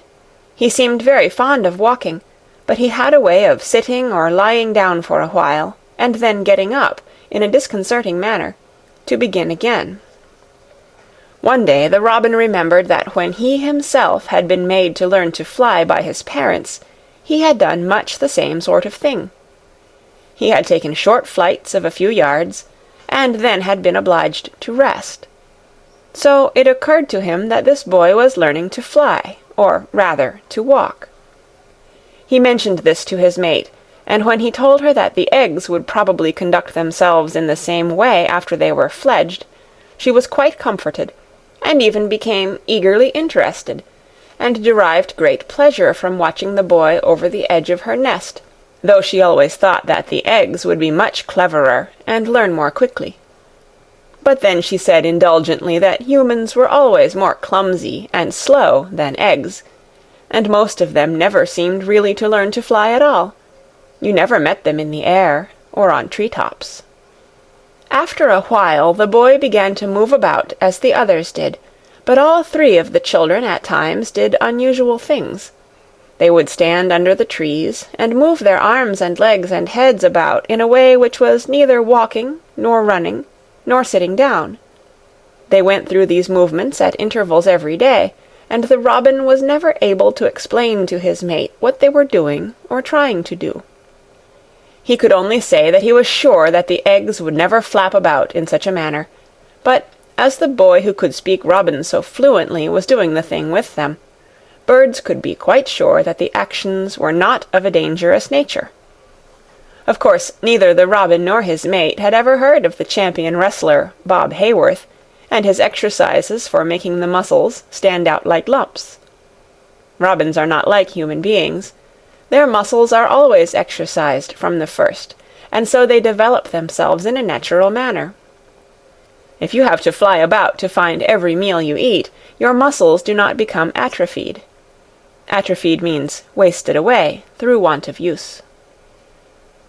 When the boy was walking and running about and digging and weeding like the others, the nest in the corner was brooded over by a great peace and content. Fears for the eggs became things of the past. Knowing that your eggs were as safe as if they were locked in a bank vault, and the fact that you could watch so many curious things going on, made setting a most entertaining occupation.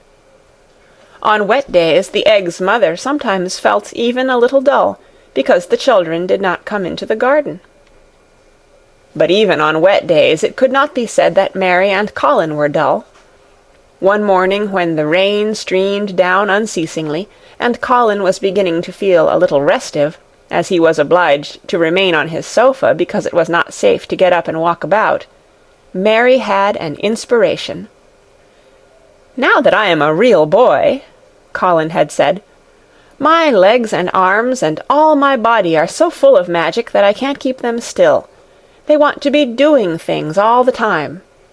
Do you know that when I waken in the morning, Mary, when it's quite early and the birds are just shouting outside, and everything seems just shouting for joy, even the trees and things we can't really hear, I feel as if I must jump out of bed and shout myself.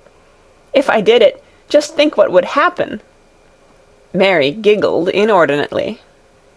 "The nurse would come running, and Mrs. Medlock would come running, and they would be sure you had gone crazy, and they'd send for the doctor," she said.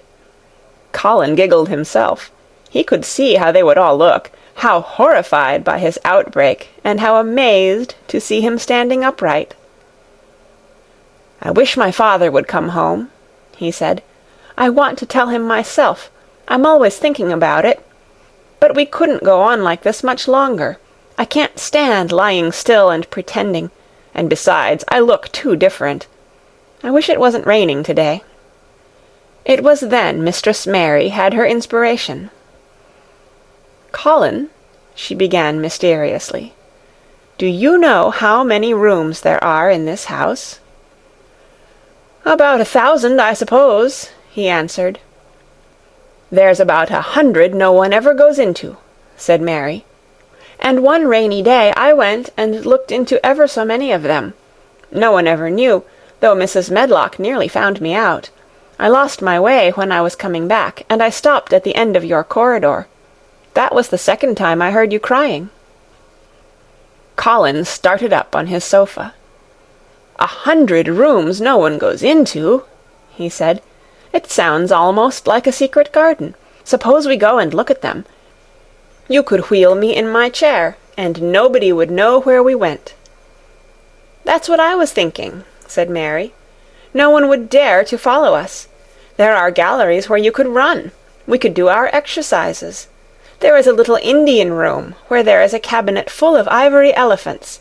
There are all sorts of rooms." "Ring the bell," said Colin. When the nurse came in, he gave his orders. "I want my chair," he said. "Miss Mary and I are going to look at the part of the house which is not used. John can push me as far as the picture gallery, because there are some stairs. Then he must go away and leave us alone until I send for him again." Rainy days lost their terrors that morning. When the footman had wheeled the chair into the picture gallery, and left the two together in obedience to orders, Colin and Mary looked at each other, delighted. As soon as Mary had made sure that John was really on his way back to his own quarters below stairs, Colin got out of his chair. "I am going to run from one end of the gallery to the other," he said, "and then I am going to jump, and then we will do Bob Hayworth's exercises." And they did all these things and many others. They looked at the portraits, and found the plain little girl dressed in green brocade, and holding the parrot on her finger. "All these," said Colin, "must be my relations. They lived a long time ago. That parrot one, I believe, is one of my great-great-great-great-aunts. She looks rather like you, Mary, not as you look now, but as you looked when you came here. Now you are a great deal fatter and better looking." "So are you," said Mary, and they both laughed. They went to the Indian room and amused themselves with the ivory elephants. They found the rose-colored brocade boudoir and the hole in the cushion the mouse had left, but the mice had grown up and run away, and the hole was empty. They saw more rooms and made more discoveries than Mary had made on her first pilgrimage. They found new corridors and corners and flights of steps, and new old pictures they liked, and weird old things they did not know the use of. It was a curiously entertaining morning, and the feeling of wandering about in the same house with other people, but at the same time feeling as if one were miles away from them, was a fascinating thing. "I'm glad we came," Colin said. "I never knew I lived in such a big, queer old place. I like it. We will ramble about every rainy day. We shall always be finding new, queer corners and things." That morning they had found, among other things, such good appetites that, when they returned to Colin's room, it was not possible to send the luncheon away untouched. When the nurse carried the tray downstairs, she slapped it down on the kitchen dresser so that Mrs. Loomis, the cook, could see the highly polished dishes and plates. "Look at that," she said. "This is a house of mystery, and those 2 children are the greatest mysteries in it." "If they keep that up every day," said the strong young footman John, "there'd be small wonder that he weighs twice as much today as he did a month ago.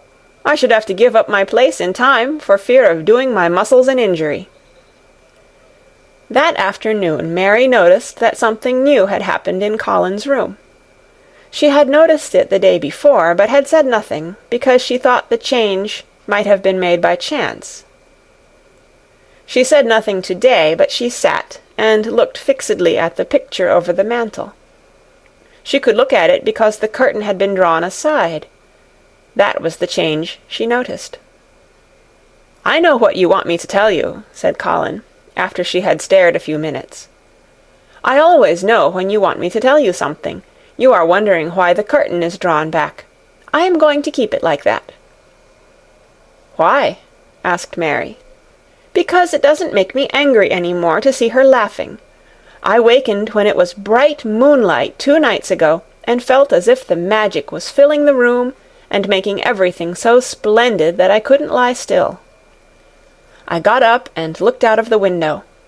The room was quite light, and there was a patch of moonlight on the curtain, and somehow that made me go and pull the cord. She looked right down at me as if she were laughing because she was glad I was standing there. It made me like to look at her. I want to see her laughing like that all the time. I think she must have been a sort of magic person, perhaps." "You are so like her now," said Mary, "that sometimes I think perhaps you are her ghost made into a boy." That idea seemed to impress Colin. He thought it over, and then answered her slowly. "If I were her ghost, my father would be fond of me." "Do you want him to be fond of you?" inquired Mary. "I used to hate it because he was not fond of me. If he grew fond of me, I think I should tell him about the magic. It might make him more cheerful." End of chapter 25. Read by Kara Schallenberg on February 18th, 2006, in Oceanside, California.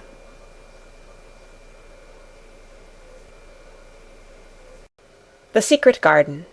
Chapter 26. Its Mother. Their belief in the magic was an abiding thing. After the morning's incantations, Colin sometimes gave them magic lectures. "I like to do it," he explained, "because when I grow up and make great scientific discoveries, I shall be obliged to lecture about them, and so this is practice. I can only give short lectures now because I am very young, and besides, Ben Weatherstaff would feel as if he were in church, and he would go to sleep." "The best thing about lecturin'," said Ben, "is that a chap can get up and say aught he pleases, and no other chap can answer him back. I wouldn't be again lecturin' a bit mysel' sometimes." But when Colin held forth under his tree, old Ben fixed devouring eyes on him, and kept them there. He looked him over with critical affection. It was not so much the lecture which interested him as the legs which looked straighter and stronger each day, the boyish head which held itself up so well, the once sharp chin and hollow cheeks which had filled and rounded out, and the eyes which had begun to hold the light he remembered in another pair. Sometimes, when Colin felt Ben's earnest gaze meant that he was much impressed, he wondered what he was reflecting on, and once, when he had seemed quite entranced, he questioned him. "What are you thinking about, Ben Weatherstaff?" he asked. "I was thinkin'," answered Ben, "as I'd warrant tha's gone up 3 or 4 pound this week. I was looking at the calves and the shoulders. I'd like to get thee on a pair of scales." "It's the magic, and Mrs. Sowerby's buns and milk and things," said Colin. "You see, the scientific experiment has succeeded." That morning Dickon was too late to hear the lecture. When he came he was ruddy with running, and his funny face looked more twinkling than usual. As they had a good deal of weeding to do after the rains, they fell to work. They always had plenty to do after a warm, deep, sinking rain. The moisture which was good for the flowers was also good for the weeds which thrust up tiny blades of grass and points of leaves which must be pulled up before their roots took too firm hold. Colin was as good at weeding as anyone in these days, and he could lecture while he was doing it. "The magic works best when you work yourself," he said this morning. "You can feel it in your bones and muscles. I am going to read books about bones and muscles, but I am going to write a book about magic. I am making it up now. I keep finding out things." It was not very long after he had said this that he laid down his trowel and stood up on his feet. He had been silent for several minutes, and they had seen that he was thinking out lectures, as he often did. When he dropped his trowel and stood upright, it seemed to Mary and Dickon as if a sudden strong thought had made him do it. He stretched himself out to his tallest height, and he threw out his arms exultantly. Colour glowed in his face, and his strange eyes widened with joyfulness. All at once he had realized something to the full. "Mary! Dickon!" he cried. "Just look at me!" They stopped their weeding and looked at him. "Do you remember that first morning you brought me in here?" he demanded. Dickon was looking at him very hard. Being an animal charmer, he could see more things than most people could, and many of them were things he never talked about. He saw some of them now in this boy. "Aye, that we do," he answered. Mary looked hard too, but she said nothing. "Just this minute," said Colin, "all at once, I remembered it myself, when I looked at my hand digging with the trowel, and I had to stand up on my feet to see if it was real. And it is real. I'm well. I'm well." "Aye, that thou art," said Dickon. "I'm well. I'm well," said Colin again, and his face went quite red all over. He had known it before in a way. He had hoped it and felt it and thought about it. But just at that minute something had rushed all through him, a sort of rapturous belief and realization, and it had been so strong that he could not help calling out, "I shall live for ever and ever and ever," he cried grandly. "I shall find out thousands and thousands of things. I shall find out about people and creatures and everything that grows, like Dickon, and I shall never stop making magic. I'm well. I'm well. I feel as if I want to shout out something thankful, joyful." Ben Weatherstaff, who had been working near a rose bush, glanced round at him. "Thou might sing the doxology," he suggested in his driest grunt. He had no opinion of the doxology, and he did not make the suggestion with any particular reverence. But Colin was of an exploring mind, and he knew nothing about the doxology. "What is that?" he inquired. "Dickon can sing it for thee, I'll warrant," replied Ben Weatherstaff. Dickon answered with his all-perceiving animal charmer's smile. "They sing it at church," he said. "Mother says she believes the skylark sings it when they gets up in the mornin'." "If she says that, it must be a nice song," Colin answered. "I've never been in a church myself. I was always too ill. Sing it, Dickon. I want to hear it." Dickon was quite simple and unaffected about it. He understood what Colin felt better than Colin did himself. He understood by a sort of instinct so natural that he did not know it was understanding. He pulled off his cap and looked round, still smiling. "Thou must take off the cap," he said to Colin. "And so mun thou, Ben, and thou mun stand up, thou knows." Colin took off his cap, and the sun shone on and warmed his thick hair as he watched Dickon intently. Ben Weatherstaff scrambled up from his knees and bared his head too, with a sort of puzzled, half-resentful look on his old face, as if he didn't know exactly why he was doing this remarkable thing. Dickon stood out among the trees and rose bushes and began to sing in quite a simple, matter-of-fact way, and in a nice, strong boy voice. "Praise God from whom all blessings flow. Praise him, all creatures here below. Praise him above, ye heavenly host. Praise Father, Son, and Holy Ghost. Amen." When he had finished, Ben Weatherstaff was standing quite still, with his jaws set obstinately, but with a disturbed look in his eyes fixed on Colin. Colin's face was thoughtful and appreciative. "It's a very nice song," he said. "I like it. Perhaps it means just what I mean when I want to shout out that I am thankful to the magic." He stopped and thought in a puzzled way. "Perhaps they are both the same thing. How can we know the exact names of everything?" "Sing it again, Dickon. Let us try, Mary. I want to sing it too. It's my song. How does it begin? Praise God from whom all blessings flow. And they sang it again, and Mary and Colin lifted their voices as musically as they could, and Dickens swelled quite loud and beautiful. And at the second line Ben Weatherstaff raspingly cleared his throat, and at the third line he joined in with such vigour that it seemed almost savage, and when the Amen came to an end, Mary observed that the very same thing had happened to him which had happened when he found out that Colin was not a cripple. His chin was twitching, and he was staring and winking, and his leathery old cheeks were wet.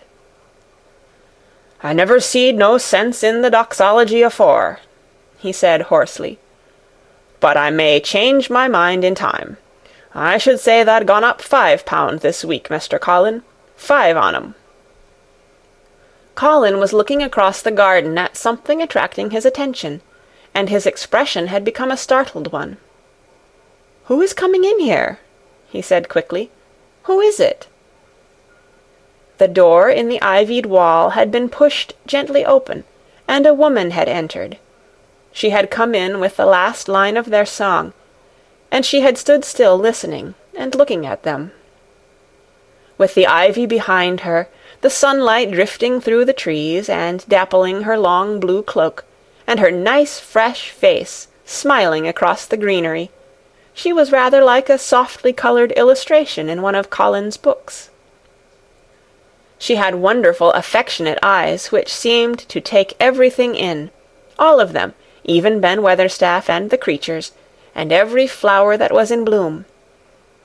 Unexpectedly as she had appeared, not one of them felt that she was an intruder at all. Dickens's eyes lighted like lamps. "It's Mother! That's who it is!"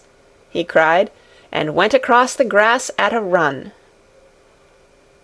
Colin began to move toward her too, and Mary went with him. They both felt their pulses beat faster. "It's Mother!" Dickens said again when they met halfway. "I knowed thou wanted to see her, and I told her where the door was hid." Colin held out his hand with a sort of flushed royal shyness, but his eyes quite devoured her face. "Even when I was ill I wanted to see you," he said. "You and Dickon and the secret garden. I'd never wanted to see anyone or anything before." The sight of his uplifted face brought about a sudden change in her own. She flushed, and the corners of her mouth shook, and a mist seemed to sweep over her eyes. "Eh, dear lad!" she broke out tremulously. "Eh, dear lad!" as if she had not known she were going to say it. She did not say, "Master Colin," but just, "Dear lad," quite suddenly. She might have said it to Dickon in the same way, if she had seen something in his face which touched her. Colin liked it. "Are you surprised because I am so well?" he asked. She put her hand on his shoulder and smiled the mist out of her eyes. "Aye, that I am," she said. "But thou'rt so like thy mother, thou made my heart jump." "Do you think," said Colin a little awkwardly, "that will make my father like me?" "Aye, for sure, dear lad," she answered, and she gave his shoulder a soft, quick pat. "He mun come home. He mun come home." "Susan Sowerby," said Ben Weatherstaff, getting close to her, "look at the lad's legs, wilt tha? They was like drumsticks i' stockin' 2 month ago, and I heard folk tell as they was bandy and knock-kneed both at the same time. Look at 'em now." Susan Sowerby laughed a comfortable laugh. "They're going to be fine, strong lads' legs in a bit," she said. "Let him go on playin' and workin' in the garden, and eatin' hearty, and drinkin' plenty o' good sweet milk, and there'll not be a finer pair i' Yorkshire, thank God for it." She put both hands on Mistress Mary's shoulders, and looked her little face over in a motherly fashion. "And thee too," she said. "Thou'rt grown near as hearty as our Elizabeth Ellen. I'll warrant thou'rt like thy mother too. Our Martha told me as Mrs. Medlock heard she was a pretty woman. Thou'lt be like a blush rose when thou grows up, my little lass, bless thee." She did not mention that when Martha came home on her day out, and described the plain, sallow child, she had said that she had no confidence whatever in what Mrs. Medlock had heard. "It doesn't stand to reason that a pretty woman could be the mother of such a foul little lass," she had added obstinately. Mary had not had time to pay much attention to her changing face. She had only known that she looked different, and seemed to have a great deal more hair, and that it was growing very fast. But, remembering her pleasure in looking at the Mem Sahib in the past, she was glad to hear that she might some day look like her. Susan Sowerby went round their garden with them, and was told the whole story of it, and shown every bush and tree which had come alive. Colin walked on one side of her, and Mary on the other. Each of them kept looking up at her comfortable rosy face, secretly curious about the delightful feeling she gave them, a sort of warm, supported feeling. It seemed as if she understood them as Dickon understood his creatures. She stooped over the flowers and talked about them as if they were children. Soot followed her, and once or twice cawed at her, and flew upon her shoulder as if it were Dickon's. When they told her about the robin and the first flight of the young ones, she laughed a motherly little mellow laugh in her throat. "I suppose learning 'em to fly is like learning children to walk, but I'm feared I should be all in a worrit if mine had wings instead o' legs," she said. It was because she seemed such a wonderful woman in her nice moorland cottage way, that at last she was told about the magic. "Do you believe in magic?"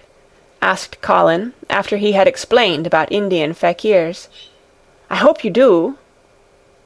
"That I do, lad," she answered.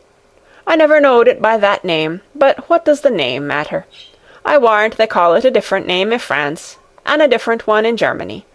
The same thing as set the seeds swellin', and the sun shinin', made thee a well lad, and it's the good thing. It isn't like us poor fools as think it matters if us is called out of our names. The big good thing doesn't stop to worrit, bless thee.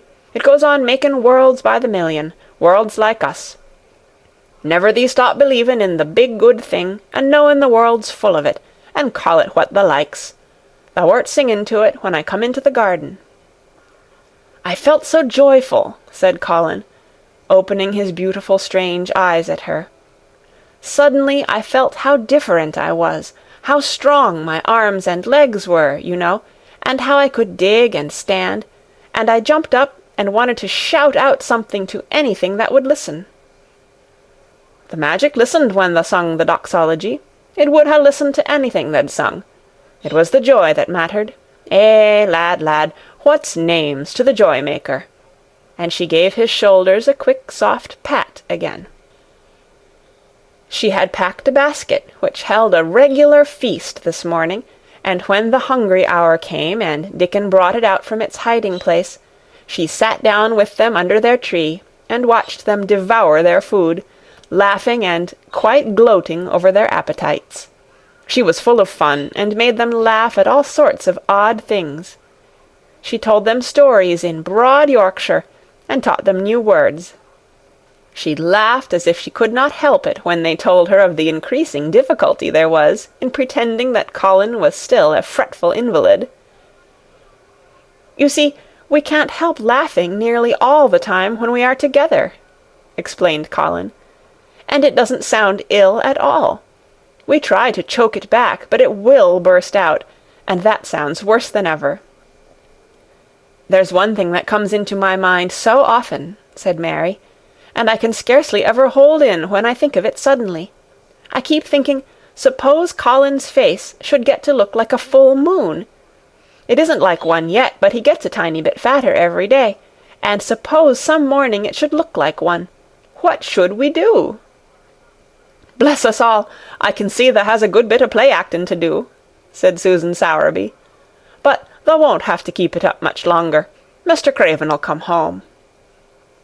"Do you think he will?" asked Colin. "Why?" Susan Sowerby chuckled softly. "I suppose it 'ud nigh break thy heart if he found out before tha told him in thy own way," she said. "Tha's laid awake nights planning it." "I couldn't bear anyone else to tell him," said Colin. "I think about different ways every day. I think now I just want to run into his room." "That'd be a fine start for him," said Susan Sowerby. "I'd like to see his face, lad. I would that. He mun come back. That he mun." One of the things they talked of was the visit they were to make to her cottage. They planned it all. They were to drive over the moor and lunch out of doors among the heather. They would see all the 12 children and Dickens's garden, and would not come back until they were tired. Susan Sowerby got up at last to return to the house and Mrs. Medlock. It was time for Colin to be wheeled back also, but before he got into his chair he stood quite close to Susan, and fixed his eyes on her with a kind of bewildered adoration, and he suddenly caught hold of the fold of her blue cloak and held it fast. "You are just what I wanted," he said. "I wish you were my mother as well as Dickens." All at once Susan Sowerby bent down and drew him with her warm arms close against the bosom under the blue cloak, as if he had been Dickens's brother. The quick mist swept over her eyes. "Eh, dear lad," she said, "thy own mother's in this 'ere very garden, I do believe. She couldna keep out of it. Thy father mun come back to thee. He mun." End of chapter 26. Read by Kara Schallenberg on February 18th, 2006, in Oceanside, California.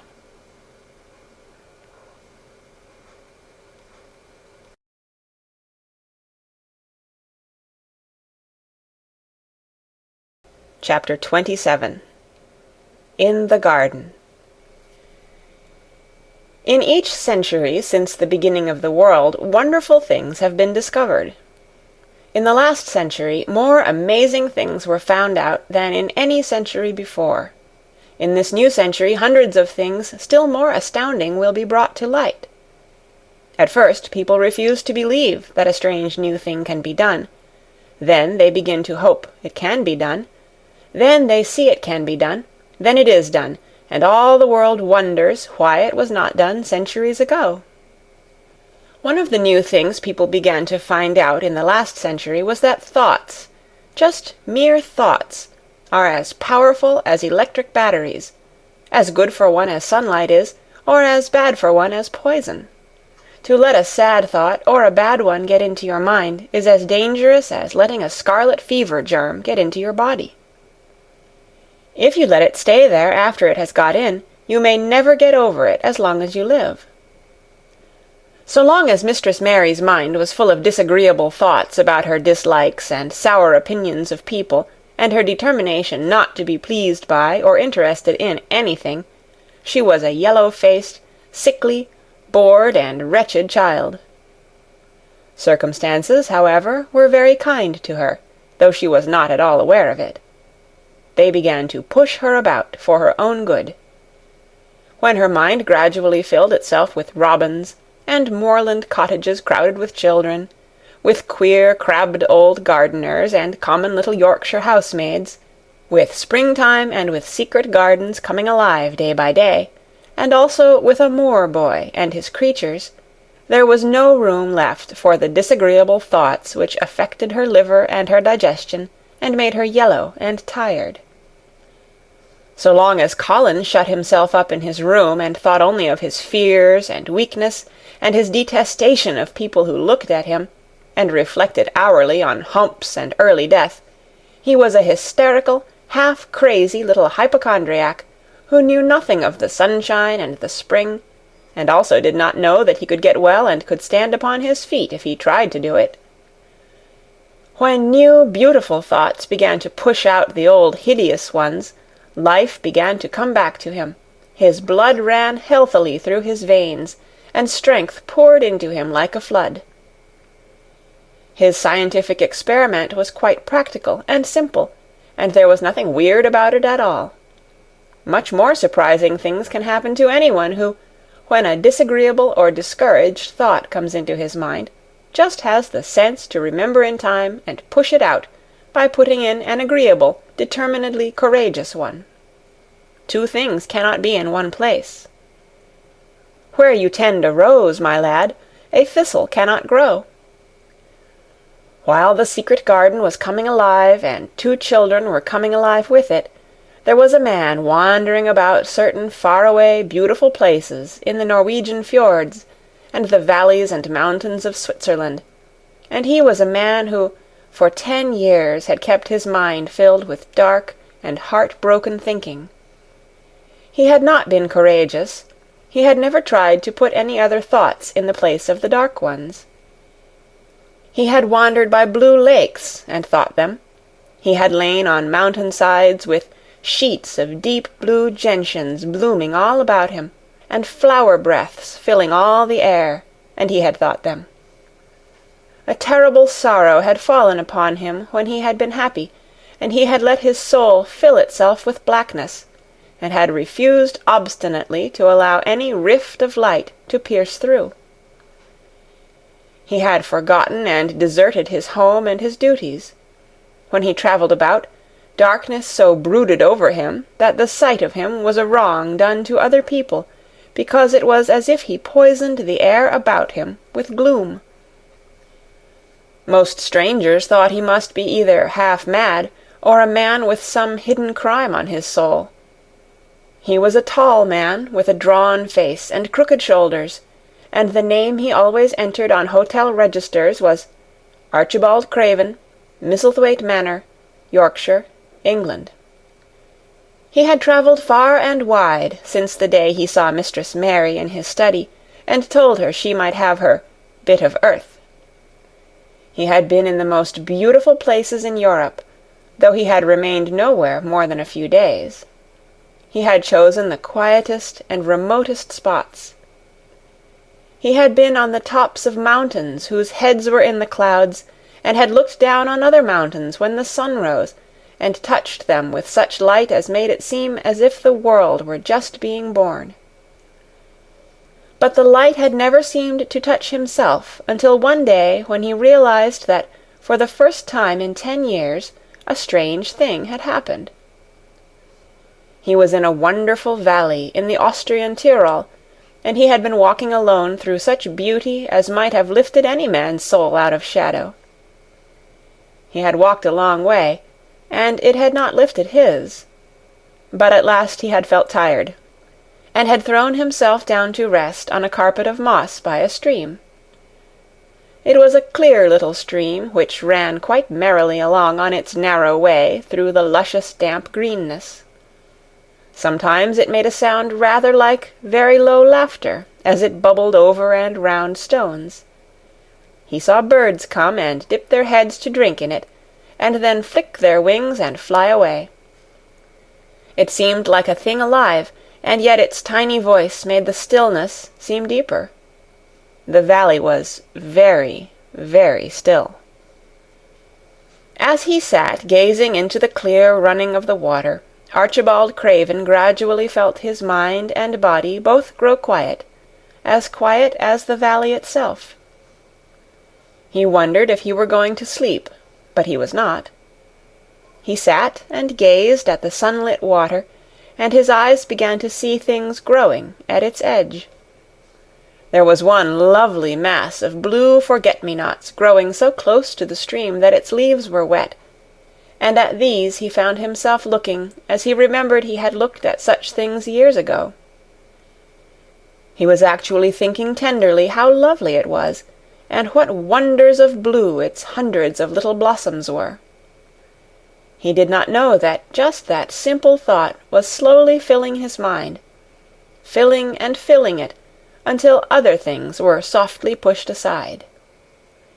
It was as if a sweet, clear spring had begun to rise in a stagnant pool, and had risen and risen until at last it swept the dark water away. But of course he did not think of this himself. He only knew that the valley seemed to grow quieter and quieter as he sat and stared at the bright, delicate blueness. He did not know how long he sat there, or what was happening to him, but at last he moved as if he were awakening, and he got up slowly and stood on the moss carpet, drawing a long, deep, soft breath and wondering at himself. Something seemed to have been unbound and released in him, very quietly. "What is it?" he said, almost in a whisper, and he passed his hand over his forehead. "I almost feel as if I were alive." I do not know enough about the wonderfulness of undiscovered things to be able to explain how this had happened to him. Neither does anyone else yet. He did not understand at all himself, but he remembered this strange hour months afterward when he was at Misselthwaite again, and he found out quite by accident that on this very day Colin had cried out, as he went into the secret garden, "I am going to live for ever and ever and ever." The singular calmness remained with him the rest of the evening, and he slept a new, reposeful sleep, but it was not with him very long. He did not know that it could be kept. By the next night he had opened the doors wide to his dark thoughts, and they had come trooping and rushing back. He left the valley, and went on his wandering way again. But, strange as it seemed to him, there were minutes, sometimes half-hours, when, without his knowing why, the black burden seemed to lift itself again, and he knew he was a living man, and not a dead one. Slowly, slowly, for no reason that he knew of, he was coming alive with the garden. As the golden summer changed into the deep golden autumn, he went to the lake of Como. There he found the loveliness of a dream. He spent his days upon the crystal blueness of the lake, or he walked back into the soft, thick verdure of the hills and tramped until he was tired so that he might sleep. But by this time he had begun to sleep better, he knew, and his dreams had ceased to be a terror to him. "Perhaps," he thought, "my body is growing stronger." It was growing stronger, but because of the rare peaceful hours when his thoughts were changed, his soul was slowly growing stronger too. He began to think of Misselthwaite, and wonder if he should not go home. Now and then he wondered vaguely about his boy, and asked himself what he should feel when he went and stood by the carved four-posted bed again, and looked down at the sharply chiselled ivory-white face while it slept, and the black lashes rimmed so startlingly the close-shut eyes. He shrank from it. One marvel of a day he had walked so far that when he returned, the moon was high and full, and all the world was purple shadow and silver. The stillness of lake and shore and wood was so wonderful that he did not go into the villa he lived in.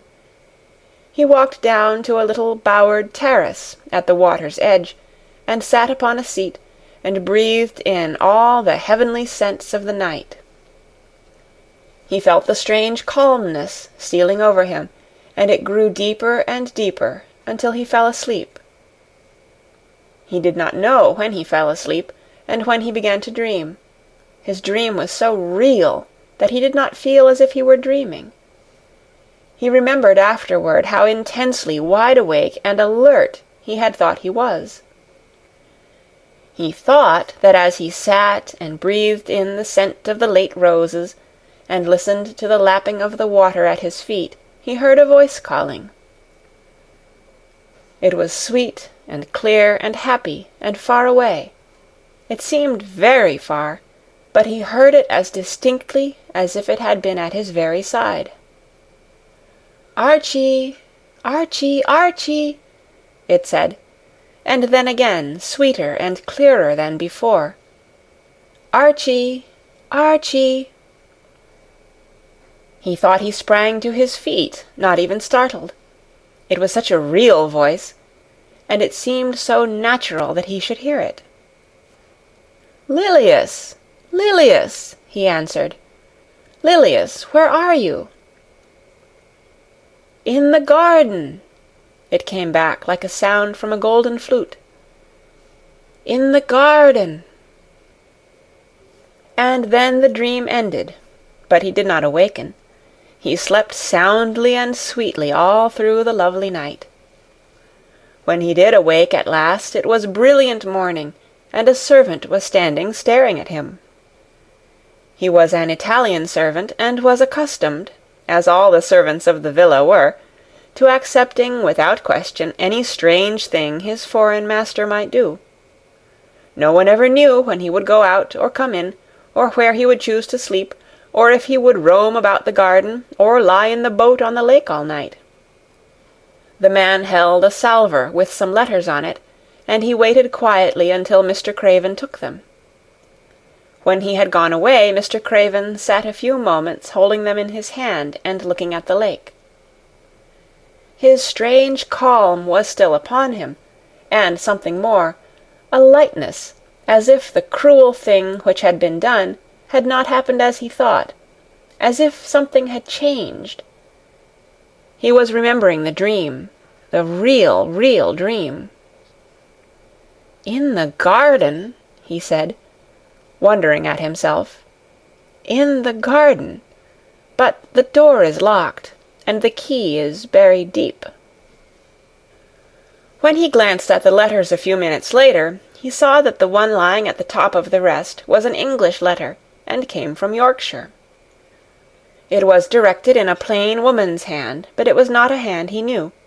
He opened it, scarcely thinking of the writer, but the first words attracted his attention at once. "Dear Sir, I am Susan Sowerby, that made bold to speak to you once on the moor. It was about Miss Mary I spoke. I will make bold to speak again. Please, sir, I would come home, if I was you. I think you would be glad to come, and, if you will excuse me, sir, I think your lady would ask you to come, if she was here. Your obedient servant, Susan Sowerby." Mr. Craven read the letter twice before he put it back in its envelope. He kept thinking about the dream. "I will go back to Misselthwaite," he said. "Yes, I'll go at once."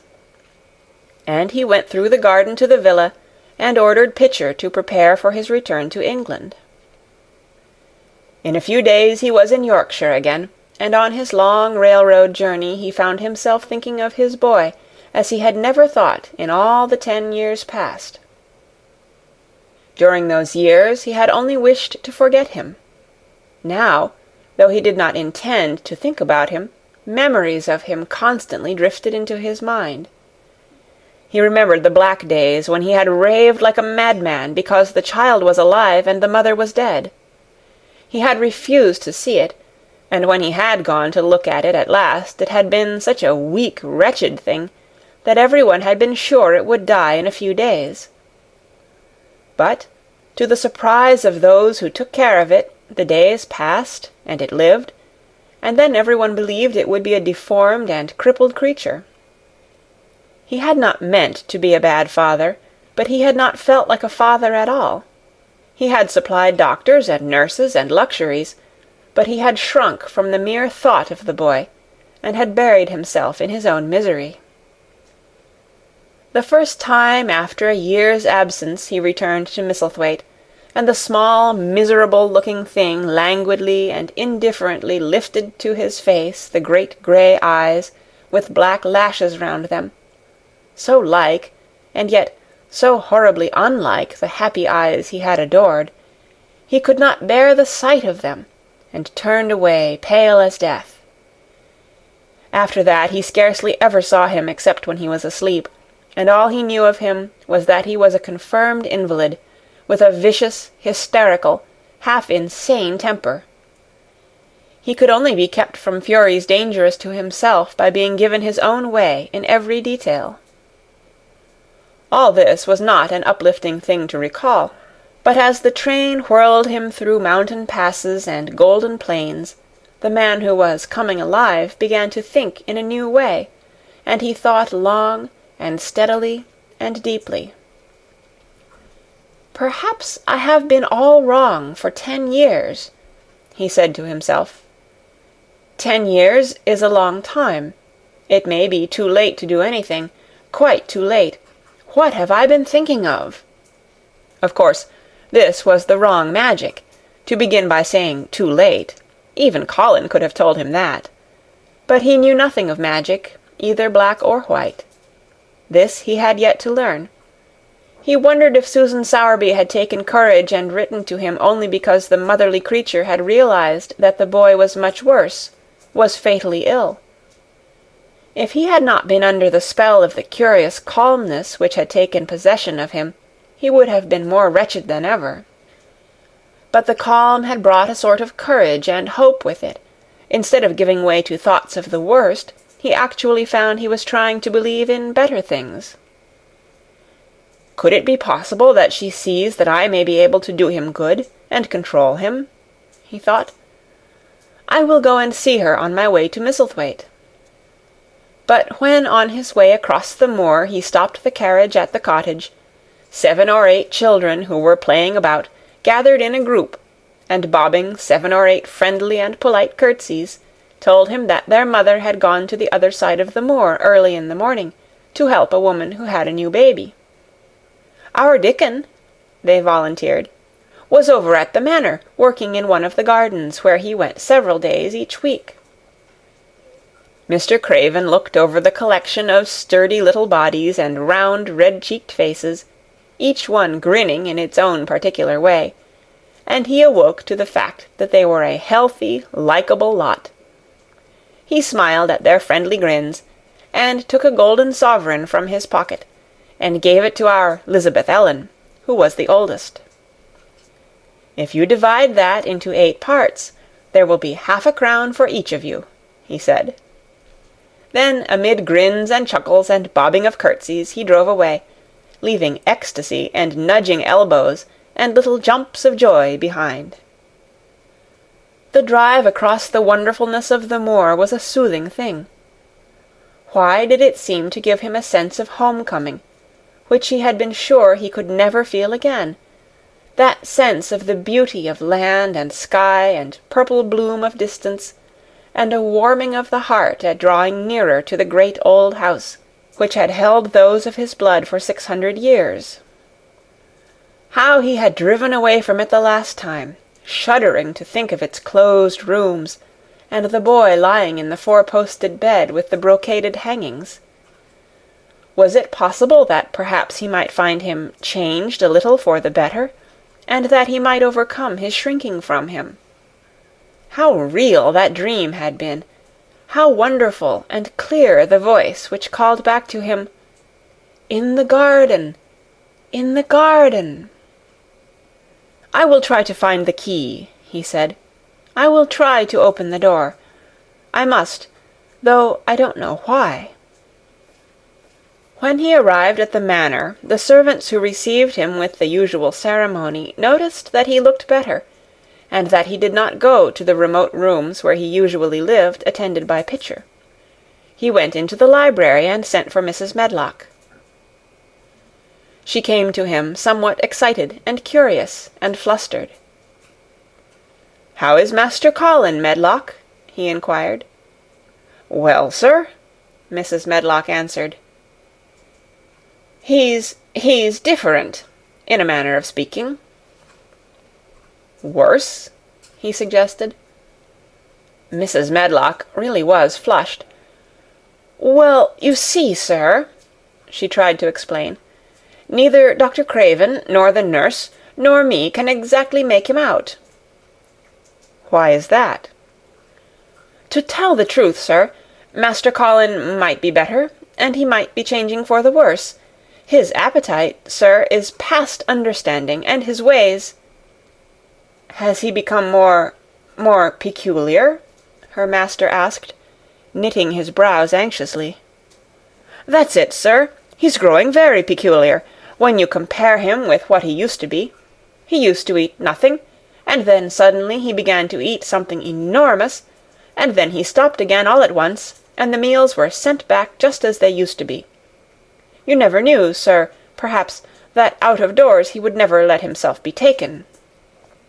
The things we've gone through to get him to go out in his chair would leave a body trembling like a leaf. He'd throw himself into such a state that Dr. Craven said he couldn't be responsible for forcing him. Well, sir, just without warning, not long after one of his worst tantrums, he suddenly insisted on being taken out every day by Miss Mary and Susan Sowerby's boy Dickon, that could push his chair. He took a fancy to both Miss Mary and Dickon brought his tame animals, and, if you'll credit it, sir, out of doors he will stay from morning until night." "How does he look?" was the next question. "If he took his food natural, sir, you'd think he was putting on flesh, but we're afraid it may be a sort of bloat. He laughs sometimes in a queer way when he's alone with Miss Mary. He never used to laugh at all. Dr. Craven is coming to see you at once, if you'll allow him. He never was as puzzled in his life." "Where is Master Colin now?" Mr. Craven asked. "In the garden, sir. He's always in the garden, though not a human creature is allowed to go near for fear they'll look at him." Mr. Craven scarcely heard her last words. "In the garden," he said, and after he had sent Mrs. Medlock away, he stood and repeated it again and again. "In the garden." He had to make an effort to bring himself back to the place he was standing in, and when he felt he was on earth again, he turned and went out of the room. He took his way, as Mary had done, through the door in the shrubbery, and among the laurels and the fountain beds. The fountain was playing now, and was encircled by beds of brilliant autumn flowers. He crossed the lawn, and turned into the long walk by the ivied walls. He did not walk quickly, but slowly, and his eyes were on the path. He felt as if he were being drawn back to the place he had so long forsaken, and he did not know why. As he drew near to it, his step became still more slow. He knew where the door was, even though the ivy hung thick over it, but he did not know exactly where it lay, that buried key. So he stopped, and stood still, looking about him, and almost the moment after he had paused, he started and listened, asking himself if he were walking in a dream. The ivy hung thick over the door, the key was buried under the shrubs. No human being had passed that portal for 10 lonely years. And yet, inside the garden there were sounds. There were the sounds of running, scuffling feet, seeming to chase round and round under the trees. There were strange sounds of lowered, suppressed voices, exclamations, and smothered, joyous cries. It seemed actually like the laughter of young things, the uncontrollable laughter of children who were trying not to be heard, but who, in a moment or so, as their excitement mounted, would burst forth. What in heaven's name was he dreaming of? What in heaven's name did he hear? Was he losing his reason, and thinking he heard things which were not for human ears? Was it that the far clear voice had meant? And then the moment came, the uncontrollable moment when the sounds forgot to hush themselves. The feet ran faster and faster. They were nearing the garden door. There was quick, strong, young breathing, and a wild outbreak of laughing which could not be contained.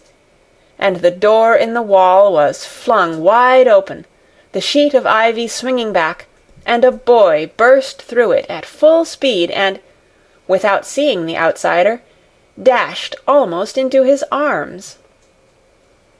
Mr. Craven had extended them just in time to save him from falling as a result of his unseeing dash against him, and when he held him away to look at him in amazement at his being there, he truly gasped for breath. He was a tall boy, and a handsome one. He was glowing with life, and his running had sent splendid colour leaping to his face. He threw the thick hair back from his forehead, and lifted a pair of strange grey eyes full of boyish laughter, and rimmed with black lashes like a fringe. It was the eyes which made Mr. Craven gasp for breath. "Who? What? Who?" he stammered. This was not what Colin had expected. This was not what he had planned. He had never thought of such a meeting, and yet to come dashing out, winning a race, perhaps it was even better. He drew himself up to his very tallest. Mary, who had been running with him and had dashed through the door too, believed that he managed to make himself look taller than he had ever looked before, inches taller. "Father," he said, "I'm Colin.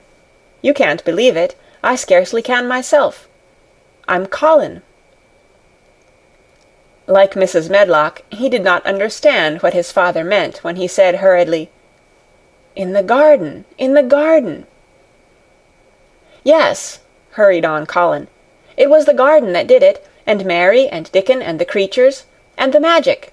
No one knows. We kept it to tell you when you came. I'm well. I can beat Mary in a race. I'm going to be an athlete." He said it all so like a healthy boy, his face flushed, his words tumbling over each other in his eagerness, that Mr. Craven's soul shook with unbelieving joy. Colin put out his hand and laid it on his father's arm. "Aren't you glad, father?" he ended. "Aren't you glad? I'm going to live for ever and ever and ever." Mr. Craven put his hands on both the boy's shoulders and held him still.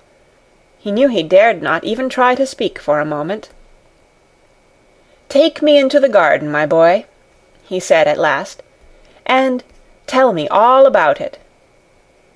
And so they led him in.